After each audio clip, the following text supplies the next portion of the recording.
worn by all attendees at all times when indoors, except when directly addressing a meeting. Due to the temporary closure of the east side emergency doors, in the event of a fire or an emergency which requires an evacuation, please use the west side emergency doors and the stairway next to the elevator banks. Those in the third and fourth floor balconies, please use the stairway next to the elevator banks.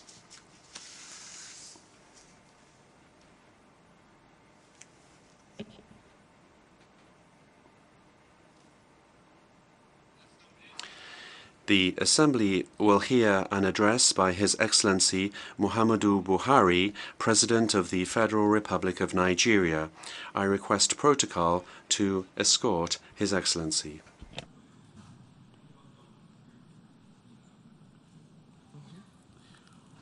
Au nom de l'Assemblée générale. On behalf of the General Assembly, I have the honor to welcome His Excellency Muhammadu Buhari, President of the Federal Republic of Nigeria, and to invite him to address the Assembly.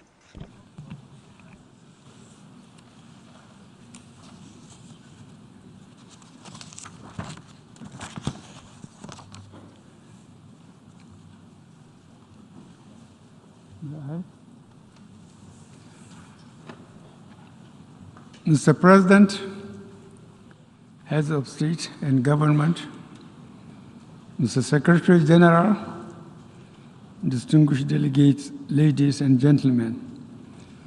Mr. President, on behalf of the government and people of Nigeria, I congratulate you on your well-deserved election as President of the 77th session of this August Assembly. I assure you of the full support and cooperation of the Nigerian delegation during your tenure. I commend your predecessor, His Excellency Abdullah Shahid, for the many remarkable achievements of the General Assembly under his leadership during these challenging times. May I also congratulate the Secretary General, Mr. Antonio Guterres, on his ceaseless and untiring efforts to promote peace, security, and development, very much in line with his exalted role. Mr. President, the first time I could have addressed this August Assembly was in 1984, when I was the military head of state of the Federal Republic of Nigeria. 31 years later, I had the great privilege to personally address the Assembly in 2015 as the democratically elected president of my country. As I approach the end of my second and final four-year term, I am reminded of how much has changed in Nigeria, in Africa, and in the world, and yet how some challenges remain. We are now more severely tested by these enduring and the new global challenges, paramount among which are conflicts increasingly being driven by non-state actors, proliferation of small arms and light weapons, terrorism, violent extremism, malignant use of technology, climate change, irregular migration, and disparities in opportunities for improved standards of living. Despite the challenging international environment, the United Nations has proved that it can be strong when the will of its members is harnessed for positive collective action. The guiding principles of this extraordinary institution is the promotion of peace and security, development, and human rights. Latest in a chain of events challenging these principles is the Ukraine conflict, which has already created strains that are perhaps unprecedented for a generation.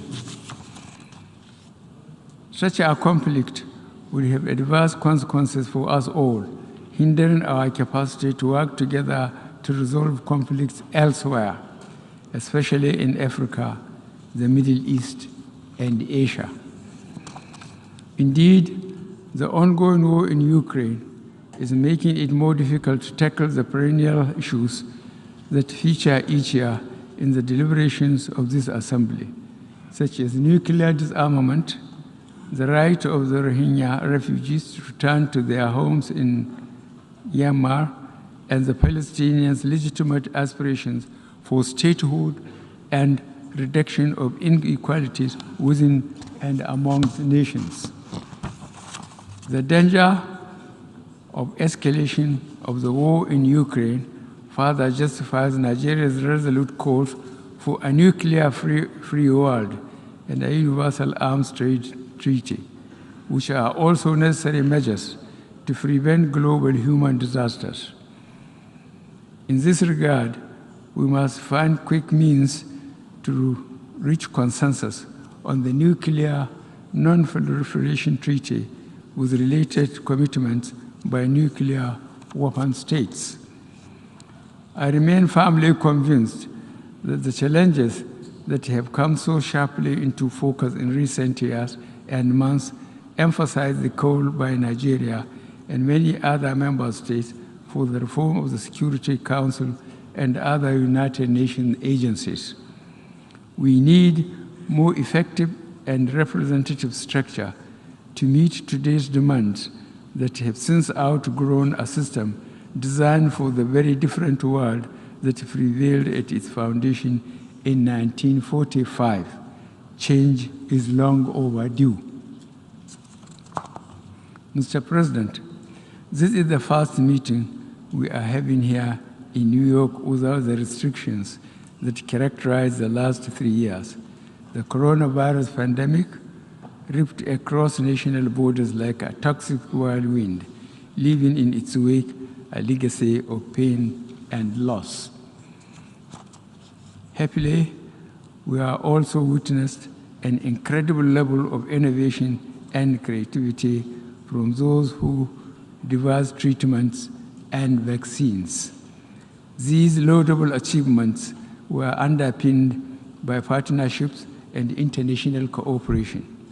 We have also seen the bravery, care, and endurance of health professionals at every corner of the globe.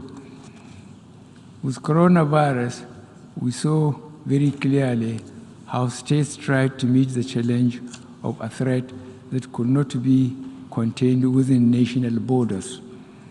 The results were mixed, but at its best, cooperation among stakeholders was outstanding. It facilitated solutions that saved countless lives and eased the huge burden of human suffering. That same theme of unilateralism and the promotion of national interests competing with the common cause in the face of an existential threat has been our recurring experience in recent times. In every address I have delivered to this August Assembly, I have dwelt on the issue of climate change, especially as it fuels conflicts and complicates food security.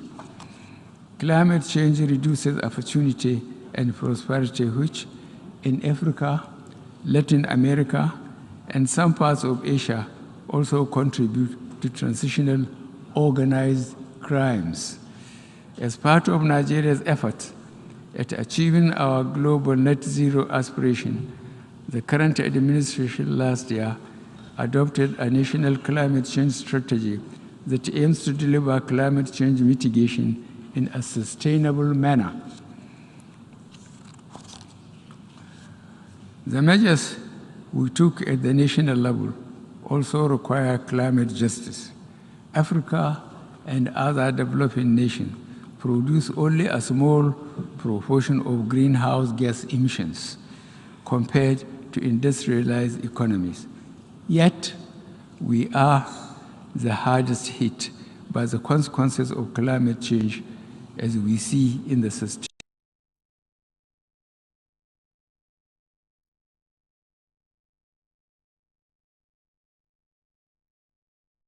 These and other climate-related occurrences are now suddenly becoming widely commonplace in the developing world. We are, in effect, literally paying the price for policies that others pursue. This needs to change. At the COP26 in Glasgow last year, I did say that Nigeria was not asking for permission to make the same mistakes that others have made in creating the climate emergency. Fortunately, we now know what we can do to mitigate the effects of the climate crisis and the related energy challenge. As a first step, we must all commit to releasing the financing and the technology to create a stable and affordable framework for energy transmission. Development financial institutions must prioritize de-risking energy projects to improve access of renewable projects to credit facilities. There should be no countries left behind in this question. Rocketing energy costs worldwide are, in part, the product of conflict and supply disruptions to Europe and the Americas. Yet, we are all paying the price. It is therefore our expectation that this UNGA 77 and the upcoming COP27 will help galvanize the political will required to drive action towards the fulfillment of the various existing climate change initiatives. Another feature of the last decade that has been the growing partnership between states and the increasingly influential non-state actors. There was a time when the most important event at this assembly was the speech by the world's most powerful leaders.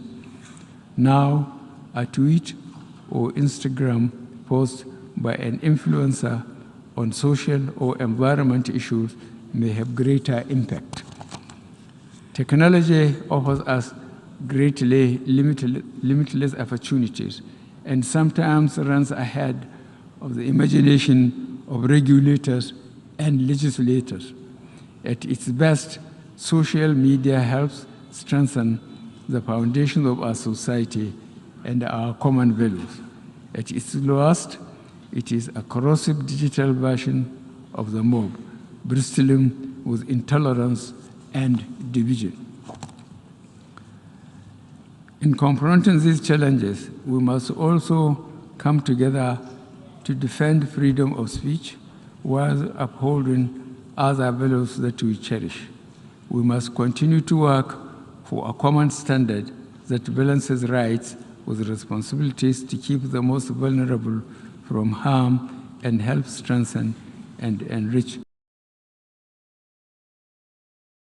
communities. Efforts to protect communities from must also be matched with efforts to reduce inequalities and restore hope to our poorer and most vulnerable of our communities as a means to stem the many socio-economic conflict drivers with which we are faced. In spite of our efforts, humanitarian crisis will continue to ravage some of our communities. Nigeria, therefore, implores our global partners to do more to complement our endeavors. Indeed, the multifaceted challenges facing most developing countries have placed a debilitating chokehold on their fiscal space. This equally calls for the need to address the burden of unsustainable external debt by a global commitment to the expansion and extension of the debt service suspension initiative to countries facing fiscal and liquidity challenges, as well as outright cancellation for countries facing the most severe challenges. Mr. President, Your Excellencies, distinguished delegates, democracy is an idea that crosses time and borders.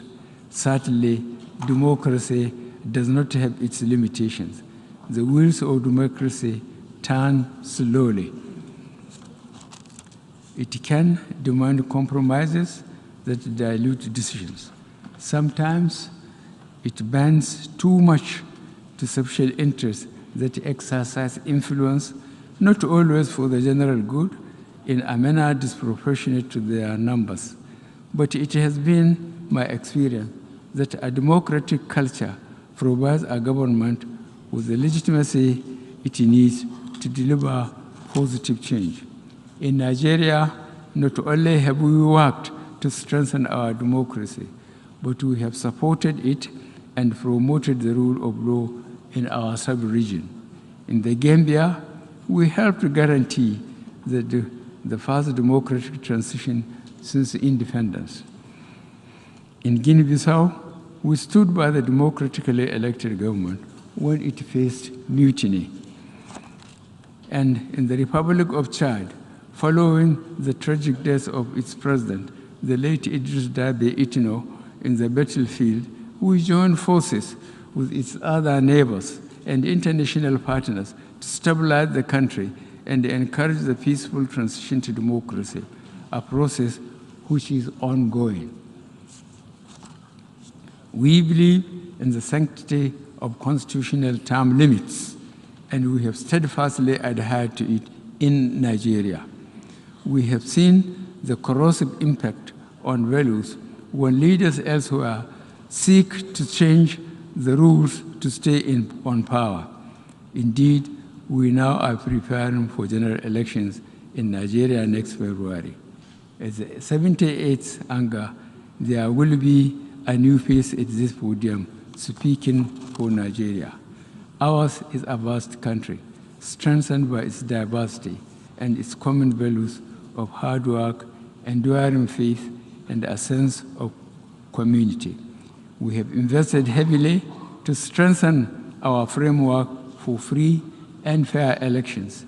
I thank our partners for all the support that they have provided our elections.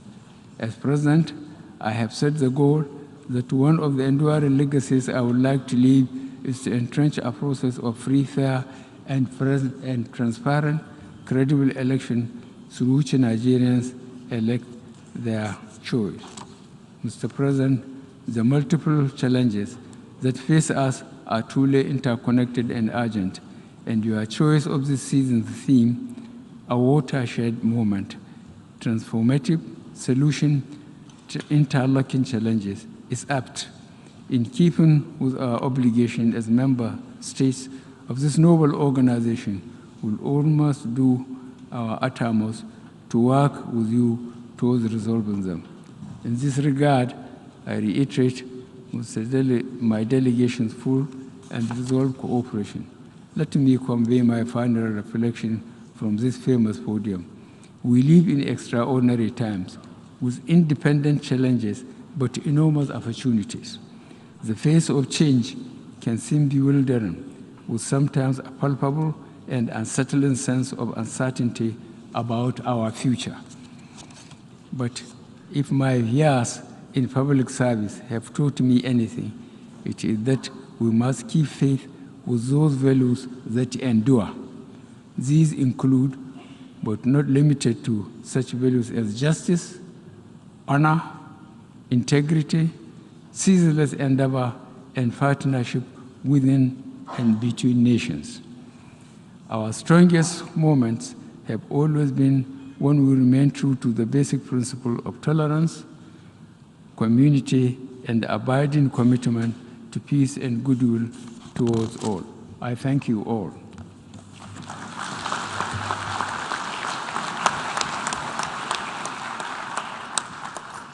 Au nom de l'Assemblée. On behalf of the Assembly, I wish to thank the President of the Federal Republic of Nigeria for the statement just made, and I request protocol to escort His Excellency.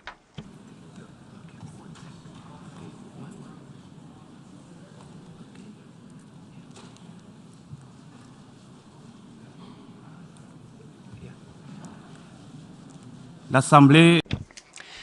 The Assembly will hear an address by His Excellency Sayyid Ebrahim Raisi, President of the Islamic Republic of Iran.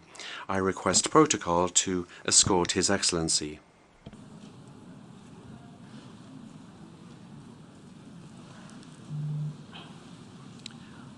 On behalf of the General Assembly, I have the honor to welcome His Excellency Mr. Sayyid Ebrahim Raisi, President of the Islamic Republic of Iran, and to invite him to address the Assembly. Blessings and greetings be upon you in the name of God, the Creator, the Omnipotent, the Most Gracious, and the Most Merciful. May the blessings of the Almighty shine upon the Prophet Muhammad and his descendants and successors.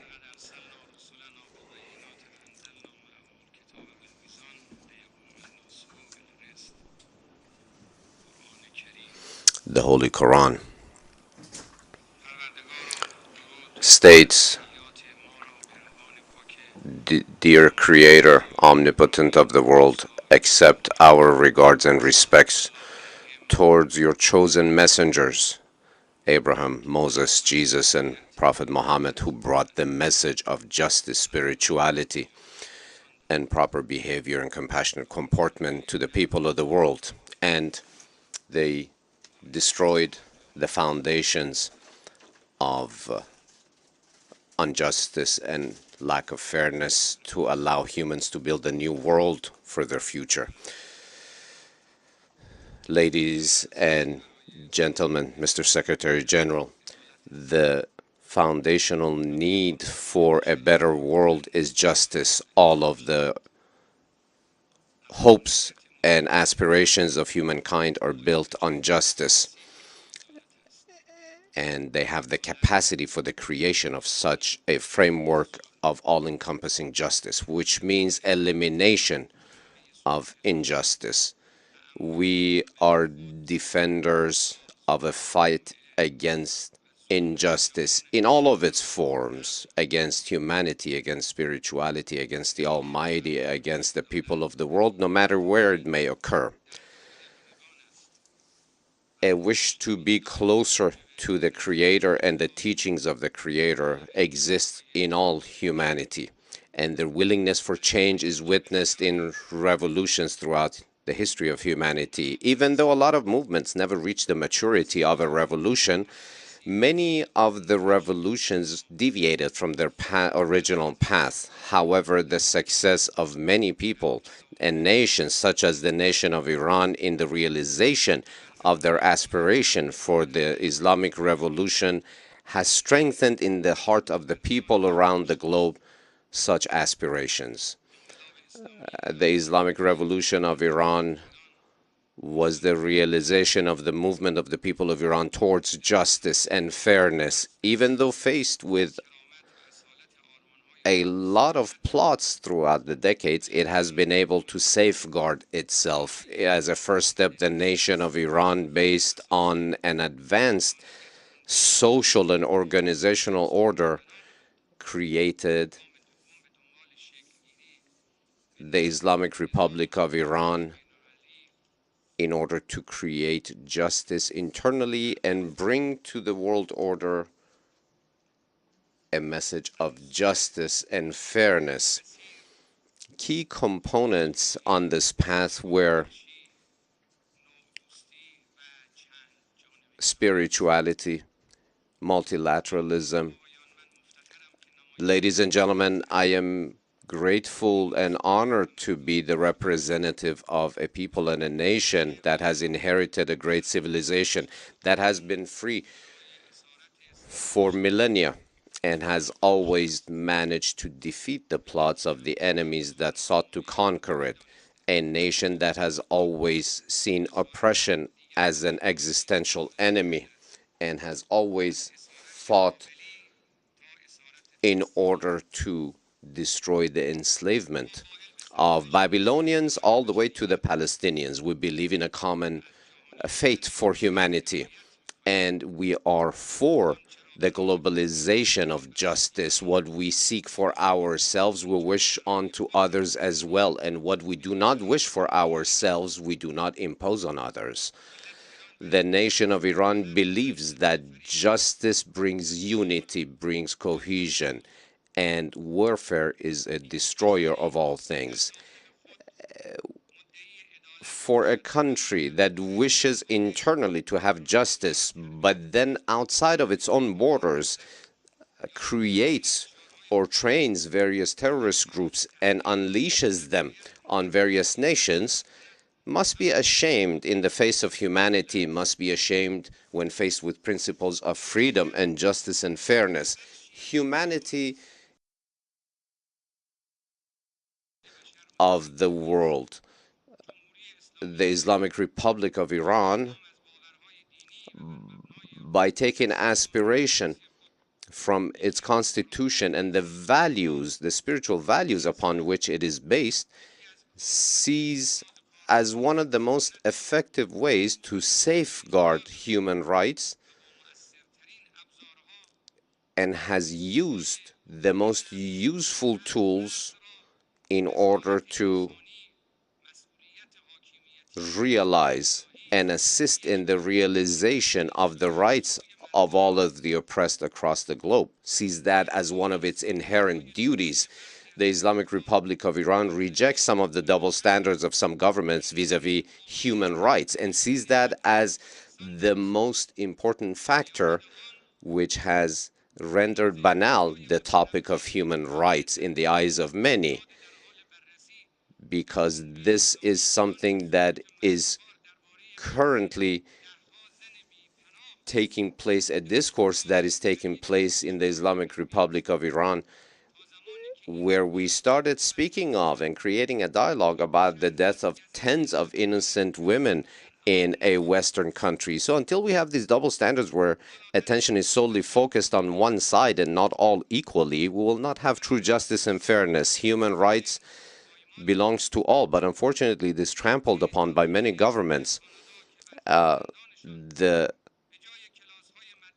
native tribes of Canada, whose bodies of hundreds of their children were discovered in mass graves in a school, the rights of the Palestinians, the right to life of the occupied an occupied people, of those who have fallen victim to terrorism, those who seek freedom and refuge, but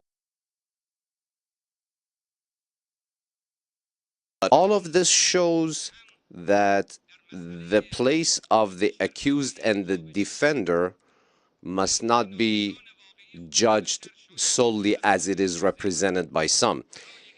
It does need a foundation which many lack these days in order to claim the right to safeguard human rights. When talking about and remembering the savagery and the crimes of ISIS, of Daesh, that enslaved Christian and Yazidi and other religious minorities, women and children, it shows when we entered the arena to defeat them, it shows that we have been clearly on the side and as defenders of human rights, and those who defended and promoted Daesh, ISIS, had to be seated at the table of the accused.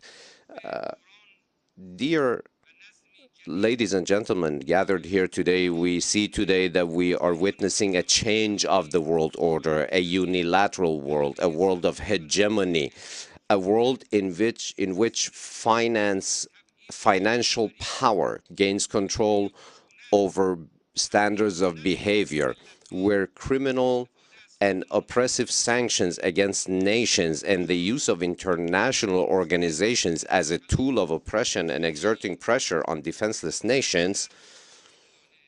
In other words, we're speaking of a world completely privy of justice and fairness. So this order has lost its support in the thought of nations and people throughout the globe. A new order has been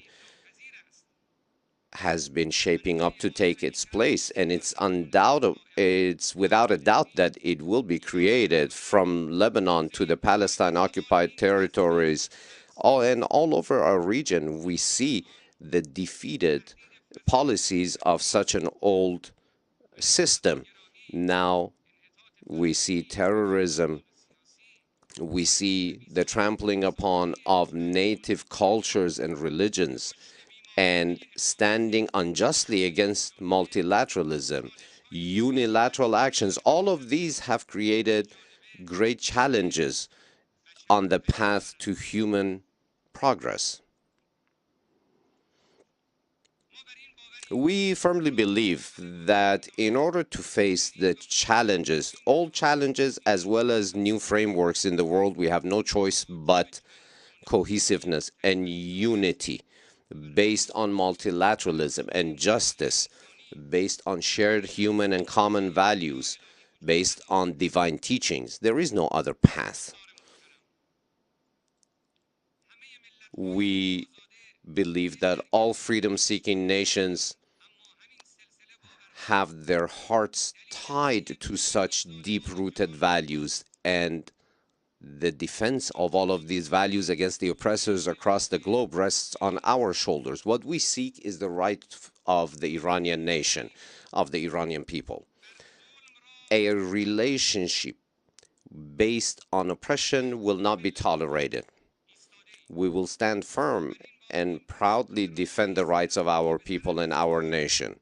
We believe that any oppressive action is an action against world peace and stability, which is a threat to the entire world. Reaching security throughout the world through any path other than justice would not be sustainable or permanent, and that is precisely what we expect of the United Nations to support and do. Of course, the implementation of justice and fairness is quite challenging and difficult, and perhaps it is because of that many of those who claim to be on the side of peace, they run away from the responsibility of peace. So we say unto them, since you do not wish to carry the burden on your shoulder, do you not even wish to carry the burden of fighting against oppression? Our belief is deeply rooted in the Quranic culture that says, do not be oppressors nor oppress anyone. And the fate of many nations is tied to exactly these principles. Those who run away from the logic of character, fairness, and justice run to unilateralism and oppressive powers. A nation that lacks logic relies on coup d'etats, military interventionism, boots on the ground, a chosen and unfair selective fight against terrorism, and many other injustices. The use of nuclear weapons, did that take the world closer to fairness, justice, and peace, or did it become the foundation for hegemonic powers? The killing of hundreds of thousands of Yemeni, Iraqi, Syrian, and Afghan children, which human value did that serve? Were these not the evil faces of the total lack of justice and fairness in many parts of the world? And in reality, what does the Islamic Republic of Iran seek other than obtaining its own logical and fair right, which has caused havoc and chaos among the oppressors of the world? Dear colleagues, today the willingness to move in support of hegemony has become a sore point for humanity throughout the world, and it is a serious threat. It is the wish of the nations across the world on an increasing basis to obtain justice, independence, while enjoying security at the same time. The realization of the front of resistance shows, I repeat it, the realization of the doctrine of resistance shows the extreme and deep-rooted willingness of many people to obtain true justice, whereas unilateralism has been the tool that has been used to hold many countries back. on a selective basis. America cannot accept that certain countries have the right to stand on their own 2 feet, and they keep equivocating militarism with security. The Friends of America do not enjoy a better situation. What is occurring today in Europe is a mirror image of what has occurred in Western Asia in the past few decades. The comportment and the result of the movement of the troops throughout these regions all have yielded the same results, because all of them have shown that the fate of many countries shows that America has pursued her own interest at the expense of the interest of many other countries. Mr. Secretary General, dear colleagues, the Islamic Revolution in Iran was the beginning of a movement of a great nation of Iran to seek her own place in the world. And through the decades, we have been faced with foreign plots such as coups d'etats, oppressive sanctions, as well as hegemonic interventions. But none of the successes of the Iranian nation have been acceptable to the great powers. From the time that the first president of the Islamic Revolution of Iran, the late Mr. Raja'i, showed the sole of his feet that had been tortured savagely and placed his foot upon this podium some 40 years ago and showed the scars of the torture that he was subjected to at the hands of the Shah's secret police. After that speech in this very hall, he was martyred by the hypocrites. About a decade after, the late Imam Khomeini made it so that the nation of Iran was able to repel foreign aggression from her territory and be in charge of her own destiny. The people of Iran, who have themselves been victims of terrorism, have today become a supporter that can be counted on in the fight against terrorism throughout the region. Today, the Islamic Republic of Iran, in order to reach her just aspirations, has spent much capital. From the time when Saddam Hussein tore up the Algiers Accord and attacked Iran in an unprovoked manner, all the way to the time when the American government trampled upon the nuclear accord. And we saw a new phase of criminal behavior against humanity. Some time ago, the previous president of the United States of America announced that ISIS was created by the United States of America.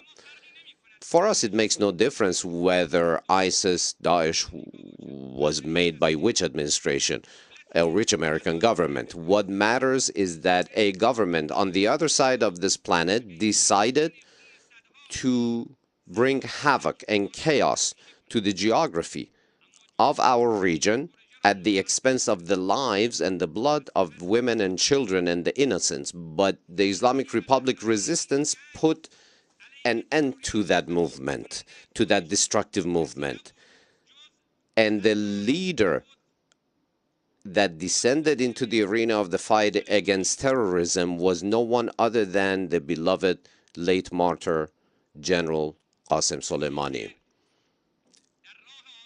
A man, a freedom-seeking man who became a martyr on the path of obtaining the freedom of the nations of the region. And the previous president of the United States of America effectively managed to sign the document of the savage crime, an illegal crime, an immoral crime. And what was said in so many words shows that the oppression that is imposed upon the nations of the region in such a fashion, it has managed to heal some of the broken hearts that we saw in result of this crime. The proper pursuit of justice in the face of a crime that the American president admitted to have put his signature on, will not be abandoned. We seek through a fair tribunal, we will pursue through a fair tribunal to bring to justice those who martyred our beloved General Qasem Soleimani. Ladies and gentlemen, the history of Iran is the history of a nation that has learned to stand on her own 2 feet and not to lean on anyone else, to depend on anyone else. Iran learned this lesson after, in both world wars, it announced its neutrality, yet was always subject in both wars to foreign occupation. And after, in the 1950s, when it came towards America and relied on America in order to obtain the national dream of the nationalization of the oil industry, it was again betrayed.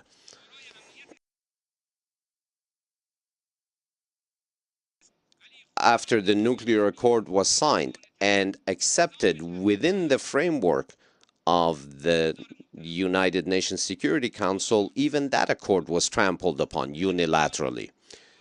Mr. Secretary General, ladies and gentlemen, the nation of Iran has learned the policy of resistance and progress, which has been focused on pursuing because of an advanced and logical social order in which the Islamic Republic of Iran today, despite the oppressive sanction, has become a strong country with many impressive goals in the fields of technology and knowledge and expertise that have been obtained. We do believe that the world today needs a strong Iran.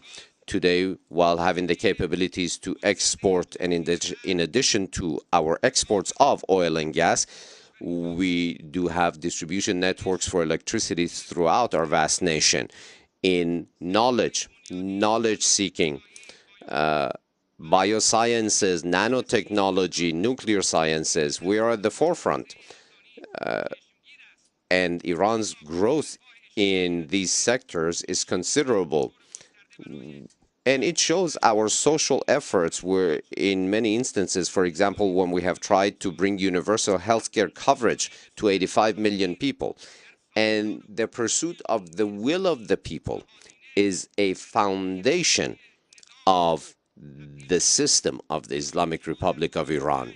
Whereas during the times of the imposed war by Iraq against Iran, we were even prevented from being able to purchase barbed wire. But today we have been able to manufacture, through indigenous knowledge and capabilities, the most modern needed systems to defend our nation. People of the world, dear colleagues, Mr. Secretary General, it wasn't that our enemies took a step back. It was our nation that managed to drive all of her enemies from the arena by participating in an impressive and unprecedented fashion in the Islamic Revolution to solidify values of faith and divine will. In the second step, the policy of good neighborly relations. Progress in economic and trade relations have now been brought to the forefront of the Islamic Republic's foreign policy. We wish to have extensive relations with all nations throughout the world, particularly with our neighbors. War is not the solution to crises. Dialogue and conversations and negotiations are the true solutions. The Islamic Republic of Iran, as a powerful country in the region, is present and willing to solve crises. During the past few years, the regional trade of Iran has seen impressive increases, and we have now entered with our neighbors into a new season of expansion of friendly, neighborly, and brotherly ties. This brings stability. This brings security to all sides. We proved during the hard times of all of our neighboring countries that we are their true friends. During the numerous conversations that I've had with regional leaders, one of the main points was that the regional security must be born from within and not from the outside. And the way to realize that is collaboration and cooperation, not by forming opposing blocs. We must rely on brotherly and friendly relations. If we leave the fate and the destiny of the nations of the region in their own hands, then the occupiers will be gone, and neighbors will remain for one another in eternity. In a not too distant past, we saw the fires of war between the two brotherly nations of Iraq and Iran by the encouragement of enemy powers throughout the world. But today we see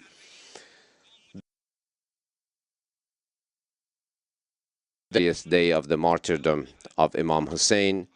We see that that grand, glorious march takes place in observance of that martyrdom, and in order to renew our faith in those values and to respect those who gave their lives, the descendants of the Prophet who gave their lives for human dignity and human values.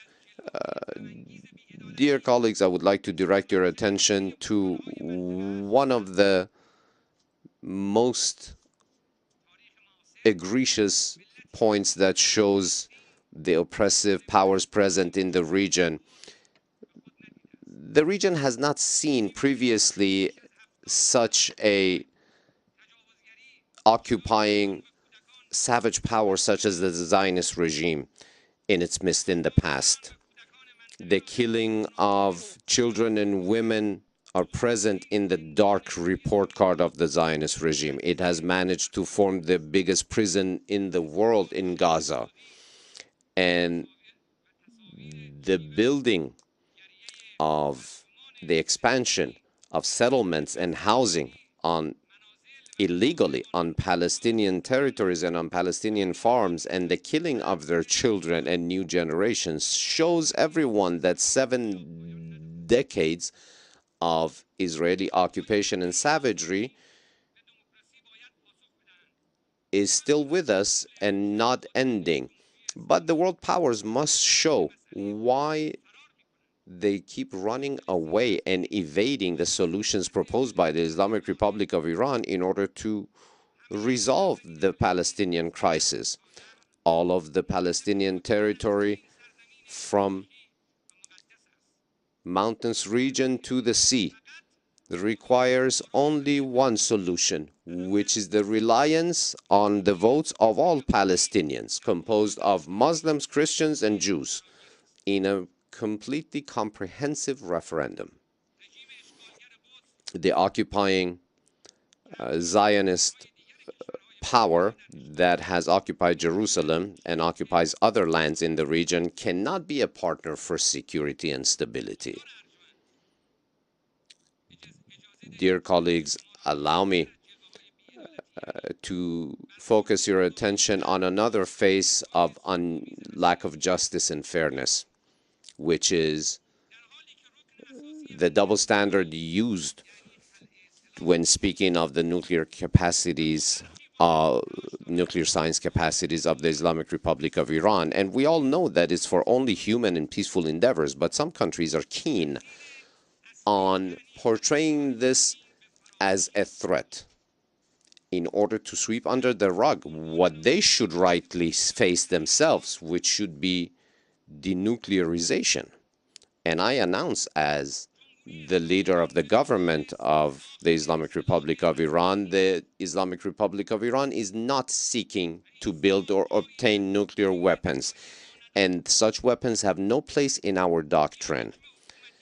This has been brought into the framework of a fatwa, of an official fatwa announced by His Eminence Supreme Leader Imam Khamenei, and a Sharia-based fatwa issued by His Eminence is more valuable than any measures with any outside or international agencies. And all of this is taking place in an environment where countries themselves who seek to show us unjustly as a threat keep pursuing nuclear weapons and development and testing, and have made a gift of those weapons of mass destruction to the Zionist government. And those governments that must be disarmed are awarded. But those who are observing proper frameworks are even threatened by NPT measures.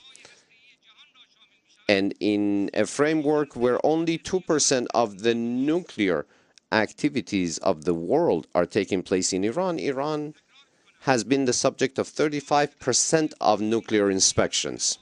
I will repeat, only 2% of world nuclear activities are taking place in Iran. 35% of nuclear inspections are in Iran. So I ask all of those here present today to please focus on the next following points with precision. 1, the Islamic Republic of Iran, with goodwill,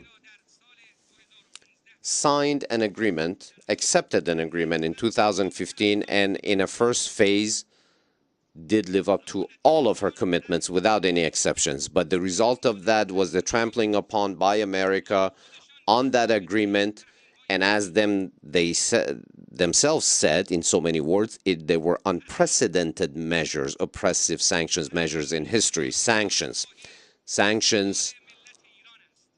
are an imposed punishment on the people of Iran for being freedom seekers. A weapon of mass destruction. That's what sanctions are. And abiding by those or cooperating in the implementation of those is helping oppression take root. 2, it was America that trampled upon and left the agreement, not Iran.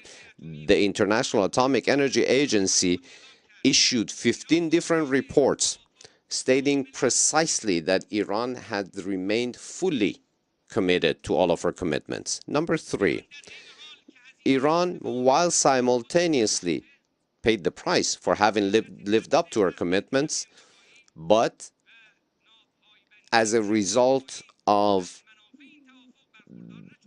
the trampling upon by the United States and the cooperation of the European side by the United States has not been given the opportunity to obtain the rewards of such agreement, the rights of such agreements. We did give the ample opportunities for those who trampled upon and left this agreement to return to it.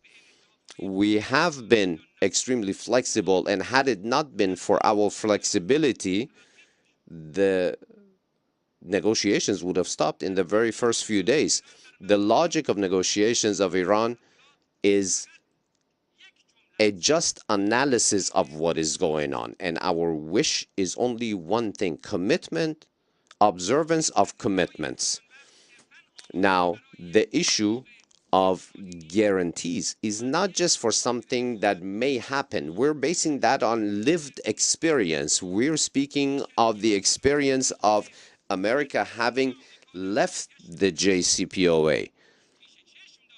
And we have a year and a half of negotiations with the current American government to return, for her to return to the fulfillment of her commitments. And while today they speak of observing their commitments to this deal, they keep repeating the same old stories of the past, which puts a great deal of doubt on her true commitment to return to this agreement.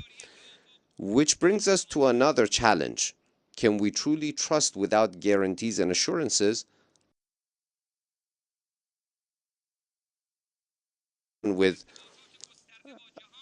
various well-established and vast relationships with countries across the globe, has managed to neutralize, in many cases, the sanctions and created new opportunities? According to the United States of America herself, as announced many times by many government officials, the maximum pressure policy has suffered an embarrassing defeat.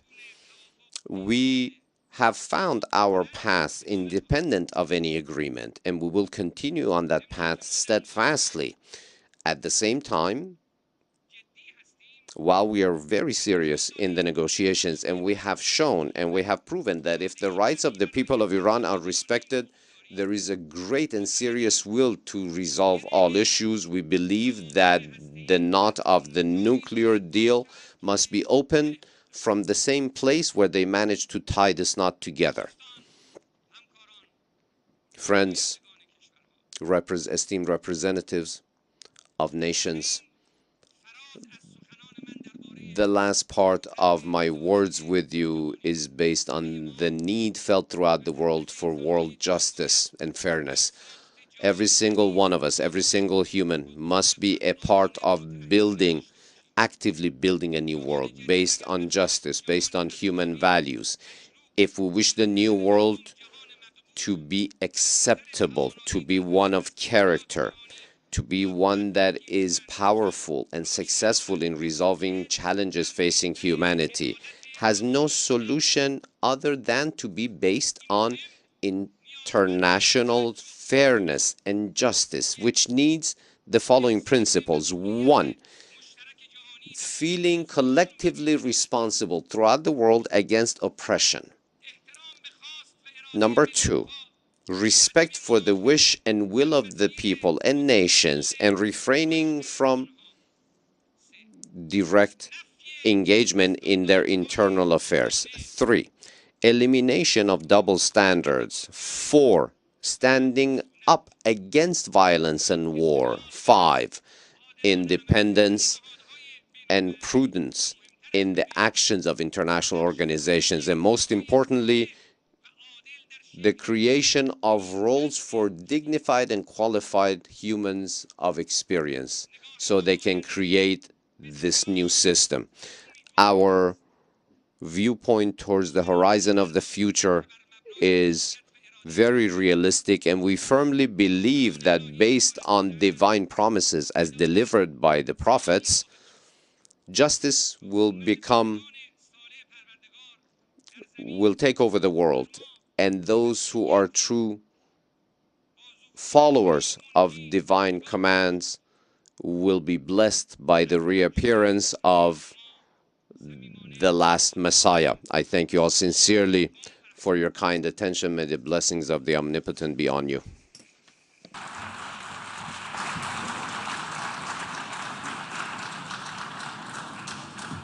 On behalf of the General Assembly, I wish to thank the President of the Islamic Republic of Iran for his statement, and I request protocol to escort His Excellency.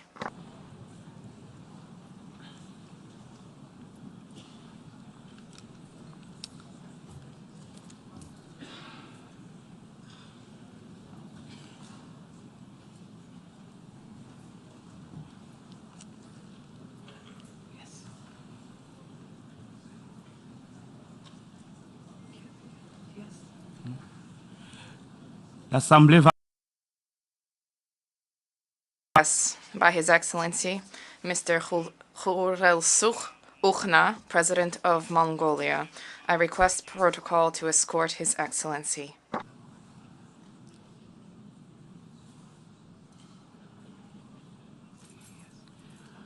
au nom de l'Assemblée générale, On behalf of the General Assembly, I have the honor to welcome His Excellency Khurelsukh Ukhna, President of Mongolia, and to invite him to address the Assembly.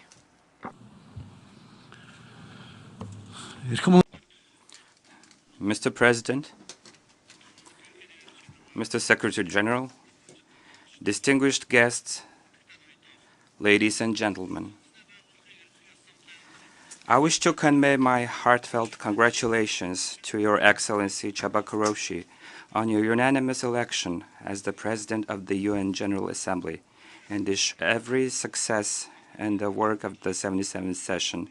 We have no doubt that the 77th session of the General Assembly will play an important role in intensifying social and economic recovery of the countries of the world in the post-pandemic epoch, implementing the sustainable development goals, combating climate change and desertification, and determining ways to resolve international crises and conflicts through dialogue and peaceful means.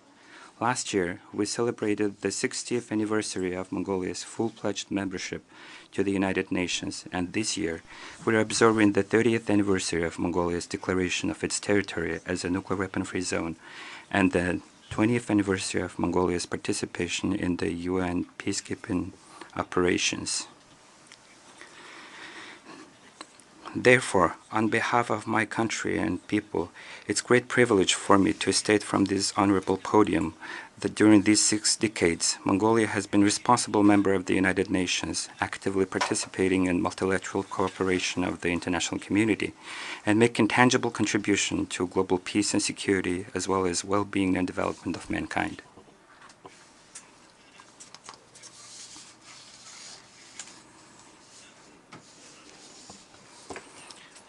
Mr. President, the whole world is going through hard times of difficult ordeals and challenges, such as poverty, inequality, climate change, pandemic, and the pandemic-driven difficulties to customs, transport, and logistics, price increase, inflation, as well as geostrategic and geopolitical tensions.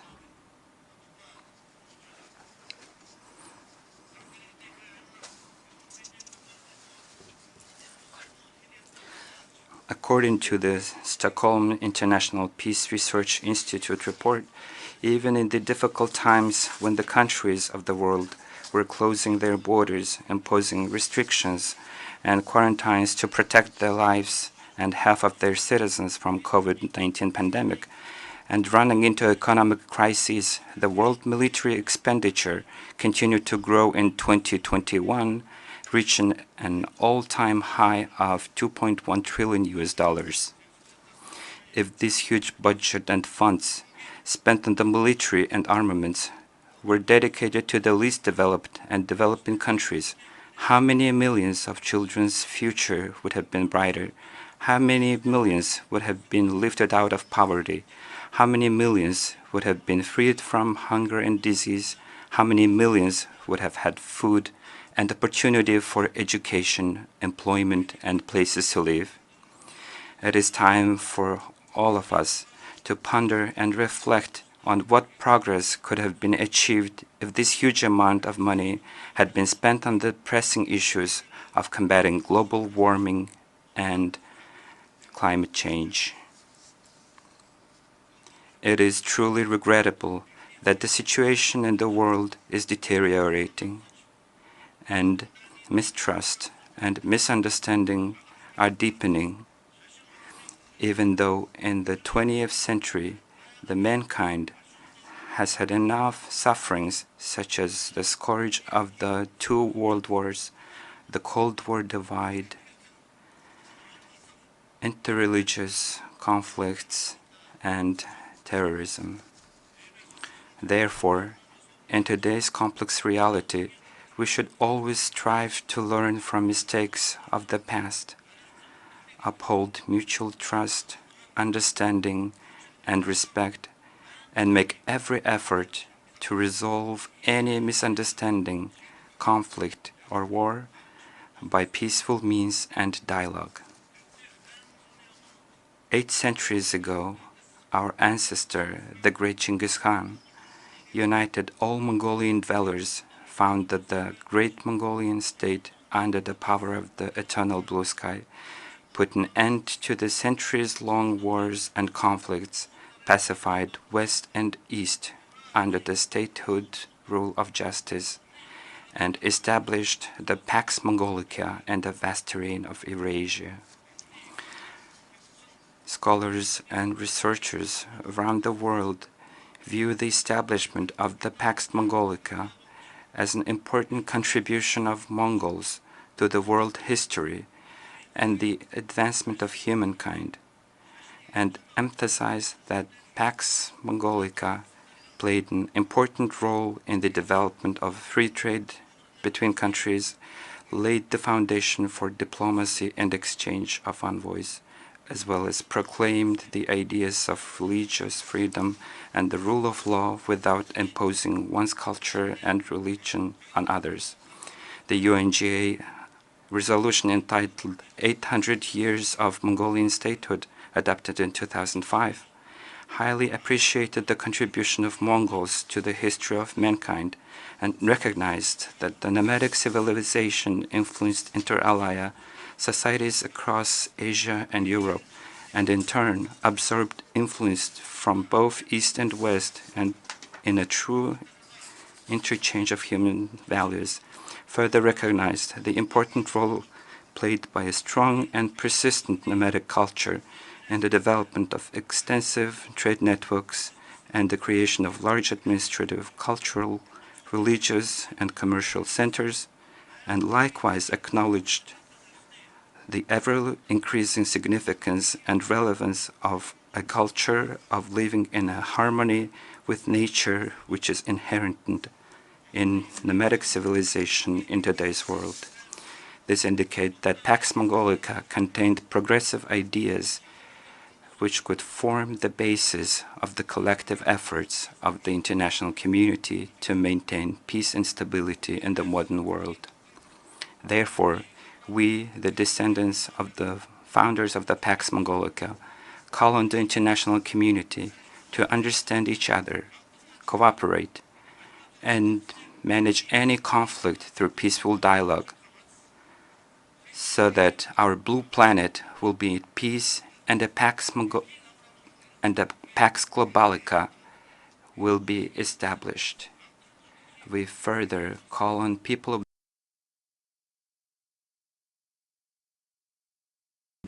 Mongolia has consistently pursued a peace-loving, open, multi-pillar, and independent foreign policy.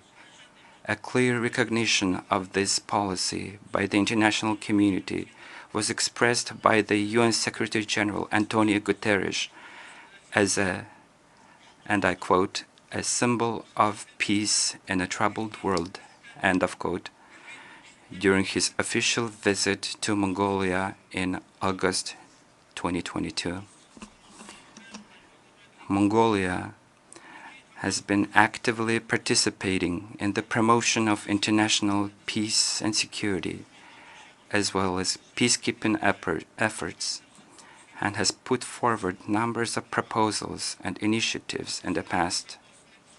A notable example of which is the declaration of this territory as a nuclear weapon-free zone. In his statement at the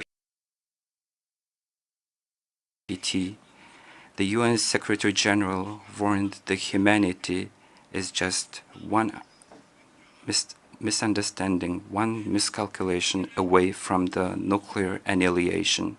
In this connection, I urge not only member state parties to the treaty, but also all UN member states to exert political will and courage to build a world free of nuclear weapons, unite and work together wholeheartedly and faithfully for the sake of our Mother Earth, peace, and future generations.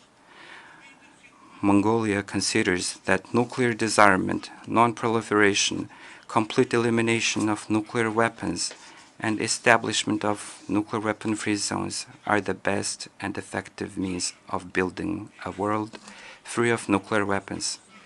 Therefore, we consider the international recognition of Mongolia's nuclear weapon-free status as our tangible contribution and effort to this cause.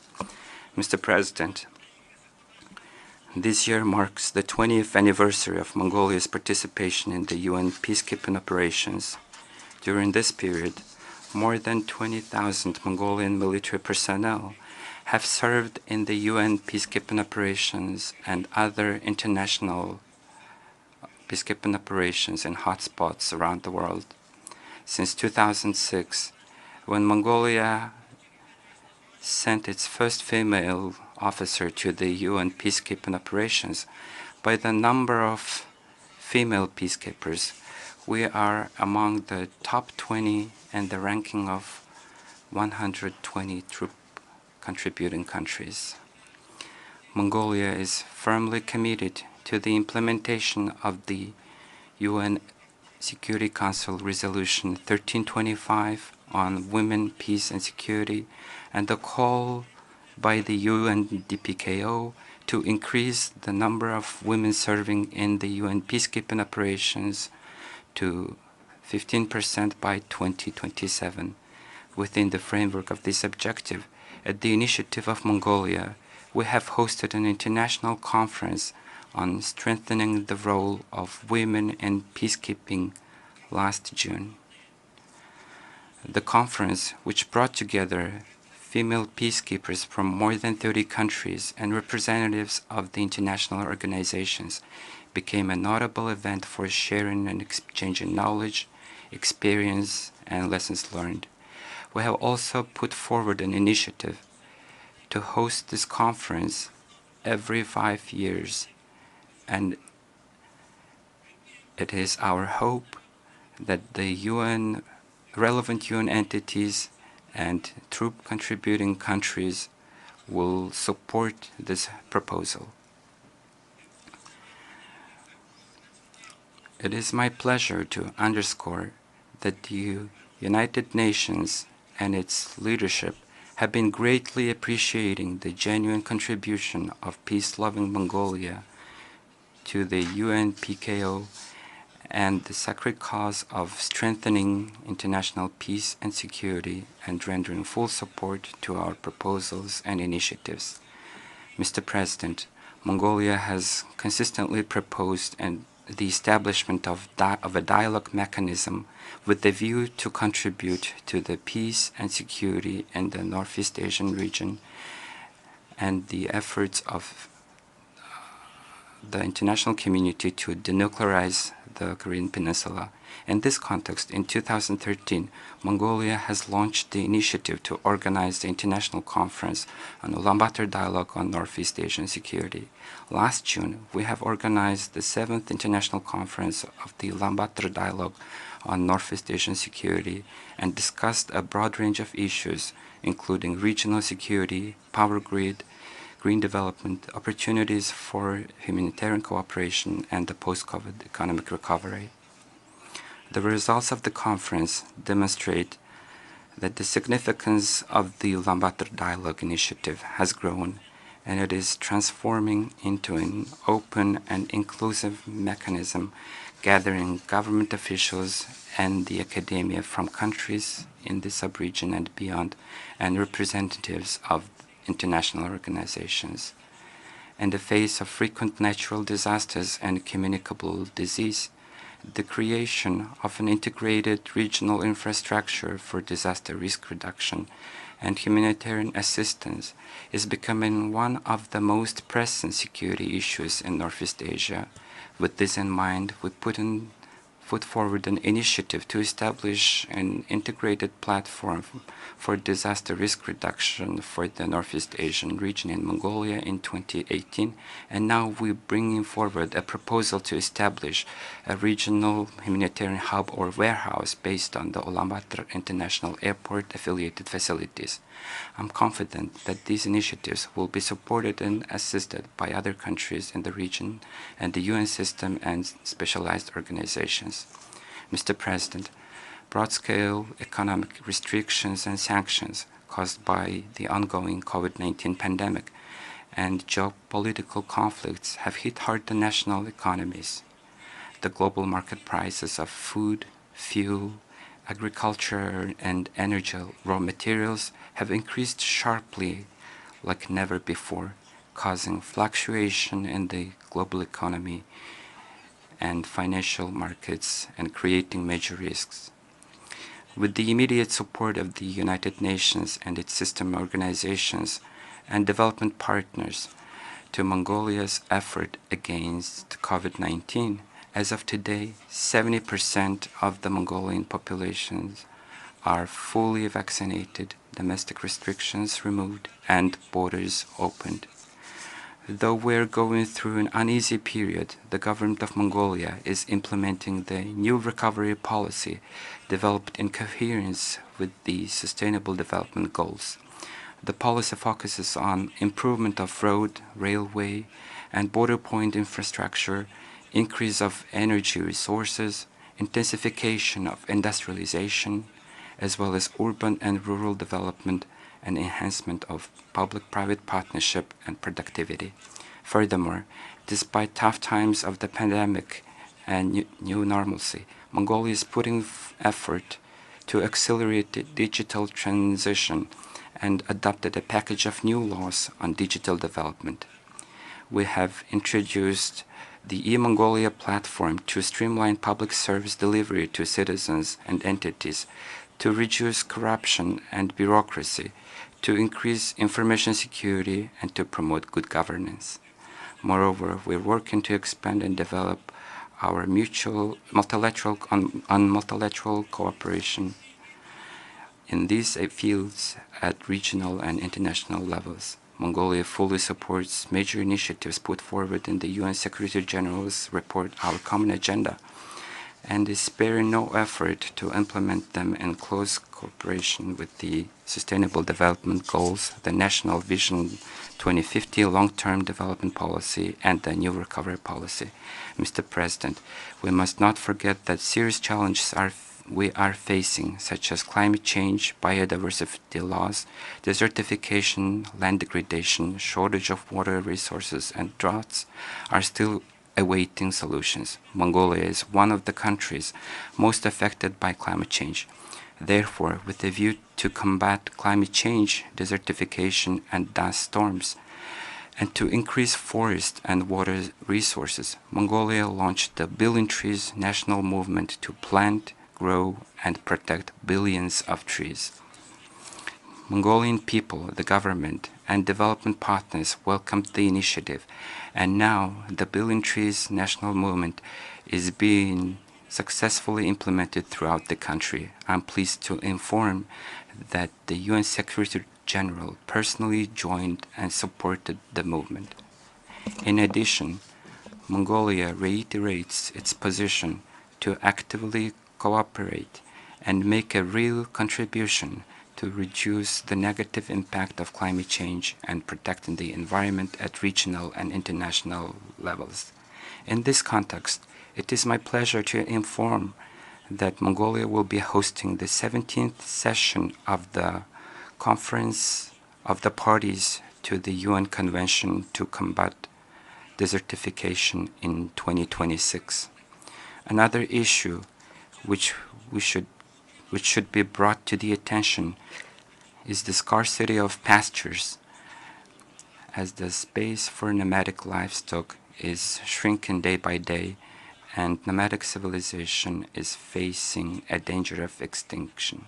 We Mongolians are nomadic and pastoralist people, lives of over 200 million people, raising livestock and living in harmony with the nature like us are at risk due to climate change, land degradation, desertification, drought, and extreme winter calamities. In order to protect their interests, improve pasture management and use, preserve ecosystem balance, and provide global food security and supply, Mongolia initiated a resolution proclaiming the year of 2026 as the International Year of Rangelands and Pastoralists, and it was adopted by the UNGA on March 15, 2022. We launched the Billion Trees National Movement along with the national programs on food supply and security and health in Mongolia to implement the Sustainable Development Goals and create a healthy environment where people would live a healthy life, consuming healthy food. We highly appreciate the support and cooperation of the countries and the region and international organizations extended to these endeavors. Mr. President, nowadays the drastic change of the international order and norms established after the Second World War, the importance of multilateralism and the role of international community are growing further even more. For this reason, we are of the view that it is important for every member state to take an active part in the process of the UN reforms and constructively contribute to strengthening the position and role of the organization. Mongolia views that the key to the reform of the UN is the reform of Security Council, which bears the primary responsibility for the maintenance of international peace and security. Since 2009, Mongolia has been regularly participating in the intergovernmental negotiations on the UN Security Council reform, expressing its principal positions. Developments in recent years have proven that the UN General Assembly is the most important platform for discussing global peace, security, human rights, and development issues. So we deem that strengthening the role of UN General Assembly is important to ensure the balance of power among countries and bring out voices of small and developing countries more vividly. Lastly, I wish to call upon the member states to support the UN Quintet of Change outlined in the Secretary General's report, our common agenda for the more effective UN 2.0, and let us collectively exert efforts to ensure global peace, security, development, and prosperity. May the eternal blue sky bless us, the mankind, forever. Thank you for your attention.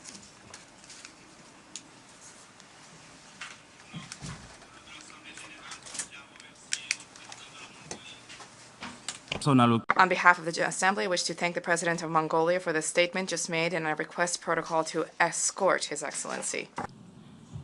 The Assembly will now hear an address by His Excellency Paul Kagame, President of the Republic of Rwanda. I request protocol to escort His Excellency.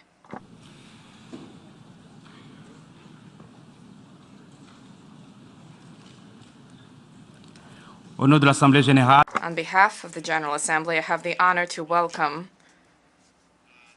His Excellency Paul Kagame, President of the Republic of Rwanda, and to invite him to address the Assembly. President of the General Assembly, Secretary General, Excellencies, Heads of State and Government, distinguished delegates. The Secretary General's landmark report, Our Common Agenda, has only grown in value since it was launched 1 year ago. The world is in a state of turbulence with intersecting crises growing in scale and severity, including climate change, food price inflation, conflict, and uncontrolled migration. These challenges all require multilateral cooperation and efforts, yet the perception that the international system is no longer up to the task has only deepened, particularly where the interests of powerful members are at stake. In the Eastern Democratic Republic of Congo, recent setbacks have served to highlight that the security situation is fundamentally no different than it was 20 years ago, when the largest and most expensive United Nations peacekeeping mission was first deployed. This has exposed neighboring states, notably Rwanda, to cross-border attacks that are entirely preventable. There is an urgent need to find the political will to finally address the root causes of instability in Eastern DRC. The blame game does not solve the problems. These challenges are not insurmountable, and solutions can be found.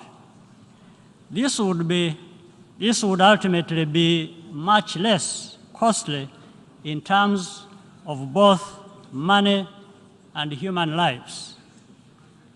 Despite shortcomings, there are examples to demonstrate that international cooperation can successfully address the issues that matter to all of us. Global health is a case in point. The Global Fund to fight HIV, tuberculosis, and malaria has helped save countless lives in Africa and beyond, while also strengthening health systems. I hope that all countries will respond strongly and sustain their commitments at the 7th Global Fund replenishment session, chaired by President Biden later today. Africa is doing its part, but must do more.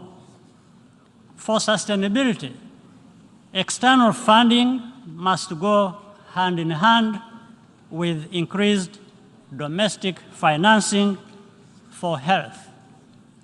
This is a priority which the African Union is tracking on an annual basis and which I'm honored to lead on behalf of the organization.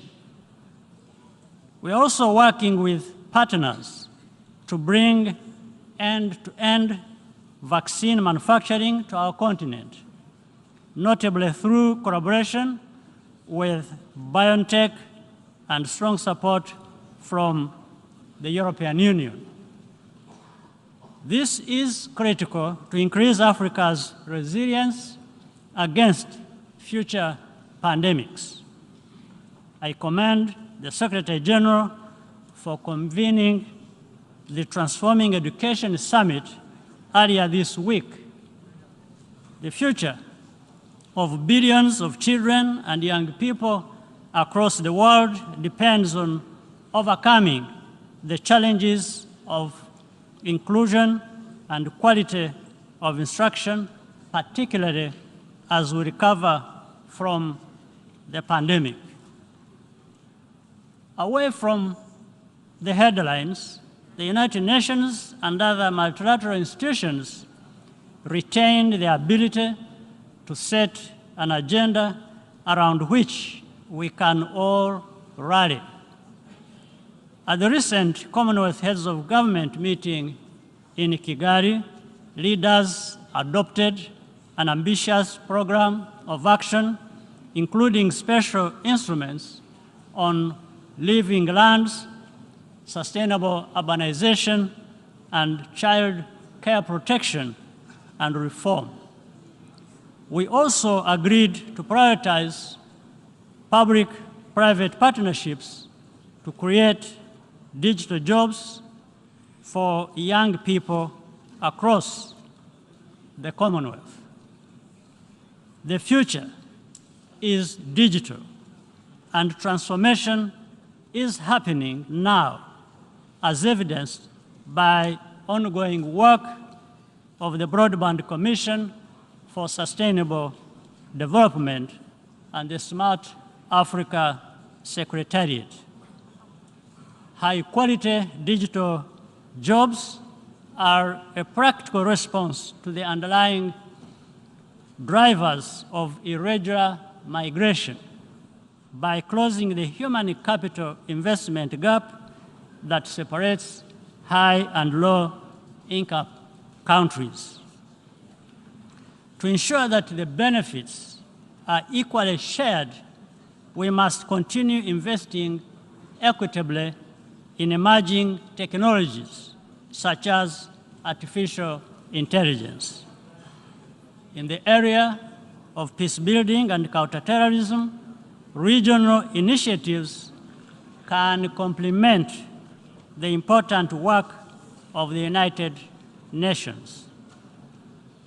Regional and bilateral initiatives have been proven to make a big difference, whether in the Central African Republic or the successful engagement to contain violent extremism in northern Mozambique, conducted by Rwanda and the Southern African Development Community.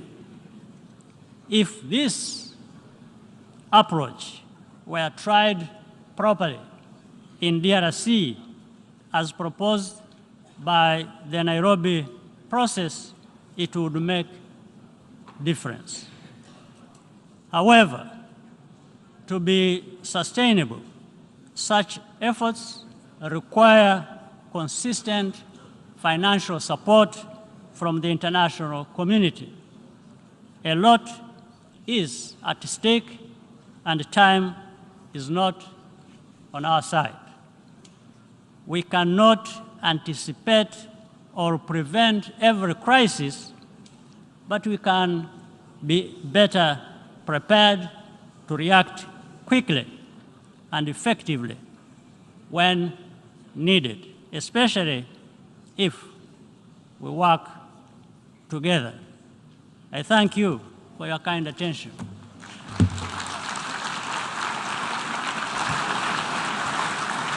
Au nom de l'Assemblée générale, On behalf of the Assembly, I wish to thank the President of the Republic of Rwanda for the statement just made, and I request protocol to escort His Excellency.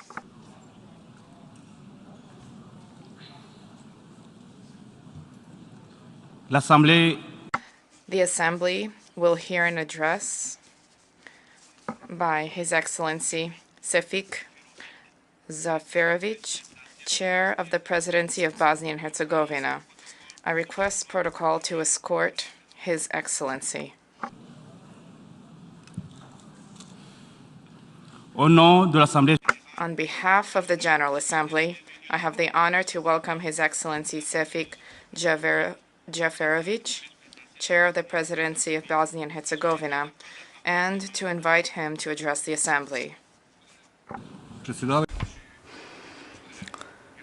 Mr. President, Secretary General, ladies and gentlemen, it is my honor to address this esteemed body as the chairman of the Presidency of Bosnia and Herzegovina. I congratulate Mr. Shahid on successfully presiding over the 76th session of the United Nations General Assembly. Despite the difficult working conditions caused by the pandemic, he worked dedicatedly with the UN Secretary General, Mr. Guterres, so that this body of the United Nations could carry out its duties.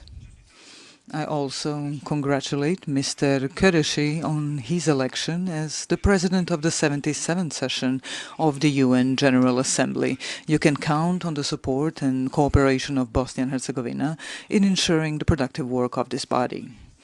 Dear President, at the recent sessions of the General Assembly and under international fora, we regularly assess that the global order is experiencing tectonic changes. Today, however, we can conclude that the world has changed irreversibly. International relations that the security architecture of Europe used to rest on, as well as the wider international framework, are now a thing of the past. At a time when towns and villages in Ukraine are facing the terrifying reality of war, the least we can do is not to be silent about it.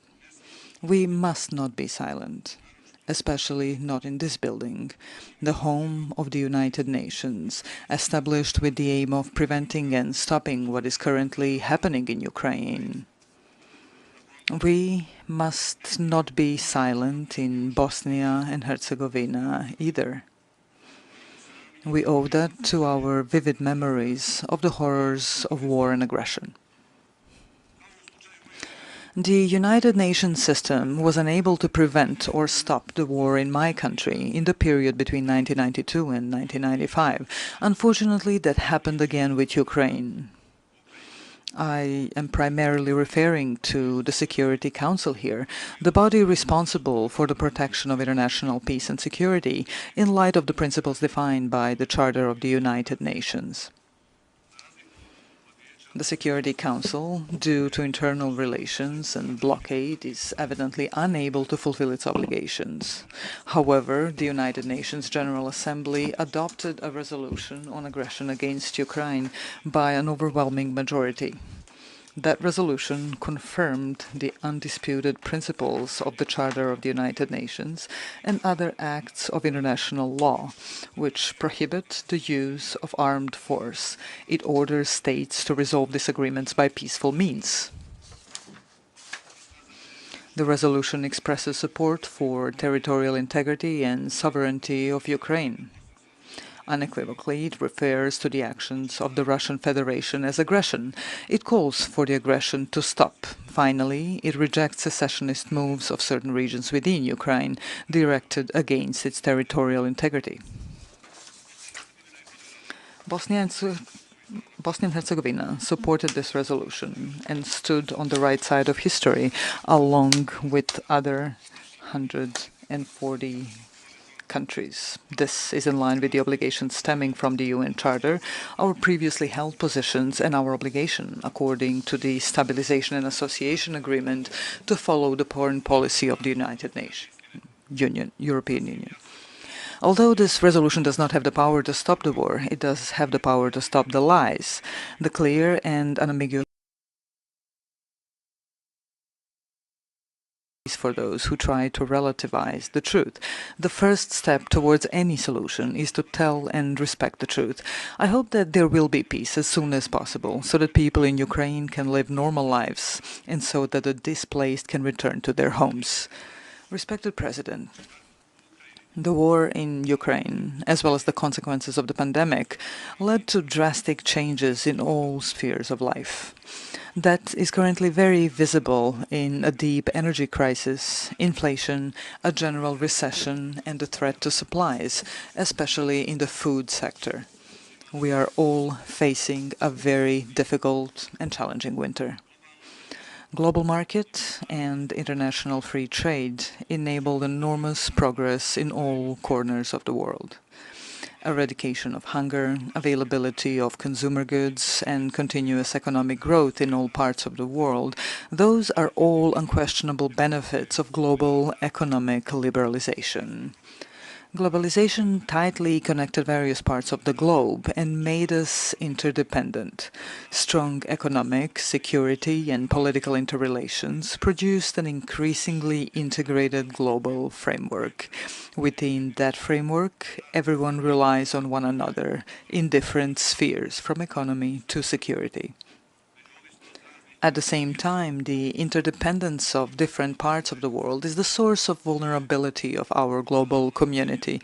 That became obvious during the pandemic, when traffic and supply channels were blocked. It is also obvious in the light of the current crisis related to the war in Ukraine. Due to the blockade of wheat exports from Ukrainian ports, developing countries in Africa and Asia are facing hunger. A large part of the European continent is facing an energy crisis due to dependence on Russian gas. As a result of difficulties caused by the process of political and economic integration, in the past years we often witnessed strong advocacy of political sovereignty and economic protectionism. Consequences of transformation of developed countries from industrial to post-industrial nations, the migration, and most finally the pandemic, led many to call for the construction of economic and even literal walls and wire fences. That is a wrong path to take. The answer to the above problems is not closing. The answer is the opening. The solution is not less cooperation. The solution is the increased cooperation. The answer to the energy crisis in Europe caused by dependence on a single source is not only relying on one's own forces. The answer is diversification in finding new, multiple channels of gas supply and other energy sources. No one in the modern world has enough resources to be self-sustainable. Past crises show that dependence on individual external sources is not enough either. We can only overcome those difficulties by increasing our internal cooperation. Respected President, we live in unstable times, unprecedented in recent history. As we face an extremely difficult winter, we are aware of the destabilizing potential of the current economic and energy crisis. 20th century provides extremely valuable lessons about the correlation between economic crisis and right-wing populism. Nazi movement came to power on the wave of great economic depression. That led to the greatest cataclysm in the history of mankind. After that, the United Nations was established, the UN Charter was adopted, as well as the Universal Declaration of Human Rights, the Convention on the Prevention and Punishment of the Crime of Genocide, and other UN acts. The essential idea of the United Nations is the idea of the equality of all people, regardless of their origin, skin color, religion, national, or other affiliation. All the previously referenced fundamental acts of international law are based on this idea. Modern civilization was built on that idea. Today, almost 8 decades later, we can hear voices openly or implicitly denying those fundamental tenets. Right-wing populists more and more often say that all people and nations do not have equal rights, that some are more valuable than others. It is becoming increasingly frequent that they openly advocate the ideas of ethnic and racial supremacy and claim that domination and brute force are the only principles on which interpersonal and international relations can and should be structured. It only takes one step from those ideas to violence. From this place, from the United Nations building, I call for caution and action. We will face enormous challenges in the coming period. We must fulfill our duty and fight for civilizational ideas. At all costs, we must defend those ideas. Respected President, Bosnia and Herzegovina has been home to many peoples, cultures, and religions for centuries. Our long tradition of multiculturalism is something we take pride in. We are proud of our Muslim, Christian, Jewish, Roma, and other communities, as well as the culture of living together and mutual respect that we have developed over the centuries. All those communities, individually and collectively, make the structure of the mosaic of the state of Bosnia and Herzegovina. That is the way things are, and that is how things will remain. At the same time, Bosnia and Herzegovina as a meeting place of cultures was a thorn in the side of policies based on the idea of the impossibility of living together and the necessity of confrontation. Such policies led to the terrifying war in Bosnia and Herzegovina from 1992 to 1995. That war culminated in the genocide in Srebrenica. Resolutions from that period, adopted by the United Nations General Assembly and the Security Council, as well as the reports of the UN Secretary General and the judgments of the International Criminal Tribunal for the former Yugoslavia, qualify the war in Bosnia and Herzegovina as an international armed conflict in which neighboring countries participated. The judgments passed by the Hague Criminal Tribunal conclude the joint criminal enterprises took place. The goal of those enterprises was the elimination of certain ethnic groups from parts of the territory of Bosnia and Herzegovina, so that those territories would ultimately be annexed to neighboring countries. This was the most serious violation of international general and humanitarian law. Bosnia and Herzegovina has gone through an arduous peace-building process since the conclusion of the Dayton Peace Agreement. Some of the major challenges are certain policies in Bosnia and Herzegovina and the neighborhood which have never abandoned the wartime goals of dividing our country. There are parties in Bosnia and Herzegovina that are part of the broad wave of right-wing populism in Europe. They openly claim that Bosnia and Herzegovina is not sustainable because, according to them, it is not possible for Muslims and Christians to live together. Muslims and Christians live and can live together. That life does have a perspective. What certainly has no perspective are retrograde policies that oppose such life. Bosnia and Herzegovina has a centuries-old history and is a living example and proof of the civilizational idea that people of different religions, nations, and cultures can live together. The fact is that Bosnia and Herzegovina, even despite the war aimed at its destruction, managed to survive. That shows the exceptional resilience of my country. Majority of people in Bosnia and Herzegovina want to live in peace with their differences. There's enough strength for such Bosnia and Herzegovina to persevere. I am convinced that that will be the case. Respected President, the experience of Bosnia and Herzegovina shows that the rule of law is a crucial factor of peace building. The International Criminal Tribunal for the former Yugoslavia, formed by the UN, granted the victims the minimum of justice. It sent a message to criminals that their actions will not go unpunished and that they will be brought to justice and face the consequences for their actions. Moreover, there were other international community bodies that made a huge contribution to the building and the protection of peace, primarily the Office of the High Representative and the Peace Implementation Council. Both of those bodies were established on the basis of Chapter 7 of the UN Charter, which mandates the intervention of the international community in order to protect peace. The establishment of those bodies was also confirmed by the relevant resolutions of the Security Council. Consequently, the closure of those bodies is possible only following a new decision of the UN Security Council. It's not time for that yet. Please allow me to remind you of the international supervision that was present in some significantly developed countries, such as Germany's, with even greater executive powers than the Office of the High Representative in Bosnia and Herzegovina. That supervision was ended after 45 years of existence, only once the necessary prerequisites for that were created. The Office of the High Representative and the Peace Implementation Council have been helping domestic political actors to implement reforms for the past 27 years. Through joint efforts, we managed to unite the three once warring armies into a single armed forces. We also united the three intelligence services, tech systems, judiciaries, etc. Thanks to those reforms and the existence of the armed forces and other state institutions of Bosnia and Herzegovina, even after the gradual withdrawal of 60,000 international troops from Bosnia and Herzegovina, the peace remained intact. The past year brought attacks against the 27 years of implementation of the Dayton Peace Agreement. In particular, there was an attempt to disband state institutions established on the basis of the clear provisions of the Dayton Peace Agreement.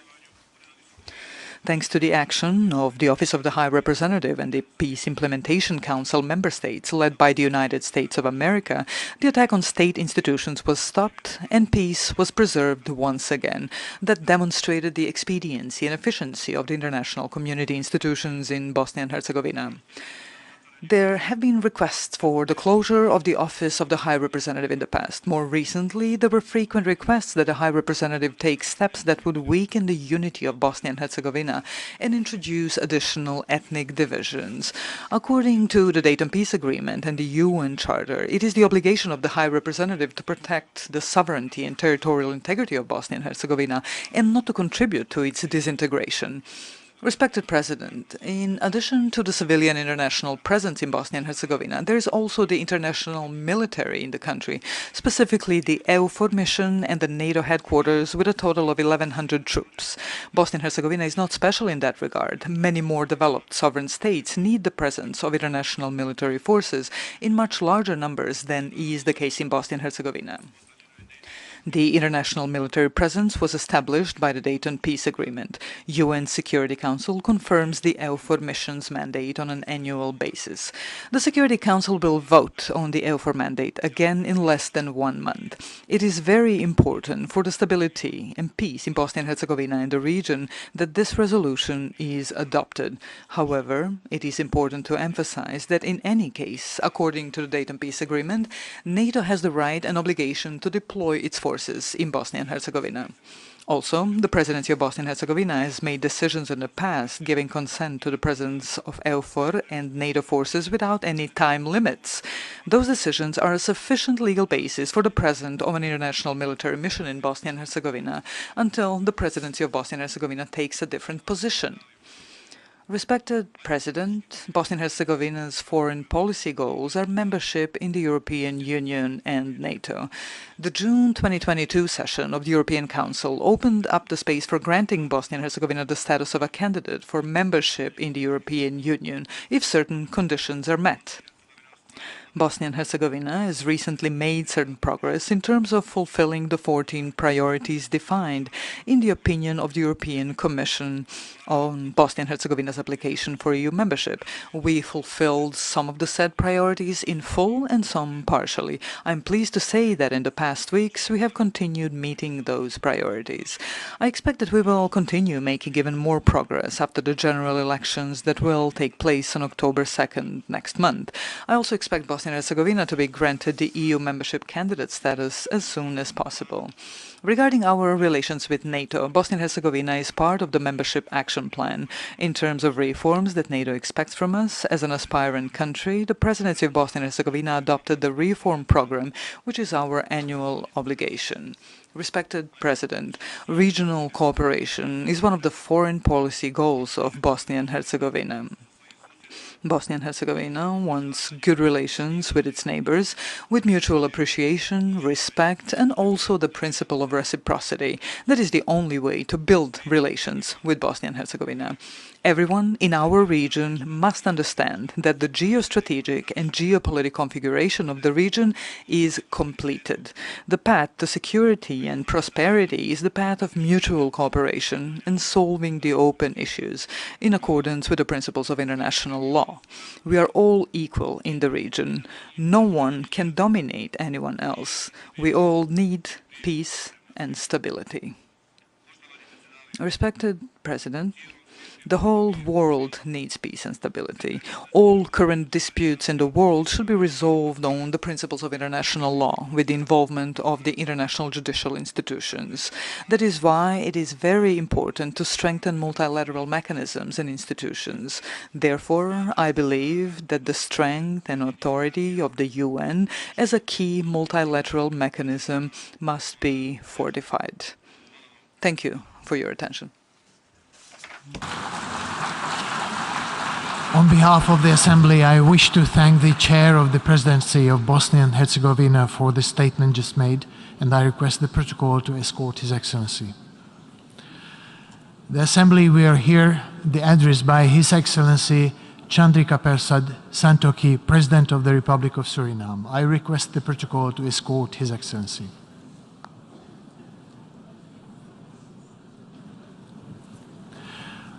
On behalf of the General Assembly, I have the honor to welcome His Excellency Chandrika Persad Santokhi, President of the Republic of Suriname, and to invite him to address the Assembly.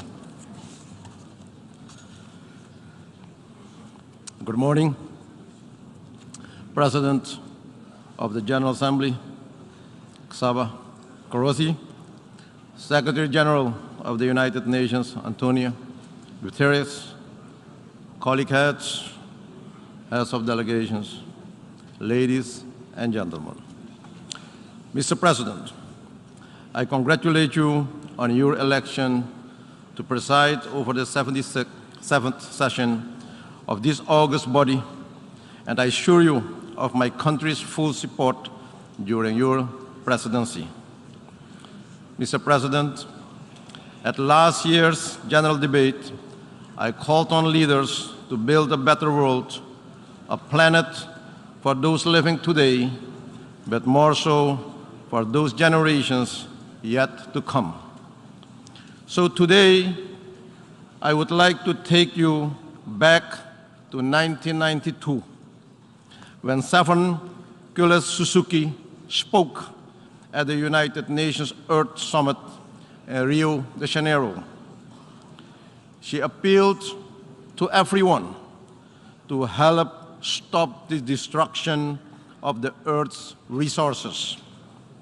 And now, 2022, we are here. The current state of the world does not need another wake-up call. It is time for real action. And while some progress has been made, we have not yet been successful in overcoming the challenges. Meanwhile, the threats have been adding up. Economic recovery from the COVID-19 pandemic slowed. Worsening climate crisis with extreme weather events, biodiversity loss, and ecosystems collapse. increasing levels of poverty and hunger, and yes, a humanitarian crisis. The global community is faced with escalating consumer and fuel prices that have risen substantially, damaging living standards, particularly for the vulnerable. Therefore, I want you to take a moment and ask yourself, have we treated our earth in a sustainable way? Are we better prepared for the next pandemic? Has access to climate financing improved? Have we addressed the root causes for the humanitarian crisis and unregulated migration? Have we ensured that the most vulnerable in our societies were lifted out of poverty and hunger? And have we provided for their needs? And we are taking enough actions together as one? Mr. President, Secretary General, colleague heads, we all can conclude that we are not ready and have not taken all the necessary measures. And as leader of my country, Suriname, a small country, one of only 3 carbon-negative countries in the world, I appeal to you today, let us uphold our firm commitment to international principles and international law by all when addressing the global challenges and threats. Today, I urge the United Nations to exert its important role and place in defense of these principles through meaningful dialogue and constructive engagement as tools. These developments will take us further from our shared objectives in 2030 Agenda for Sustainable Development and the promise of leaving no one behind. Mr. President, no country is immune to the climate crisis. Over the past months, Suriname has been affected by excessive rainfall, resulting in floods in many parts of the country. Due to the inflow of salt water, fertile agricultural land was adversely affected, causing economic loss and impacting food security and rural livelihoods.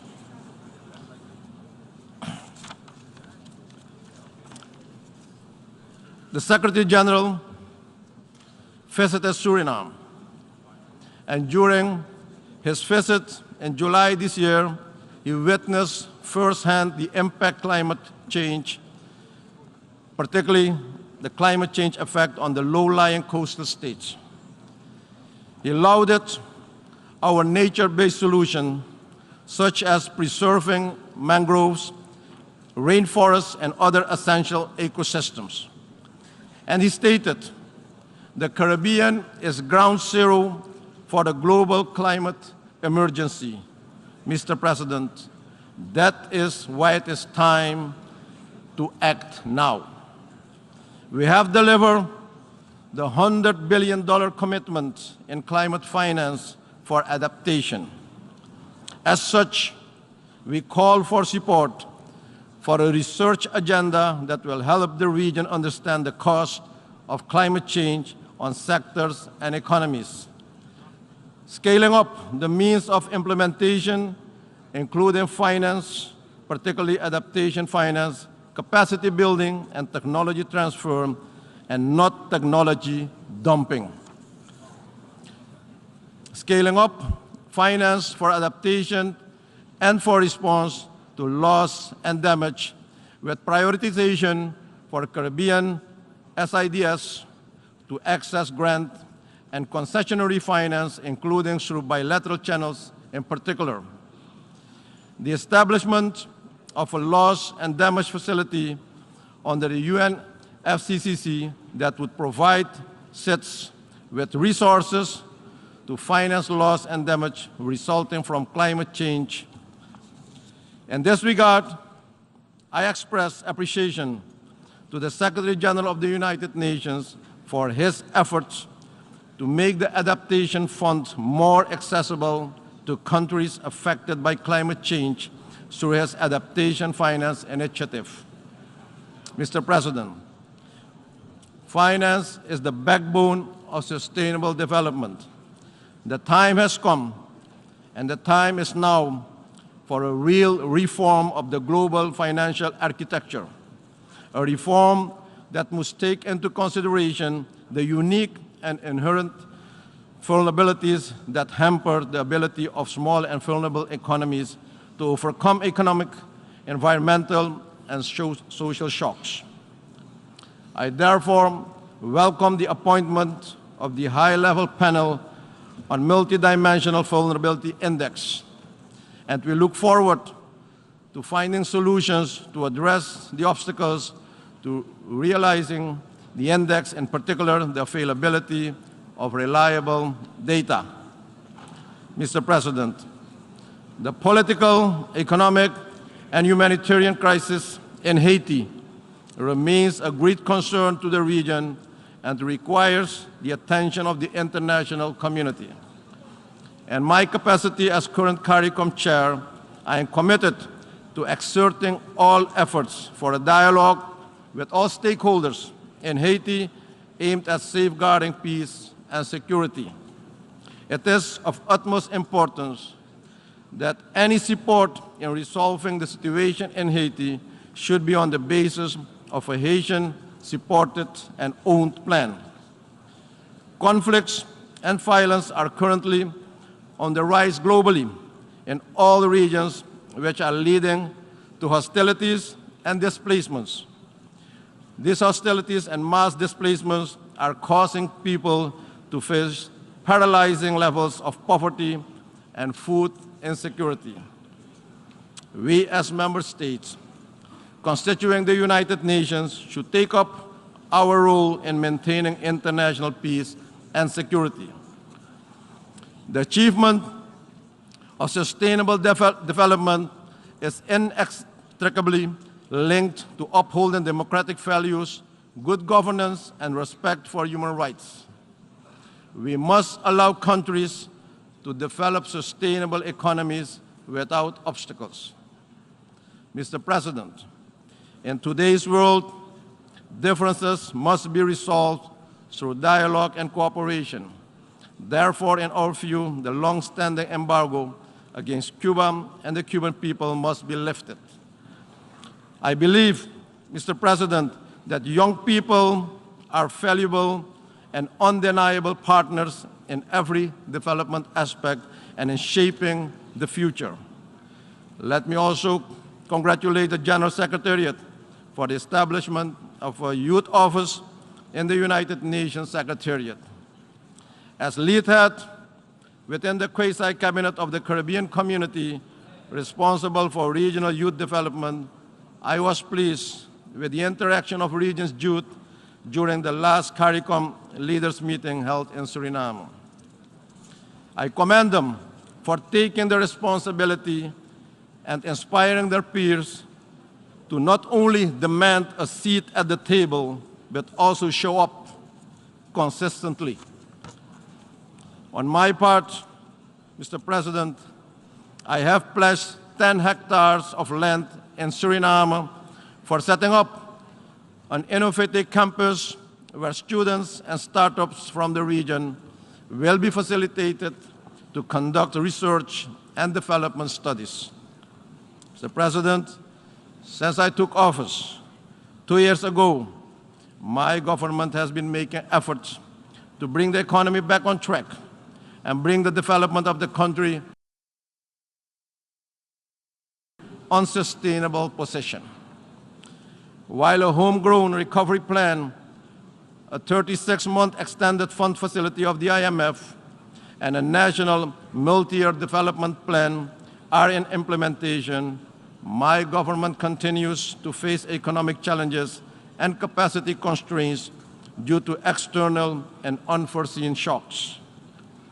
Based on the impact of several crises and the measure to reform the economy, the population is going through the hardship now.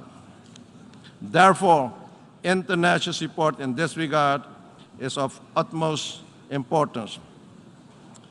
Mr. President, to avoid further hardships and to bring some relief to the population, we have taken a decision to re-engage with the IMF to consider where the program can be adjusted to implement the program based on the current realities in the world and to minimize the social costs of this program. We appreciate bilateral and multilateral partners who have expressed solidarity and have provided valuable support to my country and people during these challenging times. Additionally, our goal is to attract investment to improve productivity and capital allocation, which are critical for growth and poverty reduction. In conclusion, Mr. President, Secretary General, colleague heads, effective and consensus-based multilateralism is the only option for solving the interlocking challenges our world faces today. National solutions to resolve global problems have time and again proven to be ineffective and at times dangerous. With adapted local or national implementation, we should achieve the future we want. Mr. President, ladies and gentlemen, together we can, together we will, together we have, and together we are stronger. I thank you, and may God bless you all. Thank you. On behalf of the Assembly, I wish to thank the President of the Republic of Suriname for the statement just made, and I request the protocol to escort His Excellency. The Assembly will hear an address by His Excellency Joseph R. Biden, Jr., President of the United States of America. I request the protocol to escort His Excellency.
On behalf of the General Assembly, I have the honor to welcome His Excellency Joseph R. Biden, Jr., President of the United States of America, and invite him to address the Assembly.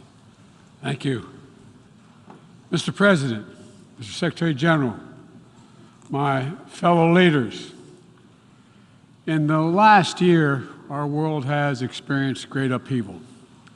A growing crisis in food insecurity, record heat, floods and droughts, COVID-19, inflation, and a brutal, needless war. A war chosen by one man, to be very blunt. Let us speak plainly. A permanent member of the United Nations Security Council invaded its neighbor, attempted to erase a sovereign state from the map. Russia has shamelessly violated the core tenets of the United Nations Charter. No more important than the clear prohibition against countries taking the territory of their neighbor by force. Again, just today, President Putin has made overt nuclear threats against Europe and a reckless disregard for the responsibilities of the non-proliferation regime. Now, Russia's calling up more soldiers to join the fight, and the Kremlin is organizing a sham referenda to try to annex parts of Ukraine, an extremely significant violation of the UN Charter. This world should see these outrageous acts for what they are. Putin claims he had to act because Russia was threatened. But no one threatened Russia, and no one other than Russia sought conflict. In fact, we warned it was coming, and with many of you we worked to try to avert it. Putin's own words make his true purpose unmistakable. Just before he invaded, Putin asserted, and I quote, "Ukraine was created by Russia and never had, quote, real statehood." And now we see attacks on schools, railway stations, hospitals, on centers of Ukrainian history and culture. In the past, even more horrifying evidence of Russia's atrocity and war crimes. Mass graves uncovered in Izium, bodies, according to those who excavated those bodies, showing signs of torture. This war is about extinguishing Ukraine's right to exist as a state, plain and simple, and Ukraine's right to exist as a people. Whoever you are, wherever you live, whatever you believe, that should make your blood run cold. That's why 141 nations in the General Assembly came together and to unequivocally condemn Russia's war against Ukraine.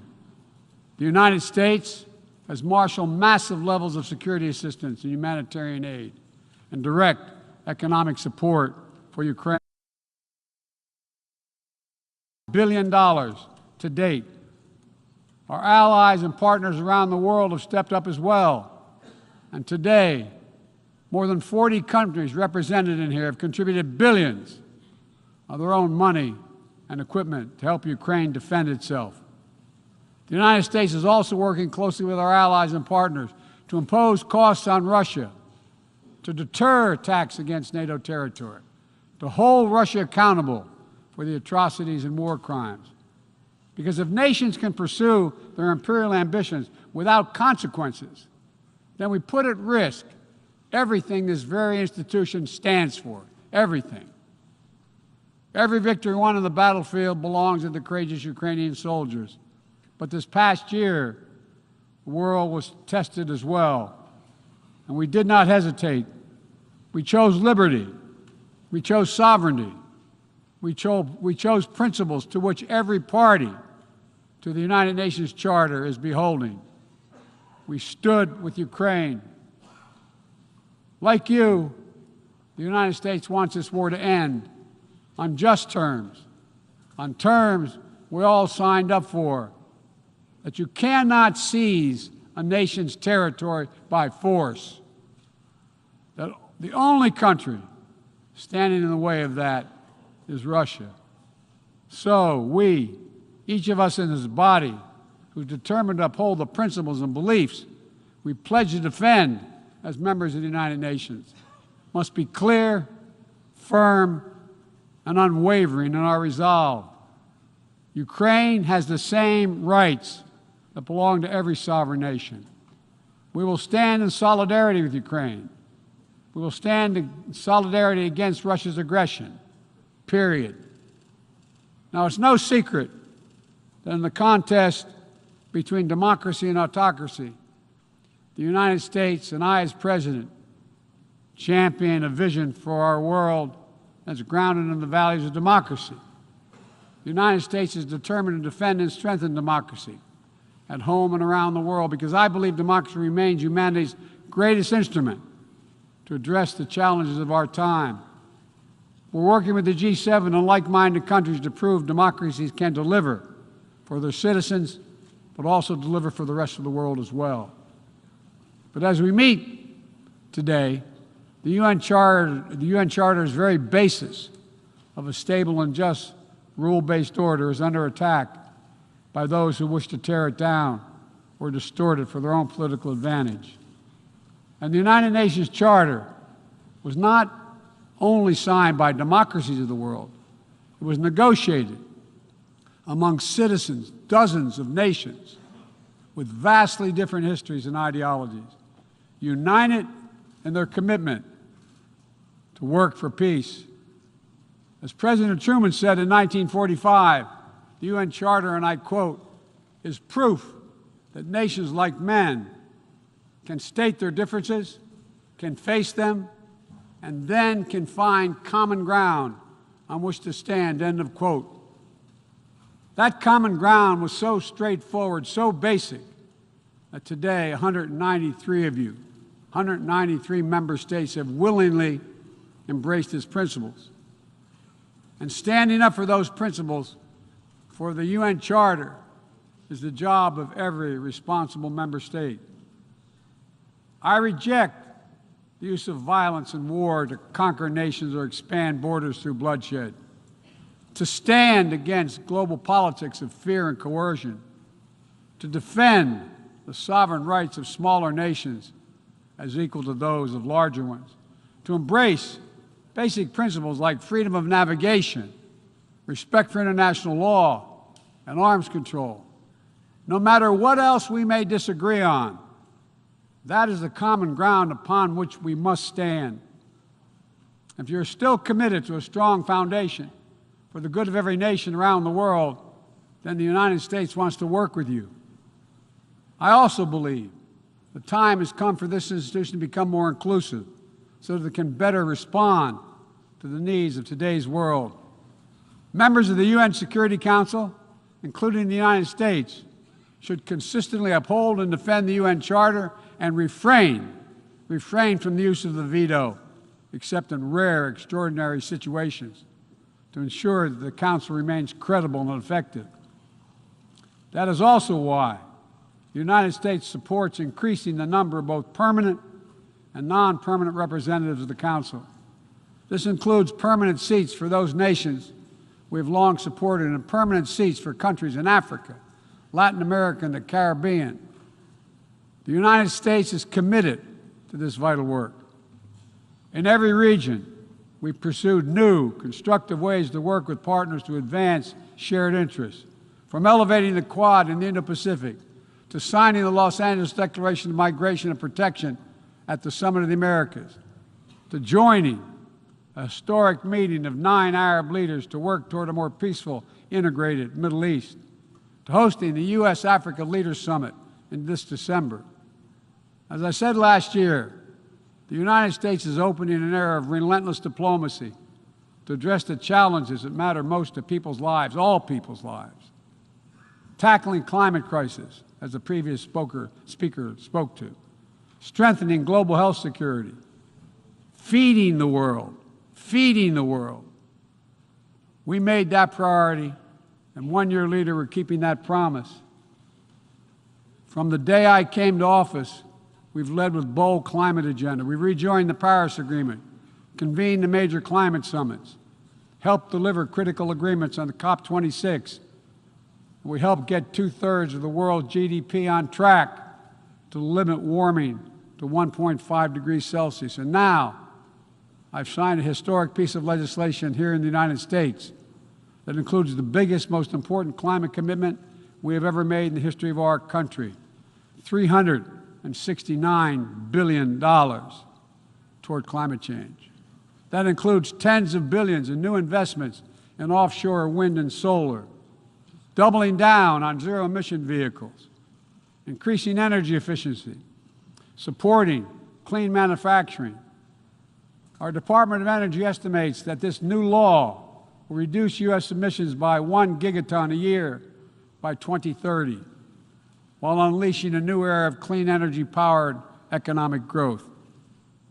Our investments will also help reduce the cost of developing clean energy technologies worldwide, not just in the United States.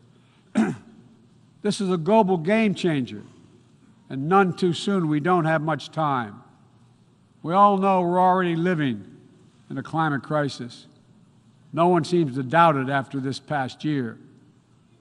We meet. Much of Pakistan is still underwater, needs help. Meanwhile, the Horn of Africa faces unprecedented drought. Families are facing impossible choices, choosing which child to feed and wondering whether they'll survive. This is the human cost of climate change, and it's growing, not lessening. So as I announced last year, to meet our global responsibility, my administration is working with our Congress to deliver more than $11 billion a year to international climate finance, to help lower-income countries implement their climate goals and ensure a just energy transition.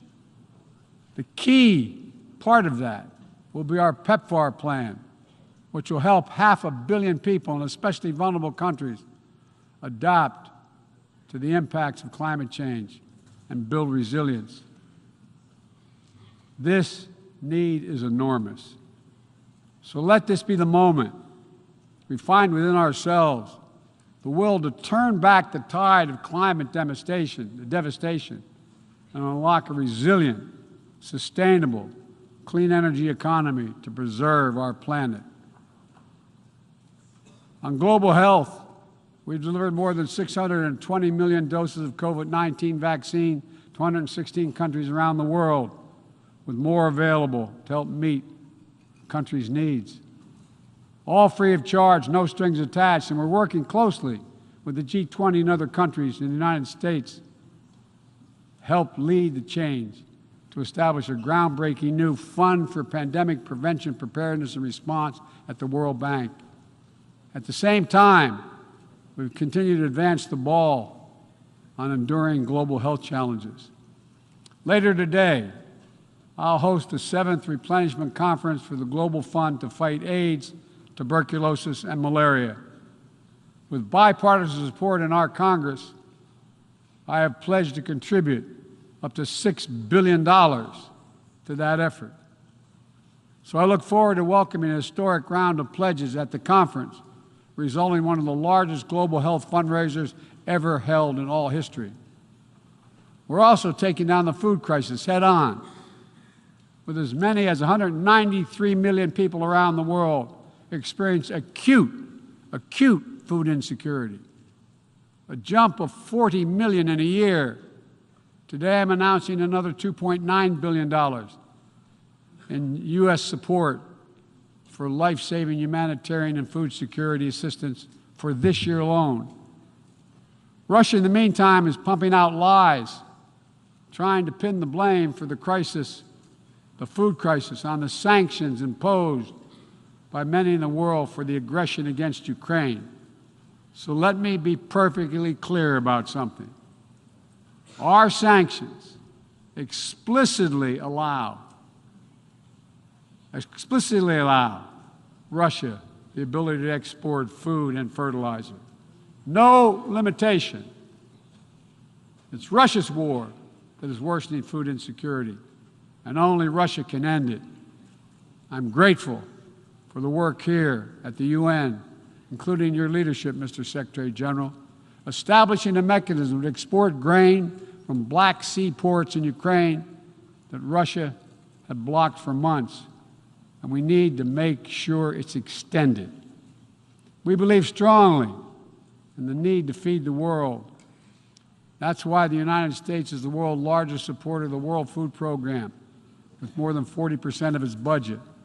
We're leading support of the UNICEF efforts to feed children around the world.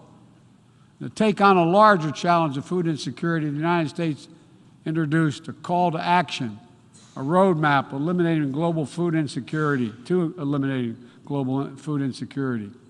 that more than 100 nation member states have already supported. In June, the G7 announced more than $4.5 billion to strengthen food security around the world, through USAID's Feed the Future initiative.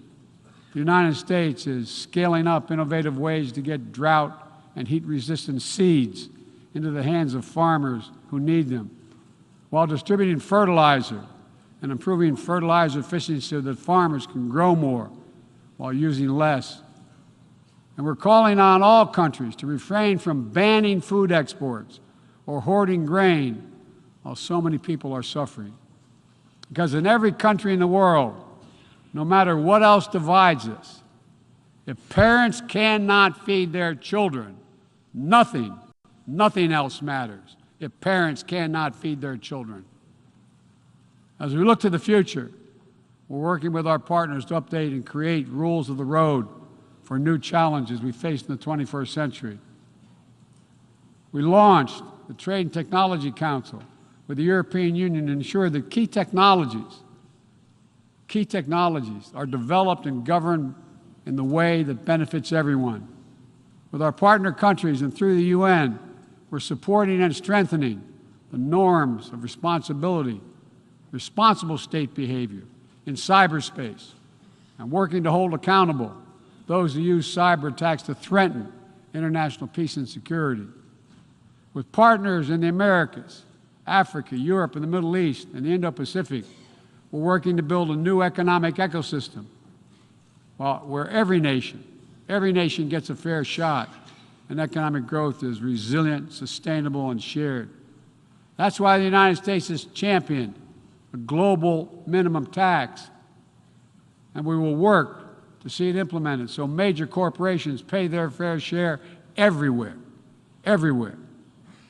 It's also been the idea behind the Indo-Pacific Economic Framework, which the United States launched this year with 13 other Indo-Pacific economies. We're working with our partners in ASEAN and the Pacific Islands to support a vision for a critical Indo-Pacific region that is free and open, connected and prosperous, secure and resilient. Together with partners around the world, we're working to secure resilient supply chains that protect everyone from coercion or domination, and ensure that no country can use energy as a weapon. And as Russia's war riles the global economy, we're also calling on major global creditors, including the non-Paris Club countries, to transparently negotiate debt forgiveness for lower-income countries, to forestall broader economic and political crisis around the world. Instead of infrastructure projects that generate huge and large debt without delivering on the promised advantages, let's meet the enormous infrastructure needs around the world with transparent investments, high-standard projects that protect the rights of workers and the environment, keyed to the needs of the communities they serve, not to the contributor. That's why the United States, together with fellow G7 partners, launched a Partnership for Global Infrastructure and Investment. We intend to collectively mobilize $600 billion in investment through this partnership by 2027. Dozens of projects are already underway. Industrial-scale vaccine manufacturing in Senegal, transformative solar projects in Angola, first-of-its-kind small modular nuclear power plant in Romania. These are investments that are going to deliver returns not just for those countries, but for everyone. The United States will work with every nation, including our competitors, to solve global problems like climate change. Climate diplomacy is not a favor to the United States or any other nation, and walking away hurts the entire world. Let me be direct about the competition between the United States and China. As we manage shifting geopolitical trends, the United States will conduct itself as a reasonable leader. We do not seek conflict. We do not seek a Cold War. We do not ask any nation to choose between the United States or any other partner. But the United States will be unabashed in promoting our vision of a free, open, secure, and prosperous world and what we have to offer communities of nations. Investments that are designed not to foster dependency, but to alleviate burdens and help nations become self-sufficient. Partnerships not to create political obligation, but because we know our own success Each of our successes increased when other nations succeed as well. When individuals have the chance to live in dignity and develop their talents, everyone benefits. Critical to that is living up to the highest goals of this institution, increasing peace and security for everyone, everywhere. The United States will not waver in our unrelenting determination to counter and thwart the continuing terrorist threats to our world. And we will lead with our diplomacy to strive for peaceful resolution of conflicts. We seek to uphold peace and stability across the Taiwan Straits. We remain committed to our One China policy, which has helped prevent conflict for 4 decades. And we continue to oppose unilateral changes in the status quo by either side. We support an African Union-led peace process to end the fighting in Ethiopia, restore security for all its people. In Venezuela, where years of political oppression have driven more than 6 million people from that country, we urge the Venezuelan-led dialogue and return to free and fair elections. We continue to stand with our neighbor in Haiti as it faces political, fueled gang violence and an enormous human crisis. And we call on the world to do the same. We have more to do. We'll continue to back the UN-mediated truce in Yemen, which has delivered precious months of peace to people that have suffered years of war. And we will continue to advocate for lasting negotiating peace between the Jewish and Democratic State of Israel and the Palestinian people. The United States is committed to Israel's security, full stop. And a negotiated two-state solution remains, in our view, the best way to ensure Israel's security and prosperity for the future and give the Palestinians the state to which they are entitled. Both sides to fully respect the equal rights of their citizens. Both people enjoying equal measure of freedom and dignity. Let me also urge every nation to recommit to strengthening the nuclear non-proliferation regime through diplomacy. No matter what else is happening in the world, the United States is ready to pursue critical arms control measures. A nuclear war cannot be won and must never be fought. The 5 permanent members of the Security Council just reaffirmed that commitment in January. But today, we're seeing disturbing trends.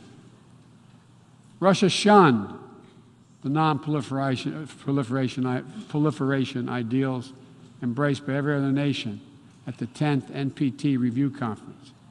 And again today, as I said, they're making irresponsible nuclear threats to use nuclear weapons.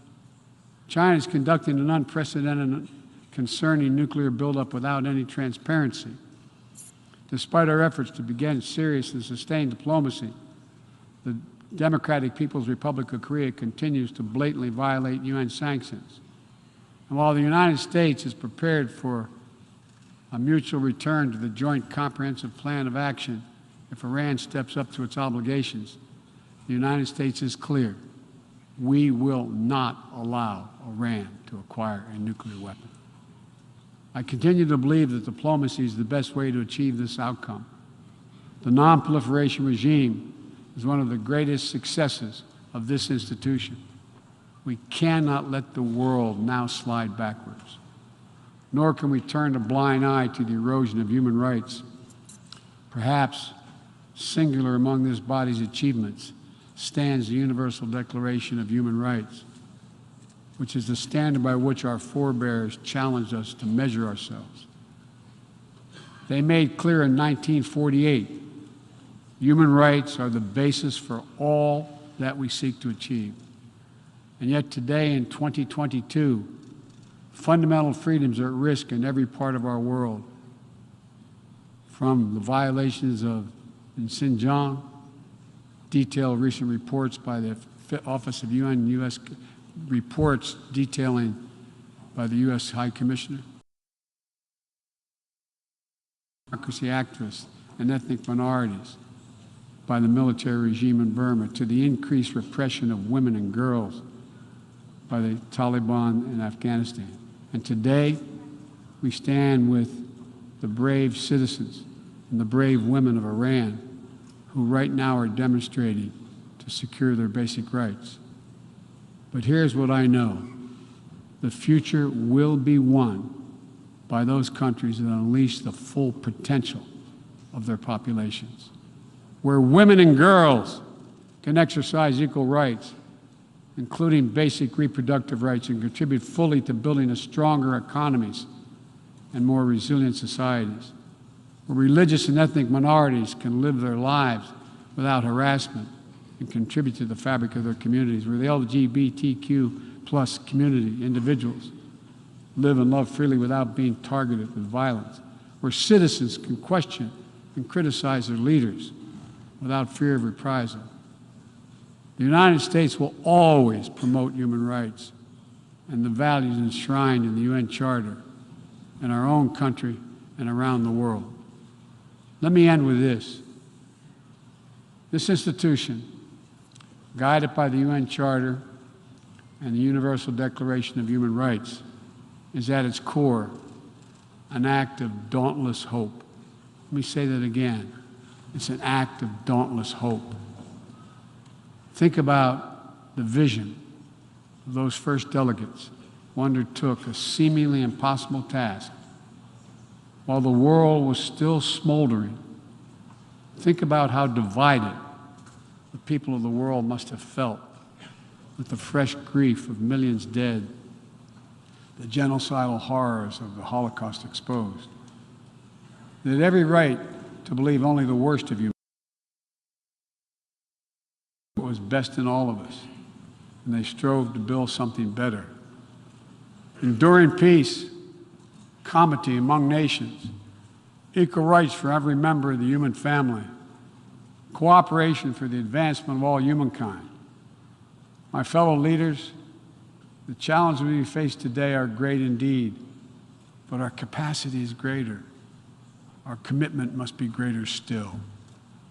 So let's stand together to again declare the unmistakable resolve that nations of the world are united still, that we stand for the values of the UN Charter, that we still believe by working together we can bend the arc of history toward a freer and more just world for all our children, although none of us have fully achieved it. We're not passive witnesses to history. We are the authors of history. We can do this.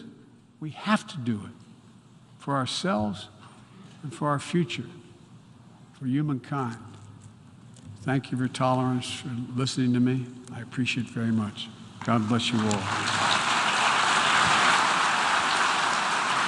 On behalf of the General Assembly, I wish to thank the President of the United States of America for the statement just made, and I request the protocol to escort His Excellency.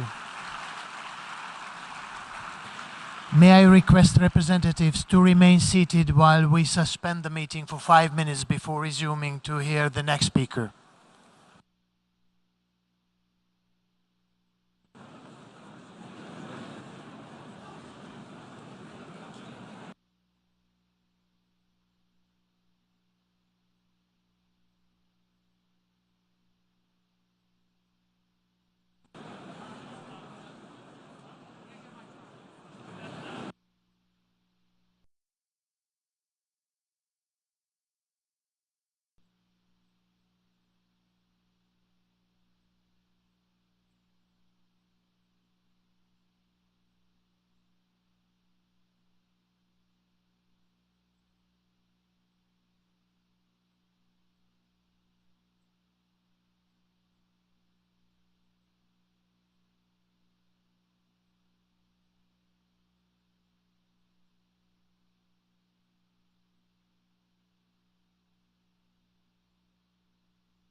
Excellencies,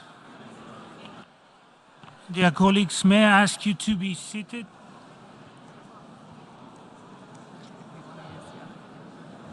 The meeting is resumed.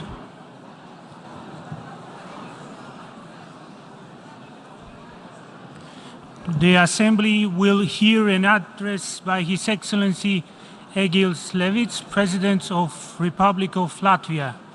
I request protocol to escort His Excellency.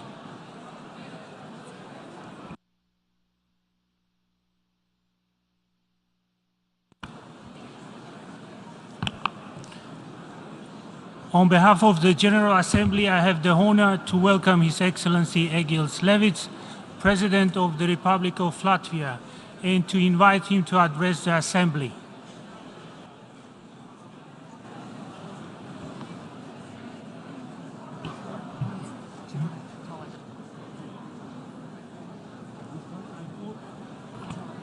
Excellencies, I call for order. Please remain seated.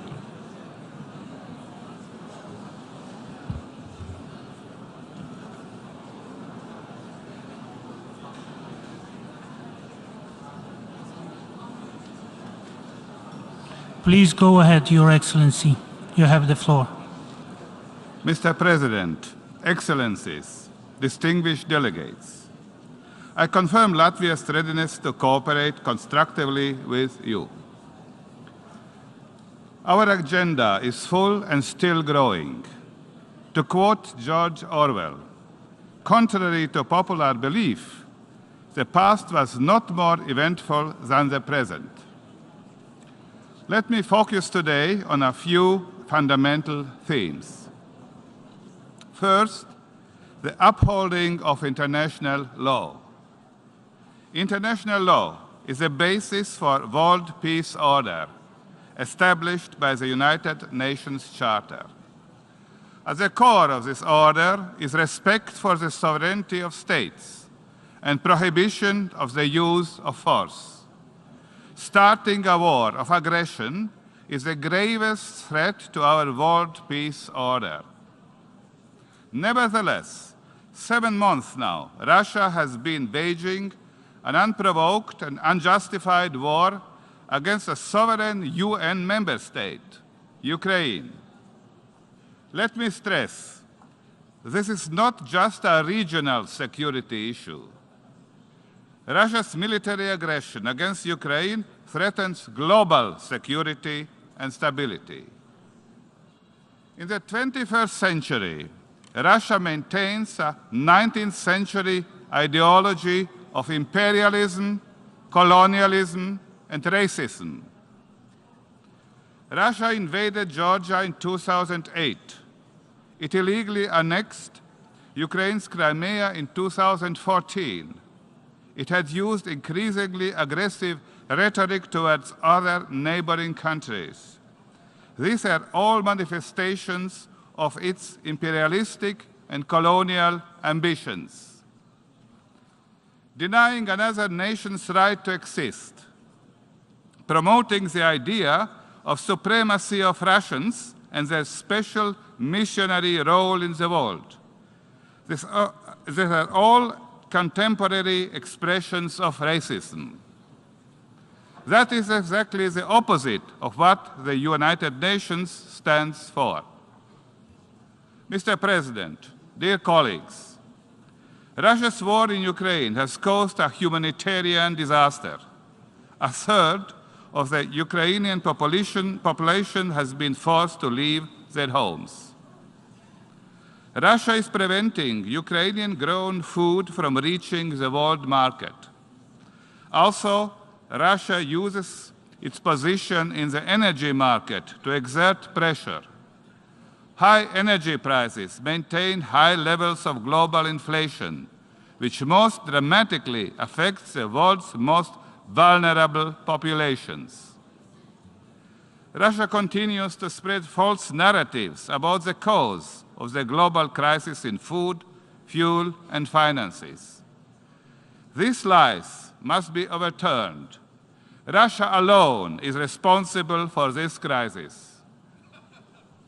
Mr. President, we, the law-abiding member states of the United Nations are responsible for supporting Ukraine's self-defense and stopping the aggressor.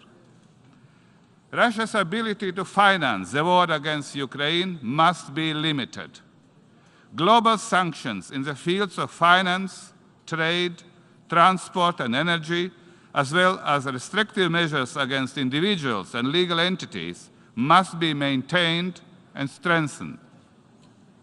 Belarus, being equally responsible for enabling Russia's military aggression against Ukraine, is also being sanctioned. Since the beginning of the war, Latvia has spent over 0.8% of our GDP on military, economic, financial, and humanitarian aid to Ukraine. We stand with the brave people of Ukraine.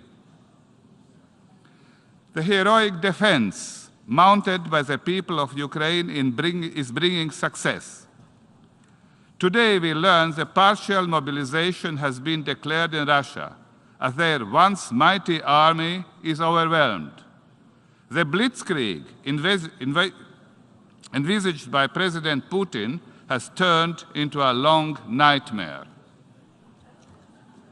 In another sign of desperation, Russia plans to hold illegal referenda in the coming days on the annexation of the occupied territories to the Russian Federation. This is a blatant contravention of both Ukrainian and international law. Latvia will not recognize the legitimacy of these referenda and their results. I call on the international community to do likewise. Mr. President, dear colleagues, impunity means invitation to further crimes. Therefore, the aggressor must be held accountable.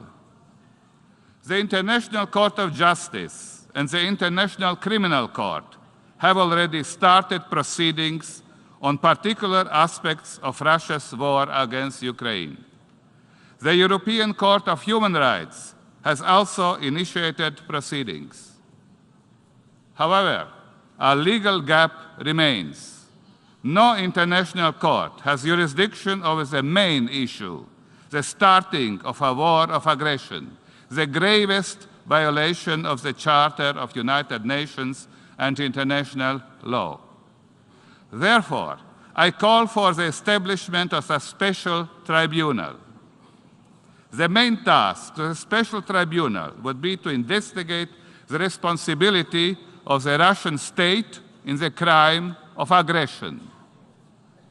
After the war, Russia will have to pay reparations to Ukraine for damages.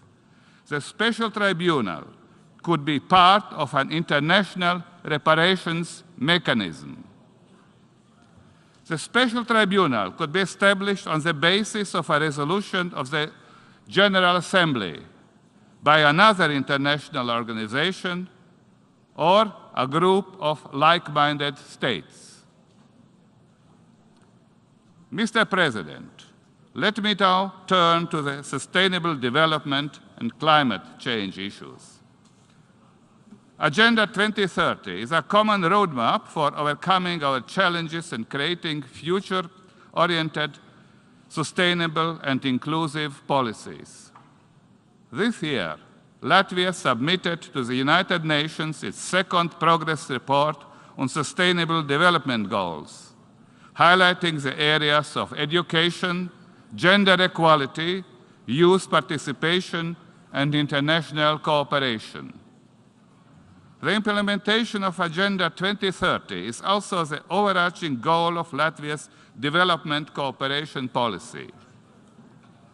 Over the past 30 years, Latvia has developed expertise in democratic processes, good governance, socio-economic changes, and gender equality. Good governance, especially strengthening of the rule of law and democracy, accounts for more than 40% of all support provided by Latvia. As a member of the Peacebuilding Commission, we are sharing our expertise on societal resilience. Joint efforts must also be continued to address the consequences of climate change, including through development cooperation efforts. For example, in Central Asia, Latvia has been working with the promotion of clean technologies. Particularly related to the protection of climate is the problem of global justice. Latvia supports the view that the greatest polluters should bear a greater burden for the protection of the climate. Latvia consequently advocates for more justice and for more solidarity on the global agenda. Mr. President, we are convinced that digitization is one of the most important agents of change. Latvia supports innovative and proven digital solutions that promotes the efficiency of public administration, public participation in decision-making, and the creation of new economic opportunities. Let me now highlight security and fundamental rights in digital space. The digital space is an integral part of our lives. It has enormous potential to contribute to the sustainable development of nations. Therefore, we must resist attempts to turn the digital space into a battlefield where international law is challenged and basic rights are ignored. Use of people's data in ways incompatible with their human dignity, rights, and security must be prevented. The global internet must be open, free, reliable, and secure. We support the proposal of the UN Secretary General to agree on a global digital compact, which should reduce the digital gap between the developed and developing countries. Both the COVID pandemic and current geopolitical challenges highlights the need to strengthen the resilience of society by combating disinformation, promoting media literacy, and strengthening media freedom. Accordingly, Latvia is actively preparing for the upcoming 11th Global Media Information Literacy Week. Critical thinking skills build our immunity to disinformation. Mr. President, distinguished delegates, the aggression by a permanent member of the UN Security Council against another UN member state undermines the basic principles of the multilateral system that we have been building for decades. This situation once again confirms that a meaningful reform of the UN Security Council is necessary. As a first-time candidate for the Security Council in the 2025 elections, Latvia takes the responsibilities of membership very seriously. We will strive to make the Security Council more effective, accountable, coherent, and transparent. Latvia supports a more just, equitable representation by member states, notably from Africa. Mr. President, the Baltic states have much to contribute to the work of the United Nations. For us, the horrors of war, occupation, and harsh rule by a colonial power are within living memories. So is the fight for liberty and restored independence, and the transition to a successful, sustainable economy and the rule of law. We have no wish to dominate or intimidate anyone. We reject the idea of spheres of influence. As smaller states, we have an existential interest in effective multilateralism. Therefore, Latvia will continue to contribute to the work of the United Nations in the spirit of optimism and determination. Thank you. On behalf of the Assembly, I wish to thank the President of the Republic of Latvia for the statement just made, and I request protocol to escort His Excellency. The Assembly will hear an address by His Excellency Guillermo Lasso Mendoza, Constitutional President of the Republic of Ecuador. I request protocol to escort His Excellency.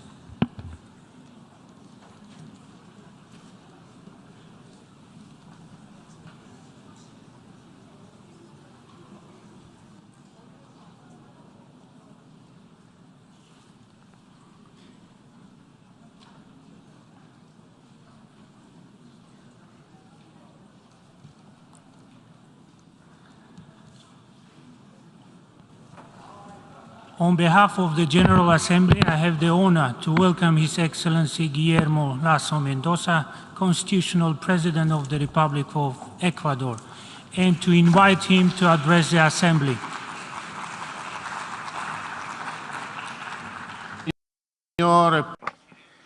Mr. President, Excellencies, at the beginning of this year, a young man from Colombia, whose name is Mateo, was going about his daily student activities in the east of Europe. As many migrant Latin Americans, Mateo was focused on pursuing his dreams. In this case, he was pursuing his medical degree at the National University of Zaporizhia. However, on one day in February, this dream was transformed into a nightmare due to the absurd war of Russia against Ukraine. And while the whole world witnessed with horror the beginning of a war, the dimensions of which hadn't been seen in decades, Mateo actually experienced this in his own flesh. He found himself very close to the most dangerous military actions, and due to my respect for him and his traumatic experience, I prefer not to disclose these experiences. Now, using his own ingenuity as well as the solidarity of other people, Mateo made use of various means of transport, including on horseback, in order to go directly to the closest border. In the meantime, while all this was taking place in Ecuador, we were in the process of establishing a national crisis committee which fulfilled its goal of repatriating 730 Ecuadorian citizens on board of humanitarian flights. On one of these flights, Mateo managed to find a seat. His sister is Ecuadorian, and so that transforms him into part of our transnational family. His Colombian parents today reside in Ecuador thanks to special humanitarian visas that have been issued by our government. But it wasn't just Mateo.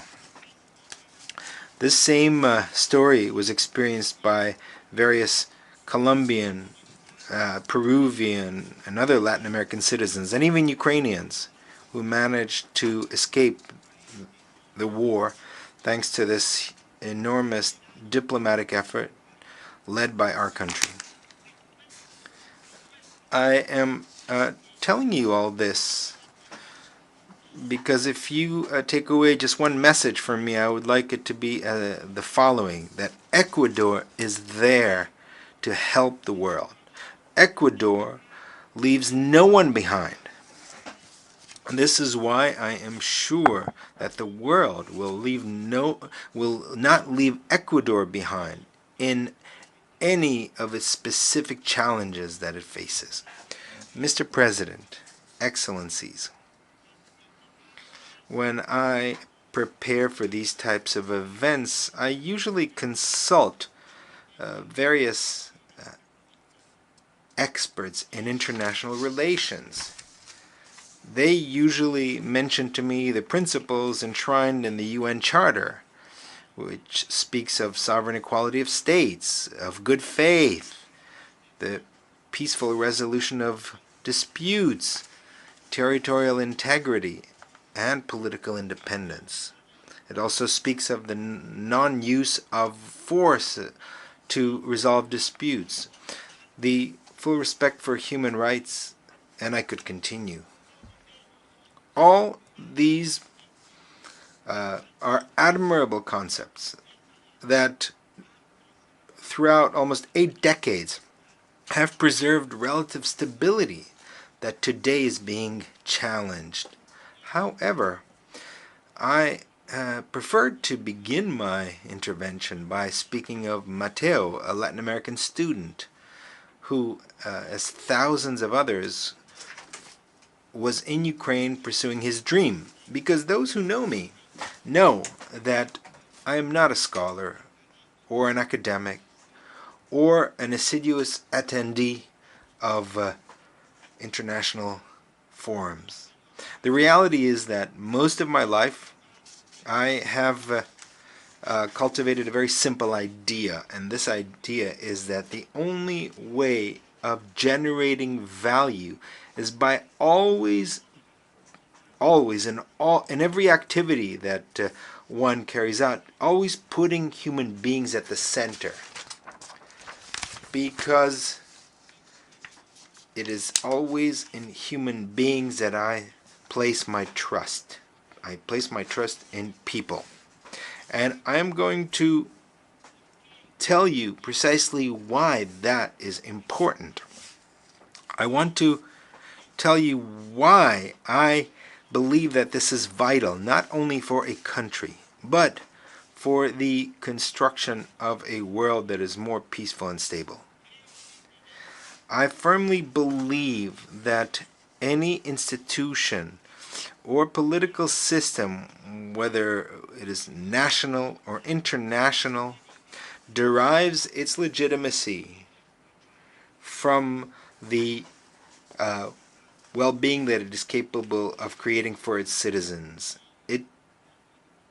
It shouldn't only base its legitimacy in this, but it should renew that legitimacy daily based on the consent of the people who live in that system. And here, in this great institution, we form a family of nations. And nations, in fact, are themselves families of citizens. And from what happens in each one of our small families depends the well-being of the greater family. Its stability depends on it. And ultimately, its peace depends on that well-being. And you can take these words from someone who today leads a country where in the past marginality and abandonment have been the breeding ground for magic formulas of the most predictable kind of populism. I am speaking of the same populism that then usually drops its mask and shows its true authoritarian face. The same face that, when it is in the government, flirts with dangerous actors that hide beyond the reach of our international institutions in order to create some of the threats that today bring us together and lead us to ask, what do we do with these threats and challenges? Challenges have various aspects, but I will always insist that if we want to make sure that these threats remain far from us, it is necessary to start by clearly pointing to the ugly face of authoritarianism. And for that, we always need to, as we go into going in a circle, we need to return to the source, the same source. We need to create opportunities for people. We need a global order where all citizens feel included, connected, and represented. An interdependent order where opportunities flow freely from one corner of our planet to the other. We need a balance in which every day is increasingly more difficult for aspiring dictators to blame their failures on supposed asymmetries of the global order. We need to open to more people, to more citizens, and to never close those opportunities on the pretext of the false notion of sovereignty, which in reality is not sovereignty, but rather arrogance. We need to understand that international security is not simply a right that one can demand, but rather it is a duty that all of us share. In fact, Mr. President, Your Excellencies, my government has found itself in the strange position of having to inaugurate or launch a fight against a threat that in the past was not confronted head-on, but rather it was concealed.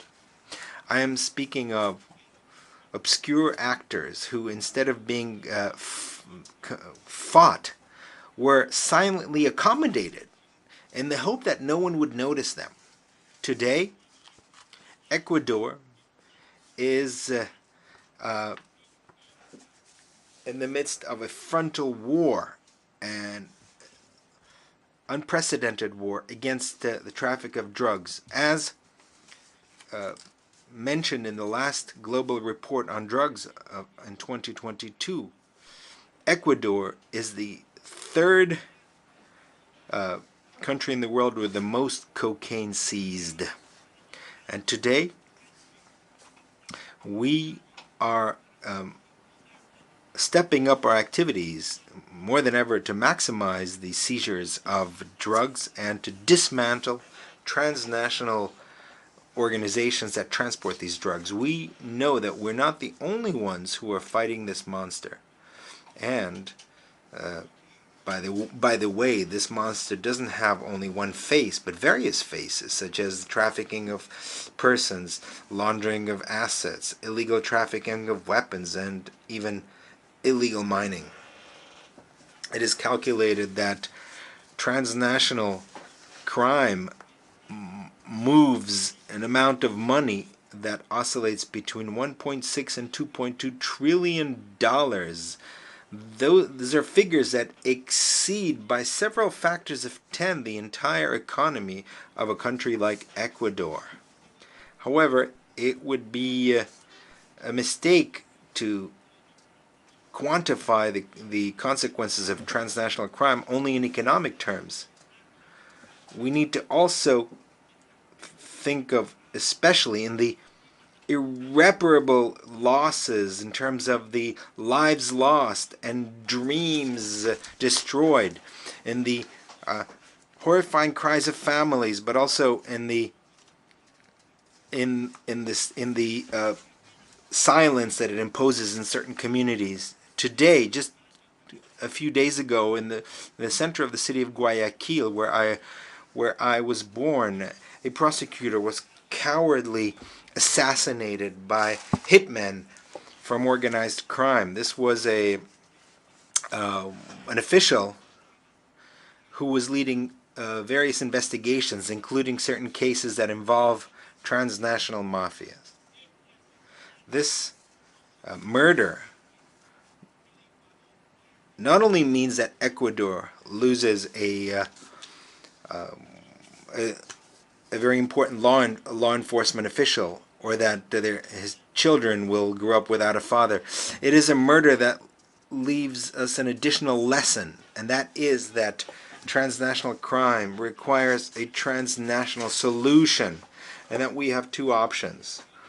Or we're going to suffer separately from an enemy that acts in a coordinated fashion in various countries in order to ignore our laws, or we can unite our efforts to vanquish that enemy. The events clearly demonstrate that we need more cooperation, and I will never tire of insisting on this. In Ecuador, it's not just with record seizures, but also with the sacrifice of our officials, and that we're demonstrating that we deserve this assistance and this international help to strengthen institutions. And also, these are institutions where these officials are working selflessly. I want to take advantage of this opportunity to work together also to combat against gender violence. In the case of Ecuador, the disappearance of a courageous woman, a lawyer, a mother, and daughter should be the symbol of this challenge, of the challenge of combating against violence against women. Ecuador has demonstrated that we're there for the world. The world can count on us, and I'm sure that the world will support us and help us in these challenges. In the area of human mobility, we have taken decisions that have been applauded these days. We're not only maintaining our long trajectory as a transit country, a country that welcomes and is a refuge for migrants, but also traditionally we have been one of the biggest host countries of refugees in the entire Western Hemisphere. But beyond simply welcoming refugees, I want to refer to the treatment that those citizens receive when they enter our country. In Ecuador, we make special efforts to ensure, to guarantee the rights, and especially, more importantly, the integration of migrants, particularly when we're talking about families whose countries of origin do not offer alternatives of a better life, and these people have no other option other than to flee. For example, 500,000 Venezuelans who today live in Ecuador. We're one of the three main destinations for migrants from this country, and in spite of our budgetary difficulties, we provide assistance to this population with healthcare, education, and other social services. We have also begun a long process of regularization of their status. Just think, Mr. President, what this means in a small country such as ours. Now, think about the impact of a population of that size would have on each one of your countries. This is why I repeat, Ecuador is there for the world. The world can count on Ecuador, and I know that the world will support us with this plan for regularizing the status of our Venezuelan brethren who have had to flee their country. I have the firm hope that this will be the case. But it's not just that. Ecuador is also fulfilling its responsibility in the climate crisis as a country that is the emitter of greenhouse gases. We represent barely 0.18% of global emissions, and yet, without the need to wait or the need to suggest to us, my government took the decision to convert Ecuador in the first country in Latin America and the fourth in the world to adopt a cross-cutting policy towards environmental transition, including creating a special ministry for this. And this is not merely an issue of how much a country has industrialized in the past, but rather how much a country can contribute in the future. This is why almost a year ago, in the framework of the conference, the climate conference in Glasgow, I announced the creation of a new marine reserve called Hermandad, or Brotherhood, in the Galapagos Islands, which increased by 60,000 square kilometers the protected area of this natural heritage site of humanity. That same year, this was further complemented with the signature of a declaration for the preservation and management of ecosystems included in the marine corridor of the East Tropical Pacific. This was we signed this together with my colleagues from the presidents of Colombia, Costa Rica, and Panama, two provide a new dimension and political impetus to the goals of the Marine Corridor. Thus, we are opening new opportunities for cooperation, financing, and technical assistance for the conservation not only of equatorial biodiversity or regional biodiversity, but rather global biodiversity. But we're more ambitious. We're looking beyond that. It's in this same very institution where we have promoted the mandate of the General Assembly on the environment in order to negotiate a future treaty on the plastic pollution. And so in the area of environmental conservation, Ecuador is also there for the world. Mr. President, in each one of the topics I have mentioned here, in each one of these challenges and uncertainties that the future holds before us, Ecuador supports a conviction that we need to find the responses within ourselves. In our understanding that we as human beings share this planet Earth. And what we have in common is much bigger than what divides us, what separates us. And in fact, it could happen that we are not even aware that we have in our hands keys to solve problems that other nations or other individuals are confronting. In fact, that is what happened with Mateo, the student that we managed to transport from Ukraine. If on each challenge we apply that form of thinking, if we dare to tackle each threat from a common position, we will go much farther. For example, take the food crisis, which today has been aggravated by the conflict in Ukraine, and that has meant the worsening of malnutrition in various countries. International figures speak of 52 million children younger than 5 years of age that today suffer malnutrition. 17 million suffer from acute malnutrition, and 155 million suffer from stunted growth.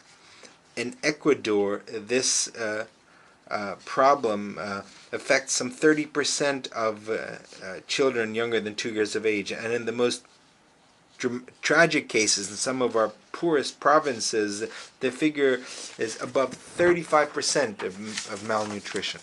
To confront this problem, my government has been a pioneer. We have created a technical secretariat. It's called Ecuador Develops Without Child Malnutrition, and I have set a very clear goal for my term: reduce during my term of government by 6 percentage points the malnutrition of children, and we have ensured the participation of civil society, academia, the private sector, and local governments in these efforts. And however, we can certainly do even more. We can dare to think as a global community.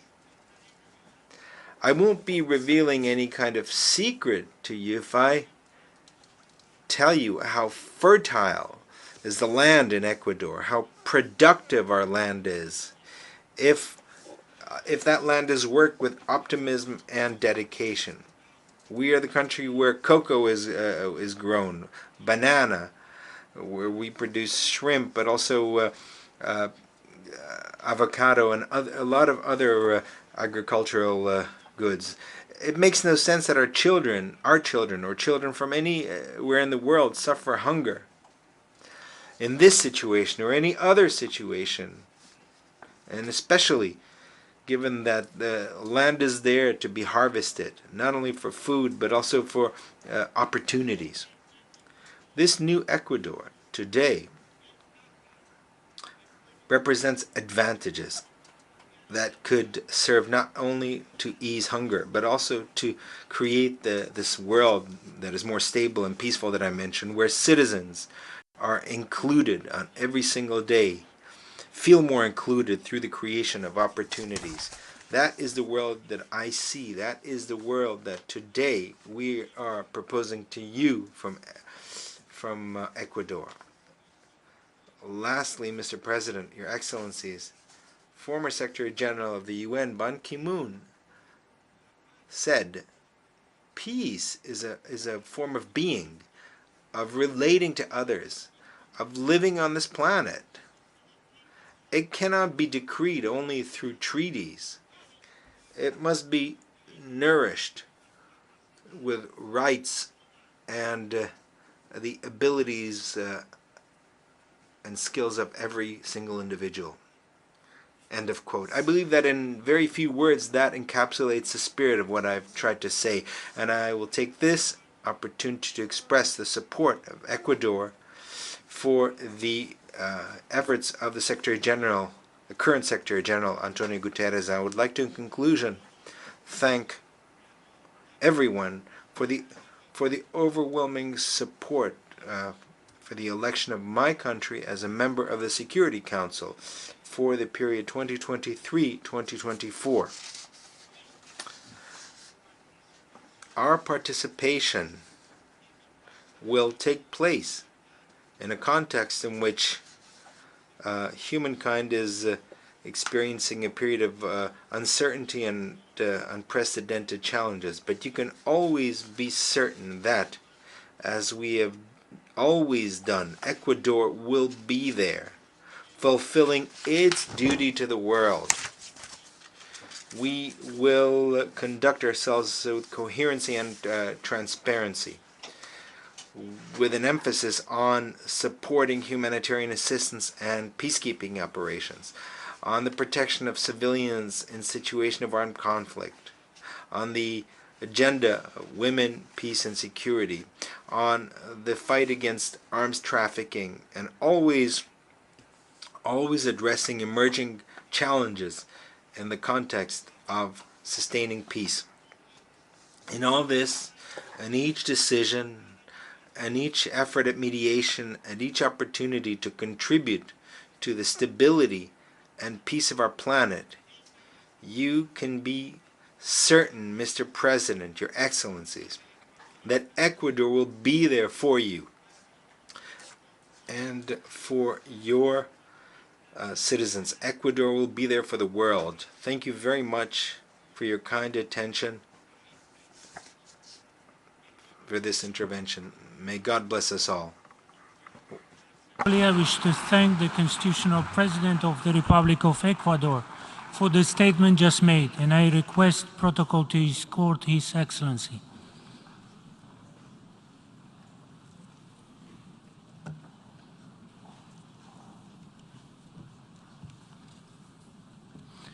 The Assembly will hear an address by His Excellency Hakainde Hichilema, President of the Republic of Zambia. I request protocol to escort His Excellency.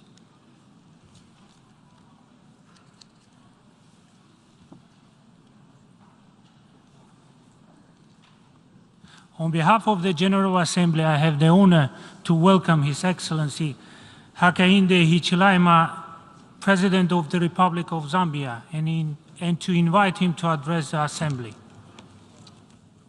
Your Excellency, Ambassador Korosi, President of the 77th Session of the United Nations General Assembly, Your Excellency, Mr. Antonio Guterres, Secretary General of the UN, Your Excellencies, Heads of State and Government, distinguished ladies and gentlemen, first, we congratulate you, Mr. President, on your election as the seventh President of the UN General Assembly.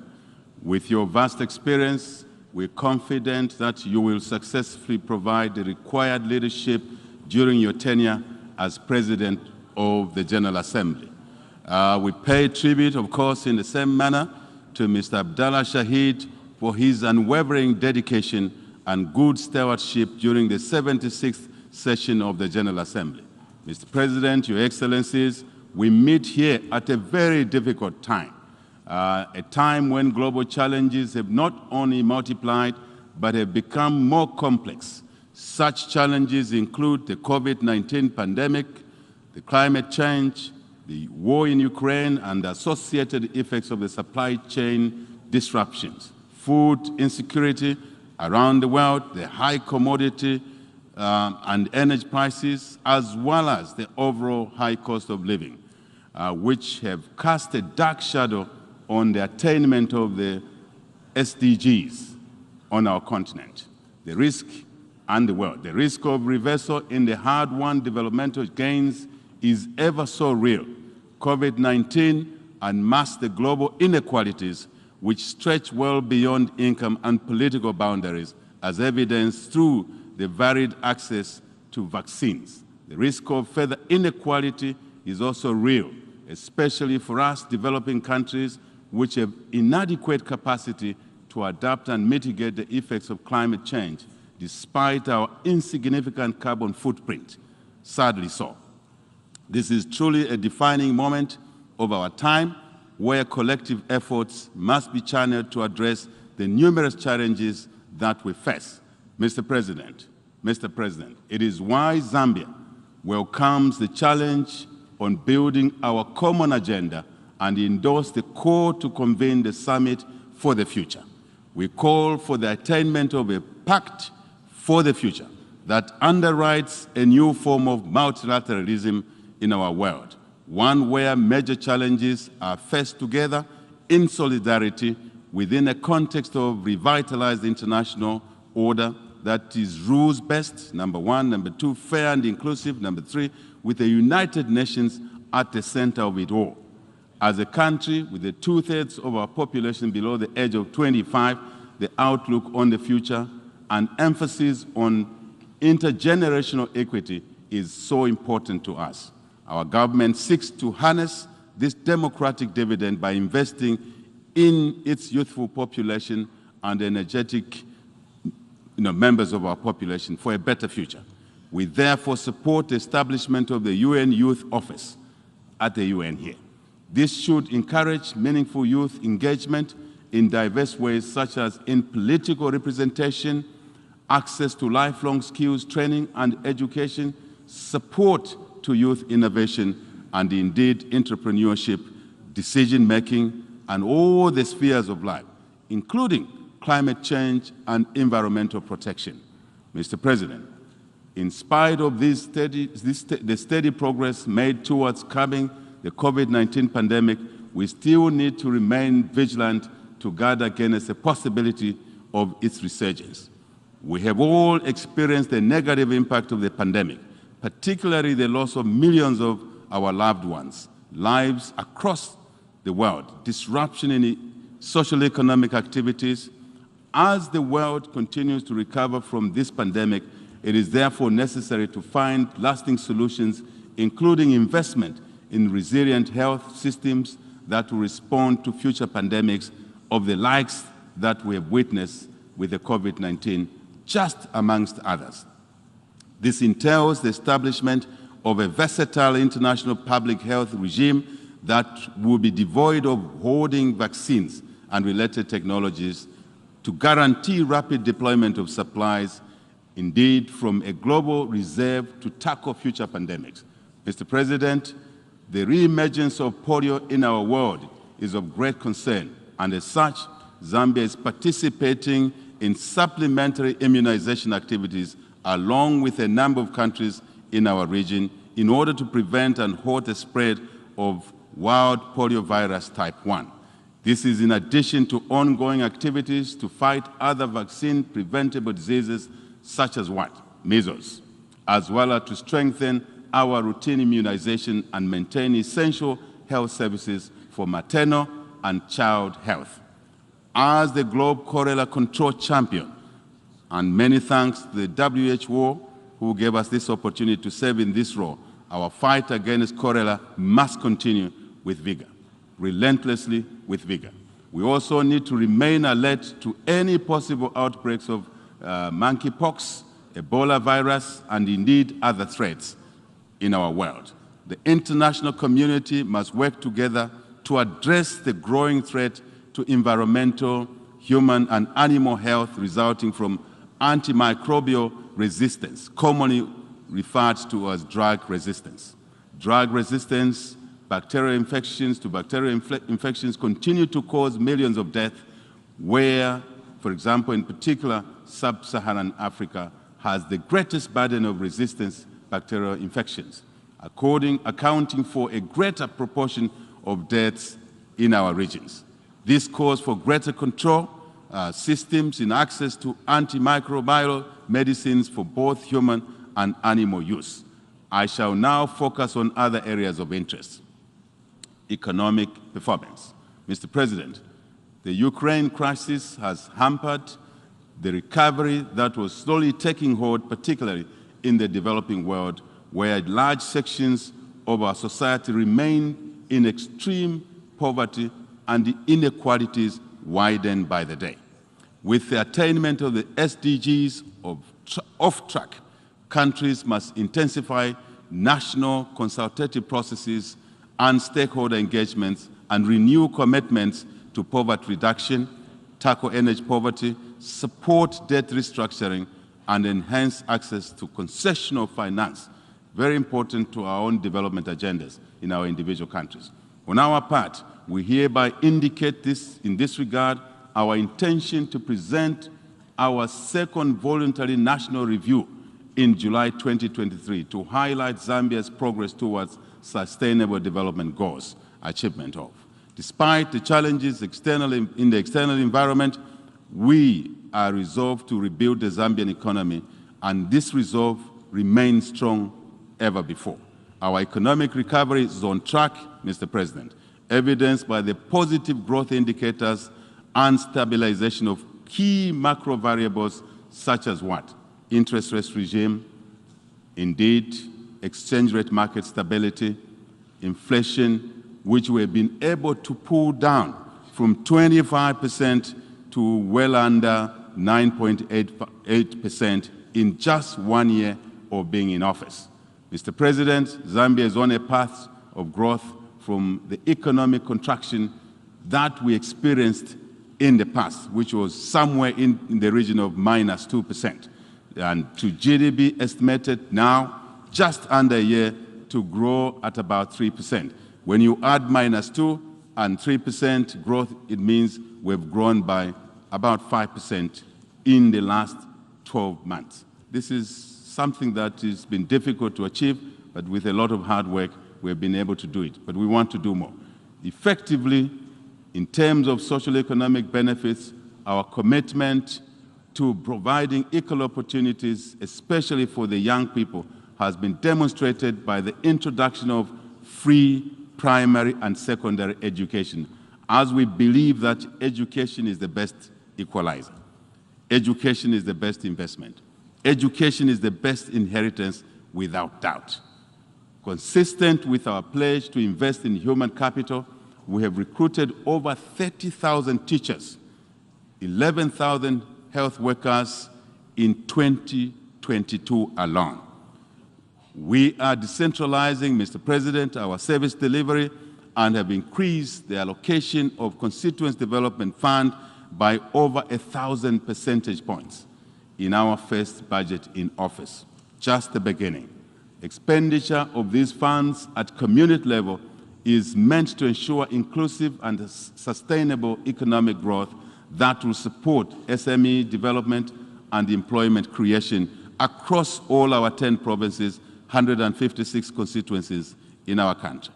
I'm pleased to note that we have reached, in principle, agreement with our creditors under the common framework to restructure the national debt which we inherited, and have effectively concluded an IMF deal based on our more important homegrown economic transformation plan.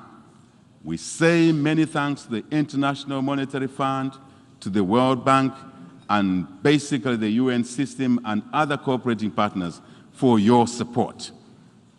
Climate change. Mr. President, the adverse effects of climate change have continued to ravage our planet. In addressing the emerging global crisis on climate change, allow me to cite a situation in Zambia where recently one half of our country experienced total crop failure due to extreme drought, and another half of our country experienced floods in one season.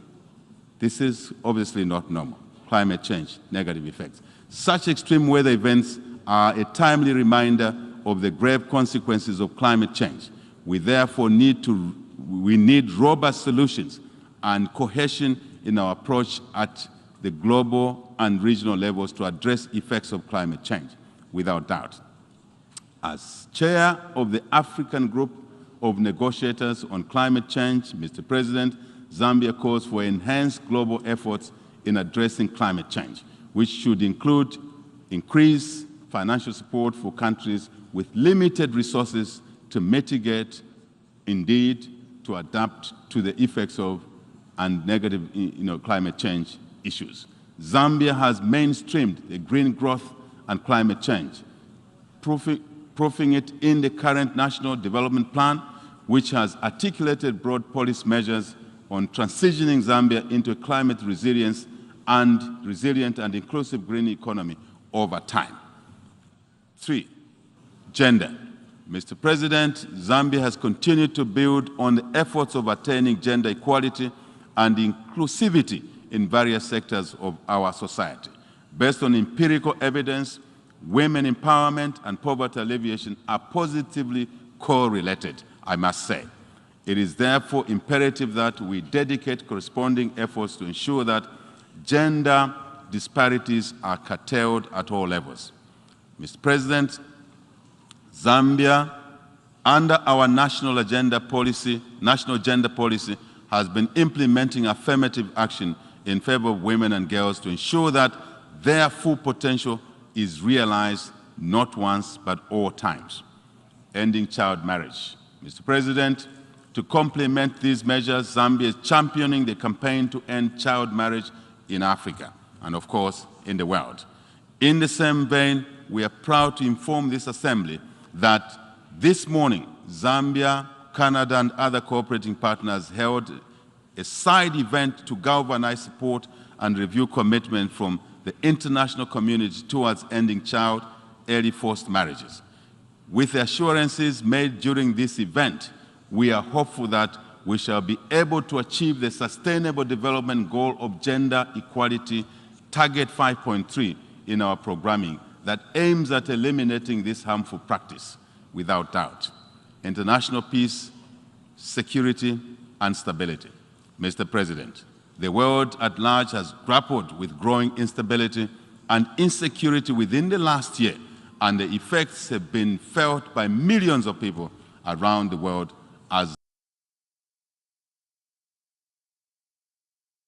across the world. Zambia believes that without peace and stability, our joint developmental efforts are in vain, totally in vain. As such, we are committed to remain strong advocates of peace and stability in Southern Africa and the entire African continent and the world over. Our guiding principle is that instability, Mr. President, anywhere is instability everywhere. This reminds us that ending war and conflict is not only the responsibility of those that are directly involved in the conflict, but it's a shared obligation of every global citizen and indeed every nation. I mean all of us without exception, Mr. President. We cannot afford to allow instability to derail our programs, noble programs to better the lives of our people. We therefore take this matter seriously and shall continue to actively participate in efforts to restore peace in all the troubled regions of our global village. As the incoming chair of the SADC organ on politics, defense, security cooperation, Zambia prioritized the restoration of peace and stability in our own country, to start with, and the region. As it is said, Mr. President, charity begins at home. At the continental level, Zambia remains engaged and committed to the efforts of the African Union, the United Nations in promoting peace in various conflict areas around our global world, our global community.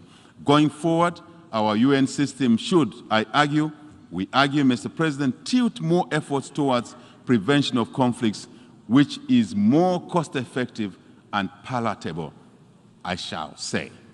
Zambia, as a signatory to various disarmament treaties and conventions, remains committed to promoting global peace and security. Mr. President, Zambia joins other governments in expressing particular concern about the ongoing war in Ukraine. As we stand with all those affected, both inside Ukraine and in the neighboring countries, we also take this opportunity to stress the far-reaching negative consequences of this war, particularly on the prices of food across the world, fuel, fertilizer, and other key commodities. War in any part of the world, Mr. President, has a damaging effect on economic activity, which derails our collective fight against poverty and hunger. Mr. President, a few months of war can erase decades of progress. I shall repeat this. A few months of war can erase. Take note of this.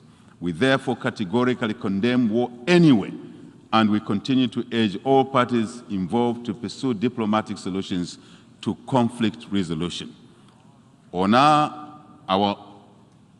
Let me repeat, our UN, and I want to emphasize this, our UN should continue with its peace efforts in this particular conflict, and your efforts, Mr. President, our collective efforts, are well recognized, and thank you for that.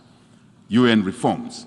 Mr. President, we wish to stress that global ambitions toward peace and security largely depend on the effectiveness of the United Nations Security Council. The inadequacies of the current structure of the Security Council, however, have become increasingly pronounced with ceding of decision-making on matters of global peace and security to the General Assembly that otherwise would have been its preserve. That's a preserve of the Security Council. But this burden is now pushed to the General Assembly. I think this is not correct. This brings to the fore the need for the long overdue reforms of the UN Security Council. We appreciate the call from President Biden for greater inclusivity in the Security Council.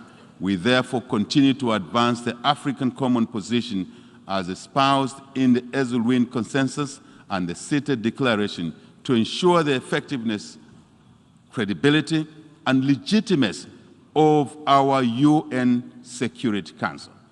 In conclusion, Mr. President, we wish to reaffirm Zambia's commitment to the fundamental principles which the United Nations was founded upon, which safeguard our shared future, indeed, of peace, prosperity for all nations, not for some nations, I shall emphasize, but peace and stability and prosperity for all nations. Mr. President, I thank you for your kind attention. On behalf of the Assembly, I wish to thank the President of the Republic of Zambia for the statement just made, and I request protocol to escort His Excellency. The Assembly will hear an address by His Excellency Angie Rajoelina, President of the Republic of Madagascar. I request protocol to escort His Excellency.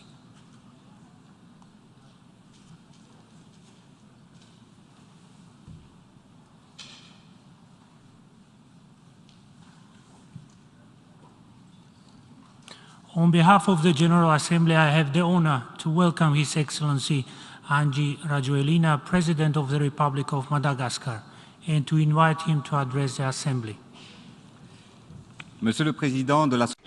Mr. President of the General Assembly, Secretary General of the United Nations, Excellencies, Heads of State and Government, delegates, ladies and gentlemen, distinguished guests, allow me at the outset to address Mr. Korosi, Director of Environmental Sustainability in the Office of the President of Hungary. Mr. President, your election to the presidency of the 77th General Assembly of the United Nations is a clear message about the roadmap established by this annual meeting of nations. Mr. President, please accept my warmest congratulations. Secretary General, I convey to you my deep gratitude for your continued commitment and your devotion in your leadership of the United Nations organization. On behalf of the Malagasy people, I also wish to take the opportunity offered to me by this illustrious rostrum to reiterate our deepest condolences to the British people. Queen Elizabeth II inspired many generations in her country and throughout the world. I also wish to convey my congratulations and our wish for a reign full of health and blessings to His Majesty King Charles III. Excellencies, ladies and gentlemen, the annual meeting of the United Nations at the General Assembly is always an opportunity to raise the banner of our aspirations, namely the aspiration which brings us all together here, that is universal peace. Now that we've learned to live with COVID-19, that we have discussed at length over the last 2 years, we are, in spite of everything, facing the consequences of this crisis. This crisis has proven to us that it is in the most difficult times that we realize the importance of solidarity between nations. The theme of this session, Transformative Solutions to Interlocking Challenges, becomes entirely logical. In this context, it gives us new hope, reassures us, and gives us new prospects for advancing together along the path of development. When we were forced to face the health crisis, we chose to place our trust in our scientists and in the natural riches of our land. The creation of the pharmaceutical plant in Madagascar, Pharmalgacy, when the crisis was in full swing, demonstrated that we could turn difficulties into opportunities in order to exploit our biodiversity and in so doing protect our people. Despite the fact that we predicted the apocalypse in Africa, the infection rate and death rate in Madagascar is among the lowest in the world. We were classified as a green zone. In other words, we were among the countries with the lowest infection rate, and as such, entering Madagascar requires neither a PCR test or a health certificate. We have flown in the face of all statistics, and we have emerged from this crisis stronger than ever, and particularly more committed than ever to ensuring that our country emerges and flourishes. Ladies and gentlemen, the world was just getting back on its feet from the pandemic when new crises emerged. No country has been spared by the consequences of COVID-19, and the conflict in Ukraine has sowed further instability and heightened inequalities. This is yet another major obstacle to our efforts to recover from the COVID-19 pandemic. Like all countries in the world, we are feeling the full force of the inflation caused by this crisis. We are convinced that all wars end around a table. Dialogue is the only way to bring about peace. As such, Madagascar reiterates its appeal for dialogue to resolve the conflict, because its consequences are global. They're growing more burdensome day by day, and developing nations such as our own are those that pay the highest consequences of this crisis. The crucial role of the United Nations must be to encourage multilateralism in order to find equitable solutions which take account of the strengths and weaknesses of each country and its people. How can we accept the fact that in this period of crisis, certain countries with more than $100,000 GDP per capita and others with less than $600 GDP per capita buy barrels of oil on the same market and at the same price? Our organization can take measures to support low-income countries so that they can benefit from and supply themselves with oil at equitable prices because the current global situation is a source of major upheaval in many countries. Certain states have seen themselves affected by instability. Social fabrics are unraveling and economies are growing more fragile. Indeed, certain countries have been forced to increase fuel prices by 50%, and in some countries that has produced riots and socioeconomic turbulence. Recovery is a shared concern. Our solidarity is the only way that we will be able to heal our societies, ensure that our economies recover, support growth, and establish peace. Ladies and gentlemen, dear leaders, as things stand, all countries have been forced to review their development strategies, and in so doing, they've been convinced of the need to speed up the industrialization and the process of ensuring the self-sufficiency of all countries. We are convinced that we must produce and locally process everything our population needs. There are weapons more powerful than bombs, tanks, and missiles. These are our lands, our raw materials, our natural resources, and our people. Local industrialization, agricultural innovation, and the leadership of leaders are our ammunition to build our strength and to strengthen our shield so that we can protect our people. In Madagascar, our strategy has involved developing a plan to make up our development delays. We have established the plan Emergence Madagascar, and I began implementing that plan when I entered into office in 2019. Our vision is clear and has gone hand in hand with political will that we demonstrate through everything that we do. A sector-by-sector and project-based approach has been prioritized in order to raise Madagascar to the rank of newly emerging country.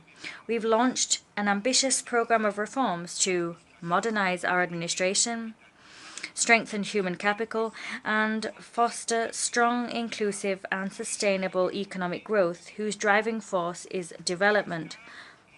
Madagascar is a blessed country because we have water resources for hydroelectric. We have a number of sunshine hours per year that means that we can open solar power stations, and we have wind power for wind farms. As things stand, many countries are facing energy problems. Consequently, we need to step up the pace of renewable energy production to achieve energy self-sufficiency in the next 5 years. We intend to double, even triple, our energy production capacity. Counterparts, brothers. Now is 2022, and it's unfortunate to note that Africa remains the continent in which the majority of families live in darkness and obscurity. More than 600 million African people, 85% of which are Madagascan households, continue to use candles and oil lamps to light their homes. Consequently, we are launching one of the largest operations ever seen to equip Madagascan homes with solar kits by the end of next year. A number of these, of course, will be subsidized by the state.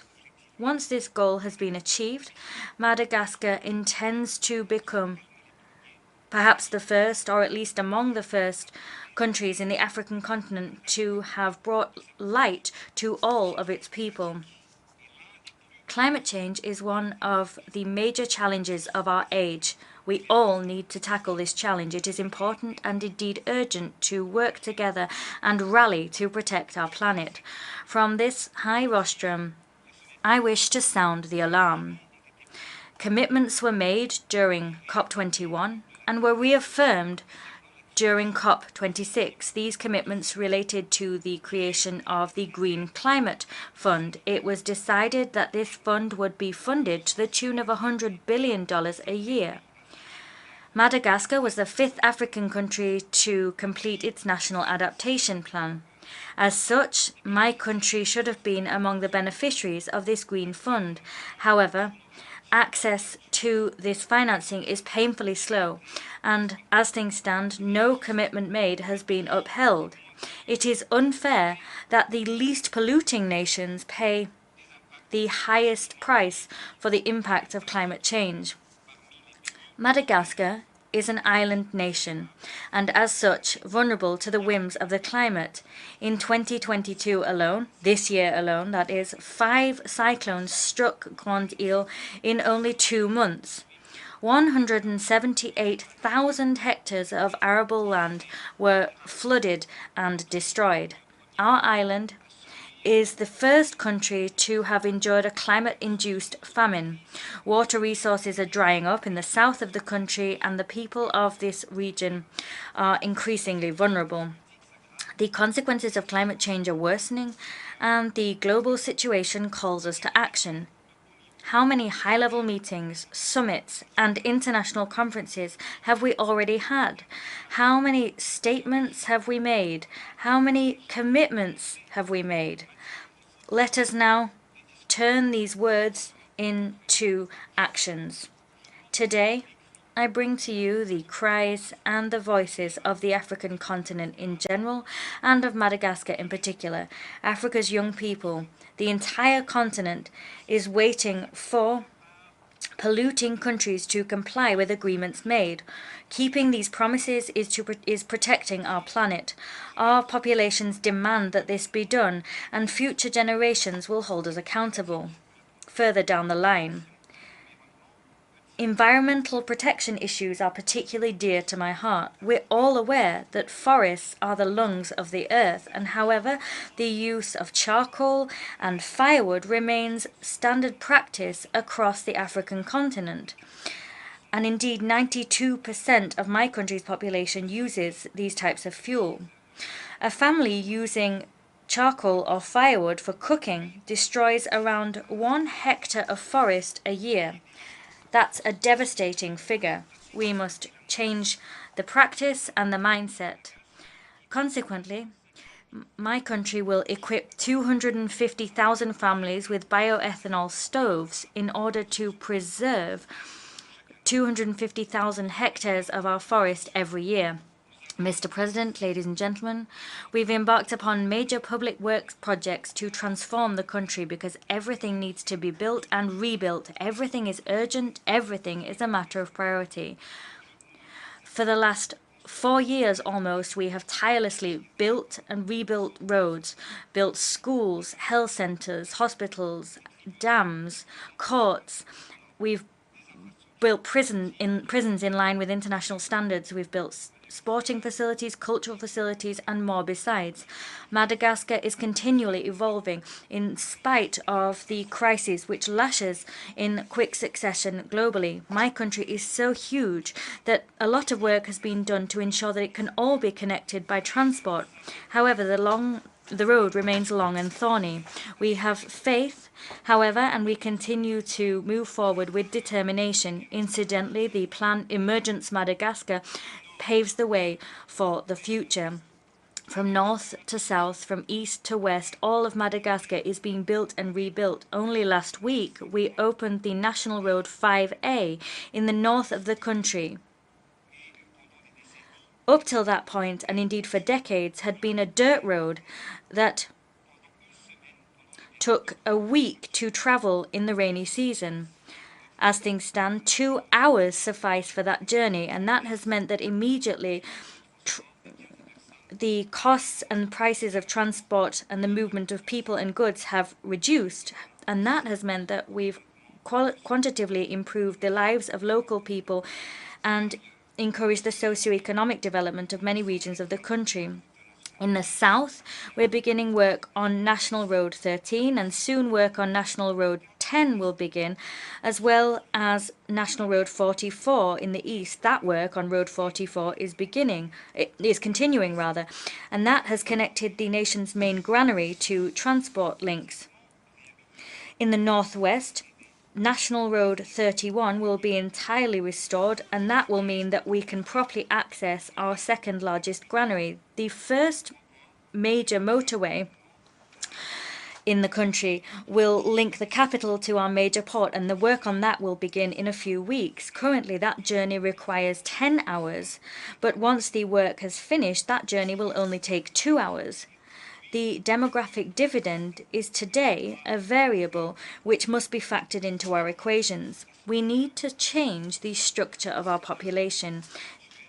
Current demographic growth is not proportionate to economic growth. In a number of regions, young girls of under 18 years old are already mothers of entire families and find themselves with, on average, 5 to 8 children for which they are responsible.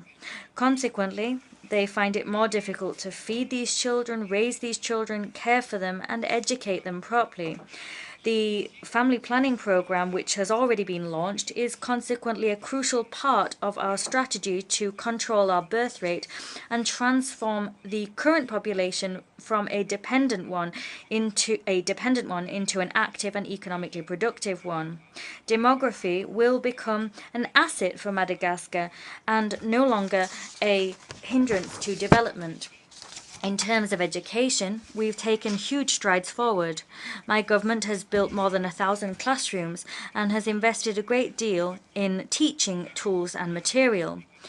We've established school canteens, we've published books and textbooks, distributed digital tablets in order to considerably improve the quality of education our children and young people receive. The access rate to basic education has increased by 146%, and the school dropout rate has significantly decreased. We have made education a national priority. And here we renew our commitment to transform school and university life and lend new momentum to both. Last year, I had the opportunity to speak of my country's wish to finally see the implementation of resolutions made by the General Assembly of the United Nations in 1979 and 1980. These pertain to the return of the scattered islands and Nosy Islands in the Indian Ocean to Madagascar. We are delighted that very soon we'll have the second meeting of the Joint Commission, the Joint French-Malagasy Commission on the subject. And based on these resolutions, we hope that we'll have the support of the United Nations to finally have a fair, peaceful solutions. These resolutions indeed confirm the legitimacy of our claims. Excellencies, ladies and gentlemen, during the pandemic, sick people needed oxygen to survive. Currently, many countries are suffocated by the consequences of successive crises. These countries need support, help, and assistance, which will act as oxygen so that they can breathe and face the challenges of socioeconomic recovery, as well as achieve the Sustainable Development Goals. We need to step up the pace of the implementation of new financing mechanisms, such as the Trust Fund for Resilience and Sustainability, and we need to ensure that funds can be disbursed from it. I'd like to take this opportunity to thank the International Monetary Fund, the World Bank, and other friendly countries of Madagascar that have always stood shoulder to shoulder with us in the most difficult times. Counterparts, my brotherly African leaders, the Africa of tomorrow must be autonomous, independent, and prosperous. We have a duty to change the history of the continent and to write a new chapter so that each of us and each of our countries can change. Needs to strengthen its solidarity to provide common solutions to our common problems. May God bless each of our nations. The homeland is sacred. Thank you for your attention. On behalf of the Assembly, I wish to thank the President of the Republic of Madagascar for the statement just made, and I request protocol to escort His Excellency. The Assembly will hear an address by His Excellency Mohammed Yunus Menfi, President of the Presidential Council of the State of Libya. I request protocol to escort His Excellency.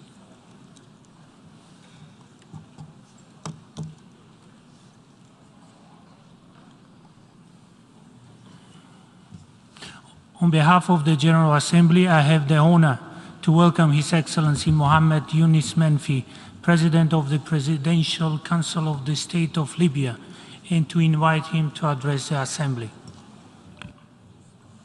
Bismillah ar-Rahman ar-Rahim. On behalf of God, the merciful Mr. President of the General Assembly. At the outset of my intervention, I would like to address on my behalf, on behalf of my delegation, my congratulations to Mr. Korosi for his election to the 77th session of the General Assembly. I wish him every success in his term. I also thank Mr. Abdullah Shahid for his tireless work and the invaluable contribution he made during his presidency of the previous session of the General Assembly. I also would like to applaud the continuing efforts of Mr. Antonio Guterres, who leads our organization with wisdom and balance in these difficult circumstances around the world. Ladies and gentlemen, my country, Libya, which I have the honor of serving and representing, is going through a decade of both suffering and hope. Libya is still trying to build its state institutions and consolidate the principles of democracy. The Libyan people have demonstrated to the entire world that they represent a unified a unified nation. In spite of the challenges, the Libyan people, thanks to its clairvoyance, tolerance, and patriotism, continue to work for a united and hope to keep moving forward to realize their aspirations to build our state and pave the way for stability and prosperity. Ladies and gentlemen, the events of today certainly recall the past. The Army of Libyan Liberation, which was created before the creation of the Libyan state, fought alongside the armies of the world, of the free world. After the defeat of fascism, Libya earned its independence. Our independence was born as a result of our national combat, and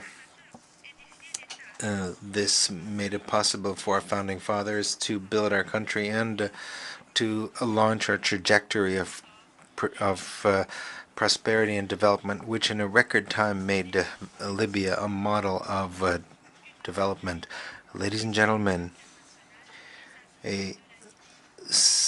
today, of course, the situation is very different. Individual interests of different countries involved in the Libyan situation, as well as proxy wars and diverging views on how to solve the situation in Libya, have not given us an opportunity to develop our own national path. The very negative international interventions offer contradictory solutions which push our country towards armed confrontation, which do not spare innocent people and which lead to intransigent political positions, which do not accept any concessions and any middle ground. Ladies and gentlemen, the Libyan Presidential Council is attached to its role, as indicated in the Libyan political agreement.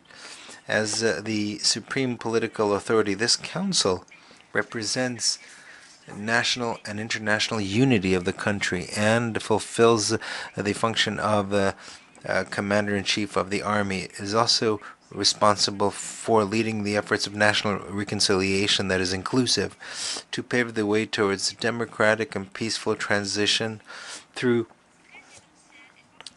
parliamentary and presidential elections. At the same time, I'd like to take this opportunity to thank the African Union for having cooperated with us in order to launch the project of national reconciliation.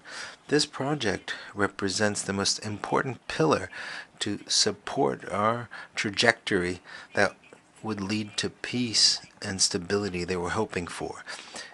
These responsibilities force us to work in the framework of an impartial and balanced national efforts, in spite of the attempts by certain political parties to push us towards political confrontation that we are trying to avoid by every possible means. We are trying to resolve these political disputes.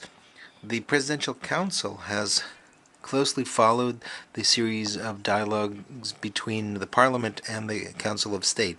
These rounds of dialogue have still not led to an agreement on the constitutional rules to be followed for the parliamentary and presidential elections. The Presidential Council continues to stress that these rounds of dialogue should not continue indefinitely. The Presidential Council is ready to intervene, to have the political process, if necessary, to overcome the impasse in the political process, if necessary. At the economic level, the Presidential Council has supported all efforts that have made it possible to restore the production of gas and oil in all Libyan regions.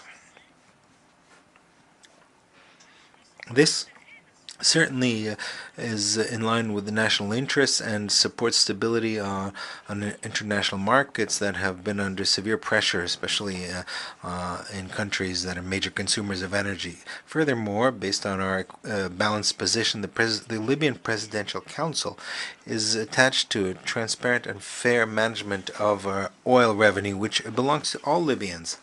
The goal is to have public funds not be a source of conflict, and for them to benefit all Libyans in every corner of the country without geographical, political, or other distinctions. If we manage to achieve this goal, it will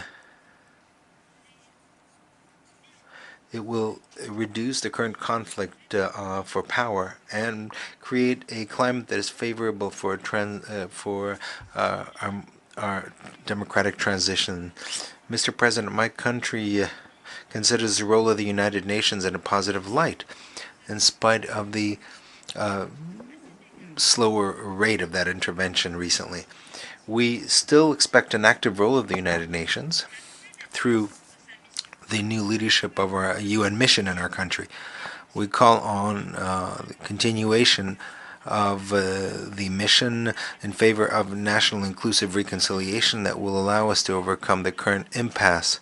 This impasse has opened the way for individual initiatives that risk undermining all the political progress achieved thanks to the political dialogue under the auspices of the United Nations. I also call for a new momentum in our economic development. One of the three trajectories of the Berlin Conference, which was neglected as far as we're concerned, that is transparency and justice in management of oil resources, financial control and public expenditure, and combating against corruption. Ladies and gentlemen, the world today is on the threshold of a new international order, an order which reminds us of the suffering of humankind at the beginning of the 20th century.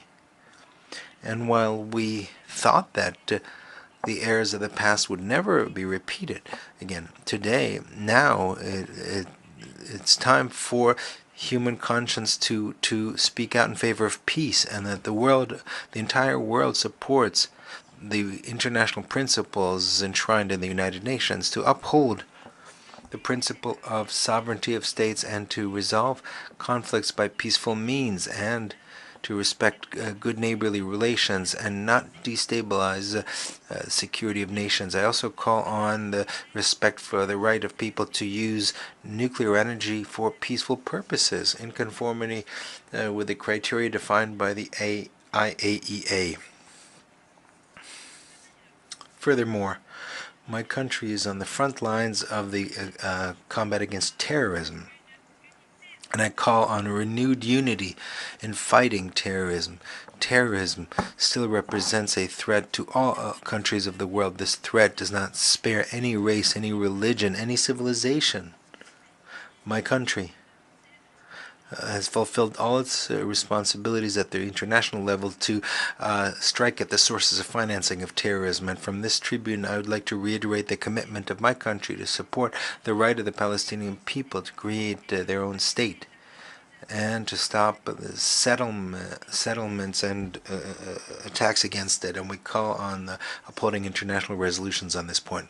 Ladies and gentlemen, Mr. President, this month, the Libyan people are observing a minute of silence during the Day of the Martyr, a day that coincides with the assassination of our national hero in the anti-colonial fight, Omar al-Mukhtar. The Libyan people are inspired by the combat of its ancestors to learn patience and to be more determined in defending its rights. The Libyan people draw inspiration from its founding fathers to become more tolerant. The current period will be enshrined in the national memory. Future generations will recognize the positions of those who supported us and those who undermined our security, who pillaged our richness, our wealth. Libya, due to its Arab neighborhood, due to its position in Africa, is a link between civilizations and as an economic hub where the interests of the world are concentrated. And the damage that we've experienced have not only affected the Libyan people, but have also affected the region and our international relations. Thank you very much. Au nom de l'Assemblée générale, je tiens à remercier le... On behalf of the General Assembly, I wish to thank the President of the Presidential Council of the State of Libya for his address, and I ask protocol to accompany him. Thank you. L'Assemblée va maintenant... The Assembly will now hear an address by Her Excellency Maya Sandu, President of the Republic of Moldova. I request that protocol accompany Her Excellency.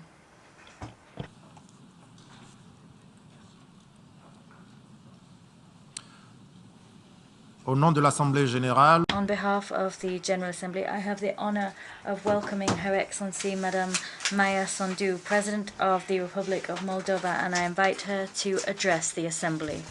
Mr. President, Mr. Secretary General, Your Excellencies, I'm standing before you today proudly representing the Republic of Moldova, a future member of the European Union. I'm grateful for the unanimous support that we received from the 27 EU member states. Thank you for your recognition and vote of trust in our love for freedom, dynamic democracy, and commitment to the rule of law. A successful peace project, the European Union, through cooperation and integration, was forged to stop the cycle of wars that tormented our continent for centuries. This is another watershed moment in our history, and the EU has to do it again. By applying to join the European Union, we want the world to know we choose democracy over autocracy, liberty over oppression, peace over war, and prosperity over poverty. The EU candidate status gives us hope, a clear sense of direction, a unifying goal, an anchor, and a strong sense of belonging to the free world. Ladies and gentlemen, 1 year ago, no one of us here would have imagined a major war in Europe. Russia's unprovoked war against another sovereign state, Ukraine, has shaken the world to the core, has put to test the fundamental principles of the UN, has shattered global security, triggered a European energy crisis, global food shortages, and an economic downturn. 7 months of bombings have killed thousands of innocent people and pushed millions of Ukrainians to flee their homes. This war is not just an attack on our neighbor and friend, Ukraine. It is an attack on the rules-based international order. It is an attack on nuclear safety. It is an attack on food supplies to countries in the Middle East and Africa. It is an attack on this very institution where we find ourselves today. We firmly condemn the war against Ukraine, as well as the recently announced additional mobilization of troops by Russia. We firmly stand with Ukraine and support its independence, sovereignty, and territorial integrity within its internationally recognized borders. I would like to express my utmost admiration to all Ukrainians for their courage, their resilience, and their inner power to continue to do this fight for survival, justice, and freedom. It is our moral duty as an international community to continue supporting Ukraine. Ukraine is fighting today to keep all of us safe, to keep Europe safe. It needs our support. Europe, all of us, we must help Ukraine. As I stand at this tribune, I represent a country that wants peace. I represent the citizens of Moldova who, irrespective of the language that we speak, Romanian, Ukrainian, Russian, Gagauz, or Bulgarian, regardless of our ethnicity or political preferences, whether we live on the right bank of River Nistru or in the breakaway region of Transnistria, we all want peace. A country of less than 3 million people, we have sheltered more than 500,000 refugees fleeing the war. At the peak of the inflow, our population grew by 4%. Some 80,000 refugees chose to stay among us. I use this opportunity to pay tribute from this high rostrum to all Moldovan families who showed unprecedented solidarity with refugees by opening their homes and hearts to those in need. I'm proud of my people. I'm also grateful to the international partners, including the United Nations, who have provided assistance in managing the humanitarian crisis. I also thank the UN Secretary General and other high-level officials who visited our country in our hour of need to show support and solidarity. My deep gratitude goes to France, Germany, Romania, and other partners for setting up the Moldovan support platform that stands by our country in these difficult times. Ladies and gentlemen, Moldova knows what it is to be a country divided by conflict. In 1992, we faced a brief but tragic war in the Transnistrian region of our country. 3 decades later, we are still trying to overcome the consequences of that conflict and reintegrate our country. The only way to achieve this is through peaceful dialogue and respect for our sovereignty and territorial integrity. As Russia has launched its war against Ukraine, we have worked harder than ever to maintain peace on both banks of Dnistru River.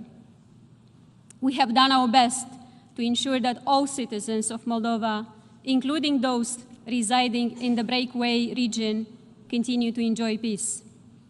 The illegal presence of the Russian military troops in the Transnistrian region infringes our neutrality and increases the security risk of our country. We call on the complete and unconditional withdrawal of Russian troops. We call on the destruction of ammunition from Kobasna stockpiles, which pose a security and environmental threat to the region as a whole. As we strive to maintain peace, our economy and society are bearing the brunt of Russia's war against Ukraine. Our resources are strained, investments have slowed down, trade and transport routes are disrupted, inflation is nearing 35%. In addition, we are facing a wide spectrum of hybrid threats, from disinformation and propaganda to cyber attacks and energy pressures. The abnormally high prices for natural gas and Russia's attempts to weaponize gas and oil supplies to Europe have triggered an unprecedented energy crisis. We are one of the most vulnerable countries in the face of this crisis. But this only makes us more determined to diversify our energy resources and decrease dependence on fossil fuels. We plan to increase the share of renewable electricity supplies from 3 to 30% in the next 3 years. This will make our country stronger and our environment healthier and safer. Distinguished audience, we all know that the only way to save the planet is joint global action against climate change. The same goes for the fight against corruption. Corruption weakens states and erodes democracies. We should take it more seriously than ever before. We need clear international mechanisms to stop the flow of dirty money. We need better instruments for asset recovery and restitution. We need better information exchanges between law enforcement and anti-fraud authorities in different countries. And we need to set up international sanction regimes against corruption. Ladies and gentlemen, despite all challenges, Moldova is pressing ahead with our reform agenda. We are building a stronger and more democratic state. Last year, Moldova improved 49 positions in the Press Freedom Index, ranking 40th in the world. Justice reform and the fight against corruption is at the core of our transformation. We are working hard to become a better place for investors, to create jobs, boost the economy, and bring greater prosperity to our people. We are investing in connectivity with Europe, and we are trying to bring our country closer to European standards. We're building roads and bridges, hospitals, and a more modern education system. We are building stronger institutions that will benefit the citizens of Moldova. We are focused, persistent, and relentless. We are determined to bring Moldova into the EU so that every Moldovan can have better living standards and more economic opportunities at home. This is the only way for Moldova to grow as a consolidated democracy in our part of the world during these difficult times. Ladies and gentlemen, as I come before you from a region weakened by war and energy crisis, drought, and rampant inflation, my message is this. In the face of man-made human suffering and economic adversity, the countries of the world must stand together once again.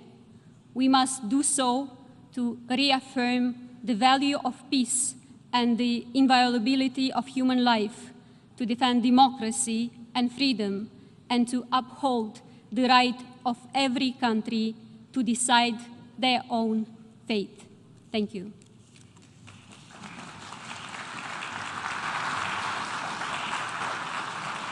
Au nom de l'Assemblée générale.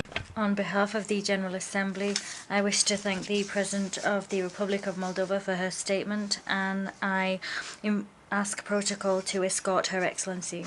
The Assembly will now hear an address by His Excellency係以報導, President of the Republic of Namibia. I request protocol to escort His Excellency.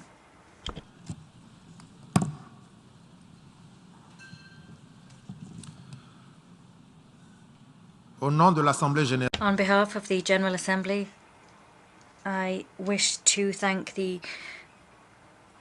On behalf of the General Assembly, I have the honor to welcome His Excellency Mr.係以報導, President of the Republic of Namibia, and I invite him to address the Assembly.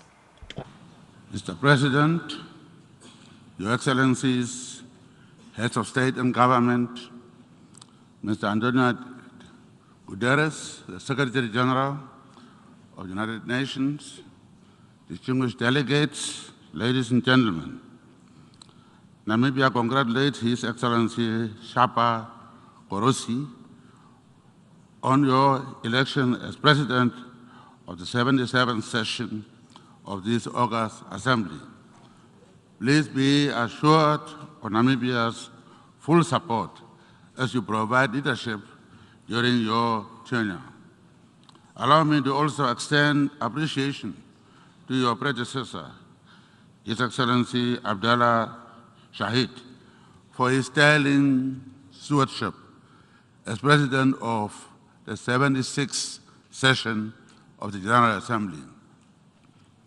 Mr. President, since attaining our political independence 32 years ago, we are proud of the work we have undertaken towards the second phase of our struggle for economic independence. During this period, we have built a strong foundation for our governance architecture, with emphasis on strengthening processes, systems, and institutions. Given these advances in effective governance, we are optimistic in our quest to deal with the triple challenges of inequality, unemployment, and poverty.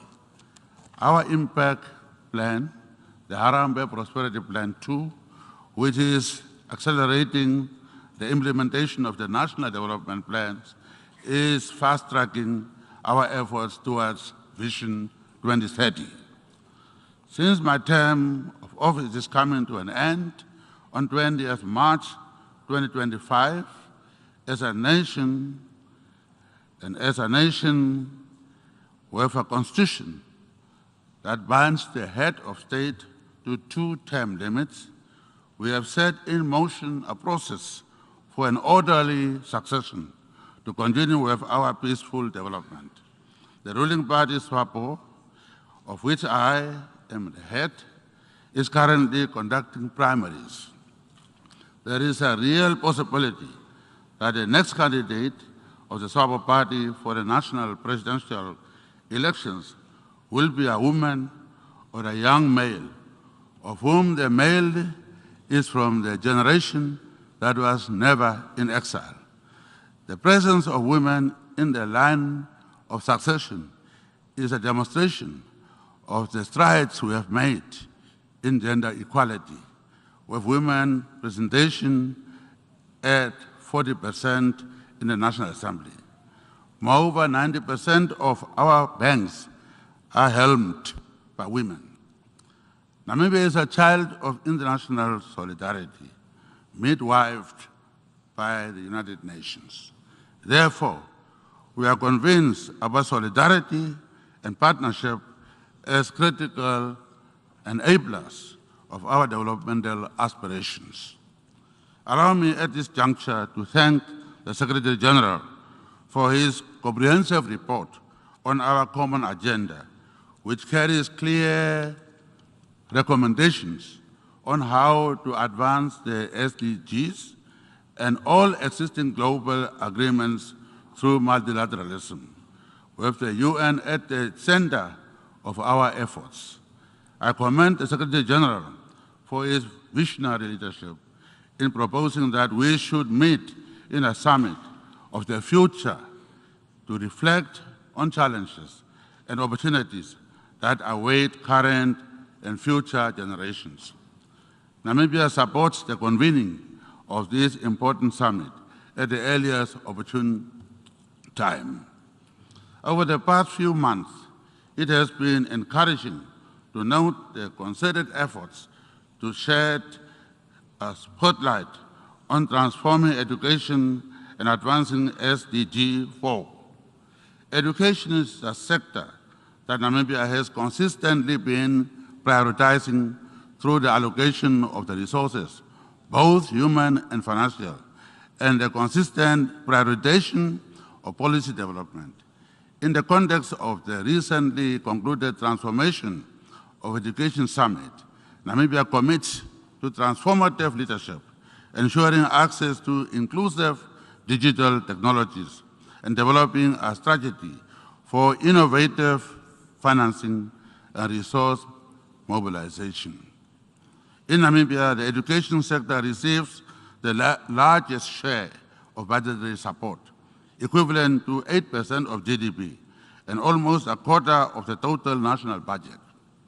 The Namibian government offers free primary and secondary education, which demonstrates our commitment to prioritizing and expanding access to education for all. Furthermore, we are proud of the recent landing of the Google Equinor subsea cable, which lends itself greatly to changing Namibia's digital transformation landscape and narrowing our digital divide, in line with our commitment to leveraging the fourth industrial revolution. In Namibia, we have set up the fourth industrial revolution task force, which recently made recommendations as to how Namibia can strengthen domestic capabilities to strive to derive optimal gains from fourth industrial revolution. In line with the recommendations of the task force, the government is currently developing a consolidated national fourth industrial strategy to provide overarching direction and multi-sectoral planning. The strategy will prioritize education reform to close the fourth industrial revolution skills gap, cyber security, and expansion of ICT infrastructure and services. Mr. President, global debt is at an unprecedented level and interest rates are rising. This reality limits our fiscal space. As we talk about our collective aspirations, we should remain acutely aware of the vulnerabilities facing developing countries. Namibia's classification as an upper middle income country presents challenges with regard to mobilizing resources to finance our development goals. As I have been saying, taking our GDP and dividing it by a small population, thus deriving at high per capita income without doubt is flawed formula that requires urgent consideration. The formula does not take into account the vast income disparities between the wealthy white and the poor blacks, which is a consequence of 100 years of colonialism and apartheid occupation. However, I am pleased to hear that a number of developing and developed countries are in agreement with this unfair classification, which denies countries like Namibia access to soft loans and grants, which are necessary to fight inequality and to lift many out of poverty. The choice of the theme of this session, quote, solutions through solidarity, sustainability, and science, with the issues that affect us all. Therefore, I'm confident that the unfair classification of countries like Namibia as upper middle income countries will enjoy priority. Over the past few months, we have witnessed stark geopolitical tensions, a reminder of the fragility of our world order. Threats to peace and security come at a great cost to the men, women, and children trapped in such situations. The Russia-Ukraine conflict is now in its 7th month, with serious consequences for food and energy supply chains. Namibia believes that dialogue is the condition sine qua non for the peaceful resolution of any conflict. Our United Nations was created for the maintenance of peace and security and should lead a peaceful resolution in the Russia-Ukraine conflict. Namibia is a member of the AU Peace and Security Council and chair of the SADC organ on politics, defense, and security cooperation, continues to demonstrate its commitment to regional and continental stability by advocating for the advancement of infrastructure for peace, democracy, and protection of human rights. In this regard, as a new chairman of the SADC organ on politics, defense, and security cooperation, I'm calling for peaceful general elections in the Kingdom of Lesotho on the 7th of October 2022. SADC is also seized with the developments in the Kingdom of Eswatini and the Republic of Mozambique. In that vein, I have commenced a process of dialogue with the leaders of Eswatini, Lesotho, and Mozambique in order to ensure the successful implementation of SADC decisions for peace and stability to prevail in our region. I always say inclusivity spells harmony and exclusivity spells conflict. Africa is a continent of 1.2 billion citizens, and the exclusion of Africa from the Security Council is an injustice. For as long as the Council fails to reflect in stature and composition current global realities, it will not be able to adequately address global concerns. We therefore reiterate our call for the reform of the Security Council in line with the common African position. Mr. President, self-determination is a human right. The continued injustice meted out against the people of Palestine are a reminder of the urgent need to start implementing the two-state solution as the only viable alternative that can end inequality and bring peace to both the people of Palestine and Israel, and indeed the region as a whole.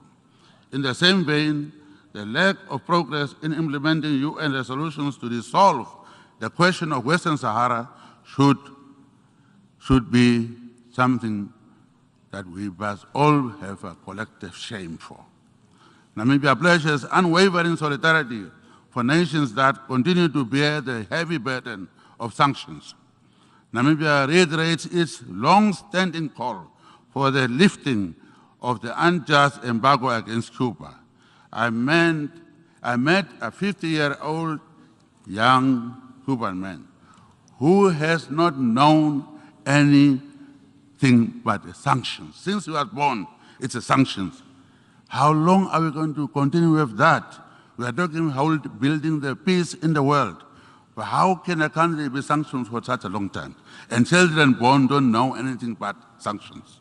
Please, it is time that sons and daughters of Cuba are given their right to a decent life, freedom, and embargo that denies them their right to develop their own country should be stopped now.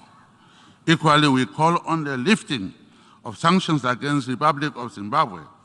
Why are the sanctions in place for a country which is making progress at all levels? President Emerson Mnangagwa and the people of Zimbabwe have made laudable progress and reforms. We should be given a chance to succeed without the weight of sanctions.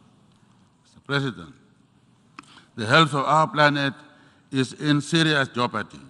Our home is on fire. We are experiencing unprecedented impacts of climate change, including severe droughts and ravaging field fires. Time is a luxury we do not have. We have to act decisively to reduce carbon emissions as our contribution to the preservation of our planet and the people.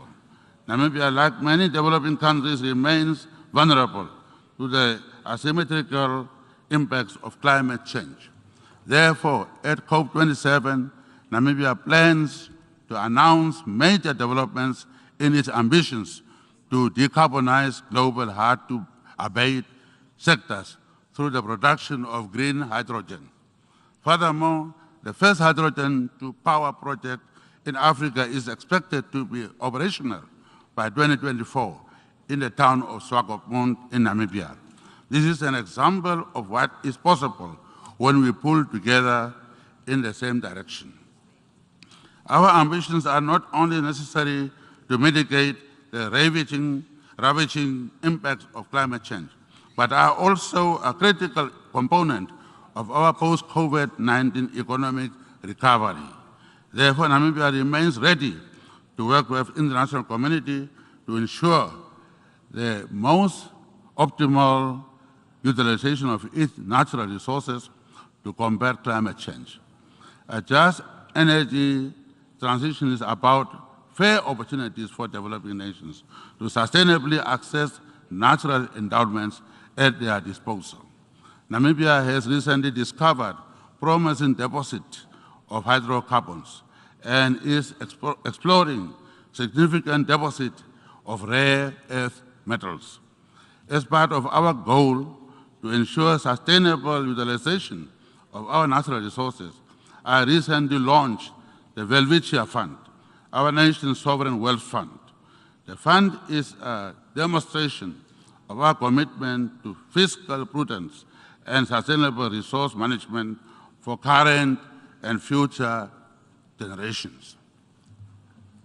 Mr. President, in conclusion, today on the 21st of September 2022, we are convening in this chamber on the United Nations International Day of Peace under the theme, quote unquote, "End Racism, Build Peace."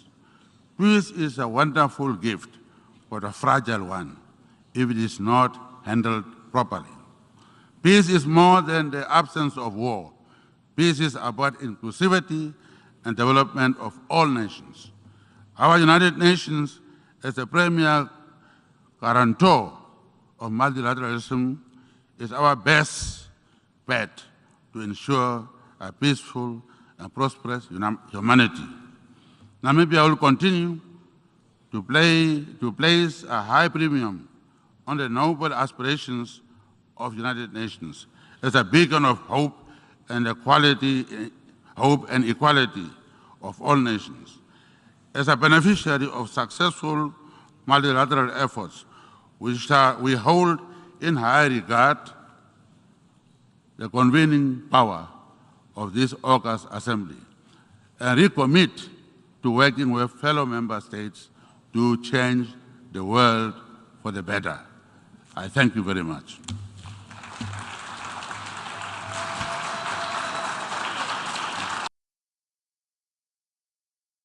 On behalf of the General Assembly, I wish to thank the President of the Republic of Namibia for the statement just made, and I request protocol to escort His Excellency. The Assembly will now hear an address by His Excellency Borut Pahor, President of the Republic of Slovenia. I request protocol to escort His Excellency.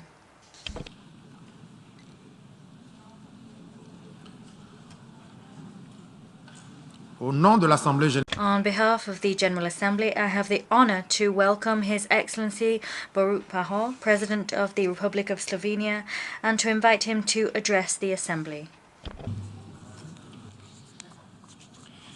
Mr. President, Your Excellencies, ladies and gentlemen, colleagues and friends. I was born after the Second World War. So, all my life, the cry of never again has echoed around the world and especially in Europe. With the exception of the war in Balkans, even the major geopolitical changes in Europe since the fall of Berlin Wall have been peaceful. This has made an important contribution to building hope for a lasting peace. This hope has been thoroughly shaken by the Russian aggression against Ukraine. Will this make us stop believing in the possibility of lasting peace? I think no. We must not leave our children a world in a fear of war. For the sake of their secure future, we have a duty to do whatever it takes we can to ensure that the precious hope for a lasting peace returns to our hearts. After all, it was with this hope and our shared responsibility that the United Nations was founded. The United Nations has set very clear rules of engagement to which all members have committed ourselves. These include a commitment to peaceful settlement of disputes, cooperation, and respect for fundamental human dignity. Ladies and gentlemen, I wish to speak about peace, climate change, and multilateralism today. First of all, number one, peace and security. The Russian Federation's decision for a military attack on Ukraine has shaken these rules. So have many other armed conflicts in different parts of the world. The Russian aggression has put international security at risk. Yesterday's announcement of President Putin that there will be a referendum in parts of Ukraine is a continuation of aggression and is in breach of international law. I especially condemn his word about possible use of nuclear weapon. This war is threatening the already fragile stability of the Western Balkans. It has also threatened international food and energy security. I commend the UN Secretary-General for his engagement and Turkey for its support to reach the agreement. Ladies and gentlemen, peace is, as it has been just said, not just an absence of war. In peace, leaders should strengthen and nurture good relations with other countries. It is our obligation to resolve outstanding issues in a spirit of compromise and mutual understanding. Only in this way we will reduce the chances of old grievances and historical traumas to come to life once again. I'm grateful to many of you for the opportunity to do this together for the benefit of well-being of our countries and the wider international community. Fostering good relations and building trust within societies and between them is the most effective means of preventing armed conflicts. Number two, more cooperation for a better future. Nurturing and strengthening good relations between countries is also necessary to address more efficiently the challenges of our times. Among these, climate change is one of the most pressing.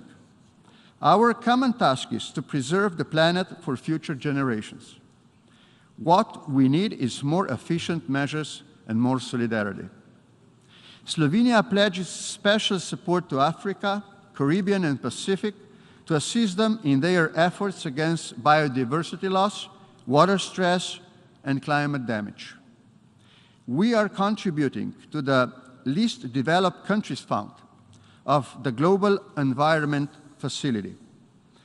Initiating the Green Group, Slovenia is working together with like-minded countries in the promotion of green policies. We are deeply grateful to the right to a clean, healthy, and sustainable environment. Slovenia was one of the original proponents, along with Costa Rica, Maldives, Morocco, and Switzerland. That was a much-needed boost for multilateralism, but we can and we should do more. The upcoming UN Climate Change, Biodiversity, and Water Conference are an excellent opportunity to commit ourselves to do more and better. I wish to thank the Secretary General for putting forward our Common Agenda report. We support the proposed Second World Social Summit in 2025 and expect it to address the challenges of structural inequalities. Ladies and gentlemen, there is no security and development without respect of human dignity. In all our efforts, we should be led by a right-based approach. We should be attentive to all signs of human rights regression and should act accordingly. And finally, number three, strengthening multilateralism and candidature for the United Nations Security Council. Excellencies, colleagues and friends, the UN Charter is a fundament of our international system. Rule-based order is a sine qua non for maintaining peace and security, a just and balanced international system. Slovenia has proved itself a reliable and trustworthy member of the UN family and an honest broker. We are engaged in a genuine dialogue and constant search for creative and good solutions to our common challenges. We are part of peacemaking and stabilization efforts that includes humanitarian demining, rehabilitation, and saving the lives of civilians all around the globe. We are actively participating in efforts to strengthen the legal framework and respect for international law, including ending impunity. We build trust to secure a better future. Let me say that my country, Slovenia, has no enemies, but only friends all around the globe. Slovenia is well placed to be a non-permanent member of the Security Council 2024 to 2025. Endless striving for peace, justice, mutual understanding, reconciliation, respect for ethnic, national, religious diversities, promotion of sustainable development and solidarity. This is the task of Slovenia, and this is our common task. I would like to thank you for your attention. I wish you all the best. Au nom de l'Assemblée générale, je tiens à remercier. On behalf of the General Assembly, I wish to thank the President of the Republic of Slovenia for the statement and a request protocol to escort His Excellency. The Assembly will now hear an address by His Excellency, Mr. William Samoei Ruto, President and Commander-in-Chief of the Defense Forces of the Republic of Kenya. I request protocol to escort His Excellency.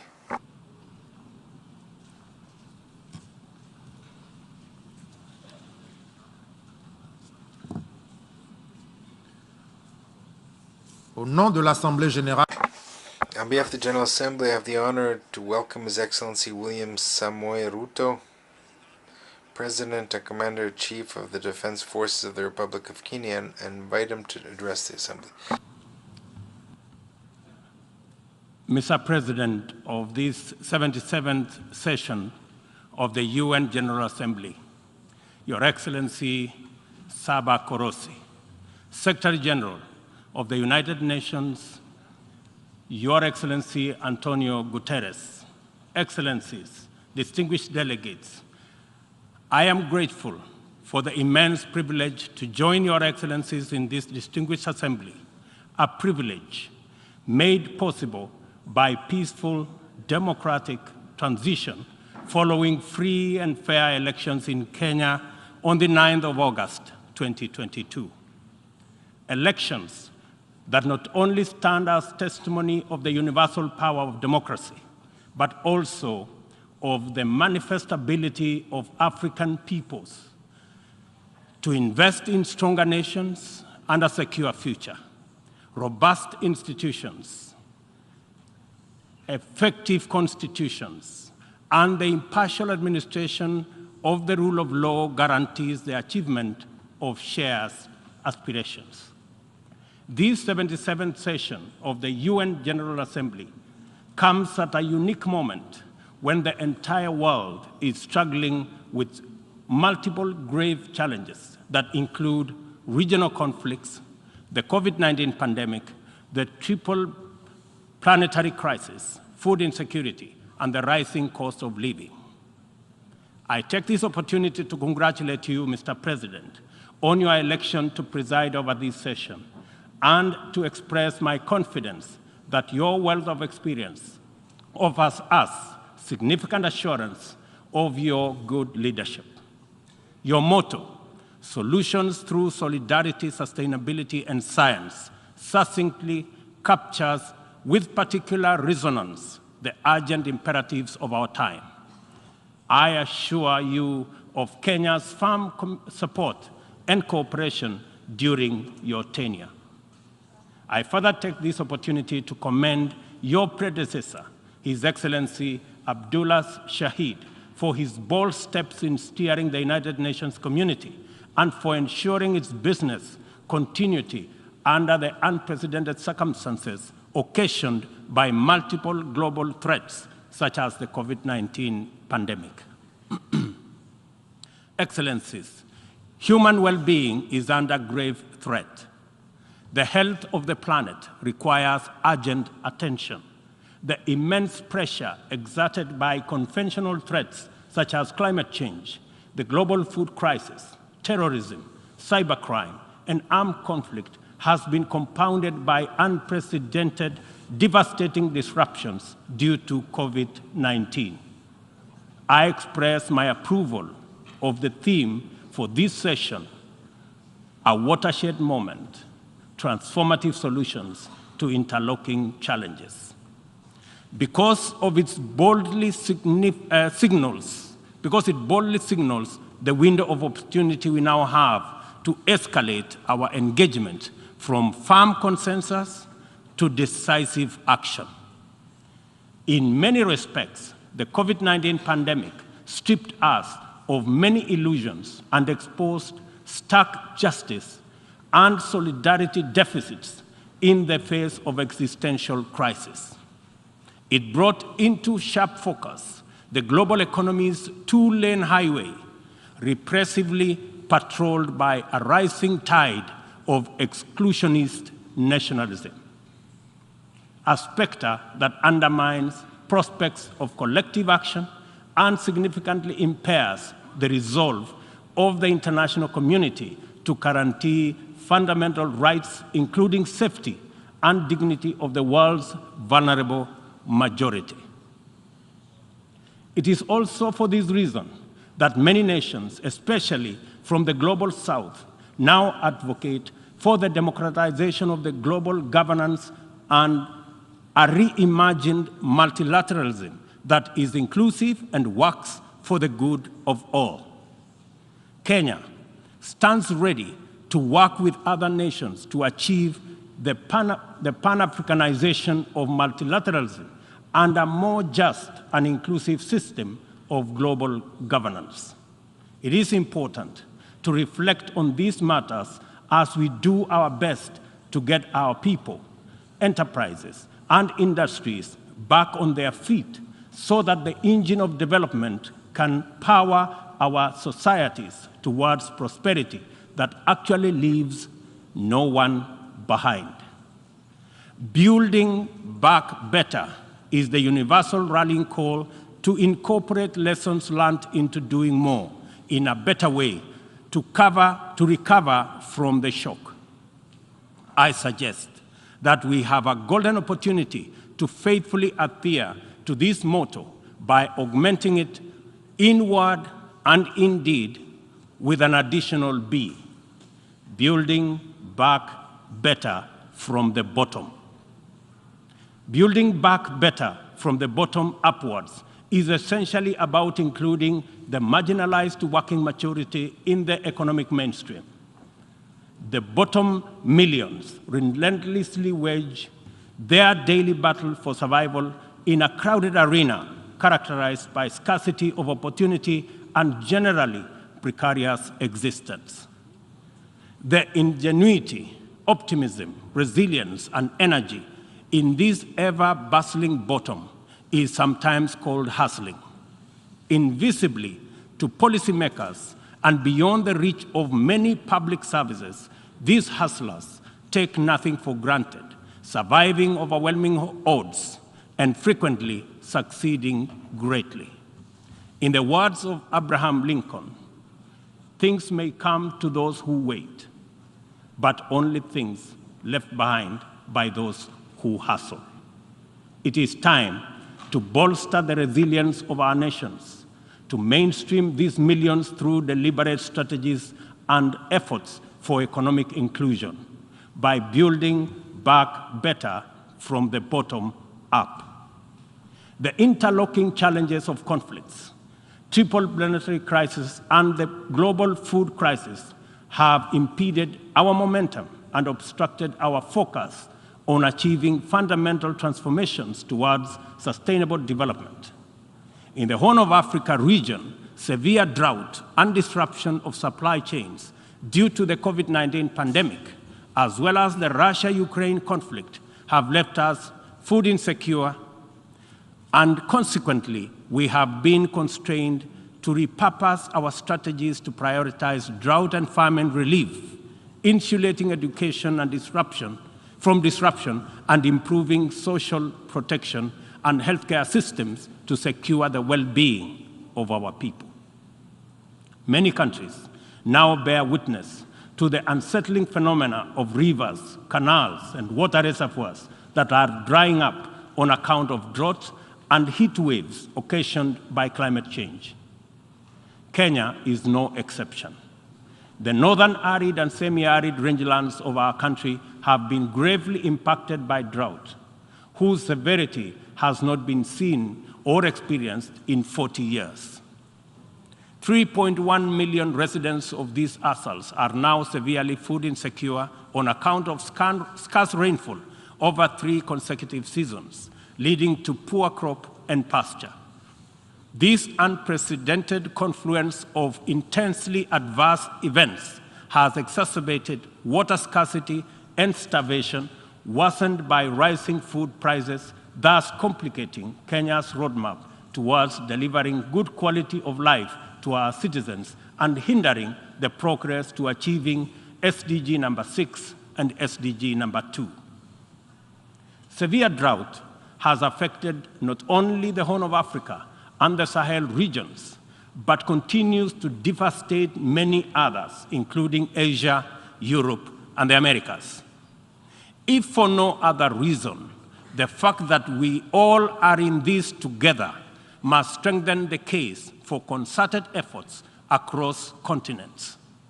With this in mind, I call on member states and all relevant stakeholders to demonstrate strong political will and showcase effective cooperation by supporting the most affected countries financially, as well as through sharing land restoration and climate change adaptation technologies. It is through collaboration to expand inclusion that we can attain a new paradigm in multilateralism. The latest report of the Intergovernmental Panel on Climate Change reminds us that we cannot afford to waste another moment debating the merits of doing something vis-à-vis doing nothing. It will soon be too late to reverse the course of events, and then even the best possible interventions will not suffice. As leaders, every day is an opportunity to expedite our efforts to confront the triple planetary crisis. It will be recalled that during the Stockholm Plus 50 meeting, which Kenya had the honor of co-hosting with Sweden, there was consensus from states on the need to act urgently in addressing environmental impacts. Given this agreement, it is deeply concerning that little progress has been made in respect of the needful actions. It is time to collectively contemplate urgent measures needed to implement high-priority actions required to contain ongoing disruptions as we deliberate on long-term implementation approaches to be undertaken. I fully agree with the Secretary General's memorable statement that, and I quote, "We have a rendezvous with a climate disaster," end of quote. I add that we must not be taken by surprise. If indeed forewarned is forearmed, this is our opportunity to mobilize with tremendous urgency and take action at once. Excellencies, the agricultural sector has an important part to play in reducing the severity of climate change. A number of practices have a bearing, positive or negative, on various dimensions of the environment. Investing in modern agricultural technology is therefore one important avenue towards tackling prevailing environmental changes. Kenya is responding through substantial investment in climate-resilient agriculture. At the core of our 10-year strategy for agricultural sector growth and transformation are 9 flagships. They include the registration of farmers to direct incentives, improving farmer practice through customized extension services, monitoring of emergency food reserve stocks using digital food balance sheet, and the use of early warning systems to monitor food supplies and market prices. Agriculture remains the bedrock of the development of many nations and will thus continue to hold the key to the creation of equitable and sustainable growth for our people. No country, large or small, has ever attained significant growth without modernizing its agricultural sector. And as we rededicate ourselves to these targets, we must, in the immediate term, find answers to the severe deficit in the availability, flow, and accessibility of fertilizer to our farmers worldwide. I couldn't agree more with Secretary General Guterres on his warning right here yesterday that, and I quote, "Without action now, the global fertilizer shortage will quickly move into a global food shortage," end of quote. We are encouraged to note that education, health, agriculture, and numerous other public services have become increasingly reliant on digital access. The world needs greater investment in the development of ICT infrastructure, accompanied with policies that support innovation and increased acquisition and deployment of technology. In so doing, we should be driven by the conviction that these measures offer a viable shortcut to poverty reduction and the promotion of inclusive development. I call for stronger global partnerships to enhance ICT infrastructure in developing countries and bridge the yawning digital divide between the global south and the rest of the world. Excellencies, this 77th session of the Assembly follows the commemoration of the 50th anniversary of the United Nations Environmental Programme, UNEP, at 50, as well as Stockholm plus 50, and the 4th United Nations Ocean Conference in Lisbon. Outcomes of these conferences demanded real commitment to address global environmental concerns as a matter of urgency and for a just transition to sustainable economies that work for all people. The March 2022 landmark resolution of the 5th United Nations Environmental Assembly in Nairobi to end plastic pollution is a decisive signal to the world that the world is prepared and motivated to act on this menace. Kenya is committed to work closely with other nations to pursue legally binding instruments aimed at bringing an end to plastic pollution. As the host nation to UNEP and the UN Habitat, Kenya affirms that these critical United Nations agencies have an indispensable role in the promotion of environmental sustainability globally, as well as developing socially and environmentally sound and sustainable cities. In keeping with its strong commitment to multilateral institutions, Kenya has made available more land for the United Nations office in Nairobi to facilitate the upgrading of its complex. I take this opportunity to call on member states to complement this contribution through enhanced financing to adequately modernize the UN facilities in Nairobi. Kenya remains a strong advocate for making the sustainable use of oceans and blue economy resources a development priority, holding the firm belief that significantly increased investment in this essential sector can end hunger, can also reduce poverty, create jobs, and spur economic growth. I urge the Secretary General to continue calling attention to the urgent need to develop this vital sector. In particular, I call on developed countries to invest in sustainable fishing, protect marine ecosystems, and share ocean-based climate solutions with developing countries. For our part, I am pleased to report that building on the historic 2018 Sustainable Blue Economy Conference in Nairobi, Kenya is reviewing its national blue economy strategy to strengthen community structures in participatory management of freshwater, coastal and marine resources and ecosystems. The strategy is expected to contribute to our economic development through food and nutrition security, coastal and rural development, and income increases along the aquaculture value chain. It also enhances maritime transport and tourism. We invite development partnerships to invest in Africa towards building capacity to sustainably utilize marine resources. We must rally together to make the best use of Africa's vast blue resources in developing our economies while meeting our climate targets.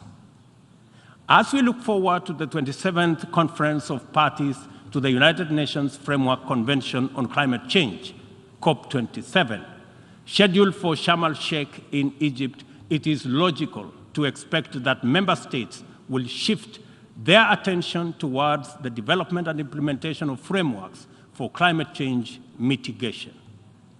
Accomplishment of pending actions by member states is essential for the implementation work that lie ahead.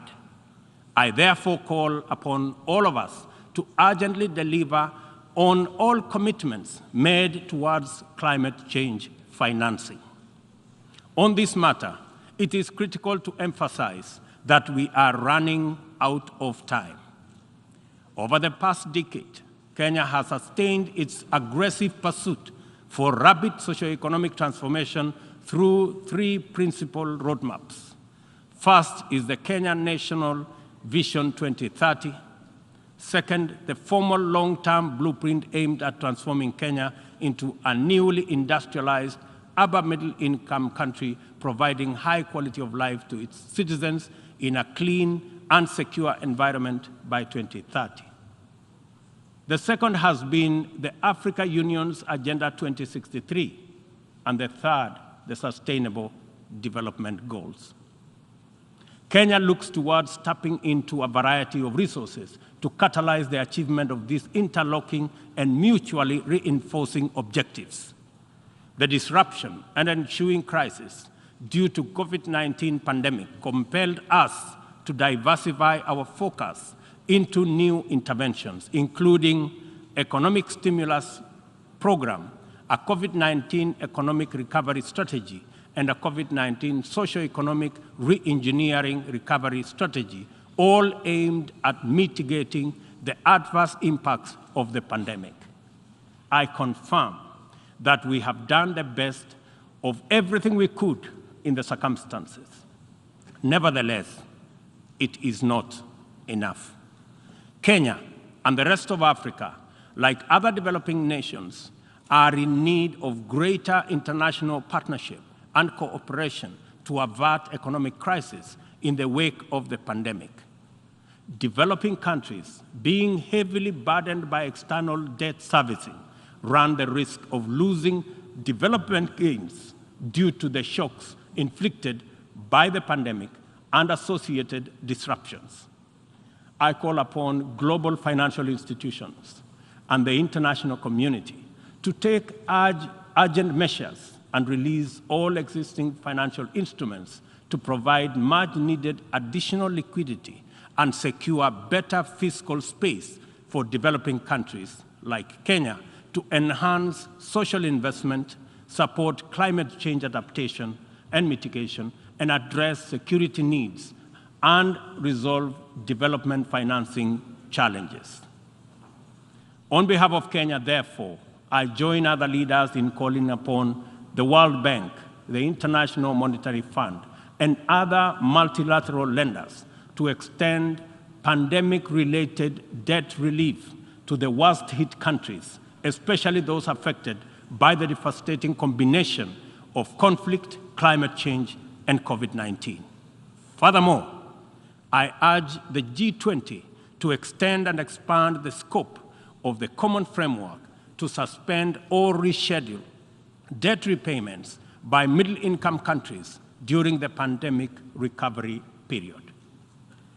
At this point, I would like this distinguished assembly to take a moment and consider the peace and security landscape, a landscape currently beset with multiple challenges, yet abounding with considerable opportunities. Our home region of East and Horn of Africa is in particular burdened by significant conflicts and challenges with implications for the region's development. We stand on the cusp of first opportunity for galvanizing confidence-building measures to generate and sustain momentum towards sustainable peace. In its role as an anchor state in the region, Kenya has sustained our investment in diplomatic efforts to find lasting peace in multiple situations within and beyond the region. Although some processes have yielded undeniable success, challenges remain. I therefore strongly reiterate our call for partnership towards confidence-building measures and urge more concerted efforts towards sustainable peace and stability. Kenya is currently serving in the United Nations Security Council.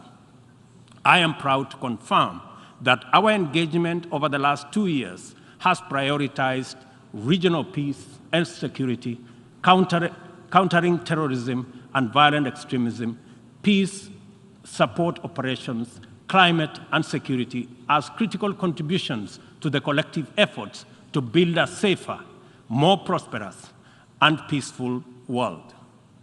I am also proud to state that Kenya has continued to champion closer cooperation between regional mechanisms and the Security Council as an effective means to achieving international peace and security. Kenya continues to advocate the renewal of the Africa Union security architecture, which draws comparative strength from the highly productive complementarity between the United Nations, the Africa Union, and the regional economic communities. Working closely with the 2 elected African countries of the A3 in the UN Security Council, we are committed to finding a stronger Africa voice in the Council and achieving a consensus-driven, rules-based multilateral system. It is our manifest intention to see greater Pan-Africanization of the global agenda in order to make multilateralism work for the people of the world in their diversity. It is time for multilateralism to reflect the voice of farmers, represent the hopes of villagers, champion the aspirations of pastoralists, defend the rights of fisherfolk, express the dreams of traders, respect the wishes of workers, and indeed protect the welfare of all peoples of the global South. Let me express the strong collective conviction of my country that the relevance, legitimacy, and moral authority of the United Nations will forever remain deficient, undermined by the absence of comprehensive reforms of the United Nations Security Council. We therefore remain firmly committed to reforming the Security Council to make it a more effective, representative, and democratic global institution. Given the magnitude and variety of challenges the world continues to confront, a more fit for purpose United Nations is urgently needed, one that possesses the legitimacy and efficacy in dealing with threats to international peace and security.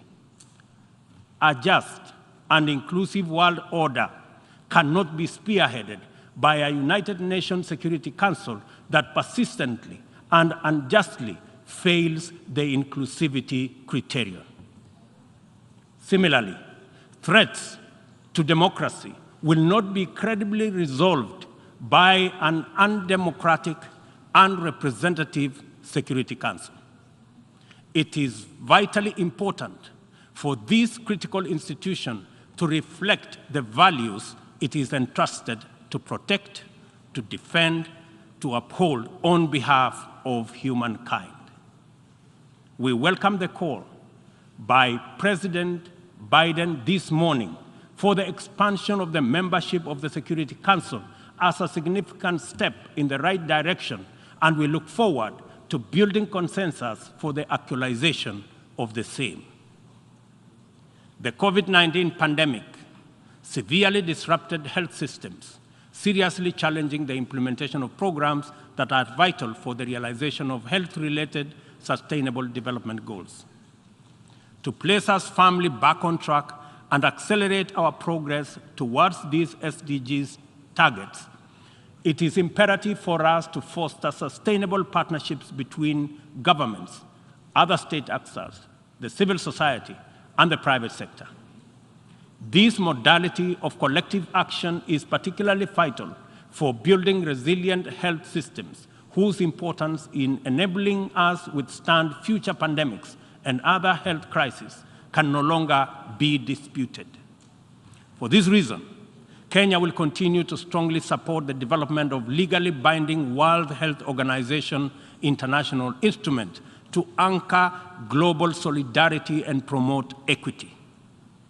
The fact of the matter is that to see the severe deficit of these critical values in our present multilateral configuration. Global supply chains remained impervious to demands in the global South generally, and Africa in particular. Unequal access to vaccines underscored this unjust and unequal situation with unforgettable clarity. Whenever human life, security, and welfare is in jeopardy, it is immoral to administer interventions through frameworks that are anchored on fundamental inequality. We are all witnesses to admirable demonstrations of effective solidarity in response to crises in various parts of the world. Our knowledge of the possibility of spontaneous yet resolute global solidarity reinforces the African exception as particularly repugnant. From genocides and civil conflict to famine and pandemics, the African continent is consistently left behind to bear the brunt of weak solidarity and disastrous failure of multilateralism. History indicates the last time Africa was the focal point of strong and effective multilateralism and multilateral consensus was during the Berlin Conference of 1884-1885, and the character of the ensuing interventions casts a long shadow to date. Not to put too fine a point to it, the failure of multilateralism during crises which relegate the people of Africa outside the cycle of moral consideration and normalizes humanitarian neglect and other casual injustices are failures of humanity. Nothing about Africa, and I say nothing about Africa or its people makes it acceptable for this type of failure to persist in this era. And we have an urgent moral duty to do better, and to right this wrong. For decades, Africa has borne the brunt of three epidemics: the HIV, tuberculosis, and malaria. I applaud innovative partnerships like the Global Fund for their progress in addressing the three menaces, and also welcome the ambitious targets set for the 7th replenishment cycle. Kenya is committed to supporting the Global Fund and implementing the agreed targets in order to actualize our pledge at the replenishment conference. Kenya calls upon all countries implementing the Global Fund programs, especially fellow African states, to remain at the forefront in championing for successful replenishment of the fund. This way, the mobilization of much-needed resources is enhanced, bringing us closer to the final elimination of these dangerous diseases. In conclusion, Kenya joins the Secretary General in calling for the strengthening of multilateralism as the only sustainable path to a peaceful, stable, and prosperous world for all. This is the imperative of our time and the call of this moment. It is time to work on the trust deficit with stronger conviction that none of us is really safe until all of us are safe. The theme of the 77th session, and I quote, "a watershed moment, transformative solutions to interlocking challenges," end of quote, demands that we recognize the crises we must confront are interlinked in a complicated way. They can only be effectively addressed through more imaginative strategies and innovative formula. A population of 8 billion people in a densely networked world increasingly looks up to the multilateral system as the anchor for their individual aspirations directly and indirectly through robust national frameworks. Increasingly, therefore, the United Nations system is expected to be responsive to these needs, and for the proceedings in this forum, in a forum like this, to speak to ordinary people in far-flung reaches of our incredibly diverse globe. It is impossible to address all their individual needs directly, but it is possible to respond to all of them by speaking with conviction to the universal values of equality, inclusion, justice, solidarity, and collective action, and by making sure that all our interventions effectively reflect them with clarity. The integrity of the international order must be measured by the distance separating our resolutions, consensus, and agreement from decisions, actions, committed interventions, and effective solutions. A watershed moment, therefore, demands that we reduce that gap drastically and quickly. Kenya pursues numerous essential domestic agenda through the multilateral framework. We are heavily invested in the strength, effectiveness, and eventual success of all interventions formulated by the United Nations. It is important that the output of this and other similar fora achieve immediate resonance in the minds and lives of our youth still seeking opportunity to express and actualize themselves, our farmers working to feed nations, our Juakali entrepreneurs striving in pursuit of success in the informal economy, and our professionals who formulate policy, implement strategy, and monitor service delivery in public and private sectors. Africa places immense value in the international community and the tremendous possibilities it can unlock through inclusive, sustainable, and effective action to transform the lives of our people and establish lasting peace, security, and shared prosperity. This watershed moment is our chance to turn the key and open this door of opportunity. We can make progress in addressing the triple global threats and liberate ourselves from the shame of past failures of multilateralism. At this watershed moment, we must not only choose, but also act decisively to bequeath our children and their children a greener, safer, healthier, and more abundant earth. Let us do it together. inclusively, multilaterally. I thank you.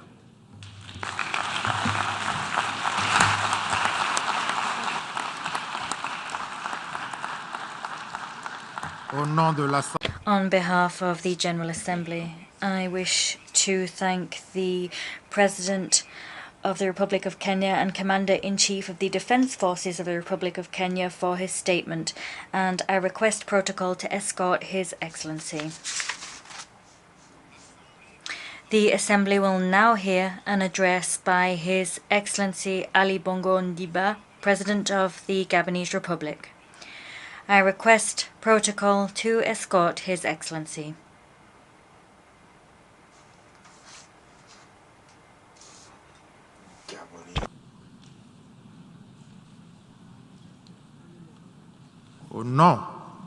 On behalf of the General Assembly, I have the honor to welcome His Excellency Ali Bongo Ondimba, Republic, and I invite him to address the Assembly.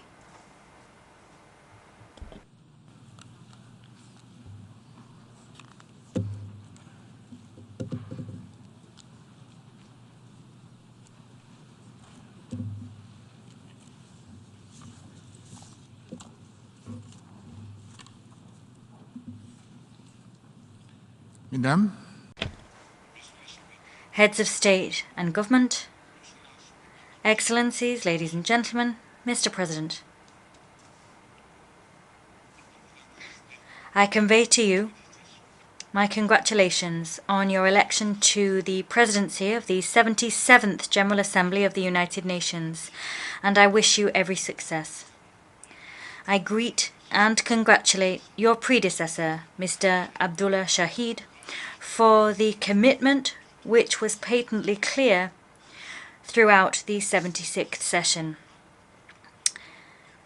To the Secretary-General Antonio Guterres, I reiterate the full support of my country as he serves our organization. Mr. President, I am delighted to once again stand earnestly before this rostrum because the situation demands just that. Indeed, the international system is at a critical juncture. The world struggles to recover from a pandemic and sits in the clutches of a multidimensional crisis. The emergence of new centers of influence means that positions have become increasingly more entrenched. And this situation means that we must prioritize ongoing dialogue in order to find global consensus, rather than prioritizing power struggles as we tackle issues which are sensitive within the multilateral system.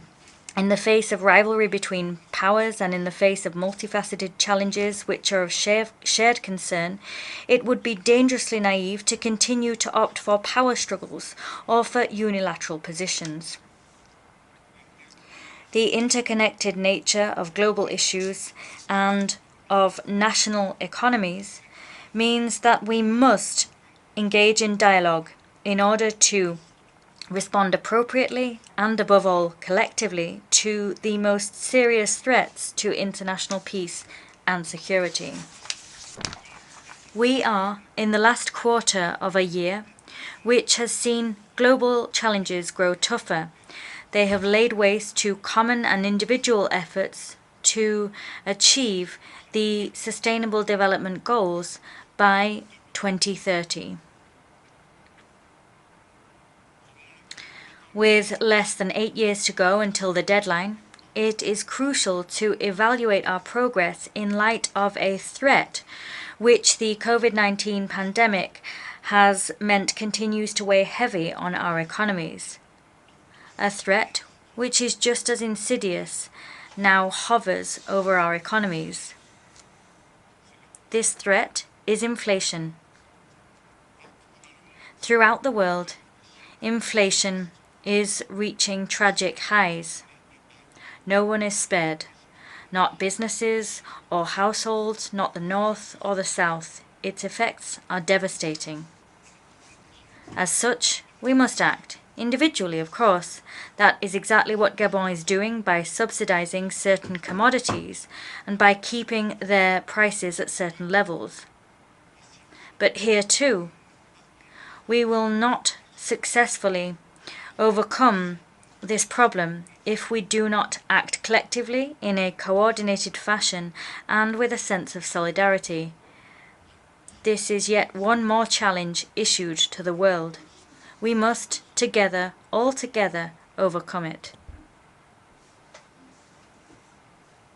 President, this year marks many new beginnings for Gabon as we arise from the tragedy and forced inertia of the coronavirus pandemic and reopen to the world. We are the newest member of the Commonwealth of Nations, home to 2.5 billion people, 1/3 of the world's population, with shared values of respect for democracy, human rights, and the rule of law. My country is broadening horizons for our citizens and seizing the chance for our young people to benefit from studying, traveling, and building business relationships far beyond our own borders. At the same time, Gabon takes its place on the world stage, not alone, but as a proud African nation. But the problems that our world faces today are global, as are the solutions. We must all be outward-facing, not inward-looking, as we confront the difficulties of the world where resources are finite and the population growing. This month, our Commonwealth family has lost its leader, Her Majesty Queen Elizabeth II. Through the union that she loved so deeply, the Queen offered respect, friendship, and wise counsel to many independent nations around the world, small or large. She promoted peace, liberty, and shared values, and fostered the spirit of cooperation. As the new head of the Commonwealth, His Majesty King Charles III can be assured of my full support and that of the Gabonese people. A dear friend of Gabon for many years, King Charles III shares my enthusiasm for protecting our natural environment and biodiversity in the same ways for global climate and sustainability. Mr. President, 50 years after the Stockholm Conference, humanity faces an unprecedented triple environmental crisis: climate change, the biodiversity extinction crisis, and pollution, notably by plastics. Regarding climate, with 88 forest cover and deforestation well below 0.1%, Gabon is a high forest, low deforestation country par excellence. Since COP15 in Copenhagen, Gabon has net absorbed over 1 billion tons of carbon dioxide. We absorb over 100 million tons of carbon dioxide from the atmosphere every year. In other words, we have already achieved, indeed exceeded the Paris Agreement objective of carbon neutrality. We are counting on the creation of a net sequestration carbon market to enable us to maintain this performance through 2050 and beyond. Secondly, I found the biodiversity crisis extremely alarming. COP15 in Montreal will be a decisive moment for humanity, and it is critical that we adopt an ambitious global biodiversity framework. The time has come to transition from billions to trillions by mobilizing 1% of global GDP for nature. Finally, pollution has become a chronic problem in our cities our rivers, our oceans. We must lose no time adopting a binding international agreement on plastic pollution, as well as the Treaty on the High Seas. In order to achieve sustainable development goals, our international agreements and national policies must address the interdependence of this crisis. Mr. President, threats to international peace and security continue to increase exponentially faced with the proliferation of the armed groups. Restricting their access to arms will be at the heart of my country's priorities during our presidency of the United Nations Security Council in October. In this regard, I would like to reiterate my country's call for a robust partnership to ensure greater security in the Gulf of Guinea. Many countries face humanitarian crises exacerbated by armed conflict. This is the case in Ukraine, where the war has led to a worsening of the situation of countries and regions already experiencing food shortages. This is why my country has clearly expressed its opposition not only to this bloody war, but to any form of war. Gabon, which has never experienced armed conflict, will continue to advocate and favor dialogue and negotiation over confrontation. Mr. President, access to education for children should be considered sacred. Therefore, I would like to express my country's resolute support for the sanctuarizations of schools on places of education, and particularly during armed conflicts. To compromise education is to place a mortgage on future generations.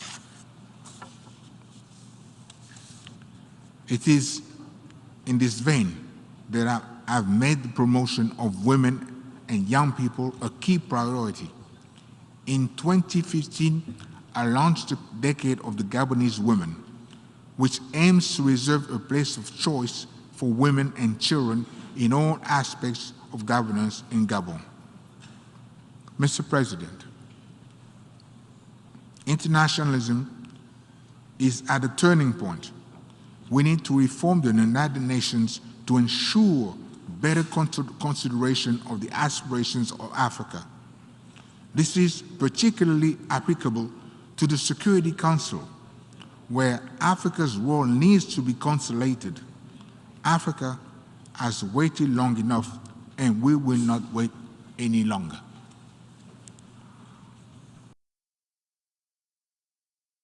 Independence of nations, it is crucial that we put an end to the use of sanctions, working instead to build bridges of prosperity. As such, I call once again for the total lifting of the embargo that has affected the government and the people of Cuba for several decades. Inevitably, the principal victims of any embargo are the weak and the vulnerable. In the Middle East, Gabon has always believed that a two-state solution is the only way to achieve peace and security. It is the responsibility of our generation to resolve this problem. To conclude, Mr. President, I would like to reiterate Gabon's attachment to the principle and values of solidarity at the heart of the United Nations Charter. To this end, I reiterate my country's solemn appeal to all members of the international community to live up to our shared commitments in order to ensure peace, security, and dignity for the peoples of the world. I thank you.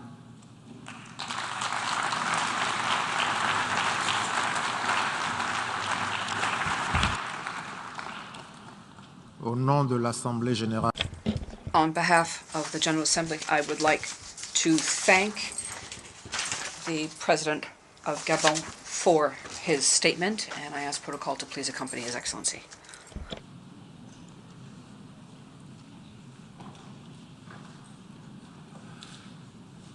L'Assemblée va maintenant.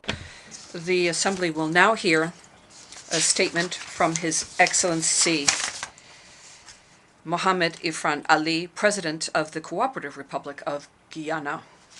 I would ask protocol to please escort His Excellency to the podium.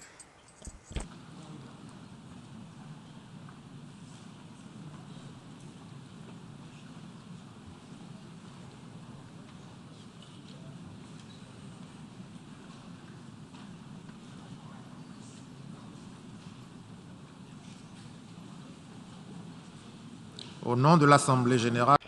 On behalf of the General Assembly, I have the honor of welcoming His Excellency Mohamed Irfan Ali, President of the Cooperative Republic of Guyana, and I invite him to address the Assembly. Mr. President, I extend my heartfelt congratulations on your election as President of the 77th session of the United Nations General Assembly.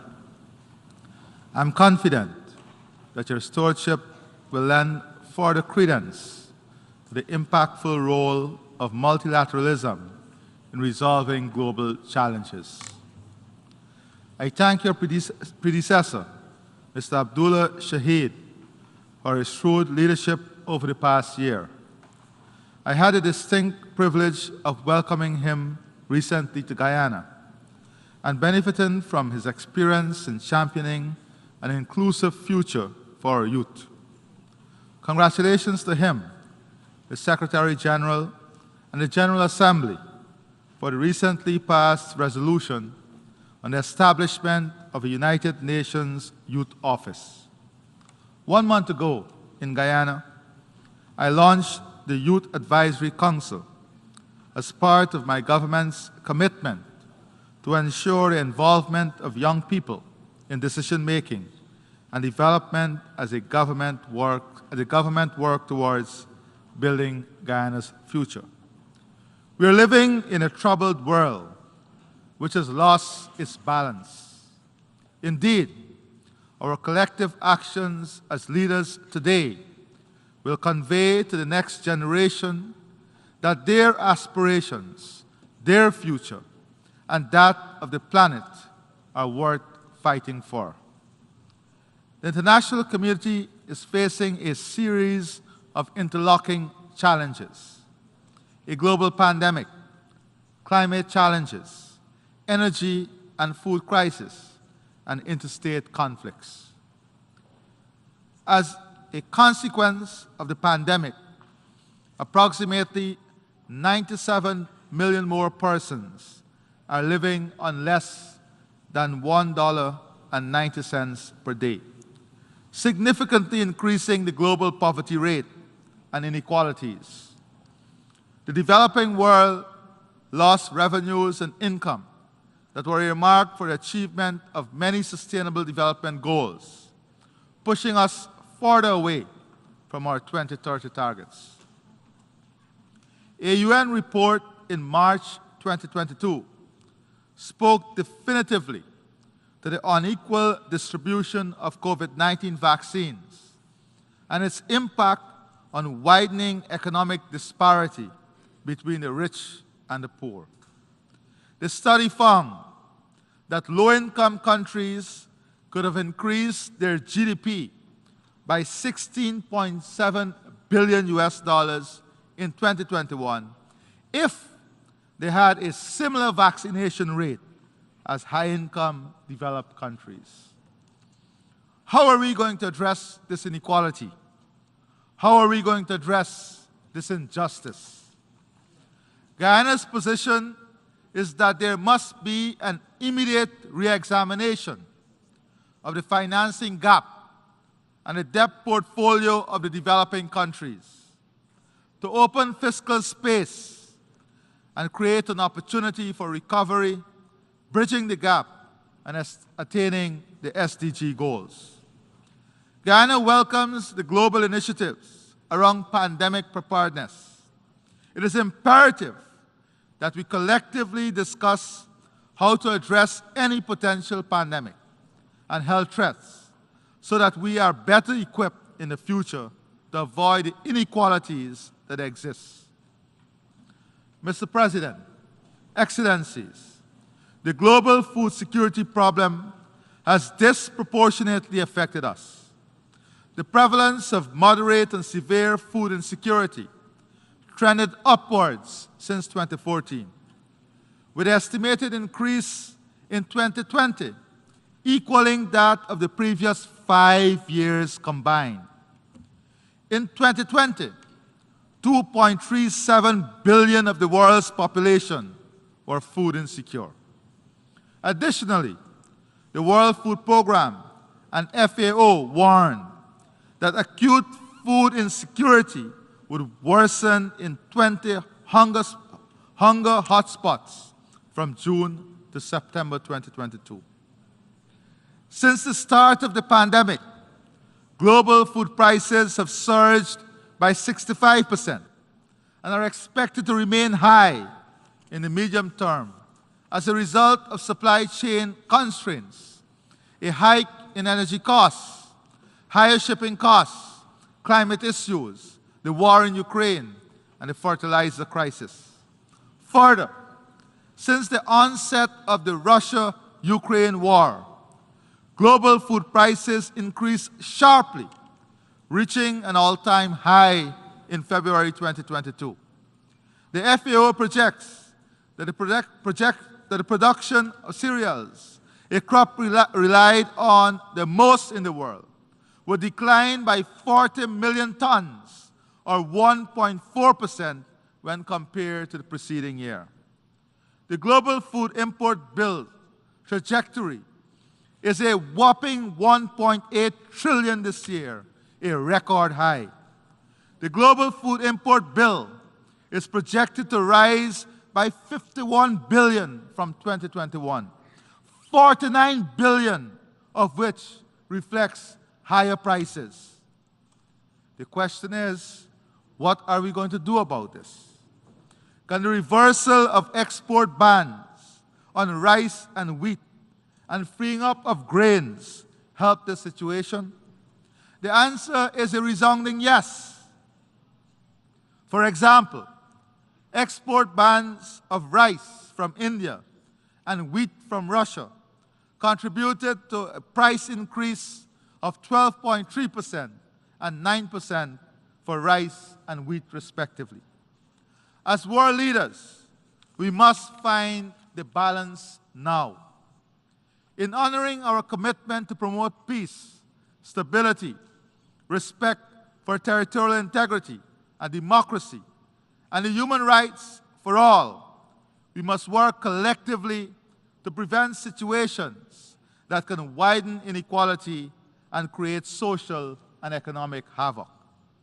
Now is the time for us to decide if a new approach is needed to guarantee food security, energy security, climate security, access to health care and quality education, and security from conflicts and wars.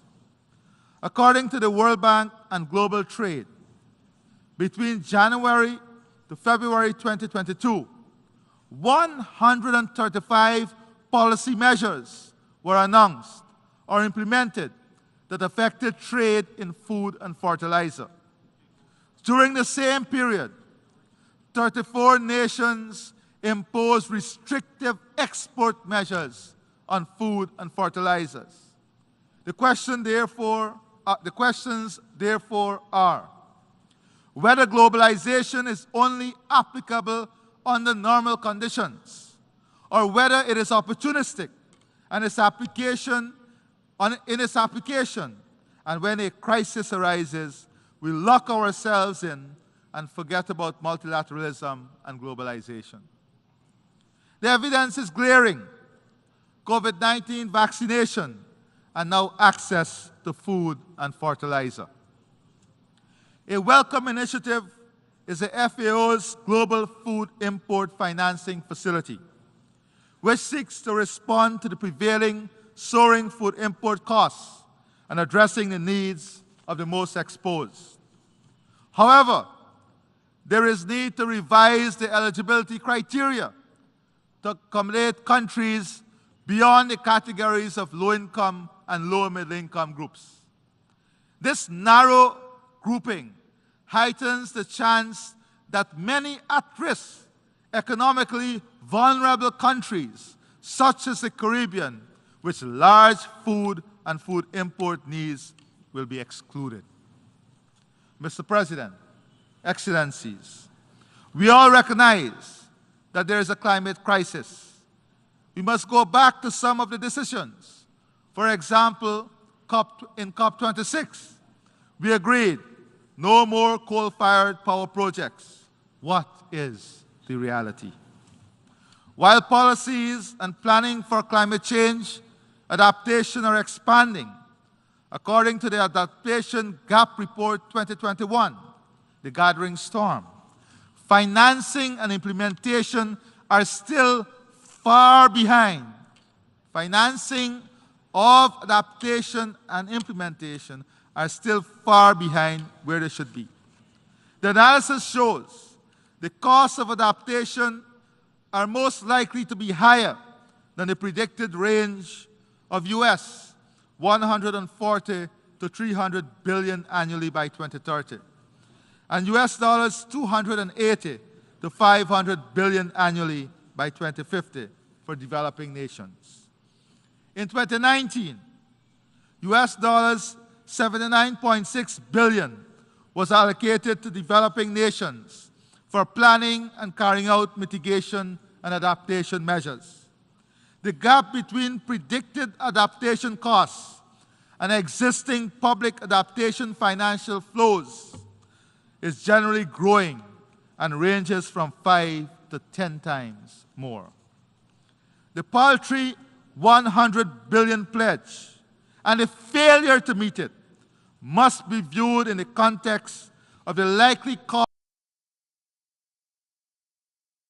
for mitigation, adaptation, and addressing loss and damage. It is not enough. The adoption of broad rules on carbon markets in Glasgow has the potential to unlock critical resources for forest-rich countries. Forested countries like Guyana can potentially earn billions of dollars accessible through the voluntary carbon markets. However, the current approximate price is US $10 per ton on the voluntary market, whilst according to an IMF report, the price should be closer to $70 US per ton. COP27 must make progress in refining the rules for the implementation of Article 6 of the Paris Agreement and make decisions that would increase the price of carbon traded in voluntary carbon markets. Mr. President, Excellencies, the world is also faced with an energy crisis. In 2019, almost 10% of the world's population did not have access to electricity.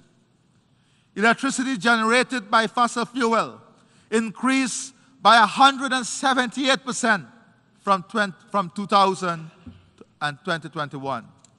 Electricity generated from coal increased by 173% from 2000. Based on a recent energy outlook from the US Energy Information Administration, coal-fired generation is expected to be a key energy component as a result of several factors, including a drop in the share of natural gas and rising oil prices. Whilst all of this is occurring, the global energy demand is projected to increase by 47% in the next 30 years. According to the IEA, global electricity demand grew by 6% in 2021 and is projected to grow by 2.4% in 2022, of which only 50% is expected to be met from renewables. As such, the other 50% would have to be met from non-renewable energy sources. Furthermore, analysis by the IEA indicates that getting on the path to net zero emissions by 2050 would require a threefold increase in the current level of investments in the clean energy transition to about $4 trillion by 2030. The question is, therefore, how do we realistically strike this balance? This conversation must be practical, comprehensive, and fact-based. We all recognize that adjustments must be made to save our planet. But how will we craft this adjustment, considering the energy and food crisis, which are also critical, and ensure that inequality and access do not widen? In this energy transition, fossil fuel remains necessary. In this context, we are convinced that new entrants like Guyana must be part of this balanced approach. Even as a new entrant, Guyana proposed at COP26 the removal of subsidies from fossil fuel production and advocated the need for a strong global carbon price. We, however, do not believe that new entrants should be punished by removing access to financing and increasing costs of financing. This, in effect, will protect an existing monopoly, drive up the cost of investment, and deliver a higher price product. Mr. President, Excellencies, we are committed to building a Guyana that addresses issues of food security, climate change, energy security, and inequalities within our country and the region. Under the banner of One Guyana, my government has embarked on many initiatives to help bridge the gaps of inequality and access. We are on a path to reduce Guyana's food import bill and increase food security through increased cultivation and investment in new technology, climate-smart agriculture, all aimed at positioning Guyana as a leading food producer in CARICOM. Providing incentives, capital, land, and opportunities for youth and women to participate in agricultural transformation.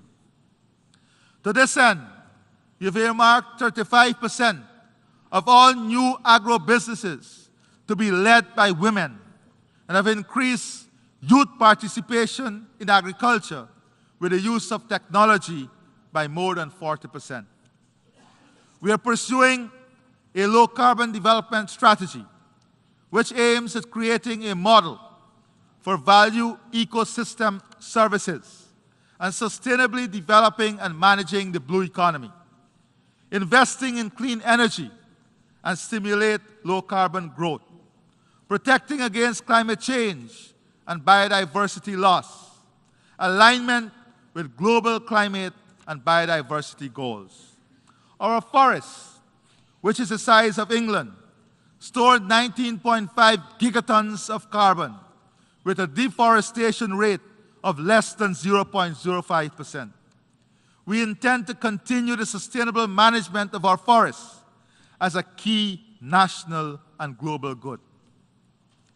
Having already achieved net zero, we are working steadfastly in our transition from a 2020 status of 95% dependence on heavy fuel oil and diesel to an energy mix which includes hydropower, solar, wind, and natural gas, from which more than 500 megawatts of new generating capacity will come on stream, of which 87% of this generated energy will be from clean and renewable sources. Human resource transformation through education is a key driver of our development. the achievement of inclusive and equitable quality education, and promotion of lifelong learning opportunities are all inextricably linked to attaining our Sustainable Development Goals, including full employment, poverty eradication, and gender equality. Access to free, quality primary and secondary education will soon be followed by free tertiary education. The government of Guyana has invested in our indigenous communities, in infrastructure, education, training, healthcare, and installing internet access capabilities. And we have commenced the training of our workforce for 2030 and beyond. Soon, we will be offering coding skills at our primary school, primary and secondary levels. Mr. President, Excellencies, gender equality and the empowerment of women and girls in all spheres of life, of national life, is a priority. We are committed to ensuring equal access to education for girls and boys.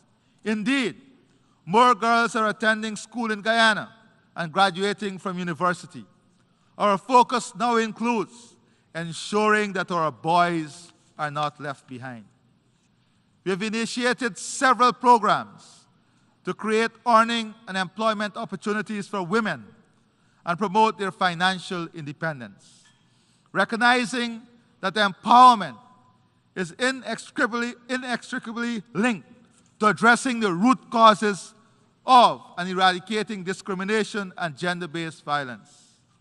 To achieve balanced growth and sustainable and resilient development for Guyana, our strategies must focus on developing a diversified economic base, strengthen our agricultural and food production system, human resource transformation, investing in the social sector to deliver world-class health, education, and housing for all our people, ensuring an inclusive and equitable society in which prosperity is enjoyed by all, building our future through the strengthening of our democratic values and respect for the rule of law.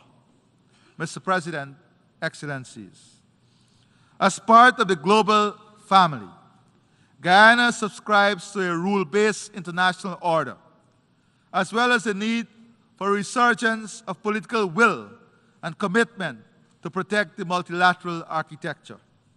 We are deeply concerned about the number of persons living in conflict situations. The ongoing war in Ukraine is having terrible effects on the region and country, the impact of which are disproportionately felt by women and children. We urge a speedy and peaceful resolution of the conflict and express support for the efforts of the United Nations Secretary General in this regard.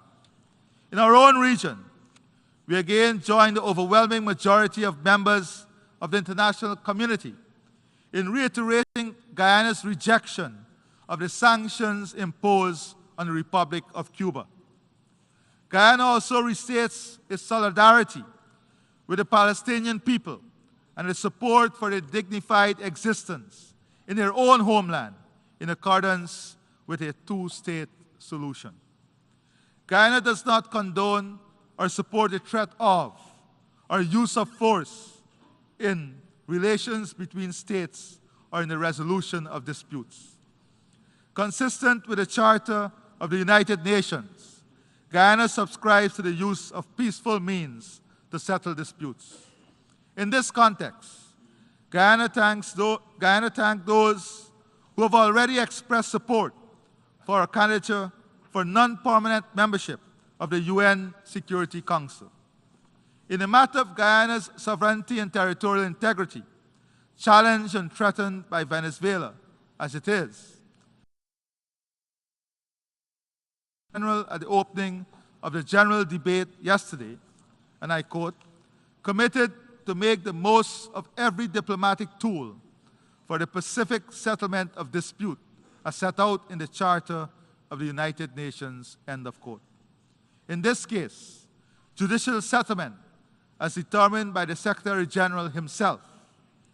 The world's nations can be assured that Guyana shall remain true to those peaceful processes and deny every effort to depart from them. The International Court of Justice has already affirmed its jurisdiction in the matter. Mr. President, Excellencies, this Assembly must reinvigorate the spirit of multilateralism in finding solutions to the extant challenges which bedevil the global community of states. I close by reminding us all of an old quote: "A hungry man is an angry man." Global inequality is linked to global security, and global security is linked to the prosperity of all of humanity. I thank you, and God bless you. On behalf of the Assembly, I wish to thank the President of the Cooperative Republic of Guyana for the statement just made, and I request protocol to escort His Excellency. We have heard the last speaker in this meeting. The 7th plenary meeting to continue with the general debate will be held immediately following the adjournment of this meeting. This meeting is adjourned.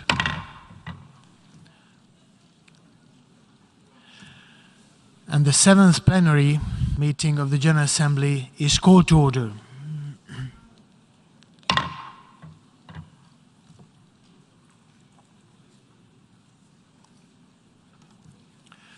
The Assembly will hear an address by Her Excellency Katalin Novák, President of Hungary. I request protocol to escort Her Excellency.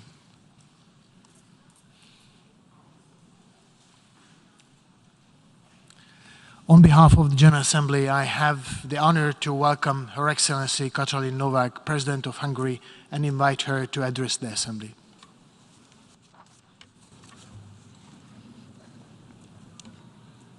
It has perhaps always been the case that the waging of peace is the hardest form of leadership of all. I know of no single formula for success, but over the years, I have observed that some attributes of leadership are universal and are often about finding ways of encouraging people to combine their efforts, their talents, their insights, their enthusiasm, and their inspiration to work together. A quote from the speech of Her Majesty, the late Elizabeth II, from 2010, delivered here at the United Nations General Assembly. Today, on the International Day of Peace, I stand here to urge the world leaders to be faithful to the legacy of Elizabeth II so that we can live in peace. Dear Excellencies, ladies and gentlemen, I'm particularly pleased and honored to greet my fellow Hungarian, President Csaba Kőrösi. With his presidency, after 40 years, Hungary is again serving as President of the UN General Assembly for 1 year. It is a great honor for Hungary, and especially so in the present challenging situation. Mr. President, dear Csaba, I wish you every success in your work. I'm standing in front of you today as the President of Hungary, the first woman President of my country, wife and mother of 3 children.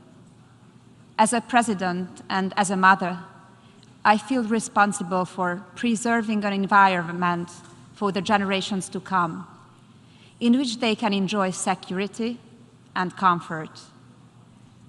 Today, on the International Day of Peace, I stand in front of the General Assembly to reaffirm our commitment to the UN Charter, Article number 1, to maintain international peace and security, and to that end, to take effective collective measures for the prevention and removal of threats to the peace, and for the suppression of acts of aggression or other breaches of the peace, and to bring about, by peaceful means and in conformity with the principles of justice and international law, adjustment or settlement of international disputes or situations which might lead to a breach of the peace. Let us remind ourselves to the main aim why the United Nations was brought to life: peace.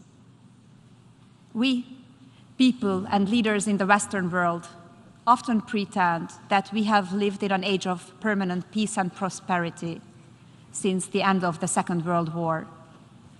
In many ways, this might be true. Indeed, we live in a more peaceful and prosperous age than before.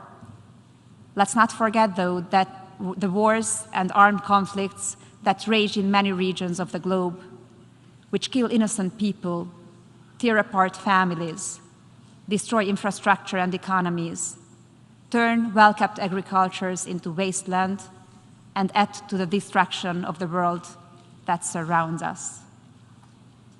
According to the Council on Foreign Relations Global Conflict Tracker, there are currently 27 ongoing conflicts worldwide. The tracker categorizes conflict into 3 groups: worsening, unchanging, and improving.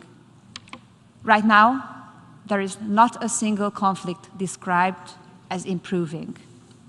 Globally, conflict and violence are on the rise, according to the United Nations.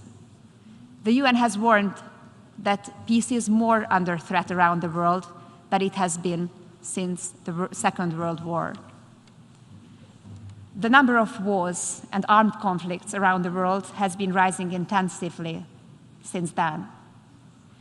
The scholarly optimism that the decline in the number of casualties might lead to a process where armed conflicts become irrelevant was quickly overshadowed by recent developments in Europe and other parts of the world. Excellencies, I come from Hungary, from the heart of Europe. Everyone would assume that since the Second World War, peace has been a regional characteristic. Let us not forget that only 11 years after the end of the Second World War, Soviet tanks were rolling on the streets of Budapest. We had 45 years of communist dictatorship, and it didn't take long after the peaceful change of regime of 1989 that war broke out in our imminent southern neighborhood. The killing lasted for a decade. Now, after hardly more than 20 years, war is raging on the European continent, once again in Hungary's neighboring country. It fills us with particular concern, especially because ethnic Hungarians living across the borders also shed their blood. Russia's war against Ukraine is a constant threat and security risk, not only for the Ukrainian citizens living in the war zone, but also for all of us. The threat of escalation is a reason for worry and action. Hungary firmly condemns Russia's aggression against Ukraine, which has destroyed peace in Europe, caused dramatic human suffering and destruction, and has serious repercussions on the world order. Since the beginning of this conflict, Hungarians have stood with the victims. We have been providing economic, social, and humanitarian aid to Ukraine and to the Ukrainian people fleeing the war. Hungary is currently implementing the largest humanitarian operation in her recent history. The Hungarian people, churches, civil organizations, local authorities, and the government gave shelter to nearly 1 million refugees since the outbreak of the conflict. We have learned that war is evil and leads nowhere. A war only has victims, and the ones with the greatest losses are families, mothers and fathers who lose their children in the battlefield, wives who lose their husbands in the fighting, children who lose their brothers, sisters in the hell of war. It is in the strongest possible terms that we call for the investigation of war crimes committed against innocent civilians. These crimes must be documented, investigated, and prosecuted by the relevant international institutions. No crimes committed can go unpunished. Excellencies, ladies and gentlemen, what do we want in the UN? To win the war? We should not stand for winning any war. We need to stand for restoring the peace. If there is a will, there is a way. Hungary is a member of several federal systems.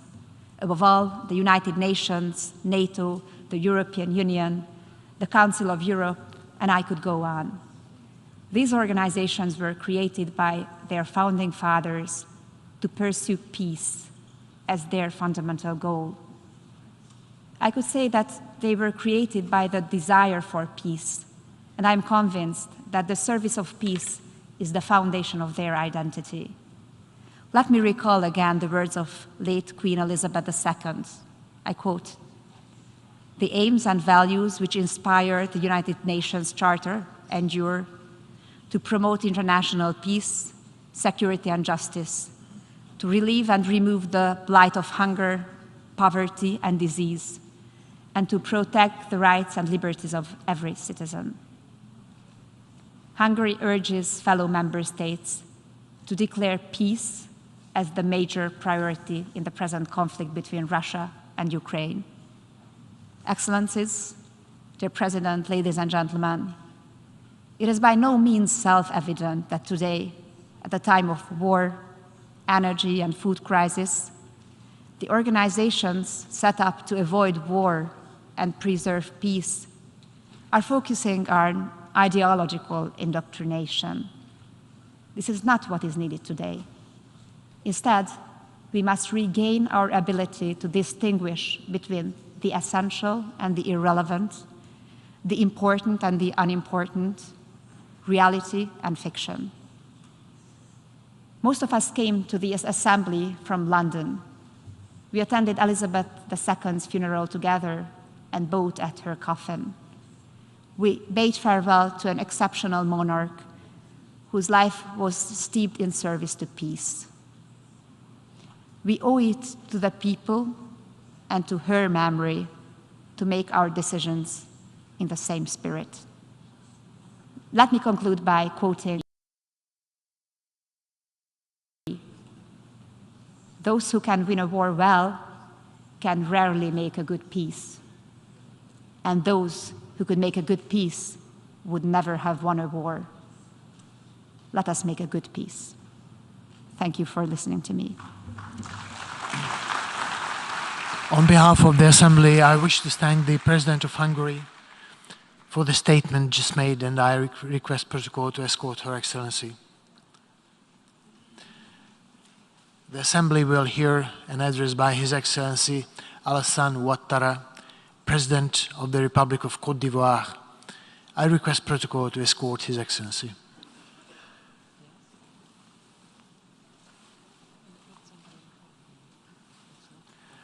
On behalf of the General Assembly, I have the honor to welcome His Excellency Alassane Ouattara, President of the Republic of Côte d'Ivoire, and I invite him to address the Assembly. Monsieur Sabah.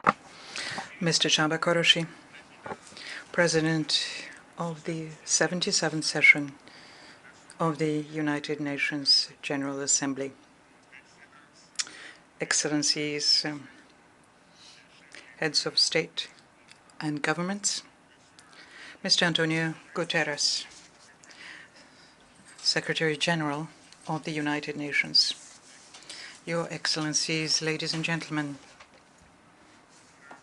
distinguished delegates. Mr. President, I would like to, first of all, congratulate you on being brilliantly elected to preside over the 77th session of the United Nations General Assembly. And I wish you every success as you discharge this lofty mission. I also would like to address my heartfelt congratulations to your predecessor, Mr. Abdallah Shahid.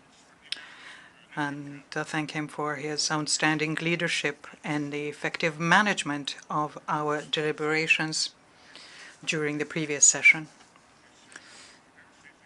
Mr. President, his worthy initiatives in a difficult context marked, in particular, by the COVID-19 pandemic, enabled us to keep hope for a better future. I would like to pay a very warm tribute to Mr. Antonio Guterres, Secretary General of the United Nations, and assure him that he has the full support of my country as he continues with his tireless efforts to strengthen the role played by the United Nations in implementing the objectives we had set for ourselves. Secretary General, you have every encouragement from us, in particular, as you implement the relevant proposals contained in your report called Our Common Agenda. Mr. President, Your Excellencies, ladies and gentlemen, Côte d'Ivoire welcomes the major successes that we have seen in many areas of the United Nations since its inception. And in this framework, my country would like to thank the United Nations High Commissioner for Refugees, the HCR. They declared on the 30th June 2022 the end of the Ivorian refugee status. I take this opportunity to welcome the excellent cooperation we've had between the HCR and my country.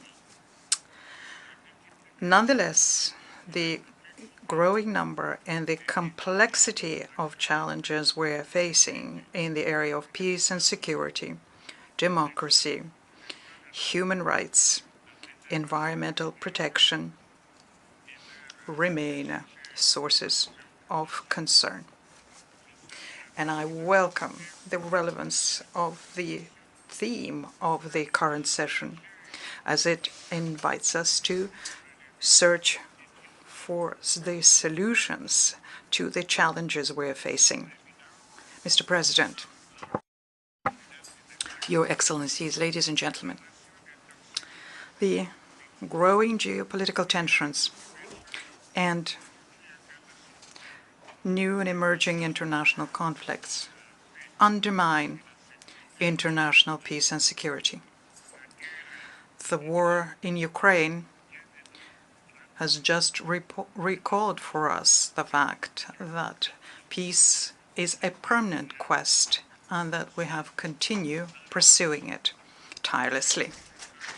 This confrontation, with the risk that it represents of using nuclear weapons, continues to undermine global peace and to plunge humankind into various crises. It shows us yet once again the limits of military options in the settlement of conflicts. And that is why Côte d'Ivoire peaceful coexistence as well as dialogue in the search for solutions to differences amongst nations. And we would like to renew our appeal to the immediate and definitive cessation of hostilities in Ukraine. This war has very serious economic, financial, and social ramifications for African countries. Indeed, the hike in the price of oil and the difficulties in supplying markets with grain and fertilizer have led to a generalized inflation and a spike in the interest rates in international markets, and also resulted in the slowing down of the global rate of growth. Therefore, for several African countries, This conflict means that it's difficult to fund their economies. It also means that there is a growth in the price of basic goods, and even there are cases of famine. And this is because the countries depend on the grain and fertilizer coming from Ukraine and Russia. And this situation led the government of my country, Côte d'Ivoire, to subsidize the price of oil and wheat and to cap temporarily the price of several major food products so as to extend support to households, in particular the most vulnerable ones. I welcome the signing in Istanbul on the 22nd of July 2022 under the aegis of the United Nations and Turkey on the wheat agreement. We regret, however, that only 17% of wheat exported by Ukraine since that date have been earmarked for African countries. Now, given this fact, Côte d'Ivoire is asking once again that priority be given to Africa in the implementation of the Istanbul Agreement. Furthermore, we launch an urgent appeal to international financial institutions and to Africa's development partners to mobilize the resources necessary to support the most fragile countries so they can face the multiple ramifications of the conflict in Ukraine. Mr. President, Your Excellencies, ladies and gentlemen, peacekeeping operations of the United Nations are a tangible manifestation of our collective action for peace in those countries which are victims of conflict. Côte d'Ivoire hosted one of the largest peacekeeping operations in Africa, and we understand very well the sacrifice made by the troop contributing countries, the sacrifice they make so as to bring back peace and facilitate post-conflict recovery.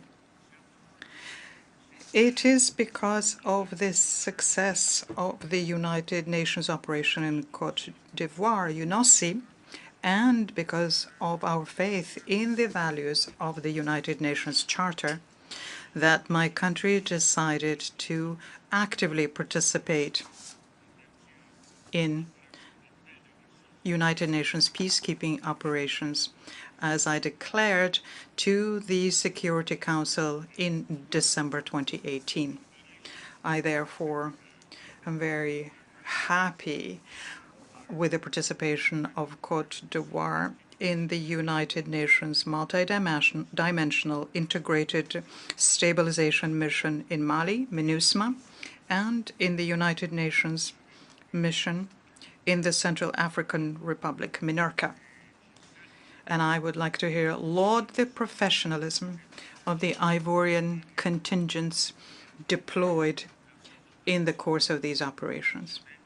And I bow in front of the memory of the Ivorian servicemen who died in the cause of peace in the brotherly country of Mali, which needs the engagement and commitment of everyone with them as they combat armed terrorist groups.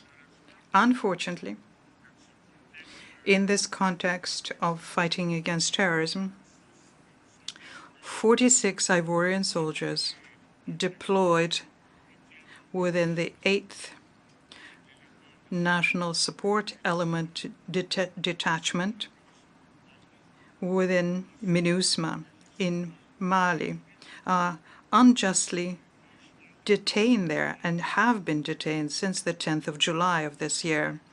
And once again, I call for their release without delay.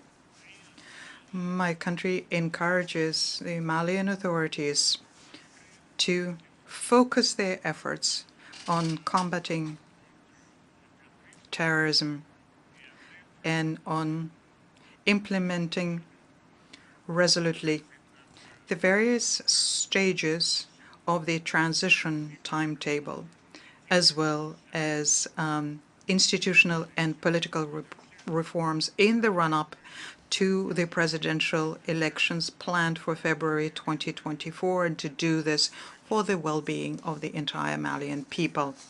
Mr. President, Excellencies, ladies and gentlemen, terrorism continues presenting a major threat to international peace and security, and an enormous challenge that no country can face on its own. And that is why we need to strengthen our collective instruments of combating this scourge and to show our solidarity and determination. In this regard, my country welcomes the decisive action by France and its European partners in the Sahel, and reiterates its appeal for a greater involvement of other major powers in the fight against terrorism in the Sahel and in the Gulf of Guinea, in support of national armies, to the Economic Community of West African States, ECOWAS, and the Accra Initiative, of course. So as to contribute to this collective effort, Côte d'Ivoire puts at the disposal of the African countries its International Academy on Combating Terrorism, which is an institution in the coastal city of Jacquesville, which provides training in all civilian and military skills needed to fight against terrorism. Mr. President, Excellencies, ladies and gentlemen, our session is taking place at the time where the energy crisis following the war in Ukraine tends to undermine the accomplishments we have made in greenhouse gas emission reduction, in particular because of going back in some industrialized countries to using carbon-based fuel. The time, unfortunately, is running out, and we have to act fast and implement all of the commitments contained in the Paris Agreement if we want to implement the objective of stemming the global warming below the threshold level of 1.5 degrees Celsius. To reach this goal, developed countries have to drastically reduce their levels of greenhouse gas emissions and to honor the commitment to mobilize $100 billion per year for the benefit of developing countries.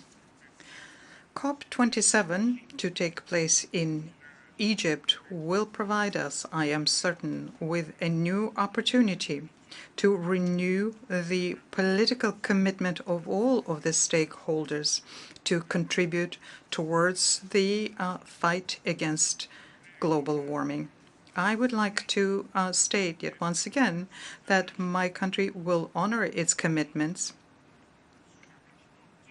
undertaken within the Paris Agreement on Climate, and we intend to work to protect our forest cover and our rich biodiversity. This is the rationale behind the Abidjan Legacy Program, which was launched at the 15th Conference of the Parties to the United Nations Convention Against Desertification, COP15, which we had the honor of hosting from 9th to the 20th of May of 2022.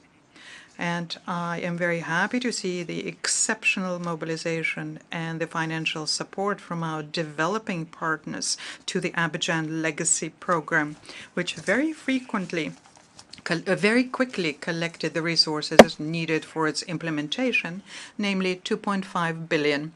Mr. President, Your Excellencies, ladies and gentlemen, today, more than ever, humankind is at a watershed moment for its future. The threats our countries are facing compel us to show greater solidarity, working together, justice and equity, all principles which undergird the multilateralism which my country holds dear. And it is in this spirit that Côte d'Ivoire calls for an in-depth reform of the United Nations Security Council, where Africa could find its right place. I thank you, Your Excellencies, ladies and gentlemen, for your kind attention. On behalf of the General Assembly, I wish to thank the President of the Republic of Côte d'Ivoire for the statement just made, and I request protocol to escort His Excellency. The Assembly will hear an address by His Excellency Julius Maada Bio, President of the Republic of Sierra Leone. I request protocol to escort His Excellency.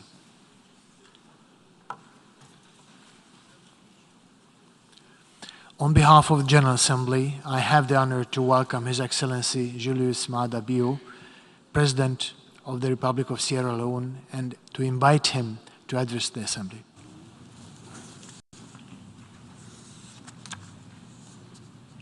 Your Excellency Chaba Korosi, President of the General Assembly, Excellency Antonio Guterres, Secretary General of the United Nations, Excellencies, Heads of State and Government, distinguished ladies and gentlemen. Let me commend the President of the 76th session of the General Assembly, His Excellency Mr. Abdullah Shahid, for his sustained effort in returning the General Assembly to its pre-pandemic work pace and his message of hope. Let me also extend my congratulations to Your Excellency, Mr. Chaba Korosi, on your assumption of the presidency of the General Assembly. I'm gratefully optimistic about your leadership in these unprecedented times. I also commend the Secretary General, Mr. Antonio Guterres, for galvanizing the necessary multilateral support in search of solutions to meet the scale and urgency of current global challenges. His timely submission of our Common Agenda report that speaks to strengthening the global governance with a focus on a future agenda driven by multilateral solidarity and collective action is also commendable. As our world wrestles with an unprecedented and volatile economic outlook because of the lingering effects of COVID-19 pandemic and other crises, the theme, watershed moment, transformative solutions to interlocking challenges, is most appropriate and timely. Mr. President, our progress towards achieving global sustainable development goals by 2030 has been complicated by the repurposing of global development and investment finance, disruptions of production and supply chains, growing food and energy insecurities, general slowdowns in the economies of nations, and the perennial adverse effects of climate change. I call on the global family to be intentional and fair about developing innovative development financing products that are free from the stringent restrictions and high transaction costs associated with concessionary loans. Multilateral financial institutions can de-risk investment that are critical for sustainable development. Aid must also be aligned with domestic development priorities. Mr. President, the adverse effects of climate change are borderless. Global warming, unpredictable weather patterns, rising sea levels, and land degradation are taking a profound toll on global food and water security. There are associated governance and stability costs. We are informed that Africa faces disproportionate risk and cost from climate change. We must therefore be consistent in meeting our commitments to all existing international frameworks for addressing climate change. Beyond the usual declarations, we must collaborate on and coordinate mitigation efforts, improve infrastructure for early warning systems, invest more in improving the management of water resources, promote disaster risk management, and enhance the conservation and protection of natural habitats. There are opportunities, especially in Africa, and Sierra Leone in particular, for just energy and just rural agricultural transitions. Fair and accessible multilateral climate financing can catalyze the global and country-specific measures and innovation necessary to build and support sustainable climate resilience. Green investing does support sustainable development. In these efforts, the role and interest of women and young people must be central to climate investments. Sierra Leone is fully committed to concluding the Treaty on Conservation and Sustainable Use of Marine Biological Diversity of areas beyond national jurisdiction. The BBNJ Treaty must prioritize, among other things, conservation measures, fair and equitable sharing of monetary and non-monetary benefits, meaningful capacity development, teaching and learning materials, improved education policies and governance, more children, more girls, including pregnant girls, poorer and rural learners, and learners with disability are now in school. But we can go beyond these access deficits.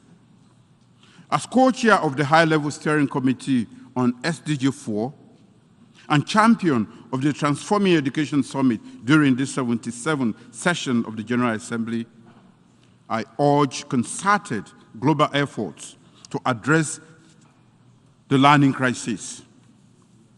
We can mobilize innovative financing models, underwrite universal access, especially for girls and learners with disabilities, promote technology in education, make greater investment in foundational literacy and numeracy, address water, sanitation, and hygiene, and other infrastructural deficits, support school feeding programs, fund technical and vocational training, and finance other needs across the full spectrum of the education sector. With close cooperation among states, we are confident that we can address the learning crisis in our time. Mr. President, to address the global food crisis that is disproportionately affecting least developed countries, Sierra Leone joins the urgent call for action to escalate financing to support agriculture and irrigation, enhance food systems and nutrition for vulnerable populations, and social protection for at-risk populations. Sierra Leone also associates with call to ease global support supply chains, especially for fertilizer, rice, and other agricultural commodities. Multilateral support for establishing agricultural development banks that will support private agricultural investment and agricultural value chain addition. We promote self-sufficiency and greater resilience in that sector. The COVID-19 pandemic reminds us that equity, multilateral cooperation, and a comprehensive global response are what we need to address health emergencies that have the potential to undermine global peace, security, and global development. Sierra Leone affirms its commitment to global efforts at exploring innovative and effective ways to enhance health security, pandemic preparedness, build capacity to respond to health emergencies, and enhance greater resilience in health care delivery. Sierra Leone believes that multilateral support is urgently needed to complement national efforts at reducing maternal and child mortality, preventing epidemics, tackling tropical and communicable diseases, building healthcare infrastructure and the capacity of healthcare personnel, and strengthening primary healthcare. Efforts at increasing domestic financing of healthcare should be supported with increased multilateral financing and enhanced cooperation. Sierra Leone remains exclusively committed to the global agenda for putting women and girls at the center of inclusive sustainable development. We believe that we cannot deliver on the 2020 Agenda on Sustainable Development without the achievement of greater gender equality and women's empowerment. We must therefore garner multilateral support to achieve and sustain gender equality and the empowerment of women in our lifetime. Mr. President, Excellencies, sexual violence is a grave threat to justice and the fundamental rights of men, women, and children throughout the world. In every corner of the globe, sexual assault survivors are inhibited in holding perpetrators accountable and accessing empowering health, legal, and economic remedies. In Sierra Leone, we have taken extensive legislative and administrative actions to address sexual and gender-based violence since my declaration of rape as a national emergency in 2019. Last year, before this August Assembly, I announced that I had directed the permanent mission of Sierra Leone to the United Nations to sponsor a standalone resolution on access to justice for survivors of sexual violence at the General Assembly. I called for global solidarity on this issue and for the United Nations to give all survivors of sexual violence the remedy they deserve. The General Assembly on the 2nd of September this year adopted by consensus the landmark resolution entitled International Cooperation for Access to Justice, Remedies, and Assistance for Survivors of Sexual Violence. Thank you, the National Assembly. The General Assembly has therefore affirmed the sincere and shared the belief of the global community that sexual violence is condemnable and that member states must take effective actions to address it, as well as provide access to timely and unimpeded justice through national legislation for victims and survivors. As a global community, we have signaled our resolve to address this scourge. We must now do all we can to implement access to justice and other remedies to ensure dignity for all survivors and sexual violence. Mr. President, Your Excellencies, small states make up the majority of member states of the United Nations, and they are the strongest advocates of the rule-based international system that underpins the work of the United Nations. Indeed, small states have served as key drafters, negotiators, and thought leaders on a variety of international issues. They have done so diligently through transparency of purpose and coalition building across board. In that connection, Sierra Leone proposes to further pursue these values in the United Nations Security Council.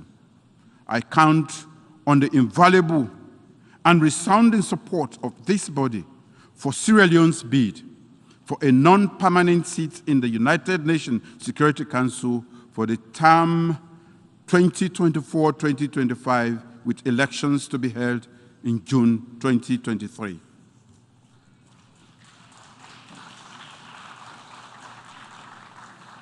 Mr. President, my government reaffirms its commitment to the relevant UN chapter provisions and the declaration of the granting of independence to colonial countries and peoples as contained in the General Assembly Resolution 1514. We join the call on all parties engaged in the dialogue on decolonization to continue to demonstrate good faith and firm commitment to a conclusive and durable resolution of all sovereign disputes. As the coordinator of the African Union Committee of 10 on the reform of the Security Council, I'm pleased to note the commendable progress that has been achieved in the intergovernmental negotiations on the reform of the Security Council. We believe that progress made during the 76th section of the General Assembly is underpinned by the Assembly's acknowledgement of the wider recognition and the broader support by member states for the legitimate aspiration of African countries to play their rightful role on the global stage. As Africa continues to advocate and canvass support for the common African position, as espoused in the Erzowini Consensus and the SAD Declaration, I urge member states to continue to demonstrate their renewed commitment and political will towards correcting historical injustice done to Africa by supporting the reform of the Security Council to make it a more inclusive, democratic, transparent, accountable, legitimate, and efficient global organ that properly reflects and adequately addresses the geopolitical realities of our present and future world.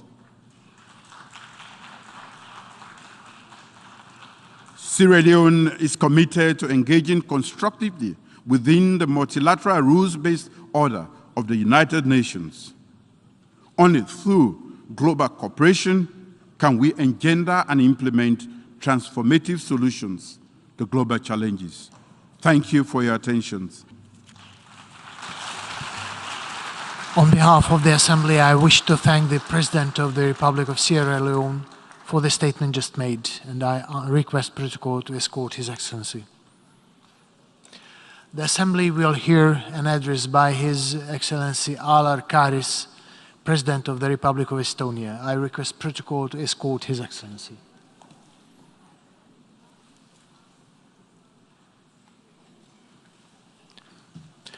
On behalf of the General Assembly, I have the honor to welcome His Excellency Alar Karis, President of the Republic of Estonia, and to invite him to address the Assembly.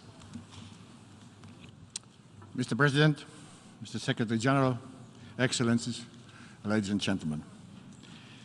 It is my honor to be here today, though I wish where circumstances surrounding my first address were different.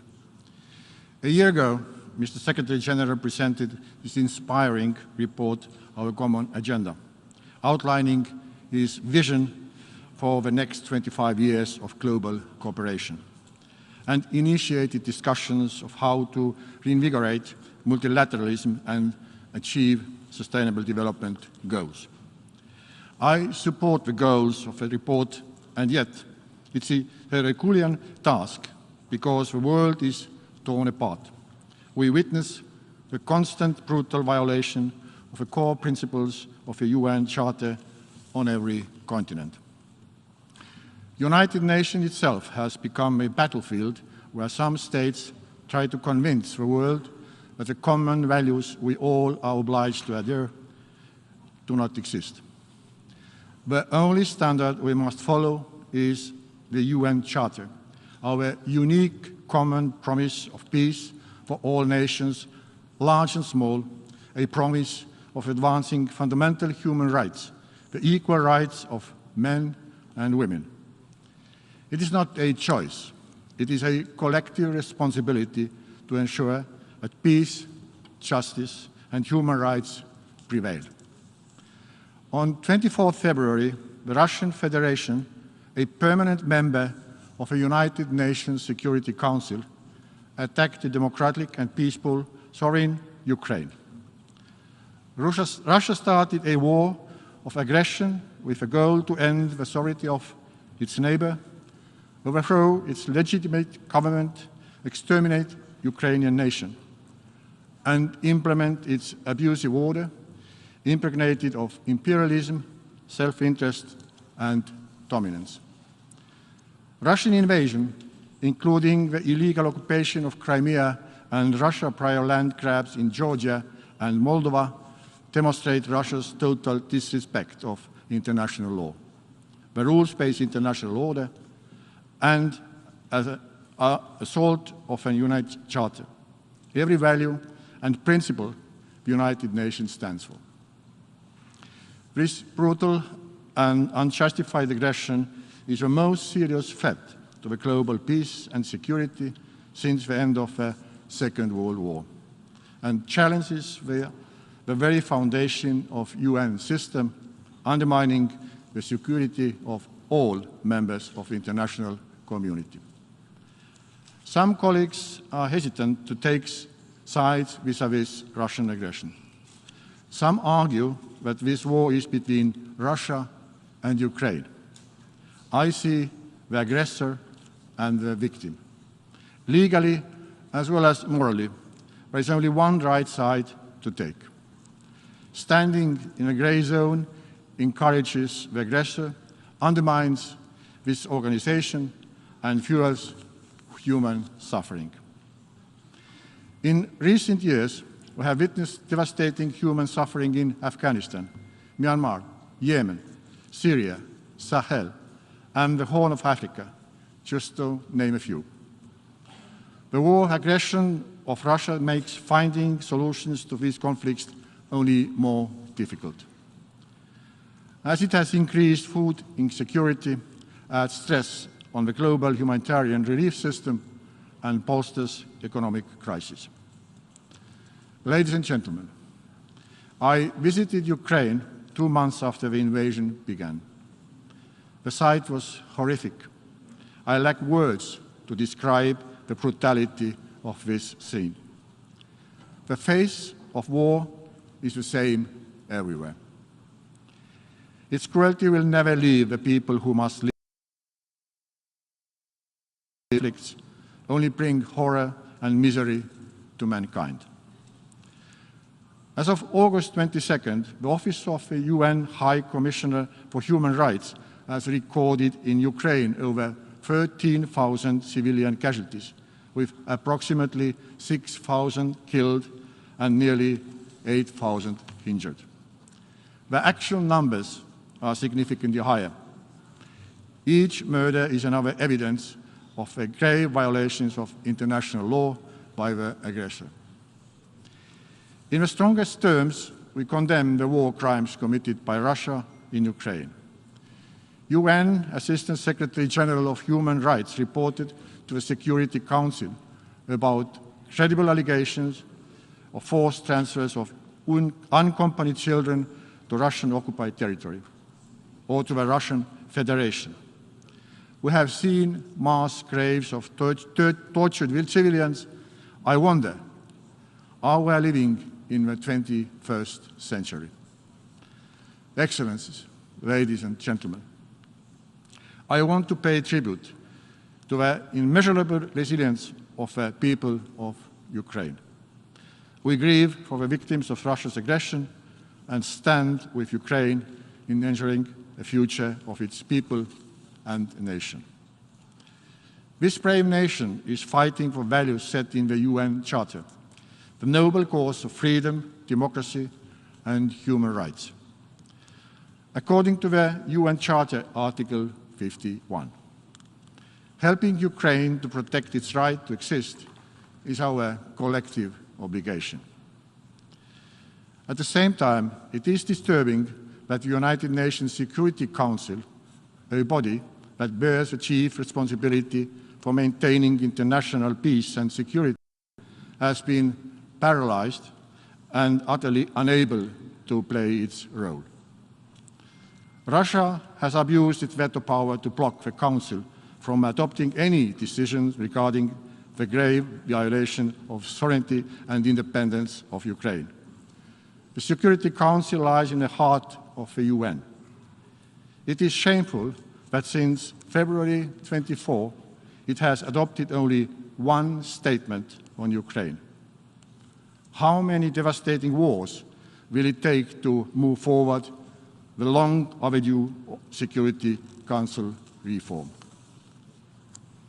I am grateful that while the Security Council remains paralyzed on Russia's aggression issue, the soul and the conscience of the UN, the General Assembly, has been active and decisive. I recall the overwhelming support for the UN General Assembly resolution on March 2nd that condemned Russia's aggression and urged Russia to immediately and unconditionally withdraw all of its troops from the territory of Ukraine within its internationally recognized borders.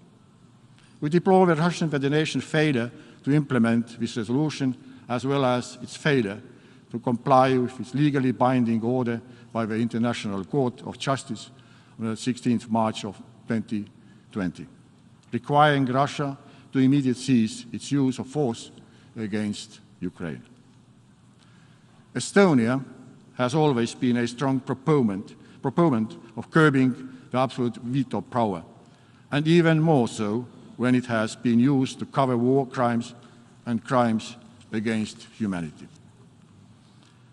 I am glad that the General Assembly adopted by consensus a landmark resolution, the so-called veto initiative, which provides the UN General Assembly an opportunity to step in when the UN Security Council is unable to act. The question remains, how can we accept the aggressor has a veto power in the Security Council? Excellencies, conflicts and war bring enormous humanitarian crisis. Russia's aggression has led to an immense need of resources and aid. Nearly 18 million Ukrainians, 40% of the country's population, are in urgent need of humanitarian assistance. The international support for Ukraine has been heartwarming. The UN is busy helping Ukrainians who didn't need our help before this aggression. To date, Estonia has sent over 20 million euros in humanitarian aid to Ukraine. We have seen an unprecedented massive support of Ukraine from the Estonian private sector, civil society, and citizens. We continue to assist and work on the reconstruction of Ukraine. It needs to begin already now. We call others to join us in this. Conflicts created immense refugee crisis. According to the UN Refugee Agency, the total number of people worldwide who were forced to flee their homes due to conflicts and human rights violations was 89.3 million in 2021. The displacements were driven, for example, by the brutality of Bashar al-Assad regime, conflicts in the Tigray region, and the Taliban's takeover of Kabul. In 2022, this number has already exceeded the milestone of 100 million. The increase is caused by Russia's war of aggression. There are more than 7 million recorded Ukrainian refugees across Europe. Another 7 million have been internally displaced. Estonia has received nearly 55,000 refugees, 4% of our country's population. We ensure social services and basic education to refugees fleeing from war. Estonia has created 1,000 additional places in different education programs for Ukrainian refugee children by opening a new school, the Freedom School. One day its students will be the leaders and rebuilders of Ukraine. Estonian education technology companies are donating their solutions to support Ukrainian schools and pupils whose education has been disrupted by war. Why I'm telling all this? Because our future depends on the youth sitting in the classrooms and on their education. We are made by history. We cannot let the lack of knowledge to define our future. To avoid such a brutality repeat itself, we have to raise awareness of the history of our nations. We need to evade confusions caused by active brainwash and disinformation. We see how ignorance makes it easy for any aggressor to put forward its false narratives. War and conflict, lack of openness bring along extreme violations of human rights. It must be clear that basic human rights are universal, same for all UN members, and cannot be ignored by any government. Special attention should be devoted to ensuring gender equality and right to education. Opportunity to study should not be a wish or a dream at the 21st century. Let me use this tribune to praise the courageous women who have now become the forefront of protest against the Taliban in Afghanistan, to fight for the right to choose their own path and role in the society.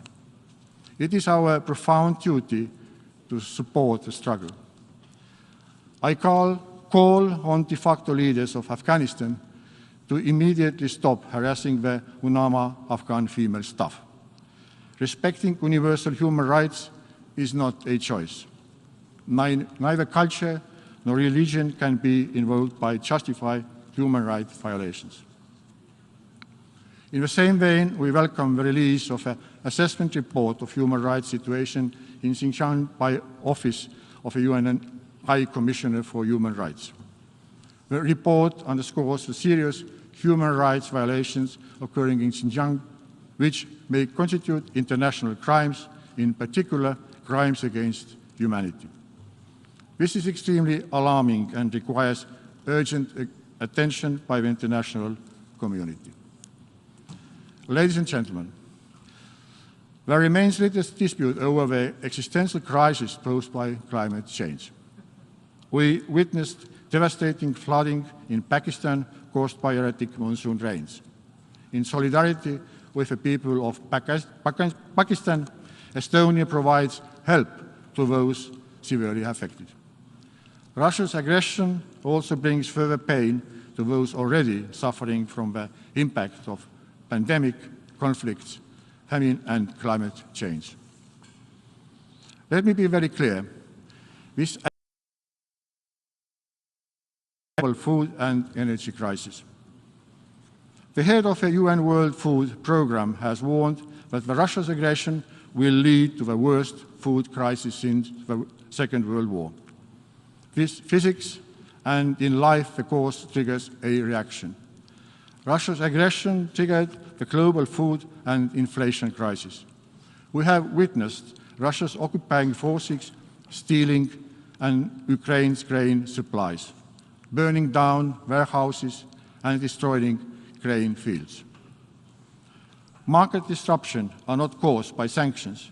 Global food or economic crises are caused by the war Russia started, and Russia can end all this by ending the war.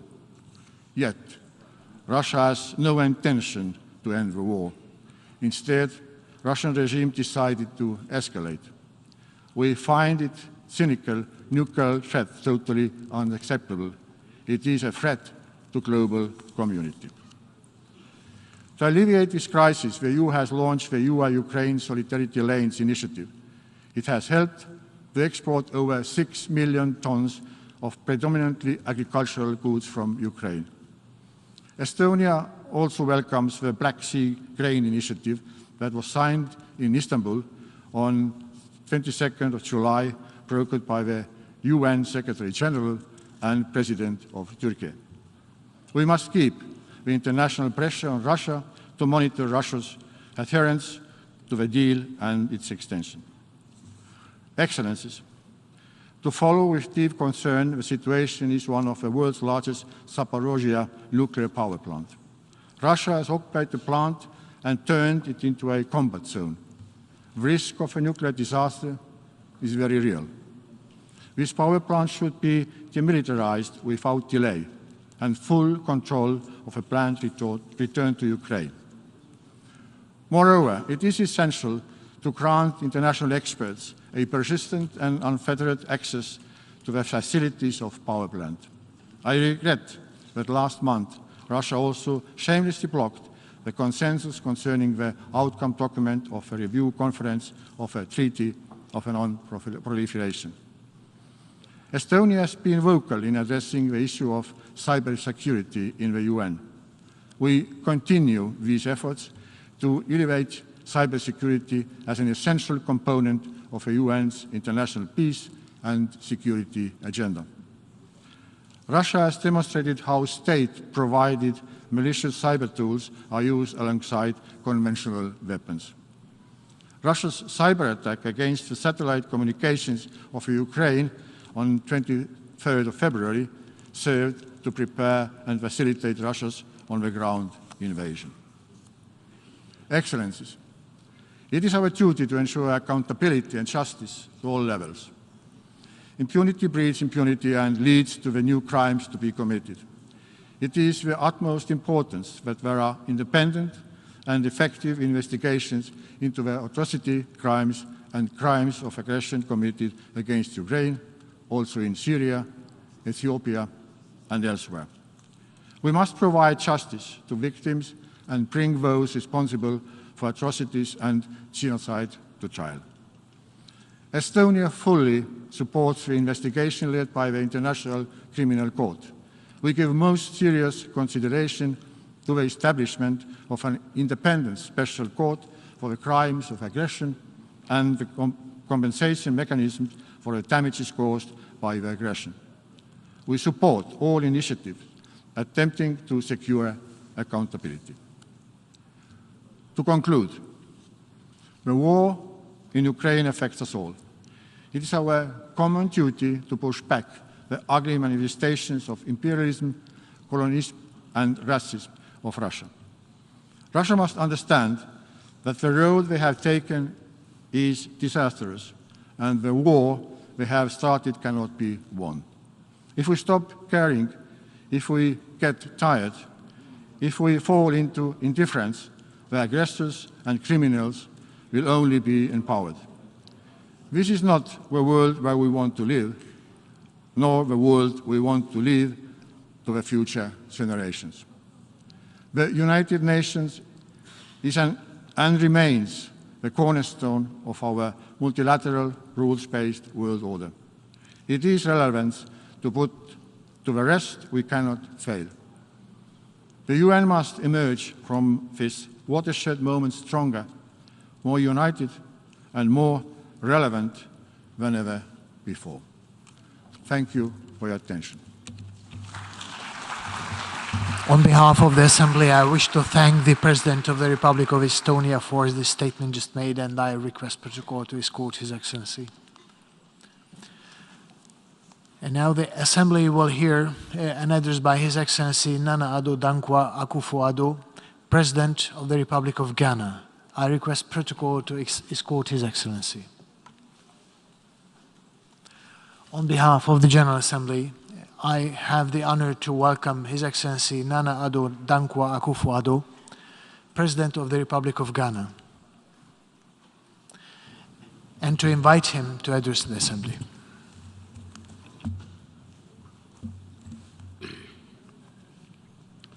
Excellencies, ladies and gentlemen, Mr. President, I congratulate you on your election to lead us through this 77th gathering of the General Assembly of the United Nations. I wish you the best of luck as you take on this onerous task at this most difficult period of the world. Mr. President, as we would say in Ghana, our world is currently not in a good place. The World Bank observed last Thursday that the global economy was enduring its steepest slowdown since 1970. 2 years ago, our world came to a thundering halt as we cowered from a health pandemic, from an unknown malicious virus, coupled with a devastating global economic pandemic. High budget deficits were no longer concerns of only developing nations. By 2021, COVID-19 had pushed Africa into the worst recession for half a century. A slump in productivity and revenues, increased pressures on spending, and spiraling public debts confronted us without relent. As we grappled with these economic challenges, Russia's invasion of Ukraine burst upon us, aggravating an already difficult situation. It is not just the dismay that we feel at seeing such deliberate devastation of cities and towns in Europe in the year 2022. We're feeling this war directly in our lives in Africa. Every bullet, every bomb, every shell that hits a target in Ukraine hits our pockets and our economies in Africa. The economic turmoil is global, with inflation as the #1 enemy this year. It hit a 40-year high in the United States and United Kingdom in recent months. There's record inflation in the Eurozone. Several African countries have inflation rates surging 3 to 4 times higher than what they were just 2 years ago. In Ghana, we're experiencing the highest inflation for 21 years. The high costs of food are hurting the poor, especially the urban poor, the most. Moreover, the spillover from central banks raising interest rates to combat inflation has been severe beyond borders, as global investors pull money out of developing economies to invest in bonds in the developed world. This has led to depreciating currencies and increased borrowing costs, meaning we need to raise and spend more of our own currencies to service our foreign debts in US dollars. It has become clear, if ever there was any doubt, that the international financial structure is skewed significantly against developing and emerging economies like Ghana. The avenues that are open to powerful nations to enable them to take measures that would ease pressures on their economies are closed to small nations. To make matters worse, credit rating agencies have been quick to downgrade economies in Africa, making it harder to service our debts. The tag of Africa as an investment risk is little more than, in substance, a self-fulfilling prophecy created by the prejudice of the international money market, which denies us access to cheaper borrowing, pushing us deeper into debts. The financial markets have been set up and operate on rules designed for the benefit of rich and powerful nations. And during times of crisis, the facade of international cooperation under which they purport to operate disappears. These are the savage lessons that we have had to take in as the world emerged from the grip of the coronavirus to energy and food price hikes and a world rise in the cost of living. The necessity for reform of the system is compelling. Mr. President, I'm a modest student of history, and I would say it is doubtful that any generation of inhabitants of this earth has ever witnessed such a perfect storm of global economic chaos, a war with global consequences, and an unwillingness or inability to find a consensus to deal with the catastrophe. It is under such circumstances that we have gathered under the theme, a watershed moment, transformative solutions to interlocking challenges. Excuse me. The problems we face are indeed many and vary in level of importance depending on where you are in the global order of things. Just last year, the focus was on energy transition. This year, it is about energy security, as Europe goes back to burning coal to replace Russian gas. Nevertheless, we do not have the luxury of being able to pick and choose which problem to solve. None of them can wait. The economic turbulence requires urgent and immediate solution. The turmoil and insecurity in many parts of the world require urgent attention. And so does the need to tackle the problems posed by climate change. A watershed moment indeed it is. And history will judge us harshly if we do not seize the opportunity to make the changes that will enable us to deal with the many problems we face. Mr. President, a case in point is the destabilizing conflict in the Sahel. It might look to many today as a local conflict which affects only the countries in that region. We in Ghana know differently. We have watched in horror as the unrest has moved from the Sahel inexorably to the West African coastal countries. All of Ghana's neighbors have suffered terrorist attacks, and some have lost territorial space to the invading forces. Furthermore, the terrorist pressure has provided a pretext for the unhappy reappearance of military rule in 3 of the 15-member ECOWAS community, 2 of whom have borne the brunt of the terrorist outrages in the region, Mali and Burkina Faso. It is a development we're determined to reverse so that the ECOWAS space remains a democratic one. All of us in the region are being forced to spend huge amounts of money on security.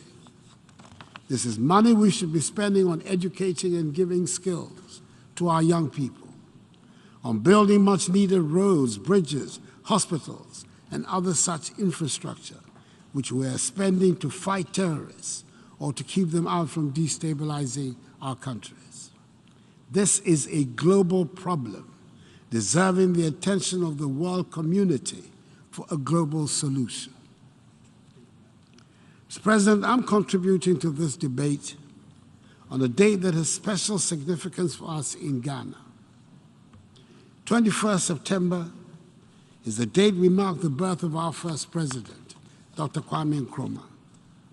He would have been 113 years old today, and it is worth recalling on this day the driving force of his political career, which was to contribute to the birth of a united Africa, that is, the United States of Africa.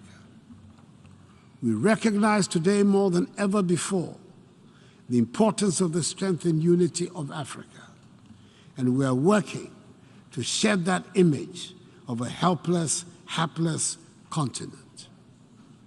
There is a renewed commitment towards an inclusive and sustainable industrialization and economic integration, And the intensity of the challenges we face today is only matched like never before by the immensity of the opportunity before us. We, the current leaders of Africa, should be determined not to waste the crisis that confronts us. Incidentally, 2022 is billed as Africa's year to take action on food and nutrition development goals. We see the current geopolitical crisis as an opportunity to rely less on food imports from outside the continent and use better our 60% share of global share of arable lands to increase food productions. We have seen the devastating impact of relying on Russia and Ukraine for 70% of our wheat consumption. We have enough land, enough water, enough gas, and enough manpower to produce enough fertilizer, food, and energy for ourselves and for others. But we also recognize that we cannot do it all by ourselves. Our message to the global investor community is therefore this: Africa is ready for business. Africa needs you, and you need Africa. You need Africa because Africa is busily building the world's largest single market of 1.3 billion people. Soon we will have a customs union, and soon we will have a continental payment system that will accelerate and facilitate trade amongst ourselves. Already, goods and services are flowing more freely across our artificial borders. See Africa for what it is: the new frontier for manufacturing, for technology, for food production. That is why 6 years ago, I launched in Ghana the successful policy of one district, one factory, a policy with government incentives that has directly seen so far some 125 factories being set up in various districts across the country, leveraging on each area's competitive advantage. That is why 6 years ago, my government embarked on an aggressive policy of planting for food and jobs, which has helped our farmers increase their yields in folds. Indeed, we're recognizing that many of the things we import can be found or produced in Ghana or in other African countries. The African Continental Free Trade Area, whose secretariat is located in Accra, Ghana's capital, is driving intra-African trade and creating an unparalleled momentum for our continent's economic diversity and transformation. We know that industrialization is the way to go, and with the single market as the added incentive, we've taken policy measures in Ghana to add value to our natural resources. For example, we're processing more of our cocoa, refining more of our gold, and we're determined to exploit the entire value chain of our huge lithium deposits. We're busily building an integrated bauxite and aluminum industry and an integrated iron and steel industry, building new oil refineries, and have so far attracted 6 of the world's biggest automobile manufacturers to have set up assembling plants in Ghana prior to producing them in the country. In line with the African Union's Agenda 2063 and the United Nations Sustainable Development Goals, Africa's ambition is to transform our food systems over the next decade, anchored in the Comprehensive Africa Agricultural Development Program and the Malabo Declaration on Accelerated Agricultural Growth. What we require now is support from the investor community for the rolling out of Africa's lucrative agro-industry, and for the community to see agribusiness in Africa as much more an opportunity than the perceived exaggerated risk, which has been the false but dominant narrative. In conclusion, Mr. President, on 25th July 2016, this Assembly adopted Resolution A/RES/70/293, proclaiming 2016-2025 as the third industrial development decade for Africa, with UNIDO tasked to lead it in collaboration with a range of partners. I believe it is time for the United Nations to take proper stock of this initiative and ask a few searching questions, recognizing what could have been achieved with greater commitment and focus. Working together, we can get our world back into a better and happier place. I thank you for your attention. On behalf of the Assembly, I wish to thank the President of the Republic of Ghana for the statement just made, and I request protocol to escort His Excellency. And now the Assembly will hear an address by His Excellency Jose Maria Pereira Neves, President of the Republic of Cabo Verde. I request protocol to escort His Excellency.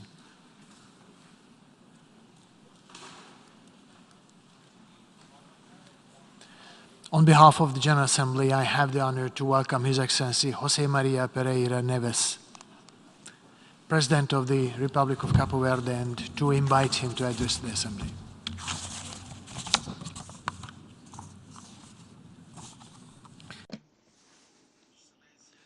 Excellencies, heads of state, government, and delegations, Mr. President of the General Assembly, Mr. Secretary General, dear delegates, ladies and gentlemen.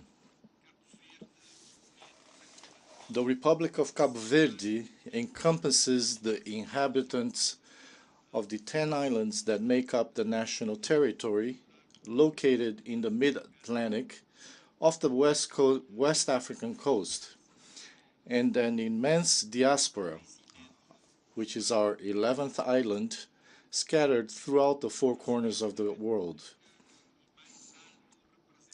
As President of the Republic and highest representative of this global nation, I have the enormous privilege of extending my greetings to all of you, and from the pulpit of this august assembly to bring mountainous greetings in the mother tongue of Cabo Verde, from Cabo Verdeans to the peoples of the world, represented here by their highest dignitaries, auguring the best wishes for prosperity and happiness shared by all. We look forward with hope to the Summit of the Future in 2023, as foreseen in the Secretary General's proposal of our common agenda, so that it may effectively help forge a new global consensus on what our future should look like and what we can do today to secure it. With this in mind, Cabo Verde reiterates before this august assembly its firm purpose of continuing to be an active and useful member of the United Nations system, acting and articulating its actions on four major fronts, from more specific to broader, to fully own up to its responsibility in the framework of national governance, to value its specificity and grow from its status as a small island state in development, to be a spokesperson in context of the diversity and the designs of Africa, the continent to which it belongs, and ultimately continue to be a champion of multilateralism for the advancement of the causes of progress and well-being of humanity. In their journey, SIDS face structural limitations such as geographical remoteness and isolation, their small economic dimension, dependence on imports, and high costs on the one hand, and exports of sector-concentrated services on the other, which more frequently and intensely expose them and make them vulnerable to the impact of external shocks, whether climate, economic, or of other nature, such as pandemics and geopolitical conflicts. My country, Cabo Verde, for example, in the past 15 years, between 2007 and 2022, has suffered the economic and social impact of multiple crises. The economic and financial crisis of 2007-2008, at the very moment of our graduation from the list of LDCs, the COVID-19 pandemic,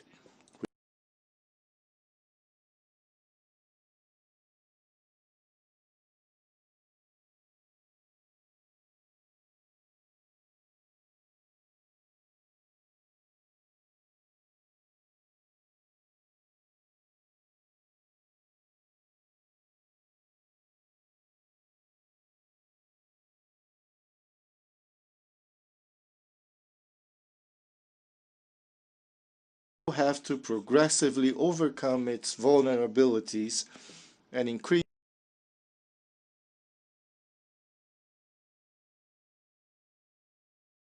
external solidarity in terms of sustainable financing and indebtedness, albeit always in a process in a logic of gradual reduction of the need for external support. Although this is not a new narrative, it is nevertheless urgent that it be implemented, since with less than 8 years to go before the 2030 agenda target, all signs show that the indicators are not at the desirable pace toward achieving the Sustainable Development Goals by that date. It is also pressing because less than 2 years before the 4th SIDS conference in 2024, it is certainly legitimate and expected that the conference may make a transformative decision on the best evaluation indicators and on the policy modalities that will best support SIDS in meeting the Samoa pathway goals. Cabo Verde has already submitted its application to host in 2023 the regional preparatory meeting of the AIS, the SIDS region of the Atlantic and Indian Oceans, and the South China Sea, to which it belongs, and is also prepared to monitor and support the whole process up to the conclusion of the General Conference in 2024. It is within this context of emergency that we welcome the Secretary General's recommendation and the decision of the President of the General Assembly to establish a United Nations high-level expert panel to conduct the works, including the completion and use of a multidimensional vulnerability index. We look forward to a satisfactory conclusion of the works of the high-level panel. In particular, that the General Assembly may adopt its MVI proposal, which we hope shall be accepted and used in a consensual manner both inside and outside the United Nations. After all, we, the SIDS, also want to free ourselves from the dependence on external support, which necessarily entails reducing our vulnerabilities while also being aware of the duty to do our homework, to be competitive and resilient, and to achieve inclusive and environmentally sustainable growth. Since 2015, Africa's cultural and natural, material and immaterial heritage has been celebrated around the world to raise awareness and sensibility on the importance of its preservation. Hence, the African Union has proposed as the theme for the year 2021, the theme of arts, culture, and heritage, levers to build the Africa we want. However, in this regard, there are still concerns about the urgencies and the measures to be taken. In my capacity as President, and counting on my African counterparts, I propose to invest in the preservation of the natural and cultural heritage of the whole of Africa, and to reflect on how to promote climate justice and equity in Africa and for Africa. It is a question of seeking to reach consensus on a more flexible and less abstract notion of climate equity that places common but differentiated responsibilities at the heart of a public and global debate, and to create a common platform for Africa with a view to transfer responsibilities on an intergenerational basis. On this occasion, I must refer to the worldwide movement of the candidacy of Creolization and Creole cultures as World Heritage, for which I have accepted to be sponsored and spokesperson, were it not for Cabo Verde being the first Creole society in the world. This is a civil society-led initiative which wants Creole countries to be able to position themselves under one voice regarding their intangible heritage, promoting peace, friendship between peoples, and development cooperation, based on the values that Creolization has brought to civilization, a new ethos based on tolerance, diversity, and fusion of cultures. We therefore call for strong political support and engagement from dignitaries from Creole countries and their heads of state. The adoption of the 2030 Agenda and its SDGs was a high point for multilateralism, and its progressive implementation and realization should continue to benefit from the impetus of an increasingly renewed, reinvigorated multilateralism anchored on the United Nations system. This has not happened at the desired level on the various fronts where, unfortunately, global challenges remain, while at the same time, crises have emerged which have constituted genuine obstacles to progress, endangering the desired reinvigorating of multilateralism adapted and prepared to deal with the scale and complexity of the new challenges. In this sense, Cabo Verde advocates for an effective, inclusive, preventive, dissuasive, and cooperative multilateralism, which could, as has already been stated, establish a new global agreement between states as well as a new global government of the international system, a multilateralism that calls for less confrontation between blocs and more cooperation among member states in the construction and delivery of global public goods to all, such as peace and security, human rights, and sustainable development.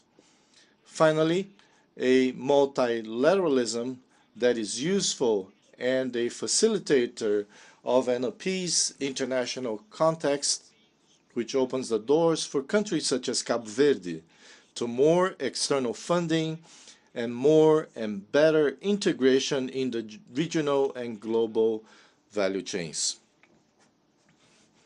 In conclusion, I wish you fruitful deliberations during this 77th session of the General Assembly, the results of which we hope may pave the way and prepare the summits of the future and of SIDS in 2023 and 2024. The future lies in each day that lays ahead, but also in the solutions we take and that we make possible in each of these days. Our best wishes to the United Nations. Thank you very much. On behalf of the Assembly, I wish to thank the President of the Republic of Cabo Verde for the statement just made, and I request protocol to escort His Excellency. The Assembly will hear now an address by His Majesty King Mswati III, Head of the State of the Kingdom of Eswatini. I request protocol to escort His Majesty.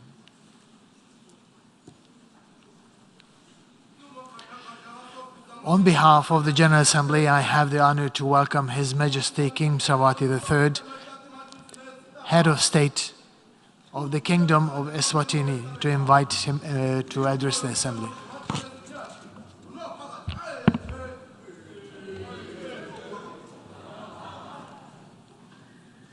Mr. President, Your Excellency, Heads of State and Government, UN Secretary General, distinguished delegates, ladies and gentlemen. It is a great honor for me to address this distinguished 77th United Nations General Assembly, where we have once again come together as a community of nations to renew our commitment to implementing the 2030 Sustainable Development Goals agenda. We are meeting at a time when we have just passed through a stage of tragedies brought about by the COVID-19 pandemic, which has claimed lives all over the world. We thank God that this period is subsiding. We must praise the countries of the world for uniting to fight this pandemic up to this stage where it is on the verge of being eradicated. The development and supply of COVID-19 vaccines has proven to be very useful, especially with regard to the prevention interventions. We also applaud the UN for being instrumental in working under extremely difficult conditions. It remained resolute in assisting countries, and it is safe to say we are where we are today because of their efforts. Despite these challenges, it is encouraging to think that there were some positives to take away from this experience. In the case of Eswatini, we were compelled to develop testing laboratories and oxygen storage facilities, which are now very helpful in the fight against other health issues. We have witnessed the availability of oxygen, which has been used in saving the lives of snake bite victims, among other medical emergencies. The COVID pandemic arrived in the midst of an HIV/AIDS pandemic, which we were still battling with, and it affected various programs that had been put in place. Eswatini has made great strides in the fight against HIV and AIDS. The country became a shining example for the continent and the world at large after it attained the 95 UNAIDS treatment cascade targets in 2020. We are now focused on ending the AIDS pandemic as a global health threat by 2030. This milestone would never have been possible without the support of the development partners who have been with the country since 1986, when the first AIDS case was announced. Mr. President, it is unfortunate that even after COVID, when we were beginning to say that there is hope, we are now confronted with the conflicts that are taking place all over the world. Their consequences include, among other things, the loss of life. These conflicts and tensions have also contributed significantly to the rise in food prices globally. They are not unique to a certain area, as they persist in Africa, Europe, Asia, and the Middle East. We hope to see an end to these clashes through peaceful resolutions. We must applaud the UN for its effort to prevent these conflicts from escalating. Hopefully, there will be long-lasting, fruitful results emerging from these UN interventions. As we gather here at the UN, we're all reminded of the main purpose of establishing the organization, which was to reduce tensions that led to conflict around the world. We hope the aspirations of our forefathers will guide us in using the organization to bring us together so that we can resolve our differences where they exist and find lasting solutions. This will no doubt be of great help to all mankind. These problems are a setback to the Sustainable Development Goals, SDGs, which are ongoing given that COVID has had a negative impact, while the conflicts are also taking their own toll on these programs. During the pandemic, we witnessed the collapse of many economies, the shutdowns of industries, and the disruption of poverty alleviation projects that could not be implemented properly due to all the prevention measures, which meant there was no movement of people and goods. Nevertheless, now that COVID is subsiding, it is high time for all of us to once again renew our focus on the SDGs and implement them, as they will play a crucial role in helping our countries develop. We also note the importance of the role that needs to be played by financial institutions in assisting countries in the recovery process, as most countries really suffered a lot, economical and financial, which means they face challenges in raising resources to fund this process. We hope and urge our financial institutions to remain open and receiving countries that need support to revive their developmental programs, to welcome their request with sympathy to the plight of the challenges that they faced during the troubling COVID and HIV/AIDS challenges. We do appreciate that in recent days, we have seen the financial multilateral organizations become more welcoming towards countries in need of budget support. We trust the world will continue to come together to resolve these challenges, as countries have a great strain on their resources, a situation that will be felt for some time to come. We hope the world will come together to contribute to resolving some of these problems. Our theme for this 77th session of the General Assembly is a watershed moment, transformative solutions to interlocking challenges. The theme fits very well with the several issues we are facing in the world today. The Kingdom of Eswatini, like all other member states, has not been immune to these encounters that have a heightened pressure on our already stressed economies. They have served to derail us from our pursuit of the United Nations Sustainable Development Goals Agenda 2030 and the African Union Aspirations 2063, the Africa we want. The theme should therefore serve to kickstart our economies towards recovery and enable us to create a sustainable future for our people. As the Kingdom of Eswatini, we are continuing with our efforts to attract investment and to support small, medium enterprises, as well as create big industries, In doing so, we realize the need for reliable energy. to help us achieve our investment goals, so it is one of the areas we are working on developing as a region.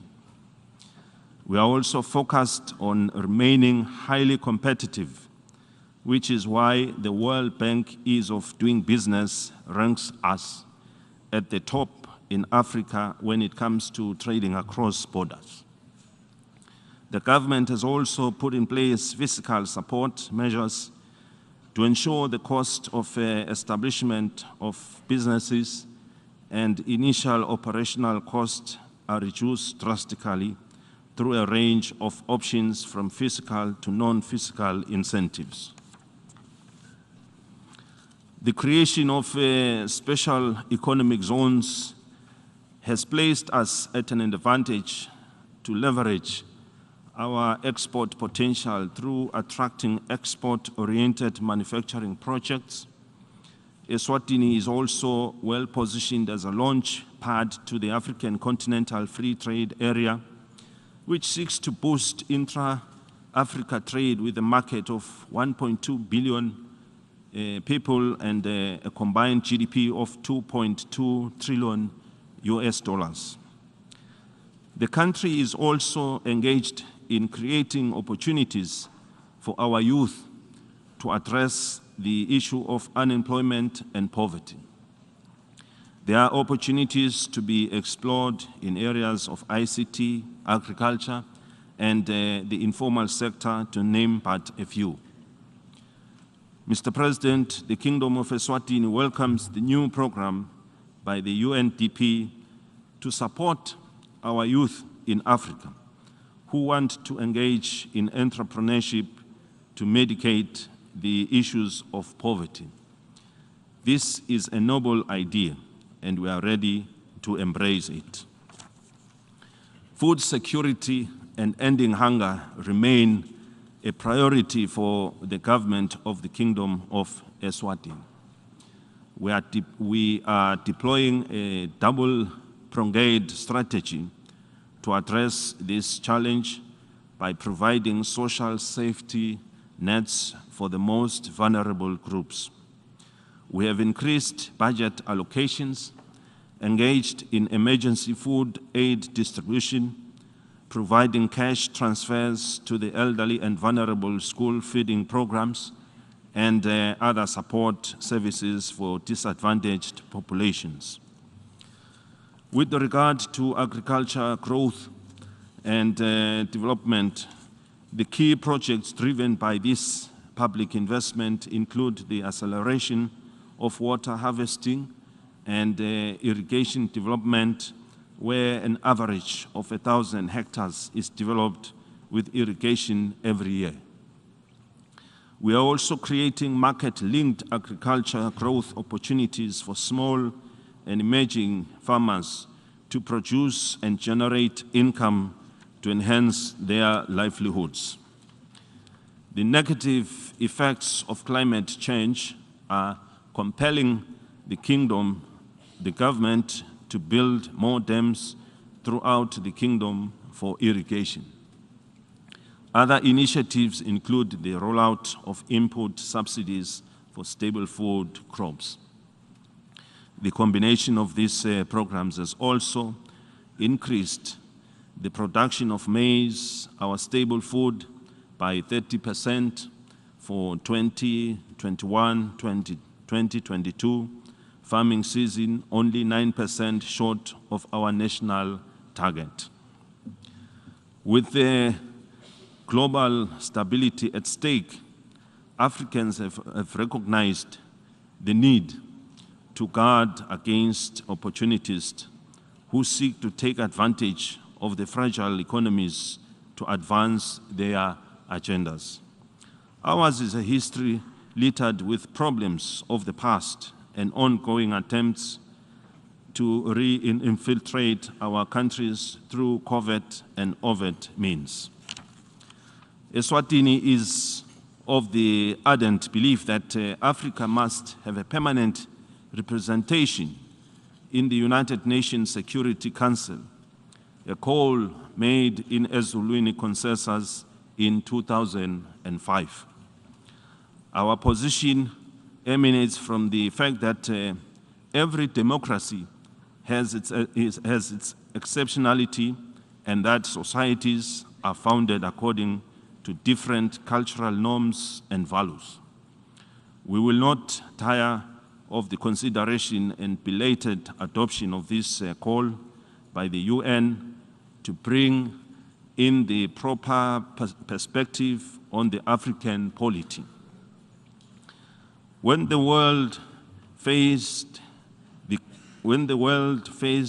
COVID pandemic, it must be noted that no country was spared, which means we all needed to come together to find solutions. Unfortunately, Taiwan was unable to access some of the World Health Organization's WHO programs and thus implement the remedies that required their approval.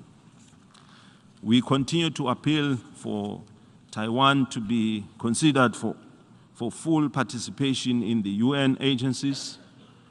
We are confident that the global village would benefit substantially from Taiwan's meaningful participation in the UN system. The Kingdom of Eswatini calls upon the United Nations to make the necessary arrangements for Taiwan to significantly participate in relevant UN specialized agencies and mechanisms. Mr. President, as I conclude, Eswatini remains confident in the global body's capability to confront and overcome the challenges we face, because most of them are man-made. We can achieve this through our full commitment to the ideals of the United Nations Charter. This time, history is calling on each member state to intensify efforts to address our plight if we envisage triumphantly walking the path to 2030. However, and most importantly, we must remain certain about one important thing. Our success hinges on unity and respect for one another, which is key to all the outcomes of this 77th session of the United Nations General Assembly. Despite our diversity, we are one big happy family. We need to give the world and our people hope and confidence that the United Nations has the entire mandate to play its role in all global issues that affect mankind. I thank you. May Almighty God bless us all.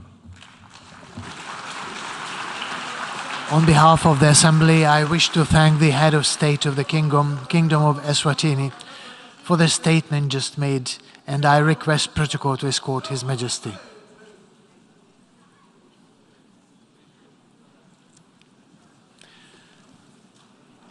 In accordance with Decision 77/506 of 16th of September 2022, I give the floor to the distinguished representative of Ukraine to introduce an address by the Head of State. Mr. President, I have the honor to introduce the pre-recorded statement by His Excellency Mr. Volodymyr Zelensky, President of Ukraine.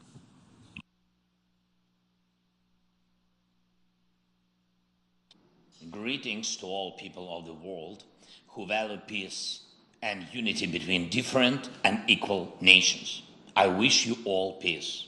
I thank you that we are united in our striving to restore peace and to guarantee peace for any nation that has become a victim of the armed aggression. A crime has been committed against Ukraine, and we demand just punishment. The crime was committed against our state borders. The crime was committed against the lives of our people. The crime was committed against the dignity of our women and men. The crime was committed against the values that make you and me a community of the United Nations. And Ukraine demands punishment for trying to steal our territory, punishment for the murders of thousands of people, punishment for tortures and humiliations of women and men, punishment for the catastrophic turbulence that Russia provoked with its illegal war, and not only for us, Ukrainians, but for the whole world, for every nation that is represented in this hall of the UN General Assembly. I'm speaking on behalf of the state which is forced to defend itself, but has the formula for peace. I'm speaking to everyone who wants to hear how to achieve peace. I will present a formula that can work, not only for us, but for everyone who may find themselves in similar circumstances as we did. It's a formula that punishes crime, protects life, restores security and territorial integrity, guarantees security, and provides determination. There are 5 preconditions for peace. Dear Mr. President of the General Assembly, dear Secretary General of the United Nations, dear heads of states and governments, dear journalists, nations of the world, Ukraine wants peace. Europe wants peace. The world wants peace. And we have seen who is the only one who wants war. There is only one entity among all UN member states who would say now, if he could interrupt my speech, that he's happy with this war, with his war. But we will not let this entity prevail over us, even though it's the largest state in the world. Ukraine showed strength on the battlefield, using its right to self-defense in accordance with Article 51 of the UN Charter, and no one will reproach us now or in the future with weakness or inability to fight for ourselves, for our independence. We are achieving a result in this fight, and we see what the end of this war will be and what will be the guarantees of a stable peace. The UN Charter proclaims the equality of nations, and we proved that Ukraine is equal among the equals. The UN Charter protects the inviolability of borders, and we confirm our state borderline by expelling the occupiers outside. The UN Charter stipulates the value of human rights, dignity, and life, and we also stipulate them with every Ukrainian city freed from Russian occupation. We didn't provoke this war. We held 88 rounds of talks in various formats to prevent this war, just from the beginning of my presidency until February 24 this year. But Russia, instead of stopping the crime of aggression, which it started back in 2014, turned it into a full-scale invasion. And we have no choice but to defend ourselves. We do it. We push the aggressor beyond the internationally recognized border of the Ukrainian state. And this is the first item of our peace formula. Comprehensive item. Punishment. Punishment for the crime of aggression. Punishment for violation of borders and territorial integrity.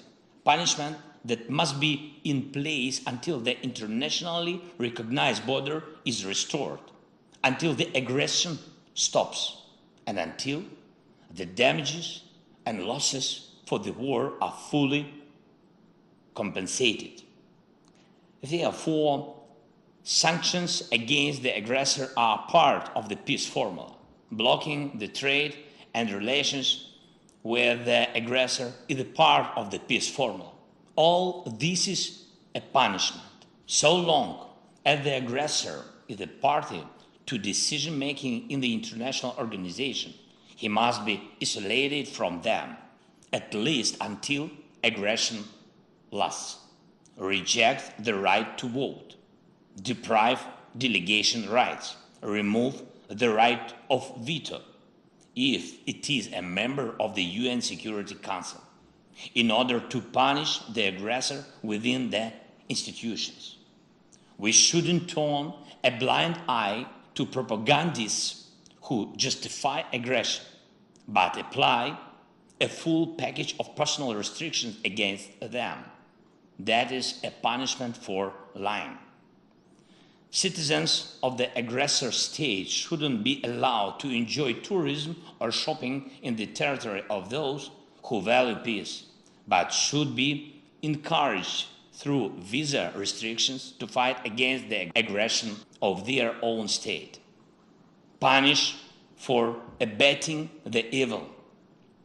A special tribunal should be created to punish Russia for the crime of aggressor against our state. This will become signal to all would-be aggressors that they must value peace or be brought to responsibility by the world. We have prepared precise steps to establish such tribunal.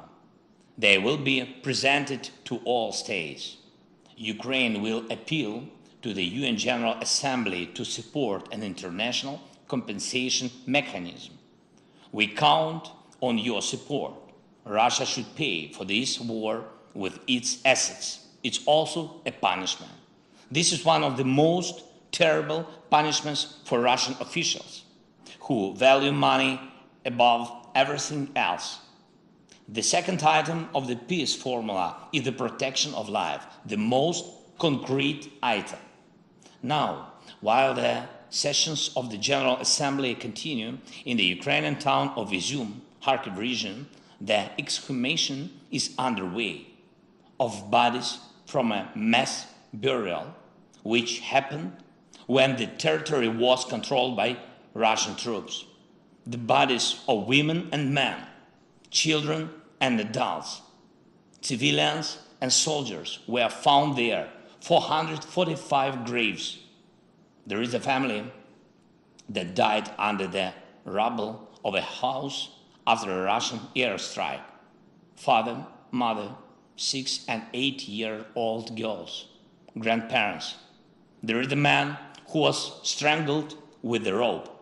There is a woman with broken ribs and wounds on her body. There is a man who was castrated before the murder, and this is not the first case. Ask, please, the representatives of Russia why the Russian military are so obsessed with castration. What was done to them so that they want to do this to others? The only thing that differs the mass burial in Izum from what the world saw in Bucha is in fact the burial. The Russian army was in Izum for a longer time, and therefore the bodies of the killed people were buried and not scattered on the streets. So how can we allow the Russian army somewhere on Ukrainian soil, knowing that they are committing such mass murders everywhere? We cannot. We must protect life. The world must protect life. Every state suffering the armed aggression needs the opportunity to protect its citizens and liberate its territory. If it requires help with weapons or shells, they should be provided. If you needed financial help for this, it should be given. If for this it's necessary to help with intelligence data, just do it. But what is not needed is lies. We can return the Ukrainian flag to our entire territory. We can do it with the force of arms, but we need time. We tried to speed it up, we tried to implement the basic provisions of the UN Charter for Ukraine through negotiations, but Russia is afraid of real negotiations and doesn't want to fulfill any fair international obligations. It lies to everyone, as it's typical for aggressors, for terrorists. Even now, when Russia talks about negotiations, it only wants to slow down its retreat. Russia wants to spend the winter on the occupied territory of Ukraine and prepare forces to attempt a new offensive, new Buchas, new Izums, or at least it wants to prepare fortifications on occupied land and carry out military mobilization at home. We cannot agree to a delayed war because it will be even hotter than the war now. For us, this is a war for life. That is why we need defense support, weapons, military equipment, and shells. Offensive weapons and long-range one is enough to liberate our land, and defensive systems, above all air defense. And we need financial support to keep internal stability and fulfill social obligation to our people. Physical and social protection are two elements of any nation's life. So, the second item of our peace formula is the protection of life by all available means allowed by the UN Charter. The third item of our peace formula is restoring security and territorial integrity. Look at how many elements of global security Russia has undermined with its war. Maritime safety, food safety, radiation safety, energy safety, and safety from weapons of mass destruction. We are already restoring maritime safety and food security, and I thank Mr. Antonio Guterres for his personal involvement. Algeria, Ethiopia, Egypt, Libya, Kenya, Somalia, Sudan, Tunisia, Bangladesh, Israel, India, Iran, Yemen, Cyprus, China, Korea, Lebanon, Turkey, Belgium, Bulgaria, Greece, Ireland, Netherlands, Germany, Romania, and France have already received Ukrainian agricultural products, and we have to increase the supply by sea, both under market conditions and within the UN food program, for which Ukraine is always a reliable partner. And by the way, despite all the difficulties caused by the war, we decided to provide humanitarian aid to Ethiopia and Somalia. So we will send them an additional amount of our wheat, but it's more difficult with other security elements. On the eve of the General Assembly meeting, Russia fired missiles at the South Ukraine nuclear power plant. The explosion hit the station buildings. Windows were broken. Walls were damaged. The rockets exploded only 300 meters from the walls of the reactors. And this is after the IAEA's clear appeal to Russia to stop any hostile activity against any nuclear facilities of Ukraine, and in particular against the Zaporizhzhia nuclear power station, the largest one in Europe, which Russia has turned into a target. And that makes all of you a target. Russian radiation blackmailing is something that should concern each and every one of you, because none of you will find a vaccine against radiation sickness. The cost of living crisis continues in dozens of countries. It roots in the destabilization of the energy market. It's necessary to remove the main factor of global price turbulence, namely Russian energy blackmailing. It's necessary to cap the prices at which Russia exports its energy resources, it's necessary to make Russian oil and gas just ordinary goods again. Currently, oil and gas are Russia's energy weapons. And that is why it manipulates the markets so that electricity, gas, petrol, and diesel become the privilege of few instead of being a common goods available to all. Limiting prices is safeguarding the world. This is the way to restore energy and price security. But will the world go for it? Or will it be scared? Will it be scared of Russian threats? It's necessary to take only one strong step, after which everything will become clear. The time has come for this. This step will put everything in place. After the Russian missile terror, after the massacres, after Mariupol, after the burning of the Ukrainian prisoners in Olenivka by the Russian military, after blocking the ports, after the strikes of the Russian tanks and missiles on nuclear power plants, and after threats to use nuclear weapons, which have become the rule, not the exception for Russian propagandists. We must finally recognize Russia as the state of sponsor of terrorism at all levels, in all countries that confess the values of peace and protection of human life, legally, politically. If you don't have a legal mechanism, you can make a political decision in the parliaments. This is the foundation for restoring global security. If this strong step is taken, doubts will disappear whether to take other important steps. And what is very sensitive is the border, the territorial integrity.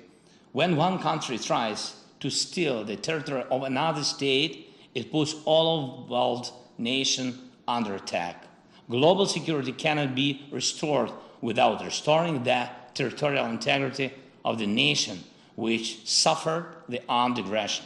So the third item of the Ukrainian peace formula is the restoration of security and territorial integrity. The fourth item is security guarantees. Every nation has the right to security guarantees, not only the largest nations, not only the most fortunate ones. We have proposals to upgrade the security architecture for Ukraine and for Europe and the world, which will not allow any more aggression against us. We are already presenting them to partners. Proposals for legally binding multilateral and bilateral treaties. These are the conditions for the guarantors to act and the timeline for their actions to bring results. Results on land, at sea, and in the air, in diplomacy and politics, in economy and finance, in providing weapons and intelligence. Each of you who will receive the text of our peace formula will also see the details of what we offer as security guarantees. I do not want to compare our offers with the guarantees of any alliances that exist on the planet now. I want to stress that it is always much better to guarantee the security of a nation preventively rather than to stop a war after it has already begun. And the fifth item of the Ukrainian peace formula is the determination, something without which the other four items will not work. This is our determination to fight. This is the determination of the partners to help us and also themselves. And this is the determination of the world to unite around the one who fights against armed aggression and to call to order the one who threatens all. So all five items of our formula, punishment for aggression, protection of life, restoration of security and territorial integrity, security guarantees, and determination to defend oneself. This is the formula of crime and punishment, which is already well known to Russia. And this is the formula of justice and law, an order that Russia has yet to learn, as well as any potential aggressors. What is not in our formula? Neutrality. Those who speak of neutrality when human values and peace are under attack mean something else. They talk about indifference, everyone for themselves. Here is what they say. They pretend to be interested in each other's problems. They take care of each other formally. They sympathize only for protocol, and that is why they pretend to protect someone, but in reality, they protect only their vested interests. This is what creates the conditions for war. This is what needs to be corrected in order to create conditions for peace. All you need is determination. There was a lot of talking about reforming the UN. How did all end? No result. If you look carefully at our peace formula, you will see that its implementation is already becoming a de facto reform of the United Nations. Our formula is universal and unites the North and the South of the world. It calls for the world's majority and encourages to expand the representation of those who remained unheard. This is an imbalance when Africa, Latin America, most of Asia, Central and Eastern Europe comply with the right of veto that they themselves never had. And this is what Ukraine is talking about. And have you ever heard such words from Russia? But it's a permanent member of the Security Council. For some reason. For what reason? No Japan or Brazil, no Turkey or India, no Germany or Ukraine. The day will come when this will be resolved. As for the talks between Ukraine and Russia, probably you have happened to hear different words from Russia about the talks, as if they were ready for them. But they talk about the talks but announce military mobilization. They talk about the talks but announce pseudo-referendums in the occupied territories of Ukraine. What is true then? The military mobilization in Russia is true. Sham referendums are also true. Russia wants war, it's true, but Russia will not be able to stop the course of history. Mankind and the international law are stronger than one terrorist state. Russia will be forced to end this war. The war it has started. I rule out that the settlement can happen on a different basis than the Ukrainian peace formula. The further the Russian terror reaches, the less likely it's that anyone in the world will agree to sit at one table with them. And if my words will be followed by new Russian missiles and acts of terrorism, it will only prove their weakness. Russia's weakness, its inability to prevail over us, its inability to prevail over the world. It will only prove that 5 items of the Ukrainian peace formula must be implemented as soon as possible. We are ready for peace, but true, honest, and fair peace. That's why the world is on our side. And finally, I want to thank 101 countries that voted for my video address to take place. It was a vote not only about the format, it was the vote about principles. Only 7 countries voted against: Belarus, Cuba, North Korea, Eritrea, Nicaragua, Russia, and Syria. 7 who are afraid of the video address. 7 who respond to principles with a red button. Only 7. 101 and 7, France. If this coalition is against our determination, then I congratulate you all, because this means that peace will prevail over any aggression and that there is no obstacle for us to implement the peace formula. I thank you for your attention. Once again, I wish you all peace. Slava Ukraini!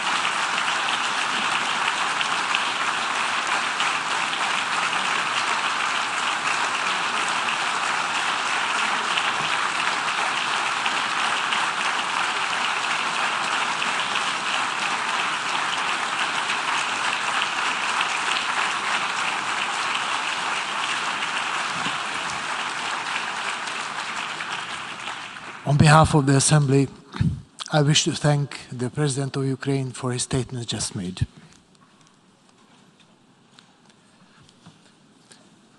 The Assembly will hear an address by His Excellency Alexander Vučić, President of the Republic of Serbia, and I request protocol to escort His Excellency.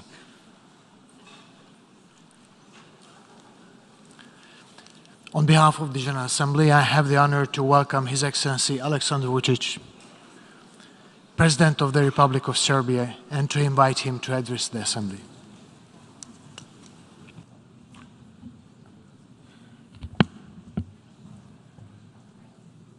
Esteemed President of the General Assembly, distinguished Secretary General, Excellencies, ladies and gentlemen. It gives me a great honor to address you on behalf of the Republic of Serbia. Due to limited time, please do not mind if I skip the burden of formality, courtesy words, greetings of those who are present in this room or absent, and instead speak directly about the essence of what we gather here. I've been so many times in these premises. The seriousness of the present moment obliges me to share difficult but true words with you. Everything we are doing here today seems at least relatively impotent and vague. Our words make hollow and empty echo comparing to the reality we are facing. And that reality is such that no one is listening to anyone here, no one strives towards real agreements and to resolving problems, and almost everyone takes care only of their own interests, breaching often along the way the basic principles of international law, throwing away the UN Charter and other documents this organization is founded on. It is neither fault of Antonio Guterres nor of anyone from UN, but of those powers who take care of nothing else but of meeting their own political, economic, and unfortunately, military goals. We are witnesses that the age we live in is featured by complexity of global geopolitical situation. Our general debate is being held in terms of undermined world peace to the extent that has not been seen ever since the World War II and since the time the United Nations had been founded.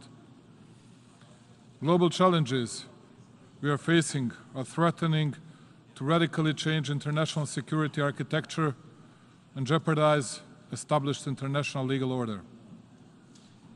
Such complex times demand a lot of wisdom and unity in order to preserve peace as the absolutely most important heritage woven into the foundations of the United Nations organization. That is why I would like to speak clearly and accurately before you about 5 key challenges we are facing today. Point 1, returning to peace and preservation of global stability. Point 2, preservation of territorial integrity and sovereignty of internationally recognized states, members of this organization, as a key principle of international public law and relations between the countries. Point 3, energy security in terms of global crisis. Point 4, financial safety of the poor and developing countries. And point 5, food supply in terms of global supply chains interrupted by war. Current global developments remind us more and more often that the principle of peaceful resolution of disputes has no alternative. This principle is outstanding today more than ever before, and it is best described in the UN Charter.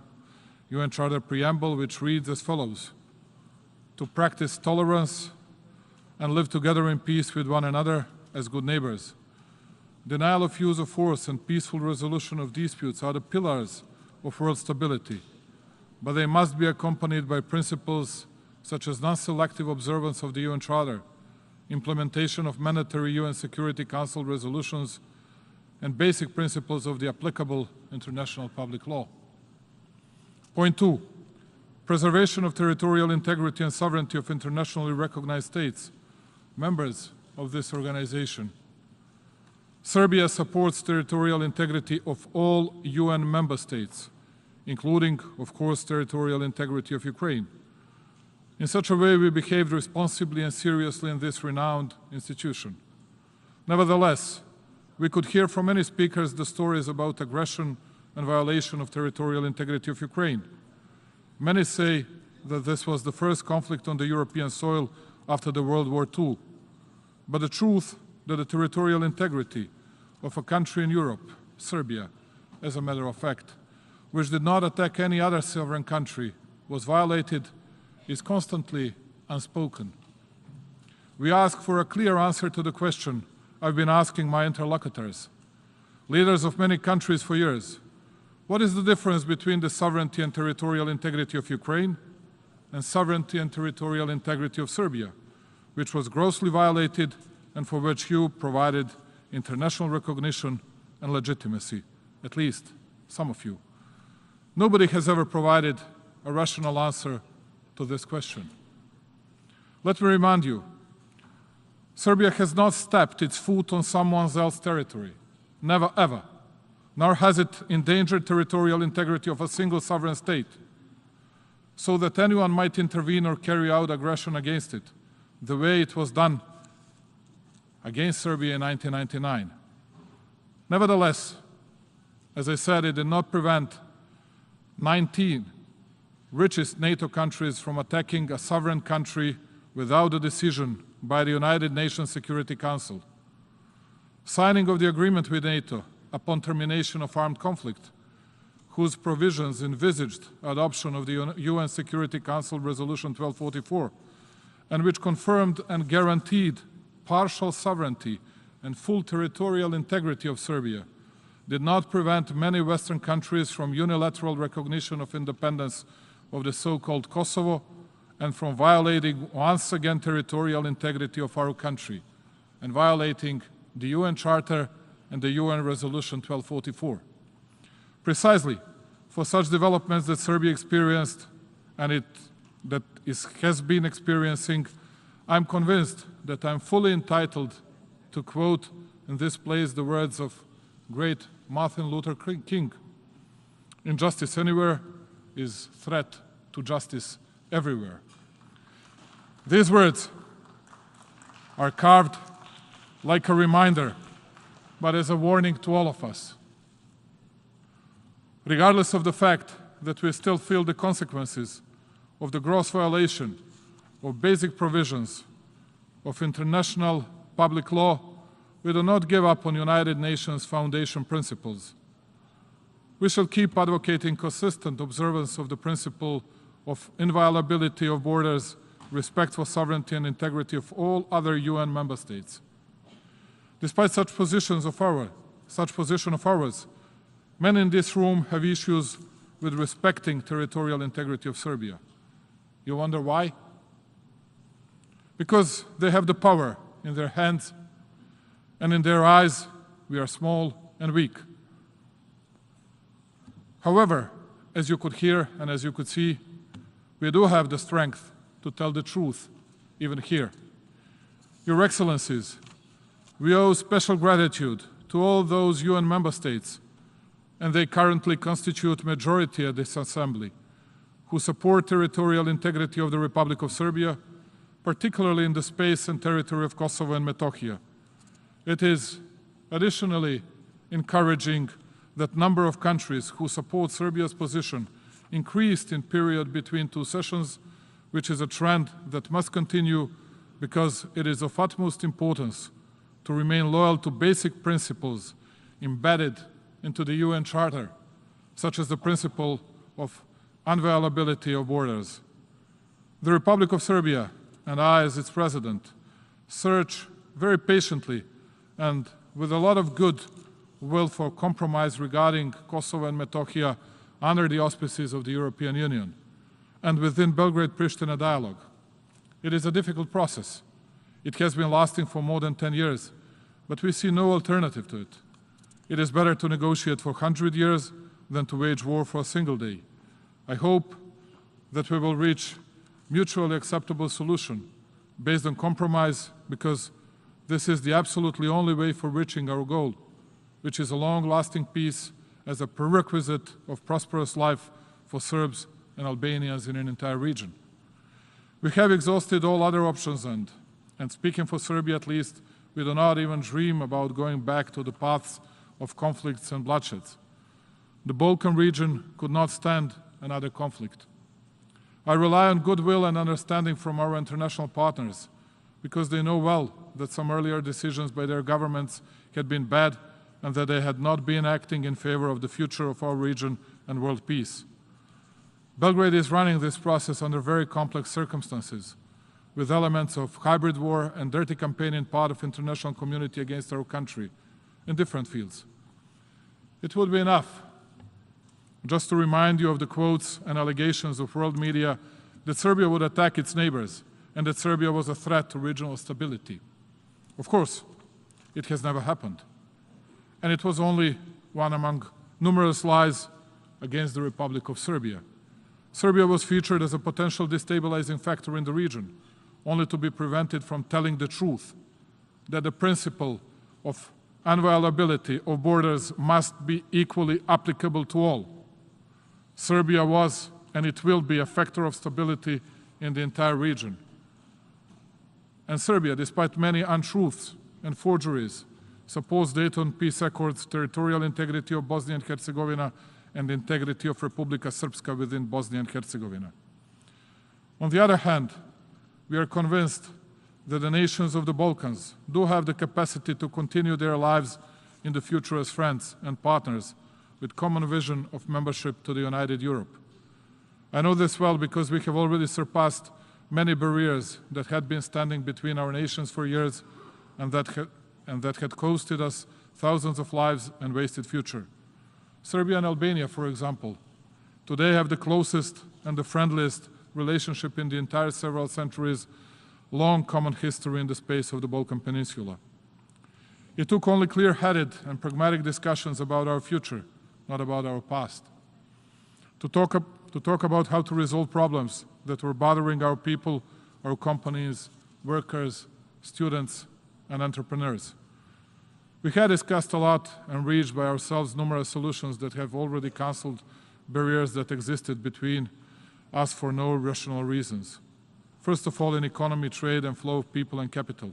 Serbia, Albania, and North Macedonia have been implementing for 3 years Open Balkan Initiative, which has a clear vision to open the region for the people, goods, services, capital, and companies in order to create a space which would be permanently liberated from tensions and conflicts.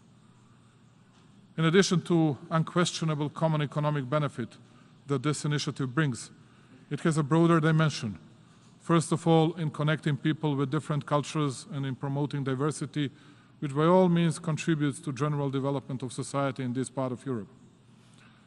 In this way, Serbia actually continues contributing to peace, stability, and reconciliation process in the region, whereby it certainly gives significant contribution to global security. We found the inspiration for the respective in words of one of the greatest diplomats in history and the great UN Secretary General Dag Hammarskjöld, that this organization was not created to take mankind into paradise, but rather to save humanity from hell. Ladies and gentlemen, the moment we curbed the global pandemic, we have already faced new, unprecedented challenges for this century. While we, as a mankind, take one step at a time in accelerated technological development, there are existential problems ahead of us, such as energy security, financial safety of the developing countries, but also distortions in the supply chains of the basic food provisions. Solidarity, which can be necessary in fighting pandemic, is needed to a far greater extent today when people's basic necessities for food and energy are endangered. The Republic of Serbia thinks of its energy security as of the inseparable part of the national security and as the key prerequisite for the continuation of economic development and progress of our country. We strive to provide a continuity of energy supply, but we share the concern for current geopolitical challenges that undermine the energy stability in the world and Europe. We remain committed to finding solutions that might have the transformational strength in attempts to reach regional and European energy safety. I would like to underline that the Republic of Serbia managed to preserve continuity in energy supply during the ongoing crisis. Nevertheless, we remain vitally interested in diversifying supply sources in additional investment in energy infrastructure, but also in faster and more efficient development of capacities based on renewables. It is precisely at the United Nations where we named the ongoing decade the decade of more sustainable and resilient future, action and transformation. It has to remain like that, but at a bit faster pace.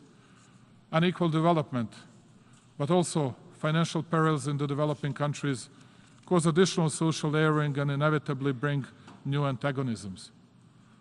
Equal development must neither be limited, not conditioned either geographically or politically, but it must be provided to all people regardless of ethnic, racial, cultural, or religious affiliation.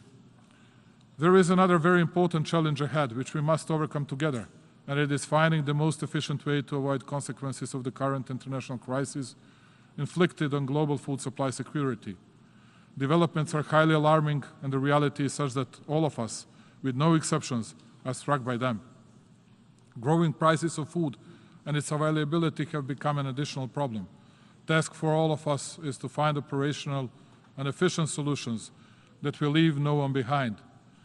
It is up to us, states, as the most important international subjects, to involve individually in coordination of measures, first of all by contributing to this noble task at national levels in order to preserve the most valuable things, human lives and their dignity. The topic of this year's general debate warns us to the problems of a moment and relatedness of international challenges. Crises we are facing remind us of the importance of open communication. It does not take much wisdom to conclude that challenges can be successfully overpowered only if their causes are properly observed. Serbia believes that it is imperative that current challenges must not deepen world divisions in any way, and that already obvious and intentional polarization at global level should make room to principles of multilateralism.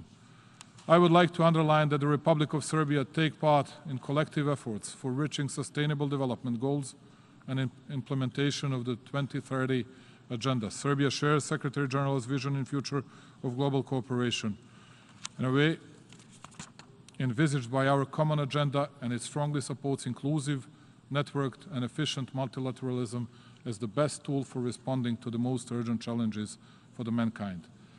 Ladies and gentlemen, multilateralism, collective actions, and common responsibility are irreplaceable elements of our discussion so far. But allow me to underline that starting point for each such constructive engagement is solidarity.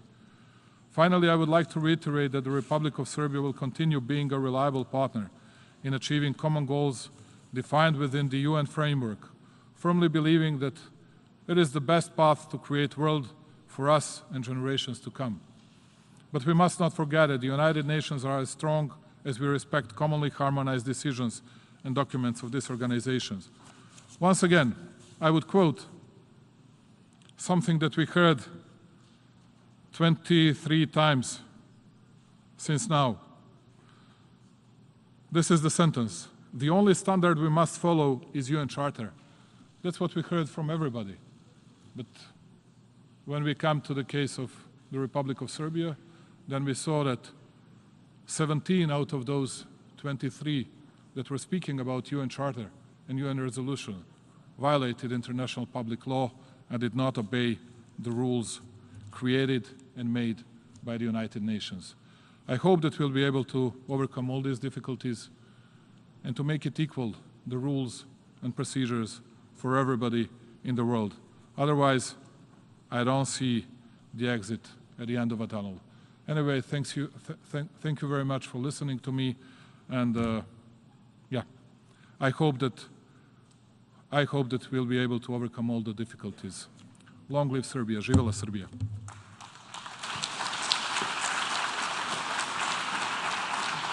On behalf of the Assembly, I wish to thank the President of the Republic of Serbia for the statement just made, and I request protocol to escort His Excellency. The Assembly will hear an address by His Serene Highness, Prince Albert II, Sovereign Prince of the Principality of Monaco. I request protocol to escort His Serene Highness.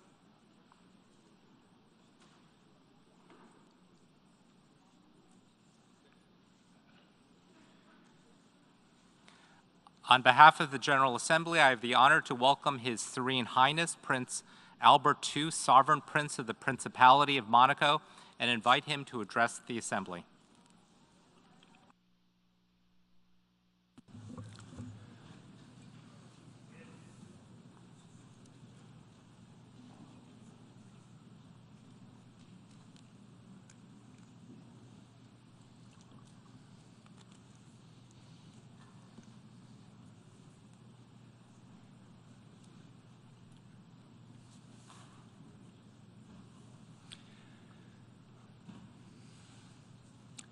Monsieur le Président.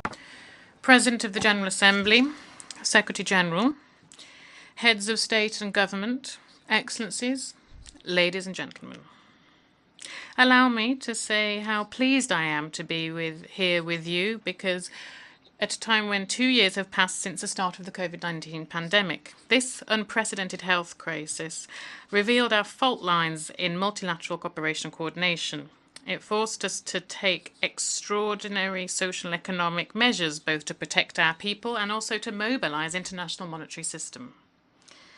Our frenetic day-to-day existence means that we forget that in the Northern Hemisphere, the overshoot day arrives earlier every year, and it should alert us to the fact that what we are imposing on the planet, whose resources we are inexorably exhausting. Yes, indeed, President, the theme that you've chosen for this general debate today reminds us that we are indeed at a watershed moment that requires transformative solutions to address interlocking challenges before us.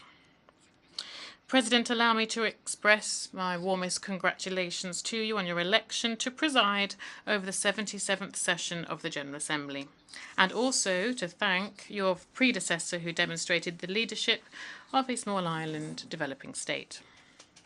We share your conviction regarding the need to achieve the SDGs that we defined collectively in 2015, and also preserve, in so doing, our environment and ensure the survival of humanity. This 77th General Assembly marks a decisive year for the implementation of the 2030 Agenda. Rest assured of full support of the Principality of Monaco in the preparation for important upcoming deadlines. I'm thinking particularly about the Conference on Water, the SDG Summit, and the Summit of the Future in 2024. President, exactly 100 years ago, Prince Albert I passed away, my great-great-grandfather. This humanist and visionary sovereign advocated tirelessly for the fundamental role of science to drive social progress, particularly within the framework of political decision-making. A century later, we are commemorating his legacy, which continues to inspire my action and the policies of my government. Monaco is playing its role in collective efforts to preserve our planet at a time when the world is at a point where ways of living are being turned upside down, as well as international relations. President, globalization that we're currently experiencing has accentuated our independence, but also the ties between humankind and nature. Ecosystems are currently unable to regenerate because of our modes of production, which are mainly focused on the use of natural resources and the frenetic rate of consumption. That 2020 was the only pause in the degradation of global ecosystems speaks volumes as to what we are collectively able to accomplish, for better or worse, either in an emergency fashion or more long-term. Indeed, when faced with an emergency, research and innovation allowed for rapid production of vaccines, which we very much welcome. Questions of public health and preparations for other pandemics remains a priority, much like equitable access to prevention and care. I attach particular importance to ensuring that my country rallies its international cooperation policy alongside its partners. First and foremost, the World Health Organization, in order to strengthen the global health architecture.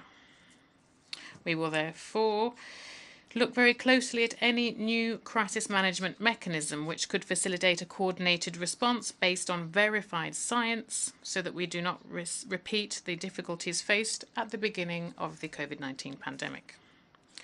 President, it's been for the 3 decades now that the IPCC has been warning us about the disastrous, often irreversible effects of climate change. In June last, during the conferences in Stockholm and Lisbon, we once again saw the intrinsic link between the well-being of human civilization and respect for the planet, including the ocean as one of its key components.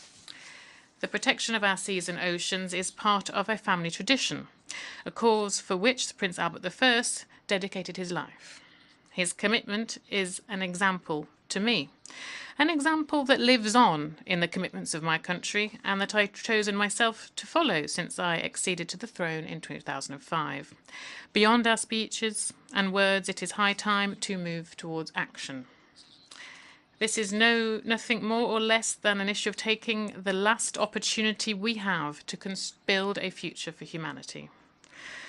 While extreme climate events are multiplying, affecting indiscriminately all nations, but particularly punishing the most vulnerable, strengthening adaptation measures must be at the heart of our priorities. I'm thinking particularly for the people of Pakistan suffering of the consequences of terrible flooding. These urgent and crucial efforts must be carried out in concerted way with policies that seek to drastically reduce greenhouse gas emissions and reverse the trend of biodiversity loss by 2030.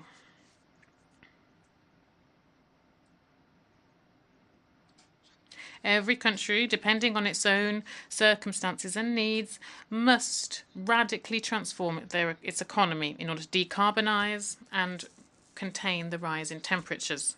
Monaco remains resolutely committed to protect the environment and also to sustainable development. Thus, the Principality is continuing its energy transition to achieve a reduction in greenhouse gas emissions of 55% by 2030 and to achieve carbon neutrality in 2050. In this connection, the most recent report from the IPBES is very clear. Tools and solutions to build a sustainable and fairer future for future generations already exist. We need to implement them. A duty of solidarity is required so that we can collectively manage to succeed in this energy transition. Upcoming deadlines in 2020, both within the Climate Convention and that on biological diversity, must allow us to really pave the way for sustainable societies. When faced with such challenges, a failure would be simply unacceptable. President, Prince Albert I was, my great-great-grandfather, in my eyes, an example of being open to others. He was keen to learn and listen to the most cutting-edge of minds. And giving the Principality a constitution, he made it a constitutional state. And while the First World War was on the horizon, he sought tirelessly to convince the future warring parties to find a peaceful solution to their disputes. Today, at a time when numerous conflicts continue to sow terror, despair, and chaos around the world without us being able to stop them, War has unfortunately returned to the European continent. The military aggression against Ukraine is flagrantly flouting international law and the principles of the United Nations Charter, undermining the security and stability of Europe and of the world.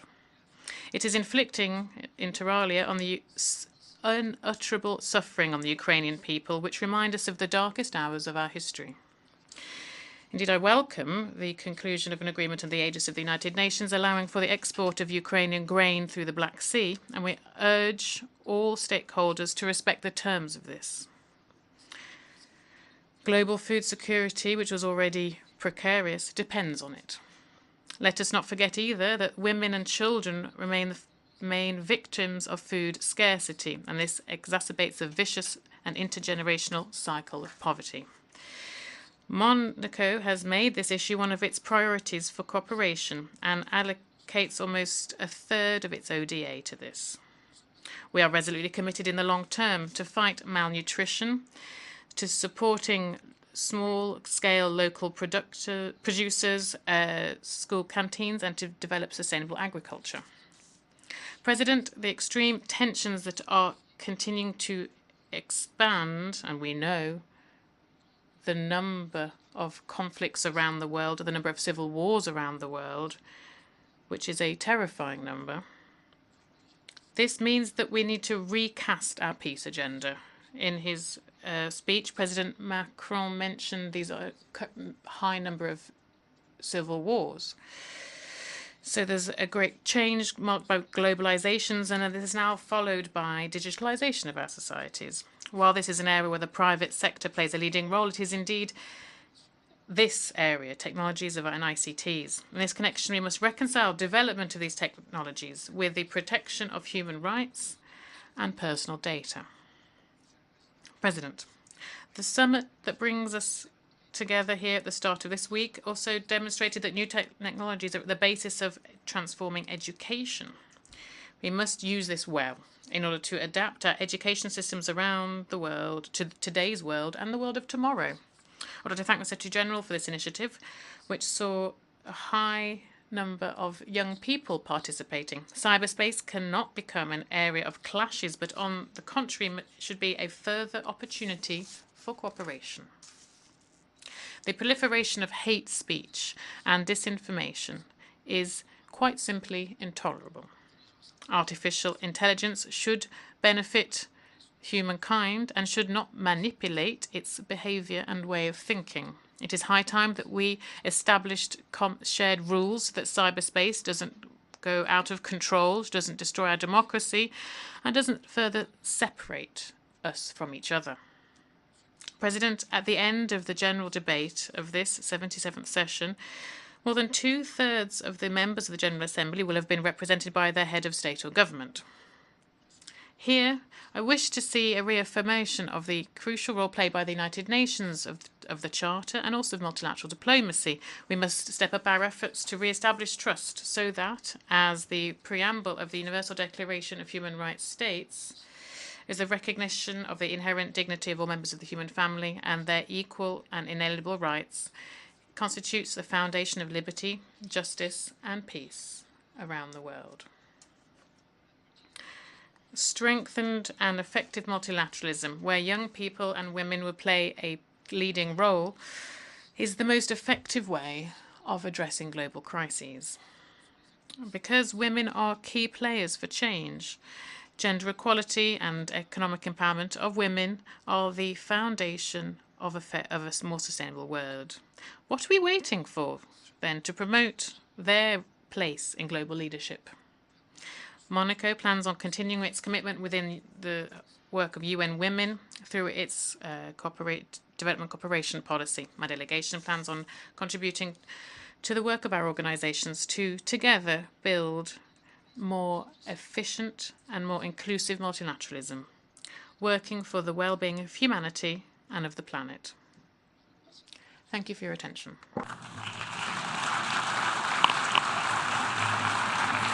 On behalf of the Assembly, I wish to thank the Sovereign Prince of the Principality of Monaco for the statement just made, and I request protocol to escort His Serene Highness. The Assembly will hear an address by His Excellency Charles Angelo Savarin, President of the Commonwealth of Dominica. I request protocol to escort His Excellency.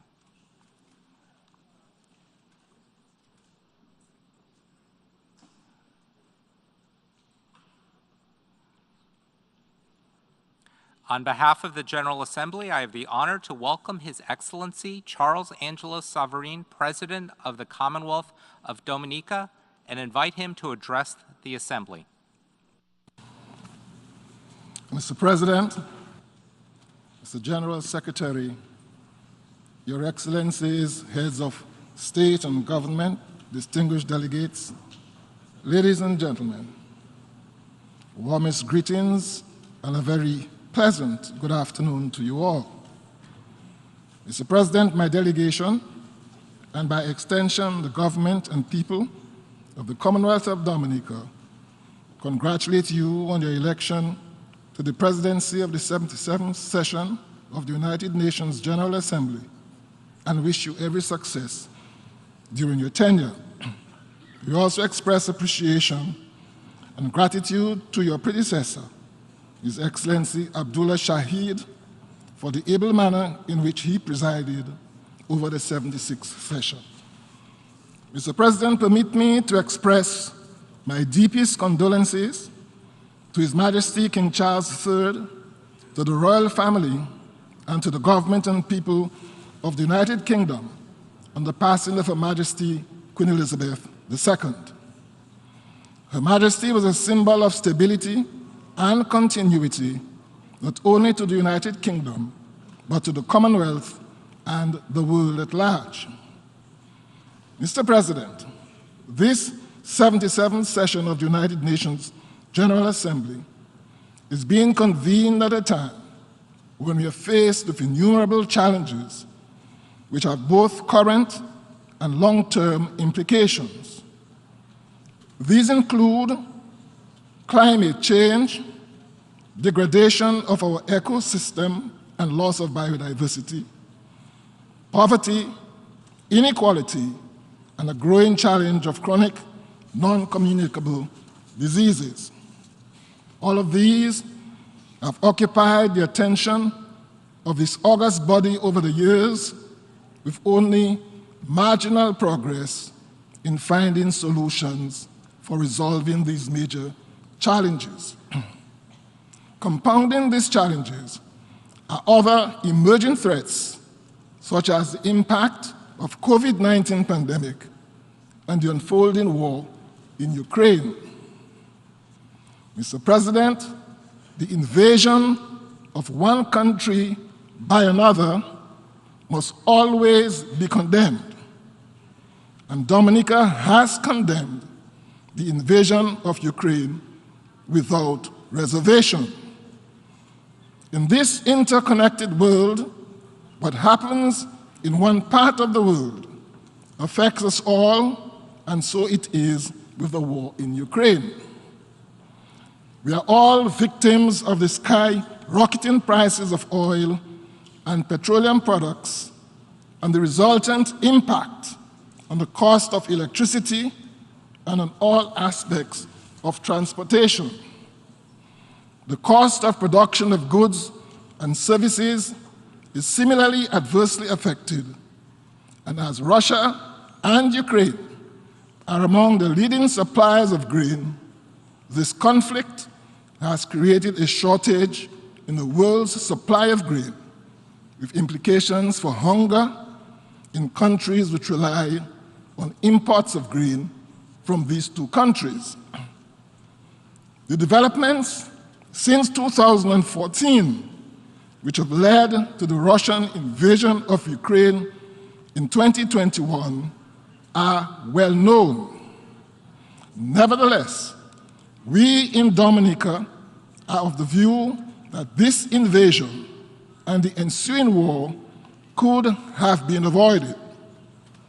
The Commonwealth of Dominica, therefore, stands with the rest of the world in calling for an immediate cessation to the conflict which continues to rage in Ukraine. Mr. President, the Commonwealth of Dominica welcomes the deal which was brokered between Ukraine and Russia with the assistance of Turkey, ably supported by the United Nations Secretary General, to have significant quantities of grain shipped from Ukrainian ports to various destinations and thereby alleviate the emerging global food crisis. For these reasons, and in the interest of global peace, the Commonwealth of Dominica urges all parties to continue upholding the end of this agreement so that further relief can be felt globally as a result. Mr. President, like most member states, we in Dominica and the Caribbean were ill prepared to deal with COVID-19, which in March of 2020 was declared a pandemic by the World Health Organization. Notwithstanding the fact that most countries managed to contain the COVID-19 pandemic and consequently have eased COVID-19 restrictions, public health experts have warned that the pandemic is not yet over. Furthermore, with new variants continuing to emerge, COVID-19 continues to pose a threat to the global community. This pandemic has exposed the limitations of health systems in all countries, large or small, developed or underdeveloped. The reality is that not all people have equal access to vaccines and life-saving medicines, even when faced with a pandemic declared by the World Health Organization. This year's theme, a watershed moment, transformative solutions to interlocking challenges, is analogous to the approach and trajectory outlined by the United Nations towards the attainment of the Sustainable Development Goals. Member states have individually embraced the SDGs as the ideal to be universally pursued and achieved by 2030. Small island developing states are more challenged than most to achieve these goals. The international community has pledged its support. However, the question is, to what extent has tangible support been forthcoming? The challenge is to go beyond promises, commitments, and pledges to effective delivery and implementation. The various global crises do not respect national borders. Our interconnected world means that no one is insulated or immune from developments which take place anywhere on this planet. Today, planet Earth is under severe threat and stress and may very well become uninhabitable if we further delay decisive corrective action. We need to talk less and start taking those concrete and sustainable actions needed in order to reduce carbon emissions into the atmosphere. In addition to tropical storms and hurricanes, we are facing the prospect of drought, warming seas, and rising sea levels, all of which will affect lives and livelihoods. For this very reason, we continue to champion the call for collective global action to build the resilience of our small island states to natural disasters which are triggered and exacerbated by our changing climate. We must lay a path for development that is sustainable and people-focused. Over several years, small states like ours have stood at this very podium and at many other such podiums across the world seeking to convince the developed world to change destructive practices that threaten our planet and our very lives and livelihoods. Yet, despite our best efforts, not enough corrective action is being taken.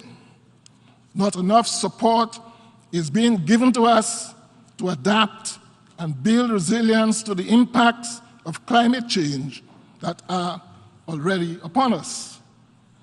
I will not stand here today to detail to you the ways in which climate change is affecting us. These are well known. We see the news reports, the evidence is all around us. What we need from our developed partners in this United Nations family is a recognition and acceptance of responsibility that translates to a commitment to provide the funding that is required to enable our small states to become resilient. This must be readily accessible and available to all of us on grant and concessional terms, with the only criteria for access being our vulnerability to extreme weather events. Mr. President, we have spoken here before of the cataclysmic impact of successive disasters on our country. Tropical Storm Erica in 2015 and Hurricane Maria in 2017 caused over 90% and 220% loss of GDP, respectively, with lives lost, people displaced, and livelihoods shattered. These experiences triggered our goal of becoming the first climate-resilient nation in the world and has realigned our focus to concentrate on adaptation efforts and build back better in every sector of the economy. Our small island developing states are disproportionately affected by the impacts of climate change, a phenomenon which will continue to escalate with every increment of global warming. Mr. President, as sea levels rise, some small island states will eventually disappear, while others will experience coastal erosion and will ultimately destroy infrastructure, villages, towns, and cities. The Commonwealth of Dominica therefore reiterates its call to the international community to prioritize at COP27 the disbursement of climate financing to seeds to support our adaptation and resiliency efforts as we seek to minimize loss and damage from extreme climate events. In this way, actions will reflect more equitably and justice-oriented responses towards fulfilling the goals and promises of sustainable development. Furthermore, the continuous call for higher levels of commitment towards climate justice must be reflected in tangible and effective responses. Mr. President, 2 months ago, at this very headquarters, the Commonwealth of Dominica presented its first voluntary national review in keeping with our international obligation and in the spirit of global governance.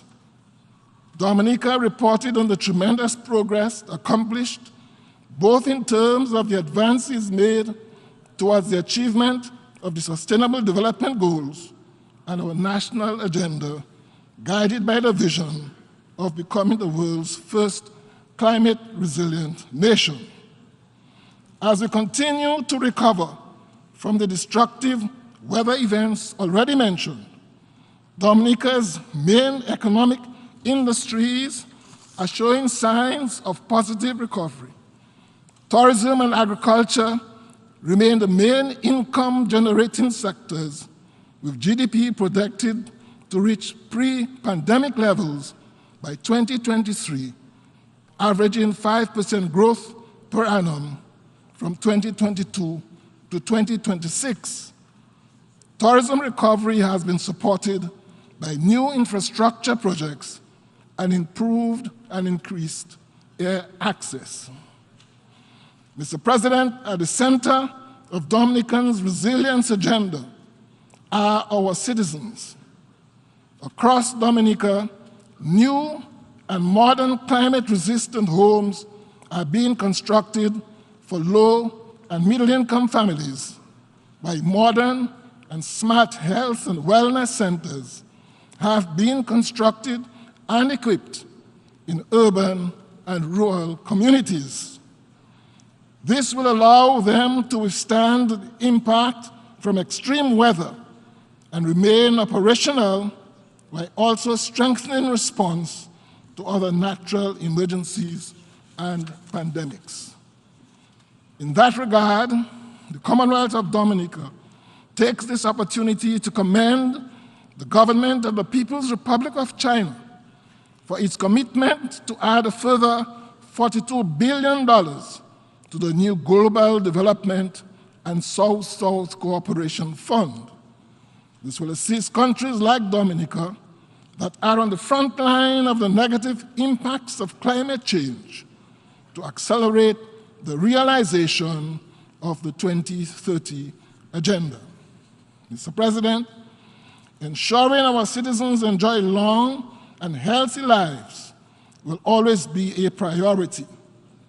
Therefore, we grow and consume what we grow and consume has to be a critical component of our resilience agenda. Global trends indicate that issues surrounding food security are not unique to Dominica. Indeed, the SDG 2, Zero Hunger, calls on governments to pursue smart and sustainable food production to help alleviate the perils of hunger. Dominica is working to strengthen its agricultural sector to reduce on the importation of its food import bill. There is renewed emphasis on growing what we eat and eating what we grow, while at the same time ensuring that there is affordable and high-quality produce for export on a consistent basis. Our aim is to develop a scientific and practical approach to reducing the vulnerability of farmers and fisherfolk through the adoption of resilient and sustainable practices. Mr. President, we embrace this signing as our international obligation towards the total elimination of nuclear weapons as outlined in the United Nations Charter for the Maintenance of International Peace and Security. Dominica therefore calls on all states who have nuclear weapons to abide by international law for the non-proliferation of nuclear weapons and the use of diplomacy as a tool towards conflict resolution. Mr. President, the trade and economic embargo imposed against our brothers and sisters in Cuba continues to be of great concern to us in the Caribbean, and the lifting of it has become more urgent in light of the global impact of the Russian-Ukraine war on food security. The Commonwealth of Dominica continues to join its voice with the voices of the overwhelming majority of members of this global organization to call for the immediate lifting of the unjustified trade restrictions and export bans imposed on the good people of Cuba. It has long been established that whatever the objectives were 60 years ago when this embargo was instituted, it can no longer be justified if it ever was. The government of Dominica therefore strongly urges the few states who continue to support these sanctions to heed the call of the overwhelming majority of us gathered here and lift this archaic and unfair embargo against Cuba, and let us all support the full integration of the Cuban people into the global financial and trading systems. For decades, Cuba has been training medical doctors, nurses, engineers, and other professionals, as well as providing technical assistance to developing countries as part of its South cooperation. Cuba also offers professional training in various disciplines to thousands of students from all over the developing world. Additionally, Cuba continues to add its voice to the fight against terrorism and drug trafficking in the Caribbean and the rest of the world. We therefore join all other member states who have called for the removal of Cuba from the list of countries that sponsor terrorism, and we ask instead that we redirect our efforts to combating the real threats to global peace and security in the region. In March of 2015, Mr.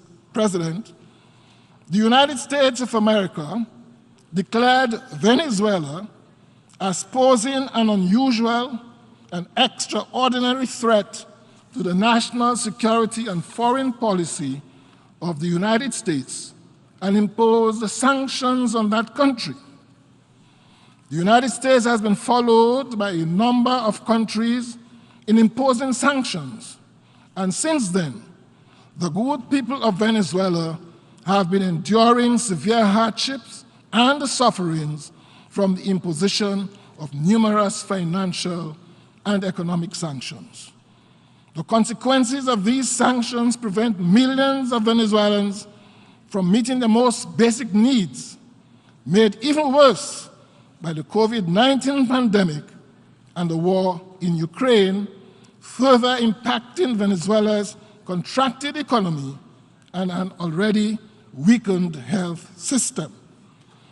The Commonwealth of Dominica again joins with the voices of many other members of this global organization to call for the immediate lifting of the unjustified oil embargo and other general sanctions imposed on the people of Venezuela. The political, economic, social, and humanitarian crisis in Venezuela demands immediate attention.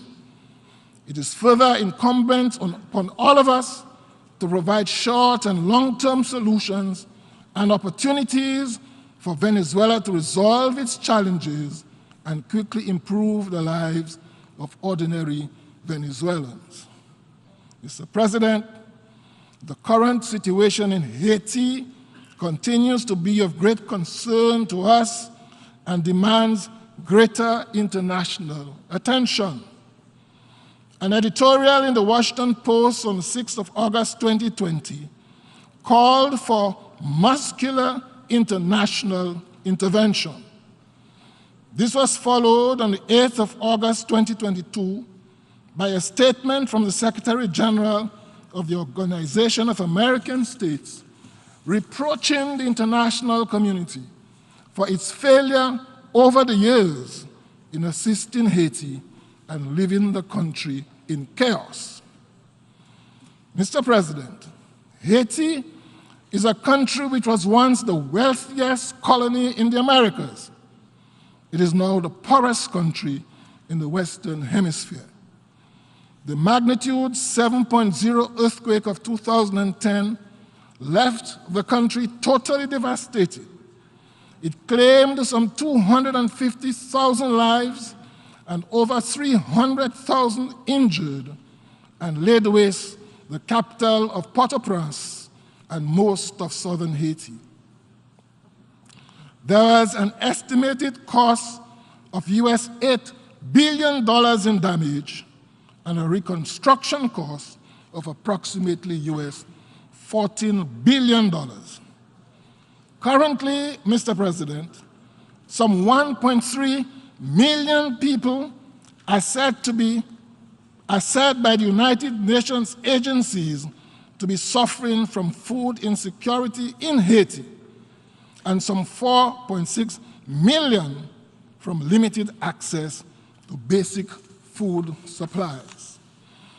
While I am pleased to acknowledge the recent meeting of lead heads of governments of CARICOM that took place in Trinidad and Tobago to specifically find solutions to the many crises which beset Haiti, the international community needs to respond as if Haiti was under invasion, as is the case with Ukraine, or as it did in the post-war reconstruction situation, as was the case with Europe after World War II, requiring a so-called Marshall Plan.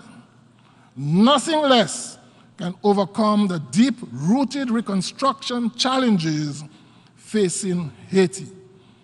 We therefore urge the United Nations family to forge an effective, unified response that brings to bear the necessary resources, financial, technical, human, and otherwise, to alleviate the sufferings of the Haitian people. Mr. President, the severe and voluminous impacts of the various challenges that we have been experiencing in recent times highlights the importance of multilateralism. As we raise the various issues confronting our individual states and share our hopes, fears, and expectations, let us seek also to offer solutions to our various problems as a united international community, eager to realize a sustainable, transformative, and fairer future for all. As I conclude, Mr. President, allow me to reiterate my country's gratitude to all of our international partners and friendly governments who have stood with the Commonwealth of Dominica, particularly through our darkest days, following the major tropical storms and hurricanes which afflicted us. Our journey is one of building back better, sustainability, and resilience, and with your continued support, we look forward to a brighter future in the days ahead. Mr. President, I wish you all and all delegates at this 77th session every success in their deliberations. I thank you.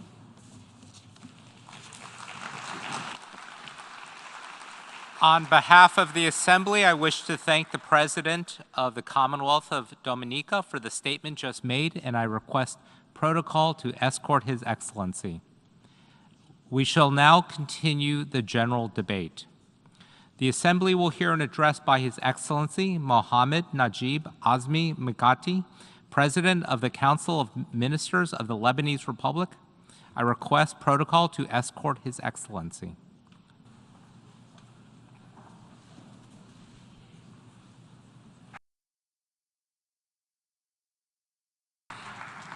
I have the great pleasure in welcoming His Excellency Mohammed Najib Azmi Mikati, President of the Council of the Ministers of the Lebanese Republic. I invite him to address the Assembly. Thank you.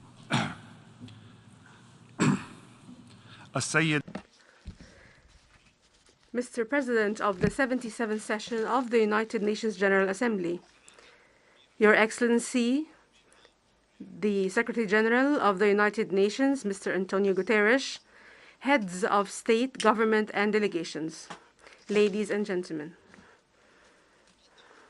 I would like to extend to you, Mr. President, my warmest congratulations on your assumption of the presidency of the General Assembly at its 77th session. I also take this opportunity to thank His Excellency Mr. Abdullah Shahid for his good stewardship of the previous session and for all his effort in this regard. I would also like to commend His Excellency, the Secretary General of the United Nations, Mr. Guterres, for his continued work to promote the role of the United Nations and to develop its work. The world today is at a very delicate stage of armed conflicts and interrelated crises that are of concern to us all. There is no better place to deliberate these challenges than this hall. This hall brings together all the states of the world that are brought together by the Charter of the United Nations. My country is a proud contributor to the drafting of the Charter. We've had decades of fruitful cooperation with the United Nations. In this context, I am pleased, Mr. President, to thank you, and through you, the United Nations organization, with all its branches and specialized agencies, and those in particular operating in Lebanon. I thank you for the efforts that you are making to help Lebanon and contribute to mitigating the consequences of the crippling economic and financial crisis it is undergoing. I would like also to thank the United Nations Interim Force in Lebanon, UNIFIL, for its sacrifices and effort to maintain stability in southern Lebanon. This is in close coordination with the Lebanese armed forces. Here, through you, we look forward to strengthening the Lebanese armed forces' military capabilities and alleviating its financial burdens. In this context, we reaffirm Lebanon's full commitment to the full implementation of the provisions of Security Council Resolution 1701 and all the resolutions of international legitimacy. With regard to the demarcation of our maritime borders, under the auspices of the United Nations and with a commendable American mediation. Here, I would like to reaffirm Lebanon's absolute commitment to its sovereignty, rights, and wealth in its territorial waters and its exclusive economic zone. We reiterate our sincere desire to reach a negotiated solution that is long overdue.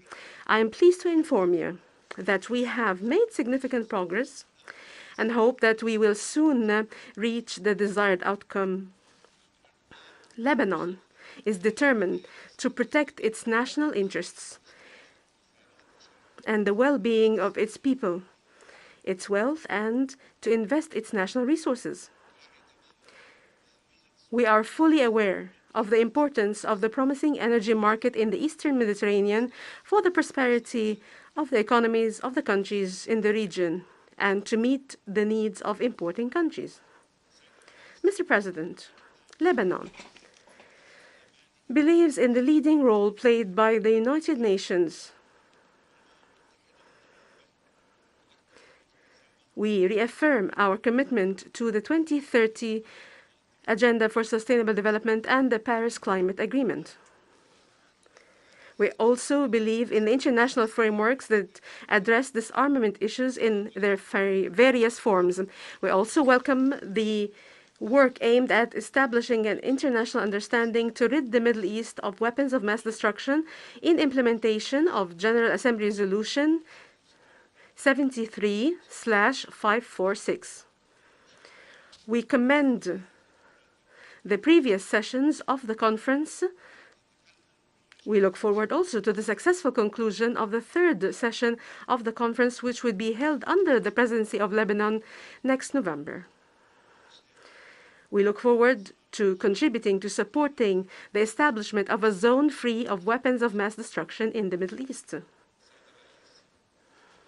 Mr. President, many countries in the world today are experiencing severe economic crises, the causes of which are multifaceted and well known. They've had a major impact on all aspects of life. It has made it imperative on many governments and countries to resort to extraordinary measures to try to alleviate the impact of this crisis on their peoples. As for my country, Lebanon, we have been facing for several years the worst socioeconomic crisis in our history. This crisis has affected all institutions and put the majority of Lebanese under the poverty line. It has caused the migration of many promising young cadres. Our homeland has lost the best of its young people in a brain drain, in addition to the unprecedented and severe economic deterioration, the collapse of the exchange rate of the national currency to its lowest historical levels, and the closure imposed by the COVID-19 pandemic, in addition to the catastrophe of the Beirut port explosion. In this connection, we are in pursuit of the truth. This is in addition to the consequences of the Syrian crisis and the burden of the displaced. In the midst of all of this, we found ourselves facing an unprecedented political crisis, which has made it necessary to tread very slowly and carefully in a political and economic minefield to remedy the situation and establish the appropriate grounds to contribute to getting out of the crisis. Mr. President, our government has succeeded in achieving many of its goals. The most prominent of these goals include holding parliamentary elections on time, despite the difficult circumstance in the country. But the road ahead of Lebanon is still arduous, long, and full of difficulties before we get out of this crisis. We are working with all our might and determination to overcome it successfully. In this context, our government has signed a preliminary agreement with the International Monetary Fund. From this rostrum, we pledge to proceed with all the legislative and administrative reforms necessary to overcome our present crisis. In this context, we always count on the assistance of Lebanon's international friends, led by the brotherly Arab states,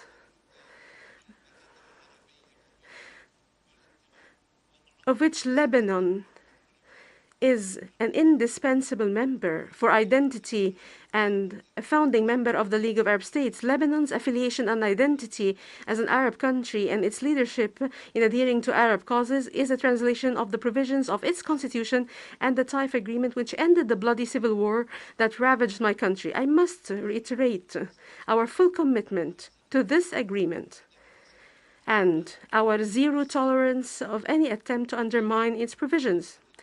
We also reaffirm our commitment to the principle of disassociation, which we have pursued since our previous government. This is an effort to keep our country as far away as possible from what it cannot sustain. The government of Lebanon also relies on the United Nations and its member states, which, through their commendable assistance to Lebanon, have always emphasized that a capable and a prosperous Lebanese state is an urgent need for peace and security in the region and the world. In the context of efforts to address the economic crisis, our government is also working on a financial and economic recovery plan that complements our cooperation with the International Monetary Fund, and we are also working on a package of comprehensive structural and sectoral reforms that meet the requirements of the Lebanese people. It also provides them with a social safety net. We also are developing laws that ensure absolute transparency and combat the scourge of corruption. This scourge has increased as a result of the economic collapse. At the same time, we are working to relaunch the economy and to unlock its potential, especially for young people that we are responsible for. They are a beacon for hope for the success of a Lebanese economic model that is open to the world with pioneering opportunities. In this context, we appeal to brotherly and friendly countries to stand by Lebanon in its crisis, in its current ordeal, and to support it in order to get out of it and to address its serious repercussions on the Lebanese people, as well as its repercussions on the structure of the state. We look forward to reconvening of the Friends of Lebanon Conference, which has long been hosted by France in cooperation with the friends and brothers and sisters of Lebanon. The existence of a sovereign and independent Lebanese state that is strong and capable, that protects the parliamentary democratic system and public and private freedoms, that believes in tolerance, fraternity, and convergence, and adopts a policy of dissociation and shuns away the policy of axis. This existence is an urgent need for security, peace, stability, and prosperity in the region. Ensures the rule of law and its proper application, as well as enabling environment for businesses, productive sectors, and services in their diversity, in accordance with market standards, free economy, and the requirement of the times and the ICT revolution. This is all an urgent need for the entire region and the best way for all of us to face the challenges of poverty, unemployment, extremism, and terrorism, and avoiding falling into the unknown. Mr. President, for more than a decade, Lebanon has been at the forefront of the global public good by hosting a massive number of displaced Syrians. It is very difficult to provide accurate figures of those displaced Syrians in Lebanon. Since the beginning of the Syrian crisis, we have adopted an open border policy out of our belief in humanitarian considerations. However, today, the displacement crisis is beyond our ability. It is also important to reaffirm that the Lebanese constitution and the consensus of all Lebanese prevent any integration or settlement naturalization on its territory. The only realistic, sustainable solution is to achieve safe and dignified return for Syrians to their country within a roadmap that we should start working on as soon as possible with the cooperation of all parties. There should be also additional qualitative assistance provided to the Lebanese state and its different departments and infrastructure. The infrastructure is overstretched by the large influx of displaced persons for more than 10 years. Mr. President, the question of Palestine remains the main issue impeding the attainment of peace and stability in the Middle East. The injustice against the Palestinian people must be lifted. The sovereign and independent Palestinian state, with Al-Quds al-Sharif as its capital, must be realized, and the relevant international legitimacy resolutions must be implemented, including the decision and resolutions for the return of refugees. In the context of the debate on the Palestine refugees, allow me to emphasize the central role played by UNRWA in serving the goals and purposes of the UN by contributing to mitigating the suffering of the Palestine refugees and helping achieve a measure of regional development and stability. In this context, we express our deep concern at the agency's critical financial situation and the accumulated budget deficit. This jeopardizes the delivery of its services. We also reiterate Lebanon's welcome and support for all international efforts to bridge the deficit, as the biggest challenge remains finding a sustainable solution in the financing gap. To the financing gap. Mr. President, Lebanon has a long history of culture. Lebanon has always promoted a message of peace, tolerance, and dialogue. While my country is undergoing a difficult period, the difficulties will not deter Lebanon and Lebanese from moving forward to re-establish their prosperity and strengthen the pioneering role they have always played internationally. We want Lebanon to be a forum of convergence, not a forum of division. We want Lebanon to be a space for dialogue, not competition. We want it to be a spiritual custodian that brings together the values of the divine religions and the values of truth and justice in this world. I am confident that with the unity of its people and the help of its brothers and friends, we can achieve the aspired goal. In conclusion, I reiterate my thanks to the United Nations for its continued cooperation with Lebanon and its continued partnership with all member states that love and support Lebanon. And I reiterate my call to everyone to not involve Lebanon in all the conflicts in the region. The greater the challenges, the more we are willing to work together for the good of all our peoples. The recent successive crises have demonstrated the importance of international cooperation in addressing crises that are, on the whole, are transboundary in their nature. And I conclude by referring to the beginning, when the UN started its work to work together in solidarity and complementarity for the benefit and well-being of mankind through justice, security, peace, and sustainable development. We hope for a better world, especially in the Middle East. My best greetings to all of you. Thank you.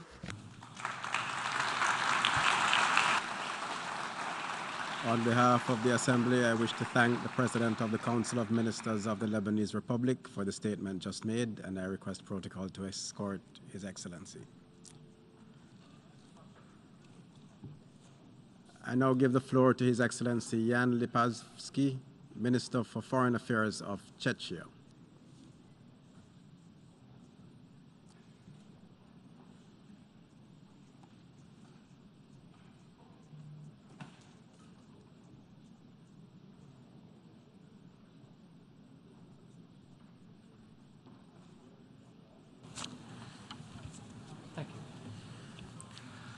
Mr. President, Excellencies, ladies and gentlemen. This United Nations, its principles, which we established after the Second World War, is in grave danger. One of the presumed gatekeepers of the UN Charter, one of the permanent members of the UN Security Council, Russia, is attacking a sovereign neighboring democracy and wreaking havoc in Eastern Europe and the entire world. If we continue to allow a new colonial war, then why are we here? Why do we keep this United Nations alive? Do we care, or are we indifferent?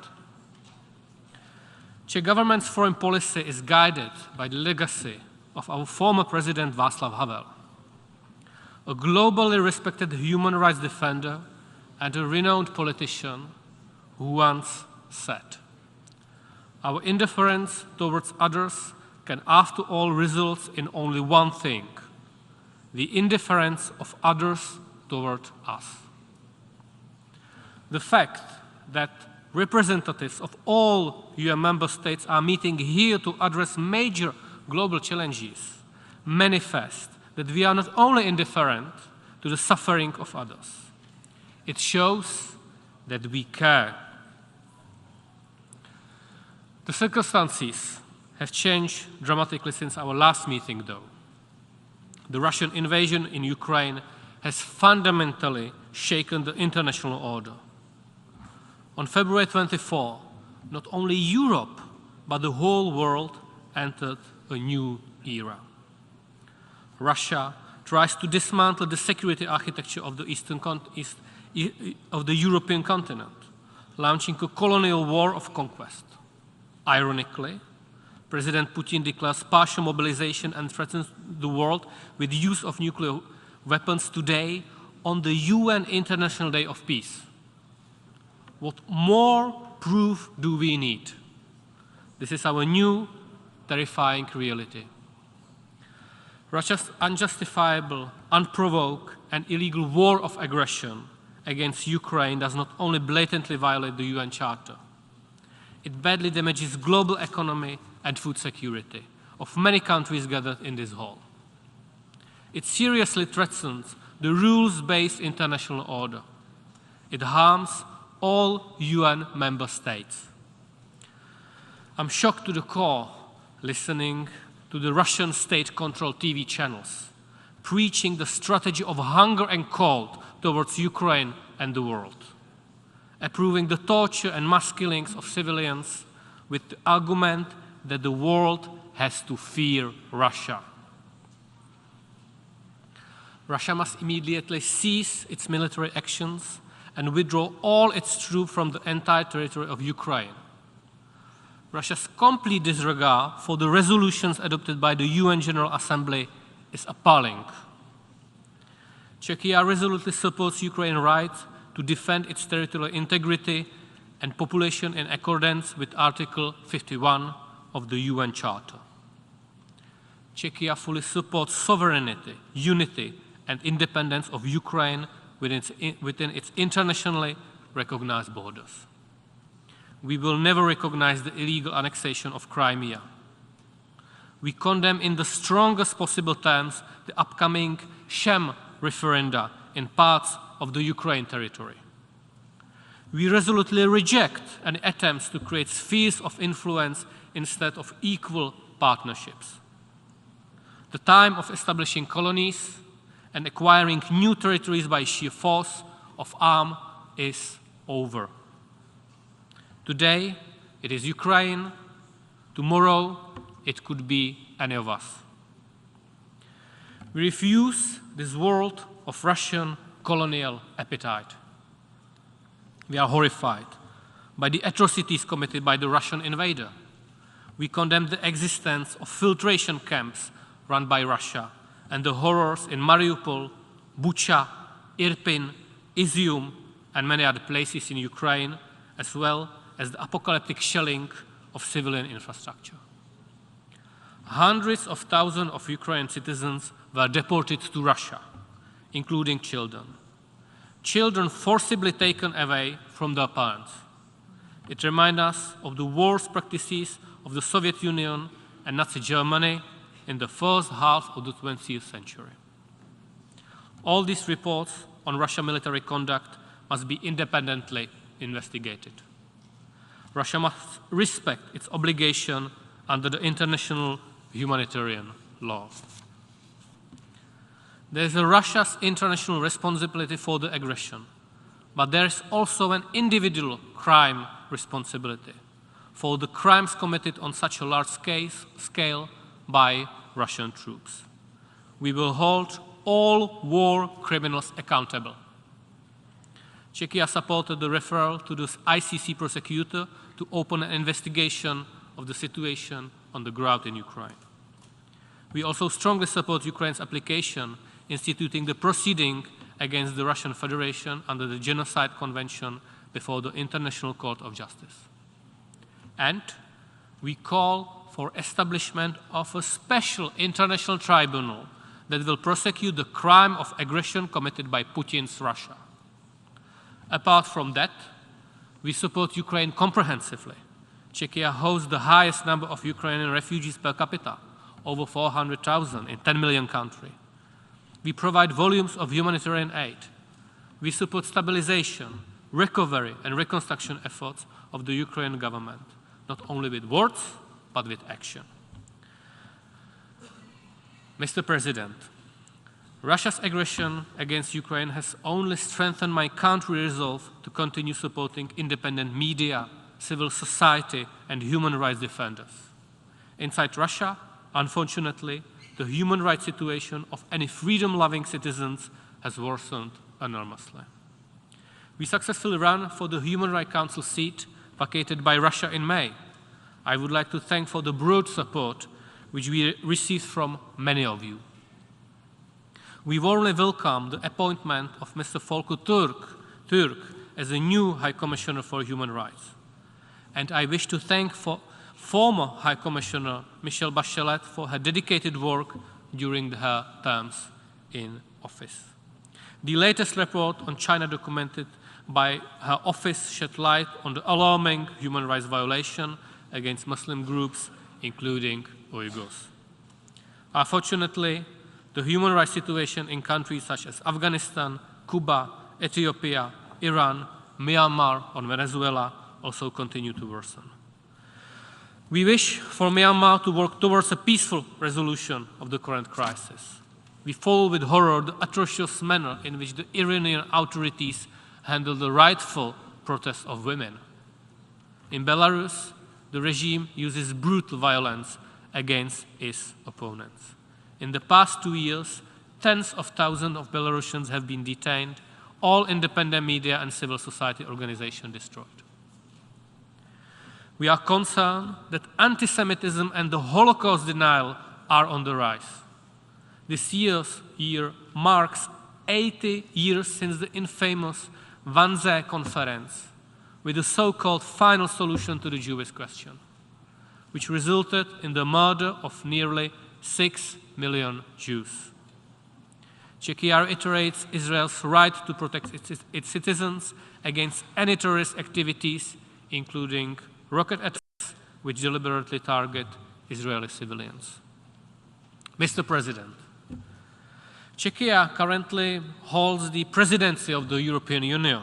Our priorities, such as defending Ukraine, ensuring energy security, and promoting democracy and human rights, are not only regional, they are global in nature. The Russian aggression has only multiplied the already existing global challenges. The progress on the Sustainable Development Goals and the global recovery from the COVID-19 pandemic has slowed down. Prices of agricultural commodities are growing globally. For us, working with youth, listening to their concern is the driving force to get the progress on SDGs back on track. Climate change, pollution, and biodiversity loss are major global challenges. We need a comprehensive humanitarian development peace-based response to crises, including pandemics and sustainable food systems and climate resilience. It is our collective responsibility to ensure the WHO can work effectively and independently of any political influence. No one should be left behind. We firmly support the global efforts for equal access to vaccines and treatments. Stakes are high at the next UN climate conference, COP27, in Egypt, which is approaching. It has been said many times before, but I will reiterate once again. If we do not act now, it might be soon too late. The development of relations between the EU and Africa is among the priorities of the Czech EU presidency. Africa is facing food shortages and negative impacts of climate change and the COVID-19 pandemic. Russian aggression against Ukraine has blocked export of agricultural products. I cannot but express my outrage at how Russian disinformation propaganda is trying to use the food crisis in Africa to spread false narratives that the EU sanctions against Russia caused the shortage. Obviously, if Russia had not invaded Ukraine, we would not have had to deal with this issue at all. Mr. President, turning to other security issues, we are concerned about the increased tension in the Taiwan Strait caused by unilateral threatening actions. We expect cross-strait differences to be resolved by peaceful means, while the status quo is being maintained. The digital space carries many opportunities, but there are risks entailed too. Cyber attacks and cybercrime, misuse of technology, and, in particular, disinformation. Let me say this loud and clear. A lie is not an option. For far too long, we have overlooked the spread of disinformation directed against our common values. Let us not forget the COVID-related disinformation. We had to learn the hard way when disinformation began to cost human lives. This is why we need to make sure our citizens and societies are resilient and independent media operate freely. We will continue to reach out and help countries exposed to lies and propaganda. Czechia promotes the concept of digital humanism, which keeps human interest and needs at the center of emerging technologies. Instances of internet shutdowns are growing. We must maintain a free, open, safe, secure, and stable cyberspace where human rights apply online as they do offline. The number of cyber attacks, including state-sponsored ones, continues to rise, as does their severity. New potential of terrorist threat has appeared with the escalation of Russia's aggressive policies. Terrorism maliciously feeds on weak governance, economic hardship, and social injustice, with the Sahel region being struck the most. Czechia reiterates its commitment to countering terrorism and supporting countries that suffer from terrorist violence or threat. I would like to use the opportunity to remind Russia that Czechia still awaits its official response concerning the explosion in the ammunition depot in my country in 2014. This completely appalling act was planned and executed by agents of the Russian military intelligence GRU and claimed the life of 2 innocent Czech citizens, in addition to material damage. Such conduct is a clear violation of international law. Mr. President, non-proliferation of nuclear weapons is also negatively impacted by Russia's aggression against Ukraine. Russia does not hesitate to use dangerous nuclear rhetoric, which became a new standard of terrorizing peaceful populations. Czechia resolutely decries Russia's occupation of the Zaporozhye nuclear power plant. Any armed attack on nuclear facilities devoted to peaceful purposes constitutes a violation of the UN Charter and the statutes of the IAEA. We regret that despite lengthy negotiation, it was not possible to achieve consensus on a final outcome document of the 10th NPT review conference because Russia opposed. And we call on Iran to act urgently to fulfill its legal obligations under NPT Comprehensive Safeguard Agreement and clarify all outstanding issues. We commended the IAEA and its Director General for their professional work in verifying Iran's safeguards obligations. Mr. President, this United Nations, this universal organization has a duty to help us better react to existing and emerging global challenges. But in these dark and stormy times, it has the duty to firmly defend the principles it was founded on: the UN Charter, human rights, and rules-based international order. Thank you very much.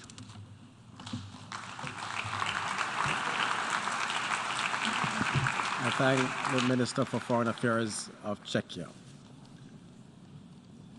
I now give the floor to His Excellency Bruno Eduardo Rodriguez Parilla, Minister for Foreign Affairs of Cuba.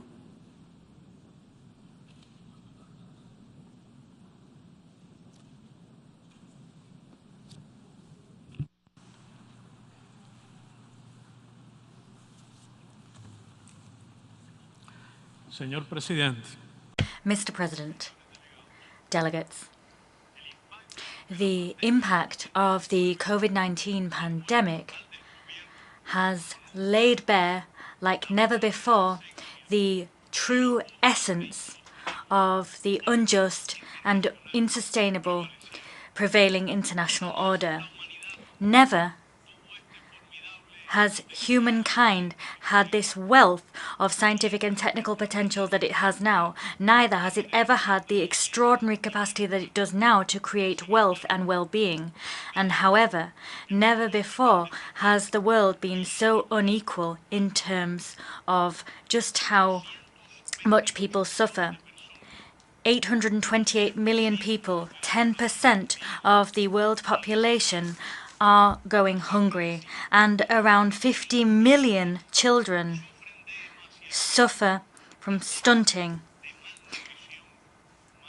the most deadly form of malnutrition. Unemployment will affect 207 million persons in 2022, 21 million more than in 2019.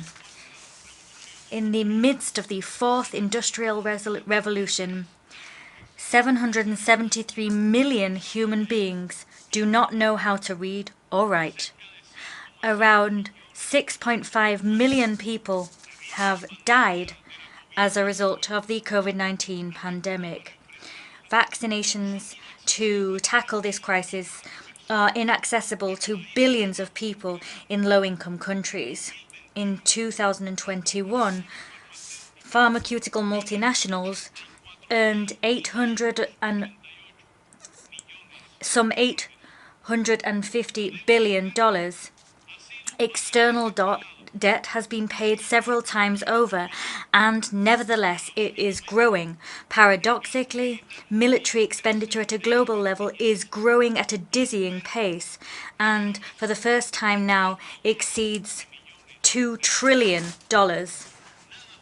Nothing justifies the fact that humankind continues to remain threatened by the existence of around 13,000 nuclear weapons. We champion the universalization of the Treaty on the Prohibition of Nuclear Weapons. How much more could we maybe do if these resources were devoted to promoting health and development? How many deaths as a result of COVID and other diseases might have been avoided? How many boys and girls would be spared hunger and preventable illnesses? Mr. President,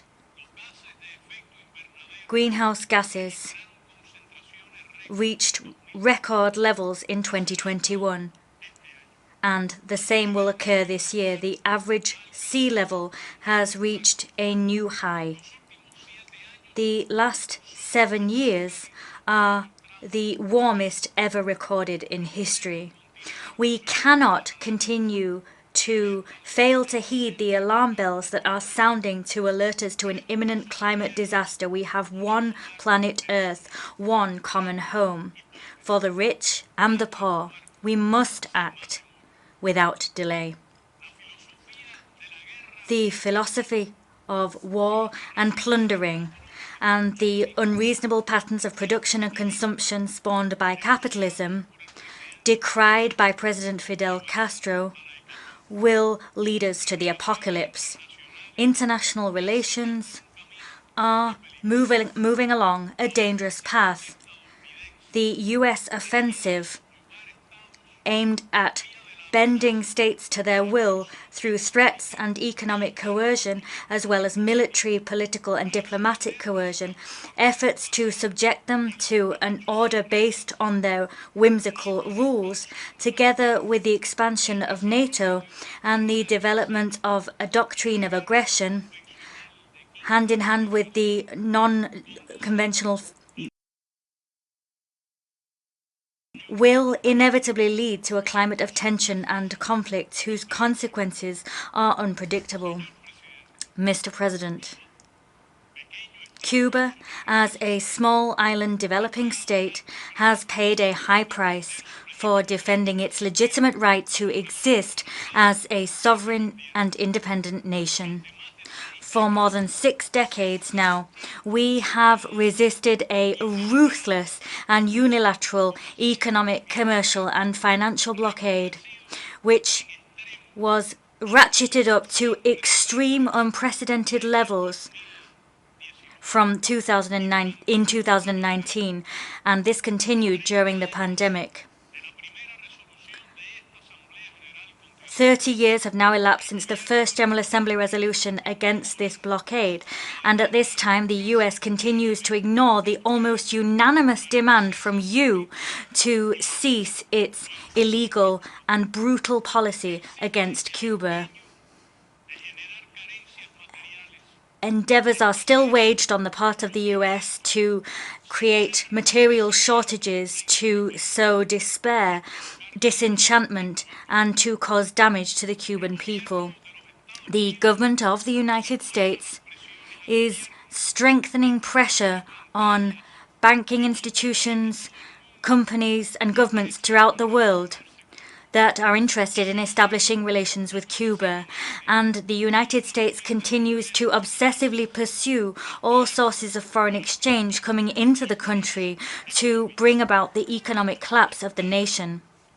As a result, the Cuban economy has withstood extraordinary pressure that are having an impact on industry, service provision, are leading to a scarcity in food and medicines, and are leading to a decline in consumption and a decline in the general well-being of our people. The human damage caused by this policy and felt by all Cuban families is impossible to quantify, but is nevertheless vast, cruel, and immoral. The blockade is an act of economic war in times of peace. The current government of the United States keeps in force the most aggressive measures of pressure on our country. These were adopted by the government of Donald Trump and remain in force. This administration continues the unfair inclusion of Cuba on the arbitrary list produced by the State Department of countries that supposedly sponsor terrorism. this slanderous classification of our country, financial bodies and institutions, and makes it extremely difficult for us to conduct transactions or to pay payments or access credit. Cuba has been a victim of state terrorism and does not promote, nor will it ever promote, terrorism. On the contrary, we condemn terrorism in all its forms and manifestations. The government of the United States manipulates opportunistically highly delicate issues such as terrorism, religion, democracy, justice, corruption, and human rights. The double standards, the inconsistency, the selectivity, the manipulation, the political manipulation indeed, of which the United States are guilty, damage the cause of human rights.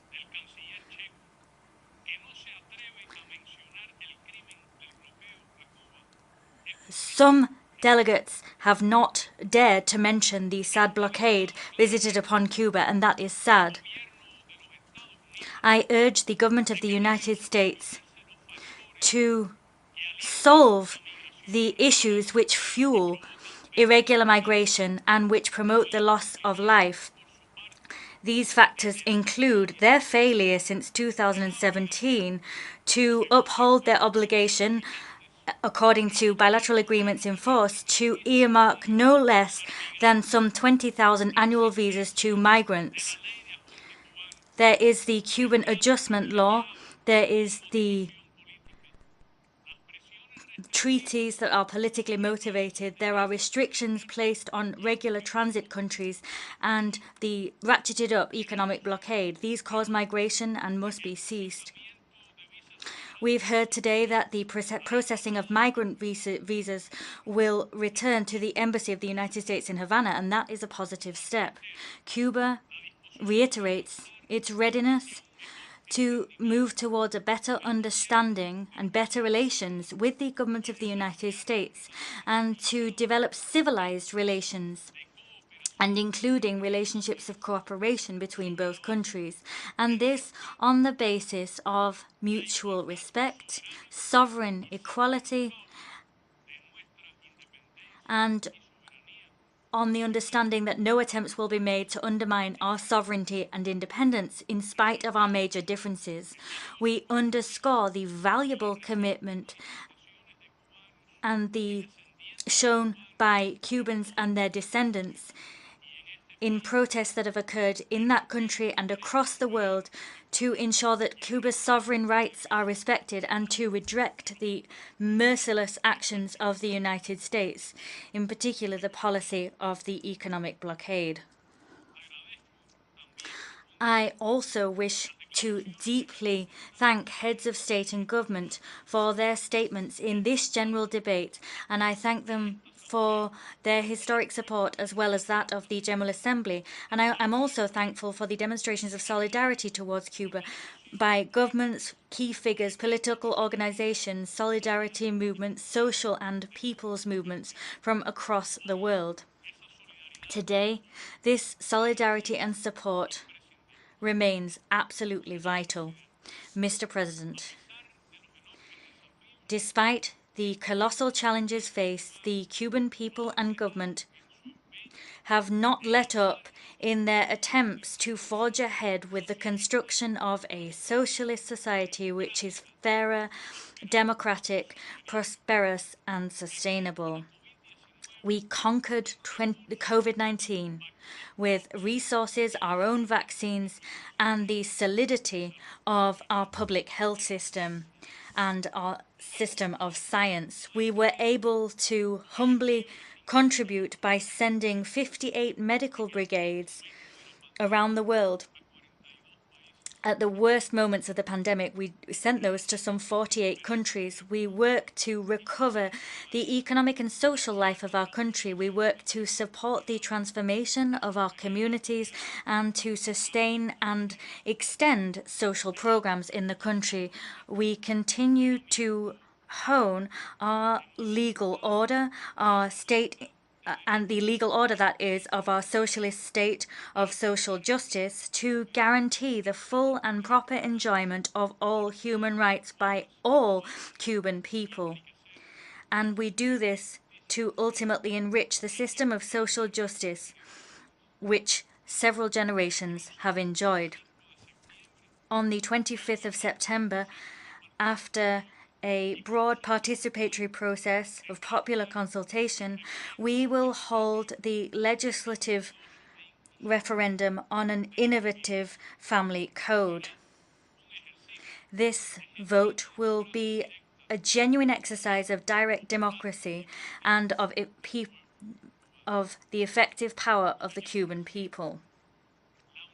Mr. President, unity in diversity, as proposed by then-President Raúl Castro, is possible in countries of the South, and the community of Latin American and Caribbean states, which is growing increasingly stronger and is creating conditions so that our region can develop higher, better forms of cooperation on the basis of the very precepts of the Declaration of Latin America and the Caribbean as a zone of peace.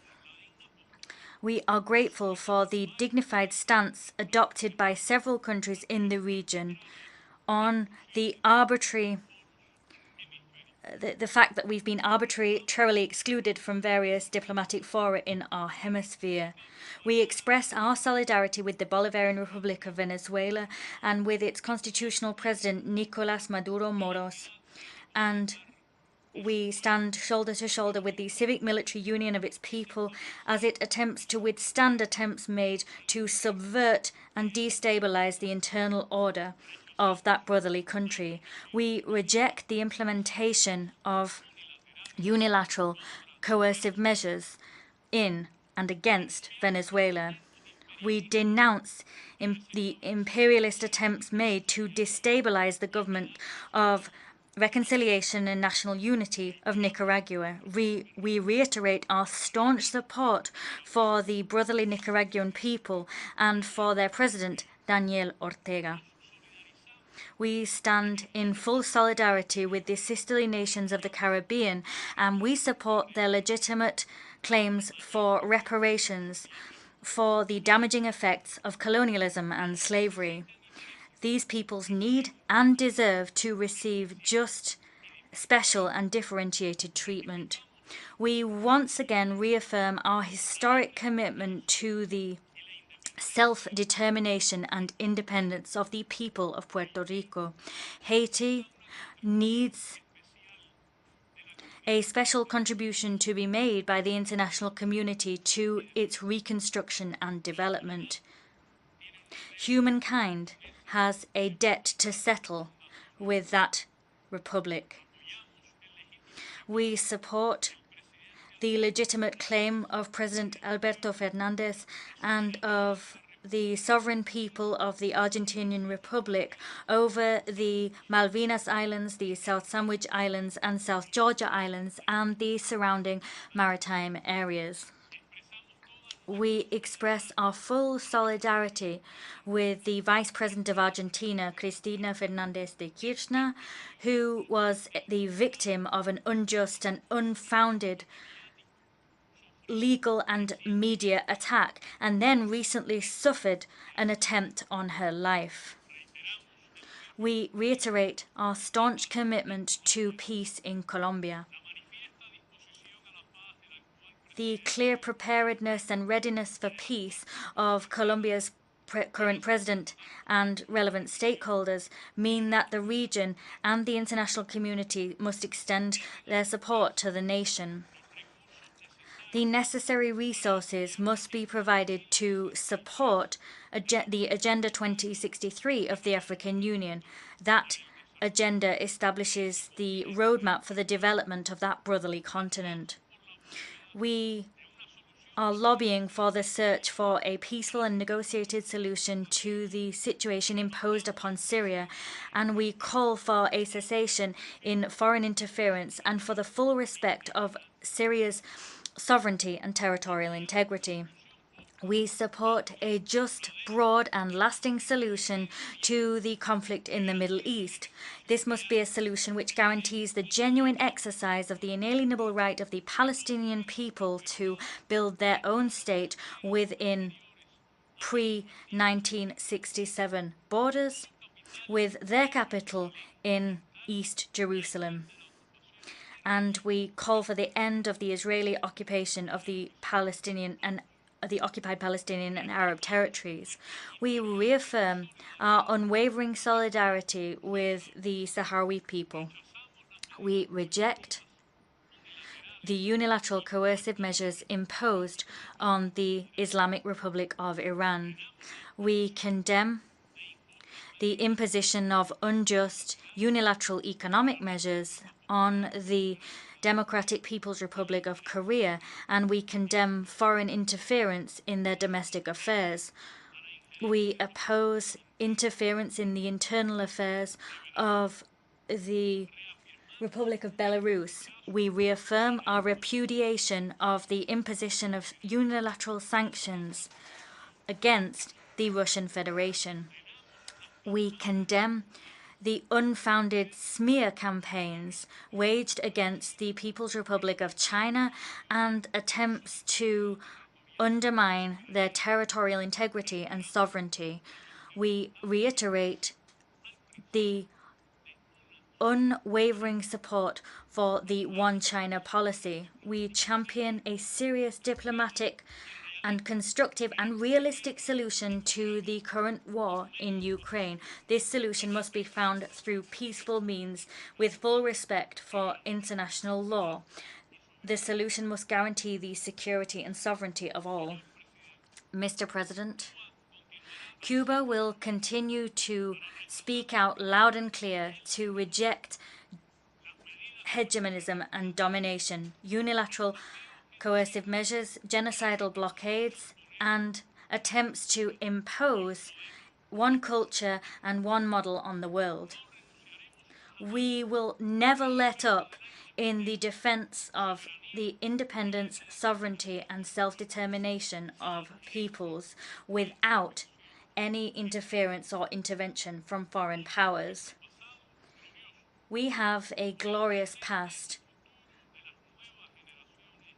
and we must protect present and future generations of Cubans with the leadership of President Miguel Díaz-Canel. We will creatively resist, and we will tirelessly struggle until we achieve our dreams of peace and development with equity and social justice for Cuba and for the world.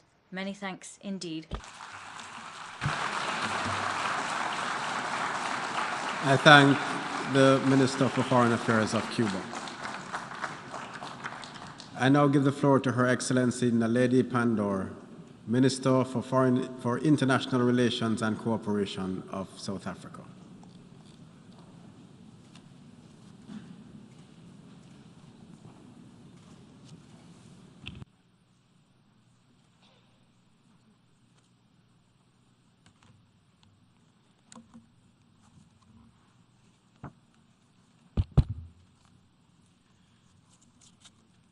Mr. President of the General Assembly, Your Excellency, Mr. Kudusi, Secretary General Antonio Guterres, Excellencies, ladies and gentlemen. Mr. President, allow me to join all speakers before me in congratulating you on your election as President of the General Assembly and to wish you well in your role. I also thank the previous President of the General Assembly for his excellent leadership, and of course thank Secretary General Guterres as well as the Deputy Secretary General for their ongoing leadership of our multilateral organization. Mr. President, we meet at a time when the UN family is facing its greatest tests. Member states have to work with the United Nations to develop effective responses to the current challenges. As the theme of the General Assembly indicates, These challenges are diverse, immense, yet interconnected, and no country can respond alone. Some have referred to this moment as a key turning point in history. The COVID-19 pandemic and the Russia-Ukraine war strongly influence these attitudes today. However, for South Africa, the real inflection point will be a world attending fully to the needs of the marginalized and the forgotten. Our greatest global challenges are poverty, inequality, joblessness, and a feeling of being entirely ignored and excluded. Acting on the Common Agenda Vision 2021 of the UN Secretary General should become the major objective of this time, because addressing poverty and underdevelopment will, in our view, be the beginnings of the real inflection point in human history. The Charter of the United Nations, the Universal Declaration for Human Rights, and its human rights protocols all commit us to protecting all people without distinction of any kind. We must acknowledge that we face these crises today because we have not always upheld these foundational principles consistently and fairly. We believe international law matters when this one is affected, but doesn't matter when this other one is affected. That does not help to uphold international law. We have learned a great deal from the COVID-19 pandemic. It has provided us with a roadmap on what we should do as the global community and what we should not do to address global challenges. We need to use the lessons from the pandemic effectively. There were some noble initiatives, such as the Access to COVID-19 Tools Accelerator, which was co-chaired by President Ramaphosa of South Africa, the African Union champion for COVID-19 response, as well as the Prime Minister of Norway. This ACT initiative laid the basis for a fairer distribution of vaccines, therapeutics, and diagnostics. We would like today to thank all the countries that have acted on their financial commitments to the COVID-19 Tools Accelerator. Mr. President, global solidarity is also required to meet other pressing challenges such as energy and food insecurity, climate change, and the devastation caused by conflicts, including the existential threat of nuclear weapons.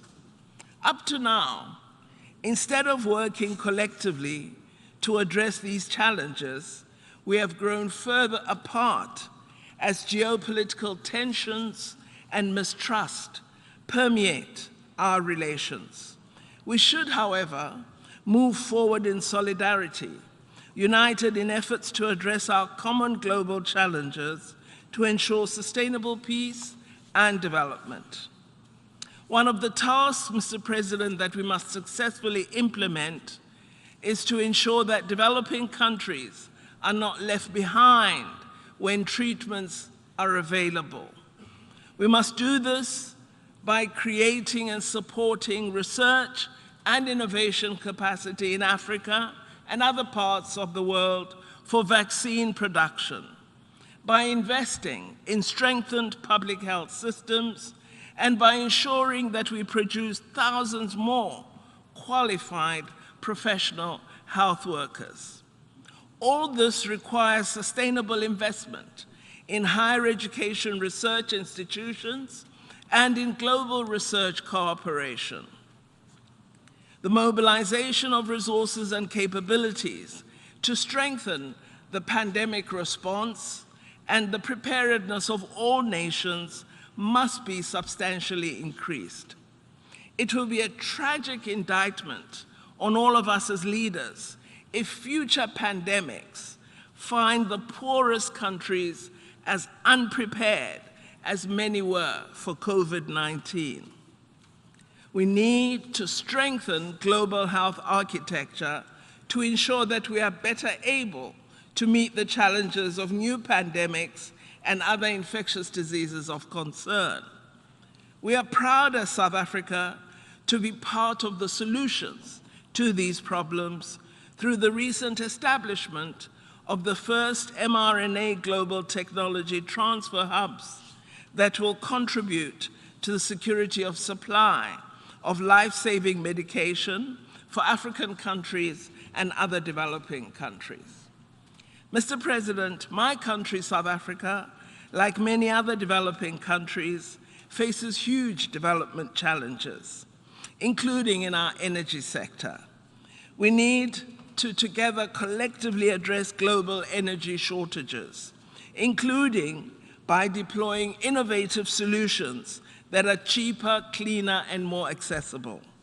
Working with international partners, South Africa is developing its Just Energy Transition Plan to significantly reduce harmful emissions in our country. We are working on an expanded green economy intervention that is gaining significant momentum in our country. I would like, Mr. President, to commend the Secretary General for focusing attention during this General Assembly on transforming education. Education remains one of the most important drivers to end poverty and inequality, and we will work toward increasing access to education that is affordable as a country and a continent. South Africa has no-fee schools at primary and secondary level to allow the most vulnerable learners to access compulsory education. We also have a state bursary scheme for poor students who qualify for tertiary education. These measures learners who were previously unable to access education. In the field of research and innovation, we believe we need more partnerships such as the Square Kilometre Array Science Infrastructure Project hosted in South Africa and Australia. This is an international partnership that is one of the largest joint scientific endeavors in history. Partnerships of this nature must be encouraged to leverage scientific breakthroughs for development purposes. We also believe the multilateral trading system must be strengthened so that we genuinely create a conducive environment for fair trade and one that also provides opportunities for developing economies. If actionable steps such as these are not taken, developing countries will remain subject to an imbalanced global financial and trading system. Let us, Mr. President, use this moment of renewal to reiterate our commitment to multilateralism as the only means of building a better world. The United Nations must, of course, itself be transformed so that it serves its role cognizant of current global dynamics. It is unacceptable that 77 years after its establishment, 5 nations wield disproportionate decision-making power in the United Nations system as a whole. Transformation of the UN must include more representative, transparent, and accountable organs of global governance. For this body to be effective, the General Assembly must be revitalized, the Security Council must be reformed. We also cannot have a credible organization if it cannot hold persistent transgressors of the Charter to account. Mr. President, we believe we must act immediately to protect the environment and the world we live in, for ourselves and for future generations. While Africa is the least responsible for the climate crisis, it does find itself at the epicenter of its impacts. We should therefore emerge from COP27 in Egypt with an agreement that contains enhanced and balanced actions on adaptation, mitigation, and financing. This, of course, must take into account our common but differentiated responsibilities and our respective capabilities. In addition, we must agree at COP27 on a mechanism for loss and change. In South Africa, our cabinet has approved wide-ranging policies to ensure that we can meet our newly determined climate change targets. We have established a climate finance task team to lead and coordinate negotiations with international partner groups to give effect to the Just Energy Transition Partnership. The partnership seeks to address South Africa's investment needs in infrastructure to facilitate our coal phase down in a manner that ensures that no one is left behind. Mr. President, I don't need to reiterate that building a better world requires peace and stability. South Africa continues to believe that conflict resolution must not come through fueling conflicts, but through investing in efforts aimed at political dialogue. We should aspire to peace as a global public good. There have been no winners of the wars of the past 7 decades.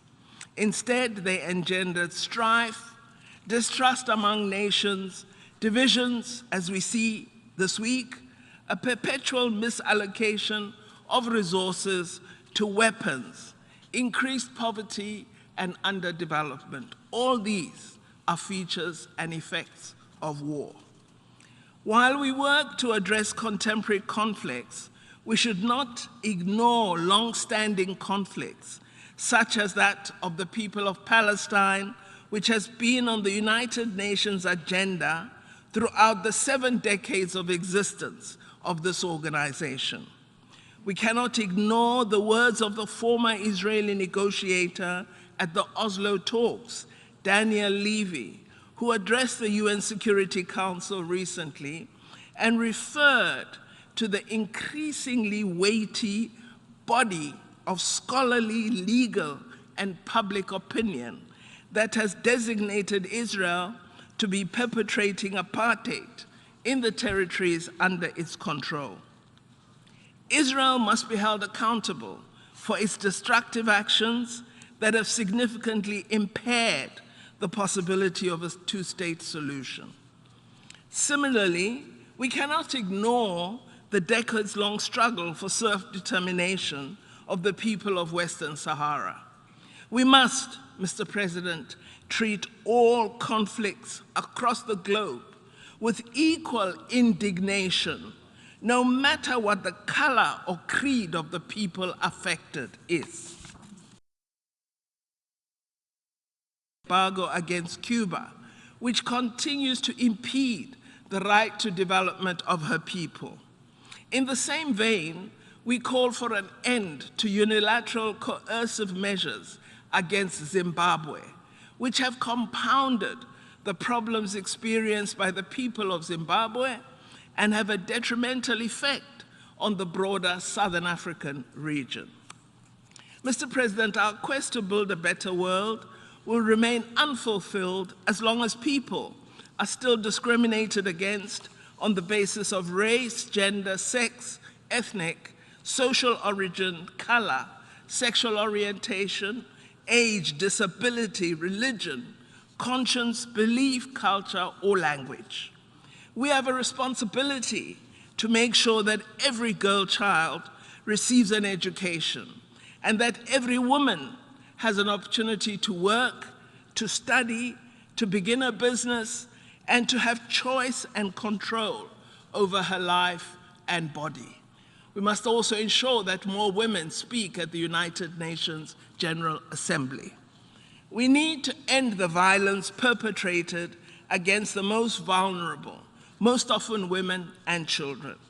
We have witnessed that women in conflict situations are particularly vulnerable, including women journalists.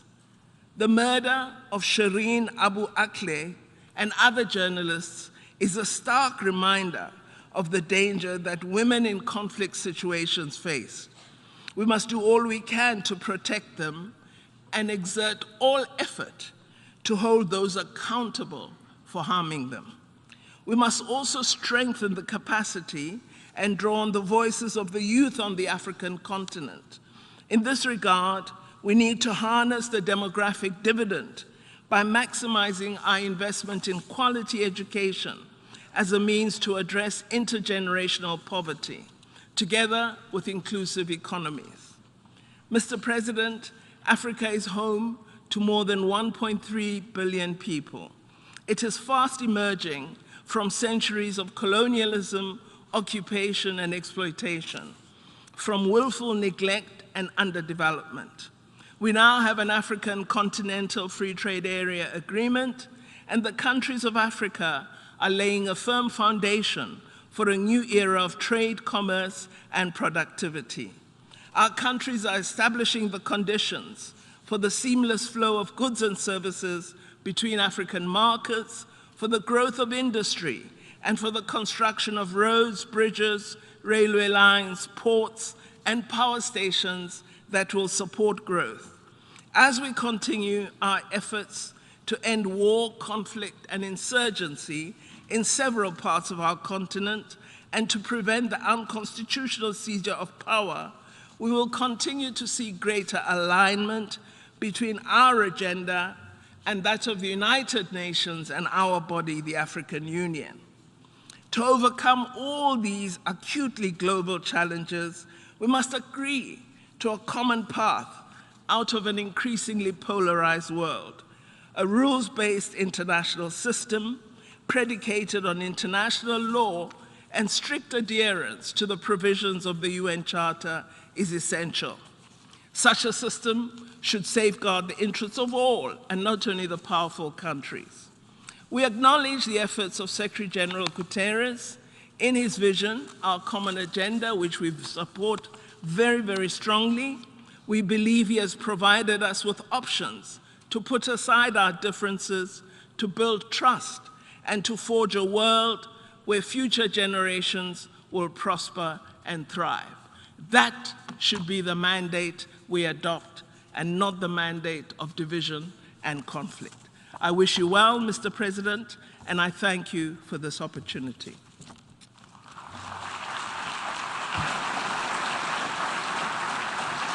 I thank the Minister for International Relations and Cooperation of South Africa. I now give the floor to His Excellency Roberto Alvarez Gil, Minister for Foreign Affairs of the Dominican Republic.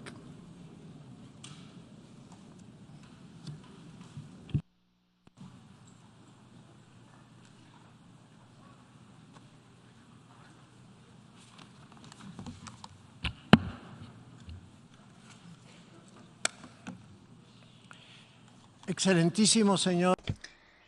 Your Excellency, Mr. Shaba Qureshi, President of the 77th session of the General Assembly of the United Nations, Your Excellency Antonio Guterres, Secretary General of the United Nations, Excellencies, Heads of State and Government, Excellencies, Ministers of Foreign Affairs, Heads of Delegation, ladies and gentlemen. I begin my address by conveying to you the apologies of our President, Luis Abinader, who, due to unexpected circumstances caused by Hurricane Fiona that has severely affected several provinces of our country, is unable to participate in this important general debate. Now, I cannot continue my address without first conveying our condolences to the United Kingdom of Great Britain and Northern Ireland. I must also extend these condolences to the members and observers of the Commonwealth of Nations following the passing of Her Majesty Queen Elizabeth II. Her example of dedication to public service will be remembered forevermore. After a painful period which produced millions of victims, we meet once again in this illustrious hall because, thanks to science, we have overcome the worst effects of COVID-19. But Who would have foretold that in the middle of the 21st century, the spectre of war would once again devastate Europe? This has been a bitter ordeal, and let us hope that we learn the lessons we've been taught so that we can be better prepared for the challenges of the future. We're talking here about situations that could have been avoided if we had been inclined to work together to find answers to the pressing problems facing humankind. We should be absolutely clear on that point by now, because in a globalized world, the effects of epidemics, conflicts, and violence know no borders. Precisely because our world is so interconnected, long-term goals and major goals require always, as is so eloquently expressed by the title of this General Assembly session, transformative solutions to interlocking challenges. It is crucial to recognize that this organization requires significant reforms which will rouse it from the complacency that has colored its work. We should underscore that what is important for our countries is the consolidation of a renewed multilateralism. As part of a substantive reform process, we must grant greater authority and a greater role to the General Assembly, and this in order to reduce cases of the abusive use of the veto in the Security Council. This is particularly important when it comes to issues involving the violation of human rights and support for humanitarian assistance. Another pressing issue is climate change and its devastating effects, which mean that we need to have the principle of active solidarity to enter into full force. This solidarity must be shown towards those least able to tackle climate change effectively. As an island, our country is ready to make tangible proposals within the annual conference of the parties to the UNFCCC COP27. Naturally, our positions are fully aligned with those of small island developing states. And these positions demand that those countries that most contribute to global warming retain in their agendas a vital mechanism for cooperation with those who most acutely suffer the effects of climate change. As such, we hope to see greater commitment to financing for adaptation and mitigation in the face of this crisis. Mr. President, small countries such as ours are significantly increasing their education programs, and in so doing, they're sacrificing work in other areas crucial for development. For this reason, we attach particular importance to the Transforming Education Summit, just as we do to the creation of the UN Youth Office and for the Mobilization Day. In our country, youth accounts for 70% of our population. We believe in their significant, full, and equal participation in decision-making processes. Today, humankind requires results which work in favor of peace and avoid new conflicts. It requires particularly that we avoid those conflicts which jeopardize the very existence of planet Earth. For this reason, the Dominican Republic supports the total elimination of nuclear weapons, and as proof of this stance, we will tomorrow be depositing our instrument of ratification for the Treaty on the Prohibition of Nuclear Weapons.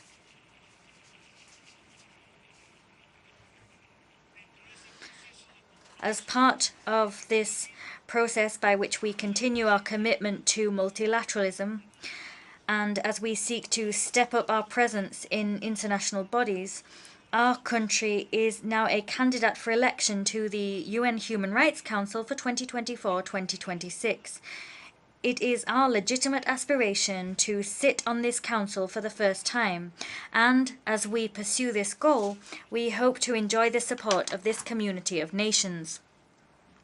Ladies and gentlemen, the 21st century has brought with it many positive developments for the improvement of the quality of life for all of humankind. However, unfortunately, events such as the invasion of Ukraine by the Russian Federation have created not only people into disarray following the loss of human lives, but these events have also seen hunger worsen dangerously in many regions, many of which are far removed from the site of the conflict. Given that Russia and Ukraine are the primary producers at a global level of grain and fertilizers, this conflict has imperiled the global distribution of this important food source, not to mention the extent to which Europe is being affected by fuel shortages, fuel of which Russia is one of the primary suppliers. Mr. President, we welcome the fact that the Security Council extended the mandate of the UN Integrated Office in Haiti until July 2023. And we welcome the fact that this office includes a unit to tackle sexual and gender-based violence, one of the most aberrant products of this climate of violence. The outcomes expected of BINU are conditional upon the Haitian people reaching a national agreement as a starting point to combat and ultimately neutralize gangs, first of all, and then the Haitian people must hold elections as soon as circumstances allow. Unfortunately, these developments have not come to pass, and as such, the Dominican Republic believes that efforts to stabilize Haiti must be focused, and we've made this point time and time again, on bringing about peace immediately and on political dialogue as the only appropriate ways to tackle violence and chaos. As has been stated by the Special Representative of the Secretary General for Haiti, I wish to reiterate that criminal gangs have increased their power to suffocate the people of Port-au-Prince, and everything points to the fact that the Haitian National Police are not able to curb these gangs. It is incumbent upon the Haitian authorities to control and put an end to the activities of gangs that are perpetrating crimes so atrocious that they could be classified as crimes against humanity. We must remove the blindfolds from our eyes and admit that the Haitian National Police alone will not develop sufficient capacity to guarantee order and neutralize the gangs. To implement the aforementioned necessary process, Resolution 2645 of the Security Council puts us in a position to take the decisions most appropriate to avoid the situation in Haiti spiraling out of all control. The operative paragraphs of that resolution become particularly relevant against this backdrop, and consequently I wish to underscore the following points. 1. There is a need to prohibit without any delay whatsoever the transfer and illicit trafficking of small arms, light weapons, and munitions to any party who participates or supports acts of gang violence, criminal activity, or human rights abuses in Haiti. Secondly, it is important to adopt appropriate measures which may include asset freezes or travel bans on those who participate in fueling the violence and terror which prevails in Haiti and affects the region as a whole. Thirdly, we must see the adoption with the appropriate urgency of actions which the Secretary General will outline, so that, as stipulated in paragraph 10 of the aforementioned resolution, it is possible, and I quote, to enhance security support for the Haitian National Police's efforts to combat high levels of gang violence. 4. All parties involved must reach an urgent political agreement spearheaded by the Haitian people, an agreement with a view to organizing legislative and presidential elections with the full participation of all the Haitian people, and in particular the participation of women, young people, and civil society. In this vein, we believe it is important to firmly support what was said by the Secretary General Antonio Guterres in his interview on French television on the 18th of September. He said it was vital to deal with security in Haiti. And he said that until assistance to police capacity building is strengthened, there needs to be a robust force in place, a force able to restore peace and put an end to the violence that has been unleashed by armed gangs, which themselves are infiltrated by political and economic spheres of influence. Ladies and gentlemen, on several occasions we have asked the following question: what has been the greater tragedy for the Haitian people? Was it the 2010 earthquake, which devastated Port-au-Prince and claimed the lives of some 220,000 people, including of 102 members of United Nations personnel? Or is it the current situation, which can be defined as a low-intensity conflict? The answer, and here I have no doubt whatsoever, is that despite the tragic suffering caused by the earthquake, the current situation is more desperate for the Haitian people. In 2010, following the earthquake, the entire Haitian population united and, driven by a sense of solidarity, mobilized to support and rescue their neighbors. Moreover, the entire world mobilized and came to Haiti's aid. Of course, the Dominican people immediately answered the call for aid. They rallied to bring necessary aid and assistance to their Haitian brothers. But this wasn't just the case in the face of natural disasters. In 1986 too, civic responsibility prevailed, and all of the Haitian people united to halt the dictatorship which lasted for more than 2 decades. In other words, the Haitian people has a great deal of experience garnered over history of uniting and facing adversity. Today, the situation is dramatically different. Faced with the powerlessness of authorities when it comes to establishing order and guaranteeing citizen security, the resilient Haitian people now feel abandoned to their own fate. And fear is gripping, indeed paralyzing, vast swathes of the population. Violence has produced deep splits within society, and now the social fabric is in such a state as to not allow any type of cohesion. Haitian people wait in despair as they wait for the aid of the international community. As President Abinader said last year at this rostrum, Haiti can wait no longer. We must act with a sense of responsibility, and we must act now. The Dominican Republic reiterates its belief that the only lasting and sustainable response to the Haitian crisis must come from the Haitian people. In spite of the difficulties in reaching agreements, we hope that we will find agreements, and we hope that the right path will be chosen so that the Haitian people can achieve the consensus necessary to get out of such a grave situation. To reach this goal, international cooperation is vital. If we wish to bring stability and calm to the people of Haiti, to their neighbors, and to the region, that is our sole agenda. Distinguished delegates, the Dominican Republic signed the United Nations Charter in 1945 and continues to uphold its commitment with the same sense of responsibility with which it signed the Charter 77 years ago.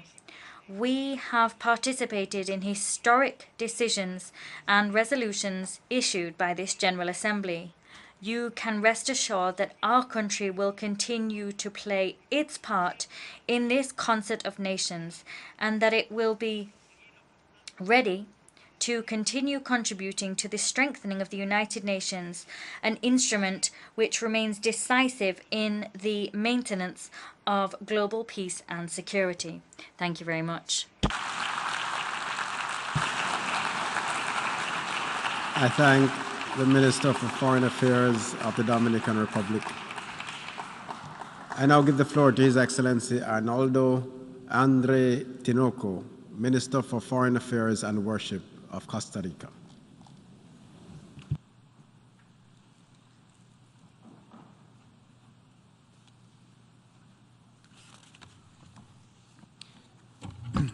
Excelencies, Excellencies, distinguished delegates, Mr. President, Costa Rica congratulates you, President, on your election to the helm of the 77th session of the United Nations General Assembly.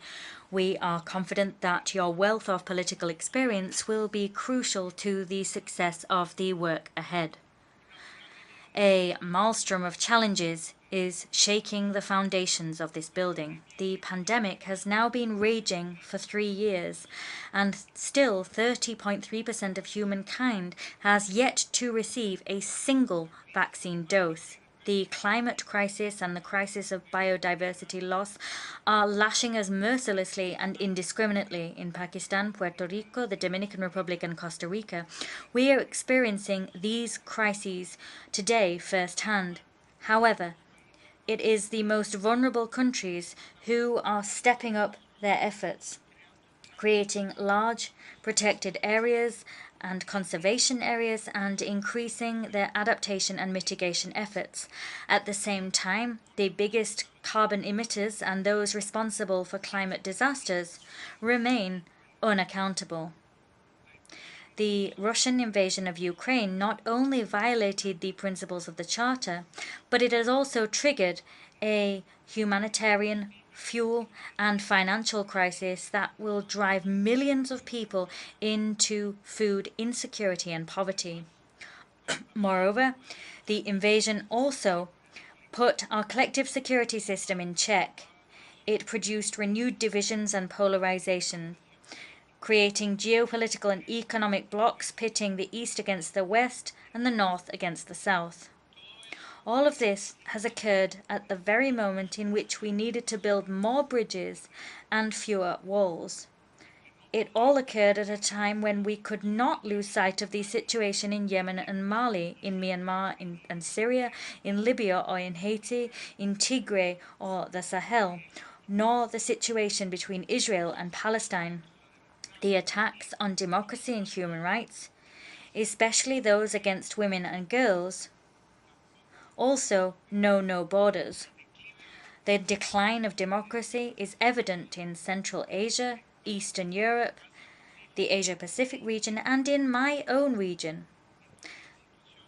In my region, the situation in Nicaragua demands the urgent attention of the international community to ensure the release of hundreds of political prisoners, the restoration of freedom of expression and the freedom of the press, the exercise of civil society's right of association, and the return to democracy.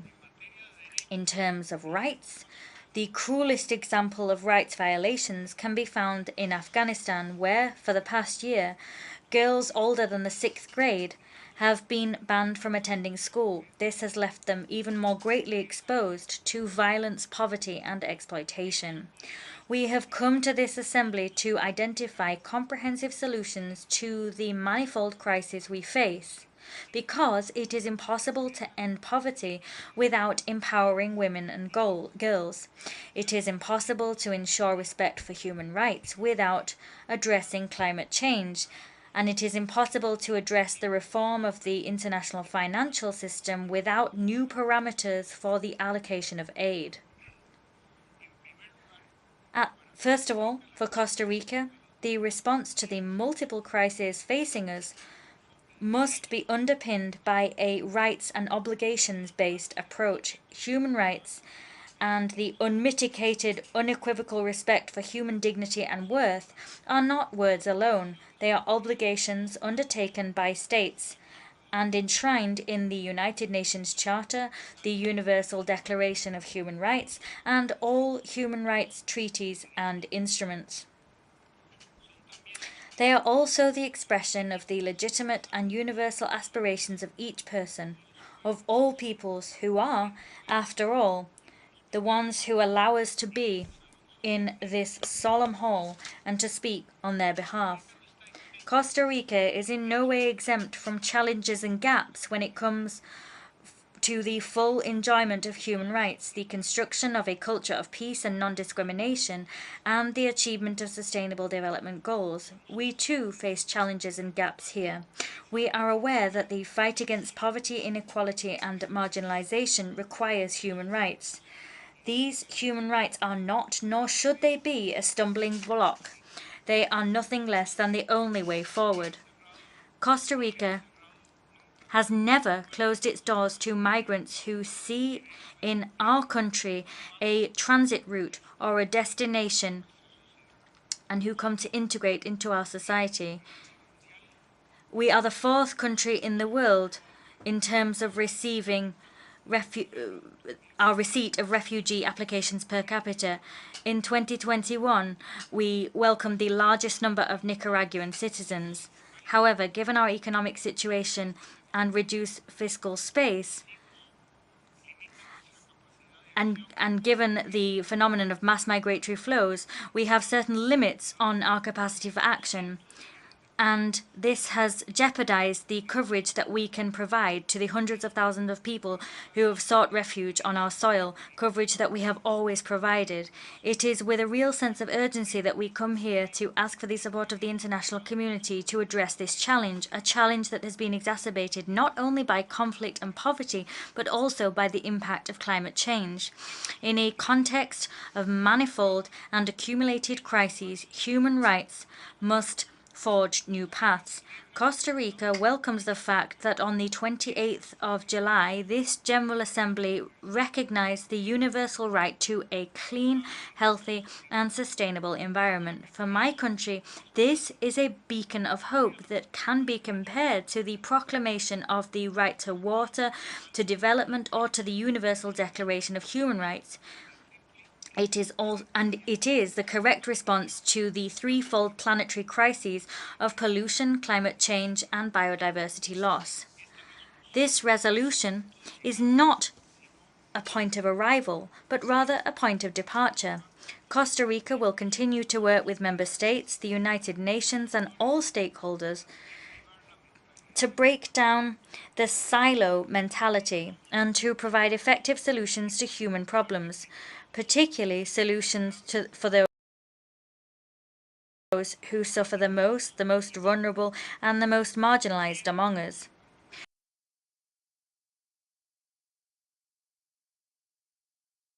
To submitted its candidacy for election to the Human Rights Council for the period 2023-2025. Costa Rica respectfully requests the support of the members of this General Assembly for its candidacy. In our country, you will find an ambitious stakeholder who will watch over and protect the rights of all people everywhere in the world. You will also find us to be a country that will readily commit to dialogue, mutual understanding, cooperation, and solidarity in favor of human beings. My second point, human security is key to global security. For my country, it is inconceivable that while millions of people are awaiting vaccines, medicines, or food to save their very lives, the richest countries continue to prioritize their arms resources to the detriment of people's well-being, climate health, and equitable recovery. In 2021, global military spending continued to increase for the 7th consecutive year to reach the highest figure ever recorded in history.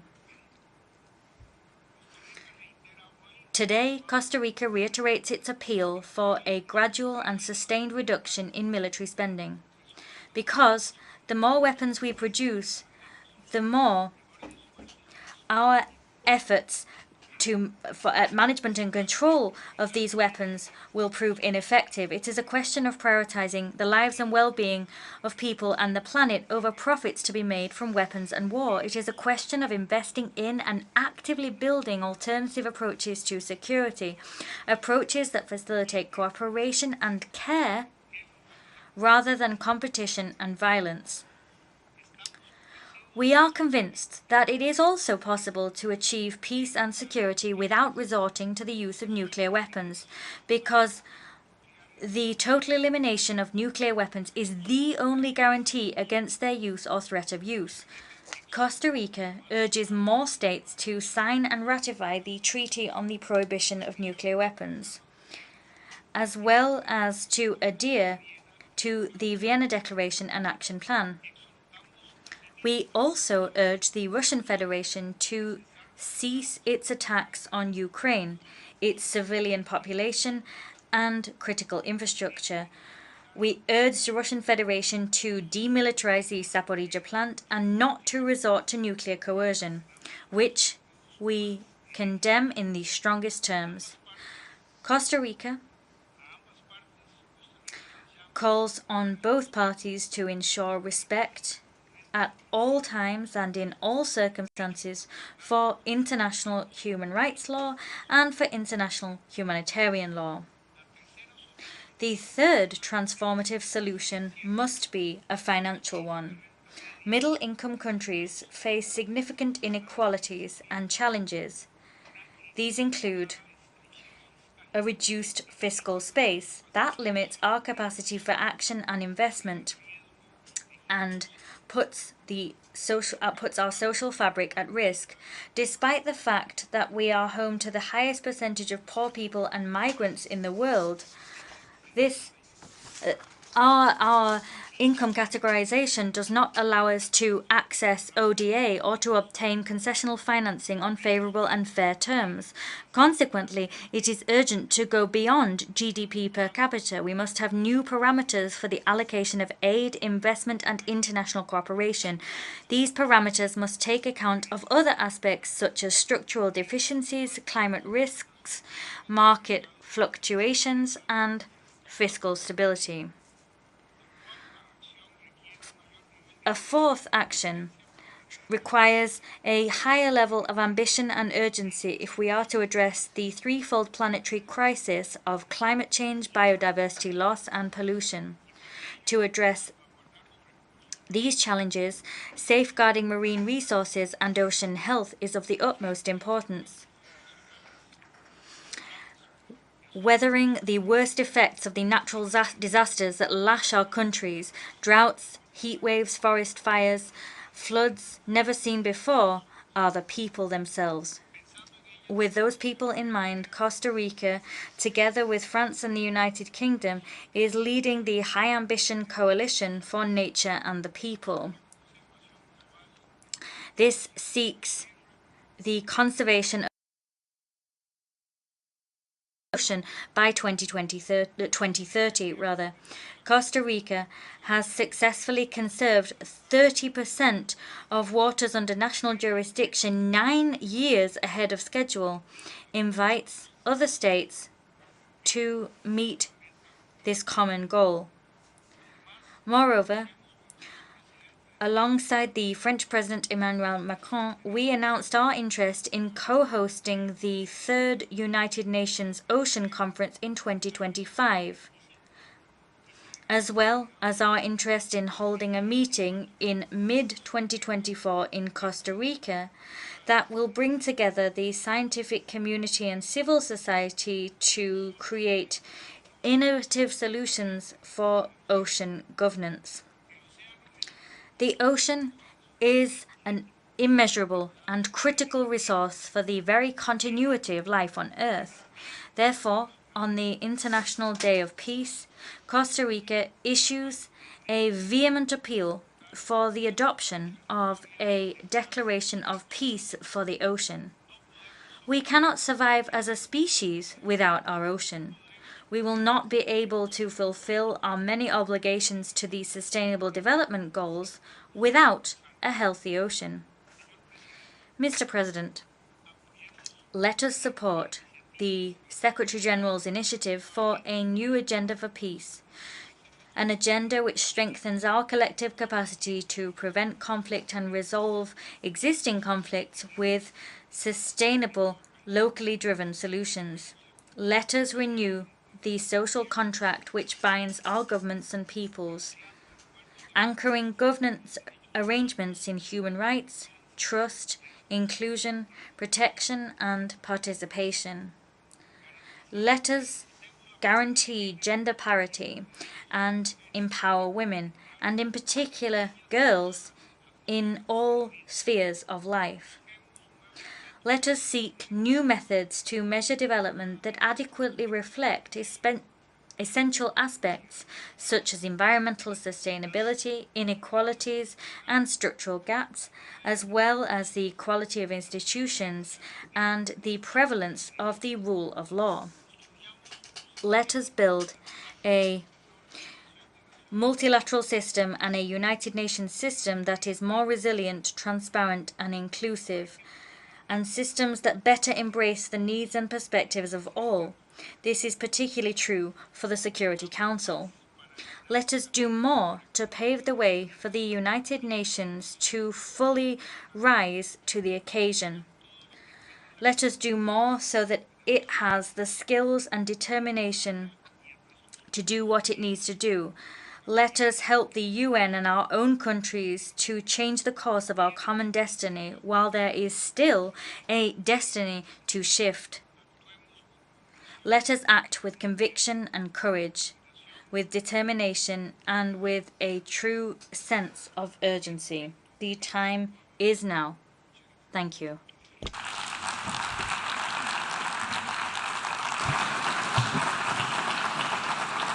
I thank the Minister for Foreign Affairs and Worship of Costa Rica.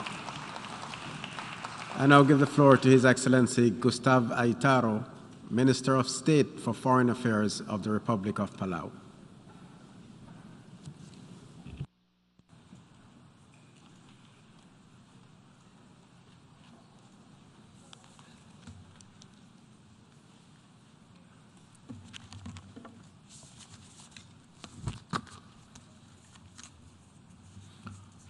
Mr. President, Secretary General, Excellencies, ladies and gentlemen, I bring greetings from our President Soran Whips Jr.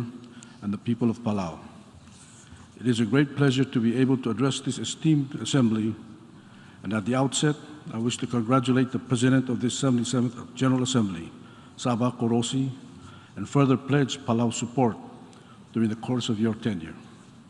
I also wish to thank the President of the 76th General Assembly, a fellow islander from the Maldives, who was gracious enough to take the long journey to Palau during his term, Honorable Minister Abdullah Shahid, for his astute leadership over the course of the last year.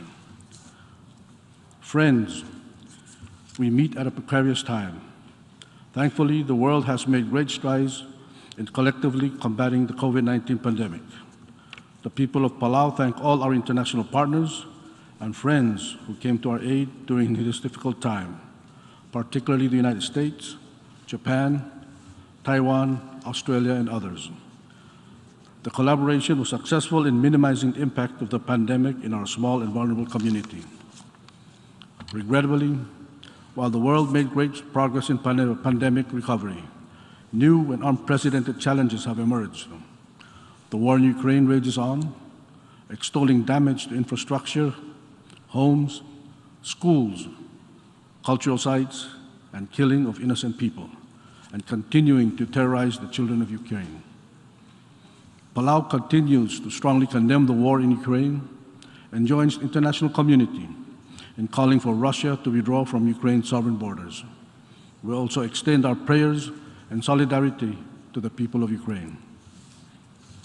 While war may be viewed as a heart attack, the climate crisis has been like diabetes, insidious and wearing us down constantly with consistency year after year. I'd like to take this opportunity to join fellow leaders to express my country's deepest sympathy with our brothers and sisters in Pakistan and those impacted by Hurricane Fiona, with respect to the awful climate devastation they have experienced. These catastrophes represent the unfortunate new normal for many in small island developing states.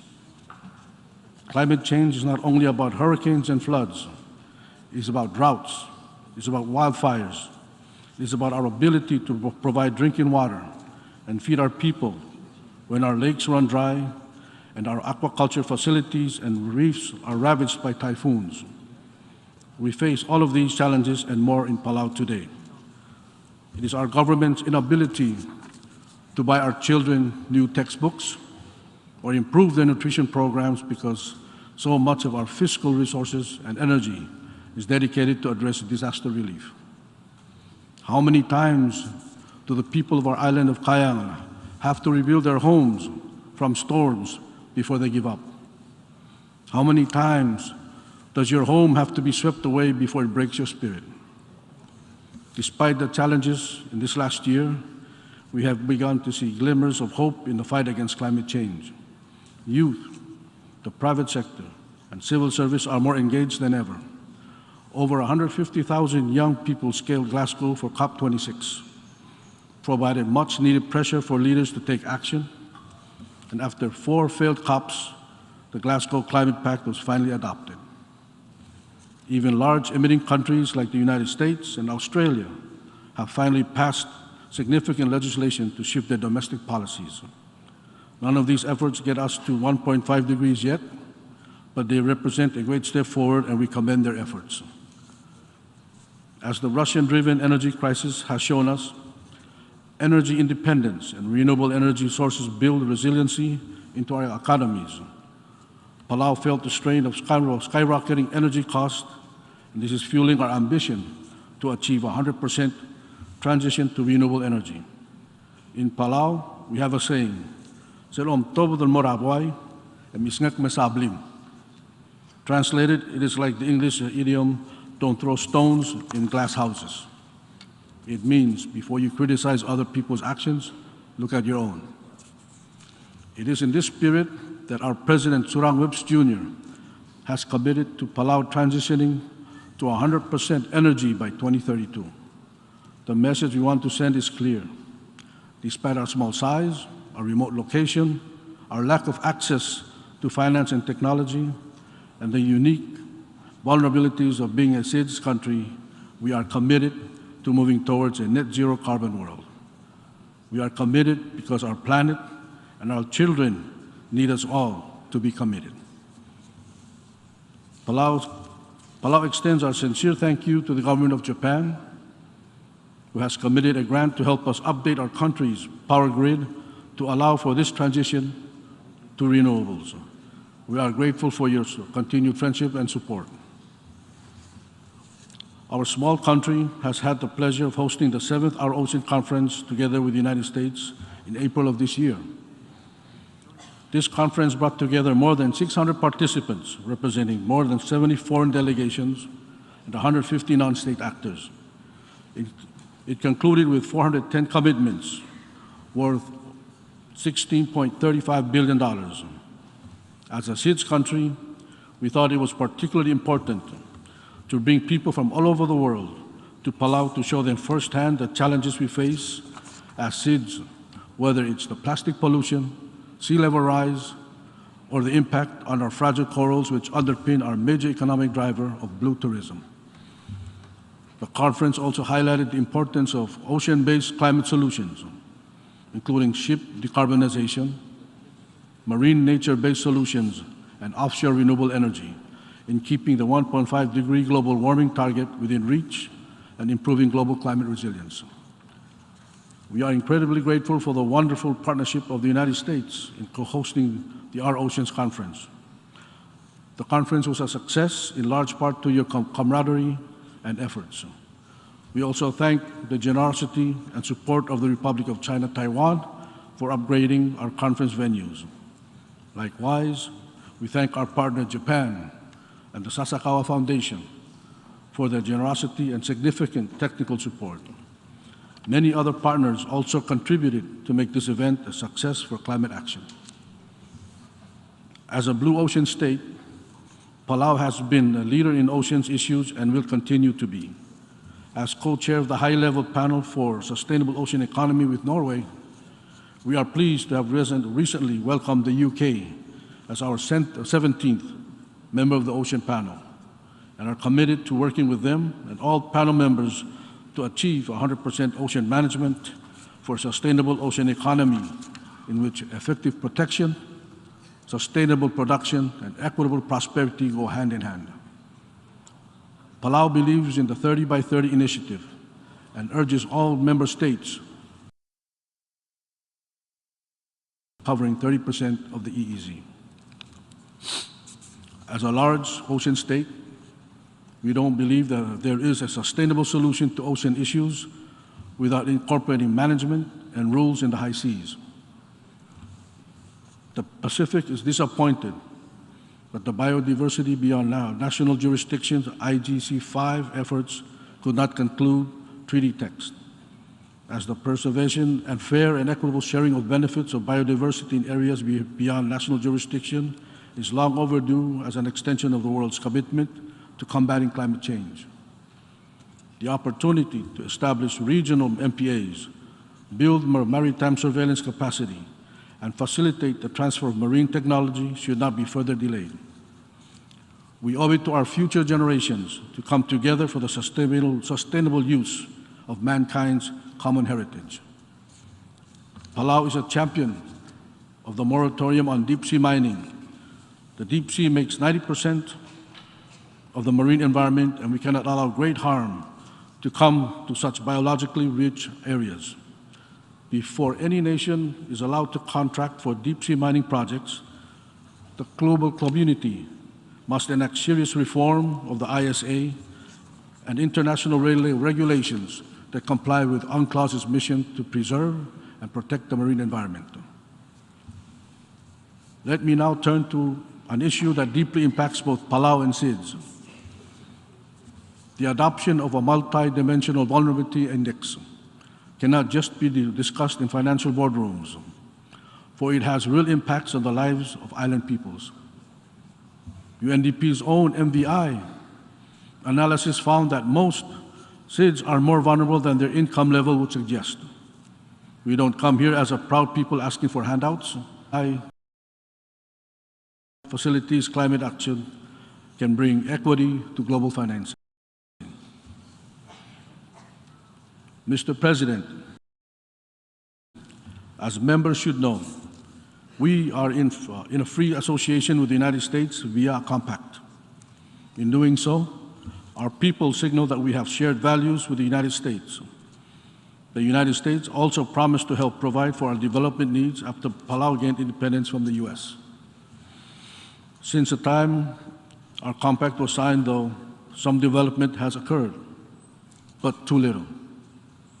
Our economy has not grown sufficiently and is fragile, as demonstrated by a contraction of more than 30% during the past 5 years. Much of this is due to the COVID pandemic, but some to geopolitics. We should not be so vulnerable. We have been forced to borrow more than we should have to, and we lack essential infrastructure. The strength of our association is that it requires the governments of Palau and the US to periodically reconsider the relationship and its terms, reconsider Palau's requirements for assistance for public services and economic development, and commits both of our governments to act on the conclusions. The US has initiated the required 30th anniversary review. Its bureaucracy initially proposed unacceptably inadequate assistance, but President Biden has appointed an envoy who we trust will get his government to at least meet Palau's minimum needs so that our people can attain a decent standard of living without having to leave. This is essential to enabling the relationship to endure as my government envisions. It hopes that when we next address the General Assembly, we will be able to report an agreement in this regard. We need greater financial and programmatic assistance and require these for the foreseeable future and for as long as free association continues. But what we want most are government measures and public and private investment to grow our economy. We are deeply grateful for the assistance that the US and other governments, such as Taiwan and Japan, have provided. But we need more now, just as we need measures to combat and adapt to climate change's rising seas. In our case, this includes concrete action to enable our people, right now, especially our hospital, to move from a land that now regularly floods to a higher elevation area. Mr. President, we continue to view the United Nations as an important mechanism for achieving international peace and security and sustainable development for all countries, but in particular for the voiceless and most vulnerable. I reiterate in the strongest terms that this body can demonstrate leadership through accepting Taiwan into the UN system as a valuable contributor to our collective efforts at promoting peace and collaborating on international matters. Most UN member states accept Taiwan passports, so too should the UN system recognize and incorporate the Taiwanese people and enrich this body with the benefits of their participation.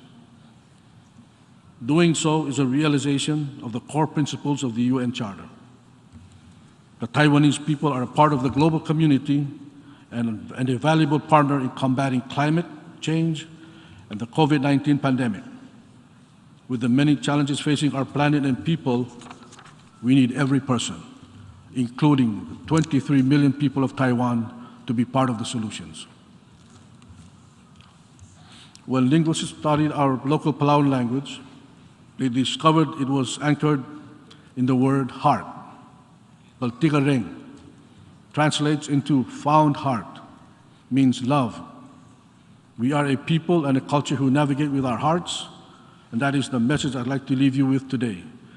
Palau chooses love of self, love of neighbor, love of planet, love as our virtue.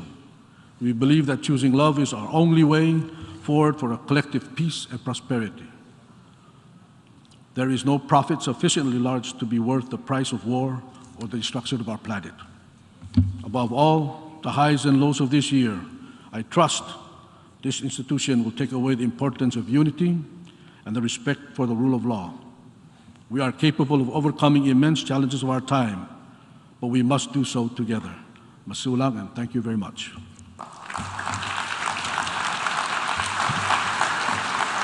I thank the Minister of State for Foreign Affairs of the Republic of Palau.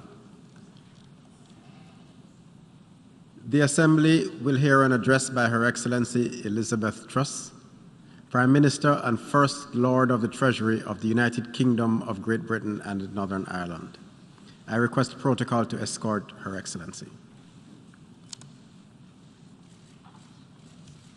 I have great pleasure in welcoming Her Excellency Elizabeth Truss, Prime Minister and First Lord of the Treasury of the United Kingdom of Great Britain and Northern Ireland. I invite her to address the Assembly. Mr. President, Your Excellencies, ladies and gentlemen, at the time of its foundation, the United Nations was a beacon of promise. In the aftermath of the Second World War, this building symbolized the end of aggression. For many decades, the UN has helped deliver stability and security in much of the world.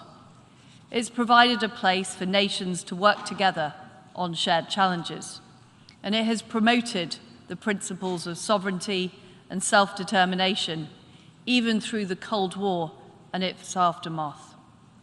But today, those principles that have defined our lives since the dark days of the 1940s are fracturing. For the first time in the history of this Assembly, we are meeting during a large-scale war of aggression in Europe. And authoritarian states are undermining stability and security around the world. Geopolitics is entering a new era, one that requires those who believe in the founding principles of the United Nations to stand up and be counted. In the United Kingdom, we are entering a new era too. I join you here just 2 days after Her late Majesty, Queen Elizabeth II, was laid to rest. We deeply mourn her passing, and we pay tribute to her service. She was the rock on which modern Britain was built, and she symbolized the post-war values on which this organization was founded. Our constitutional monarchy, underpinned by a democratic society, has delivered stability and progress. Her late Majesty transcended difference and healed division. We saw this in her visits to post-apartheid South Africa and to the Republic of Ireland.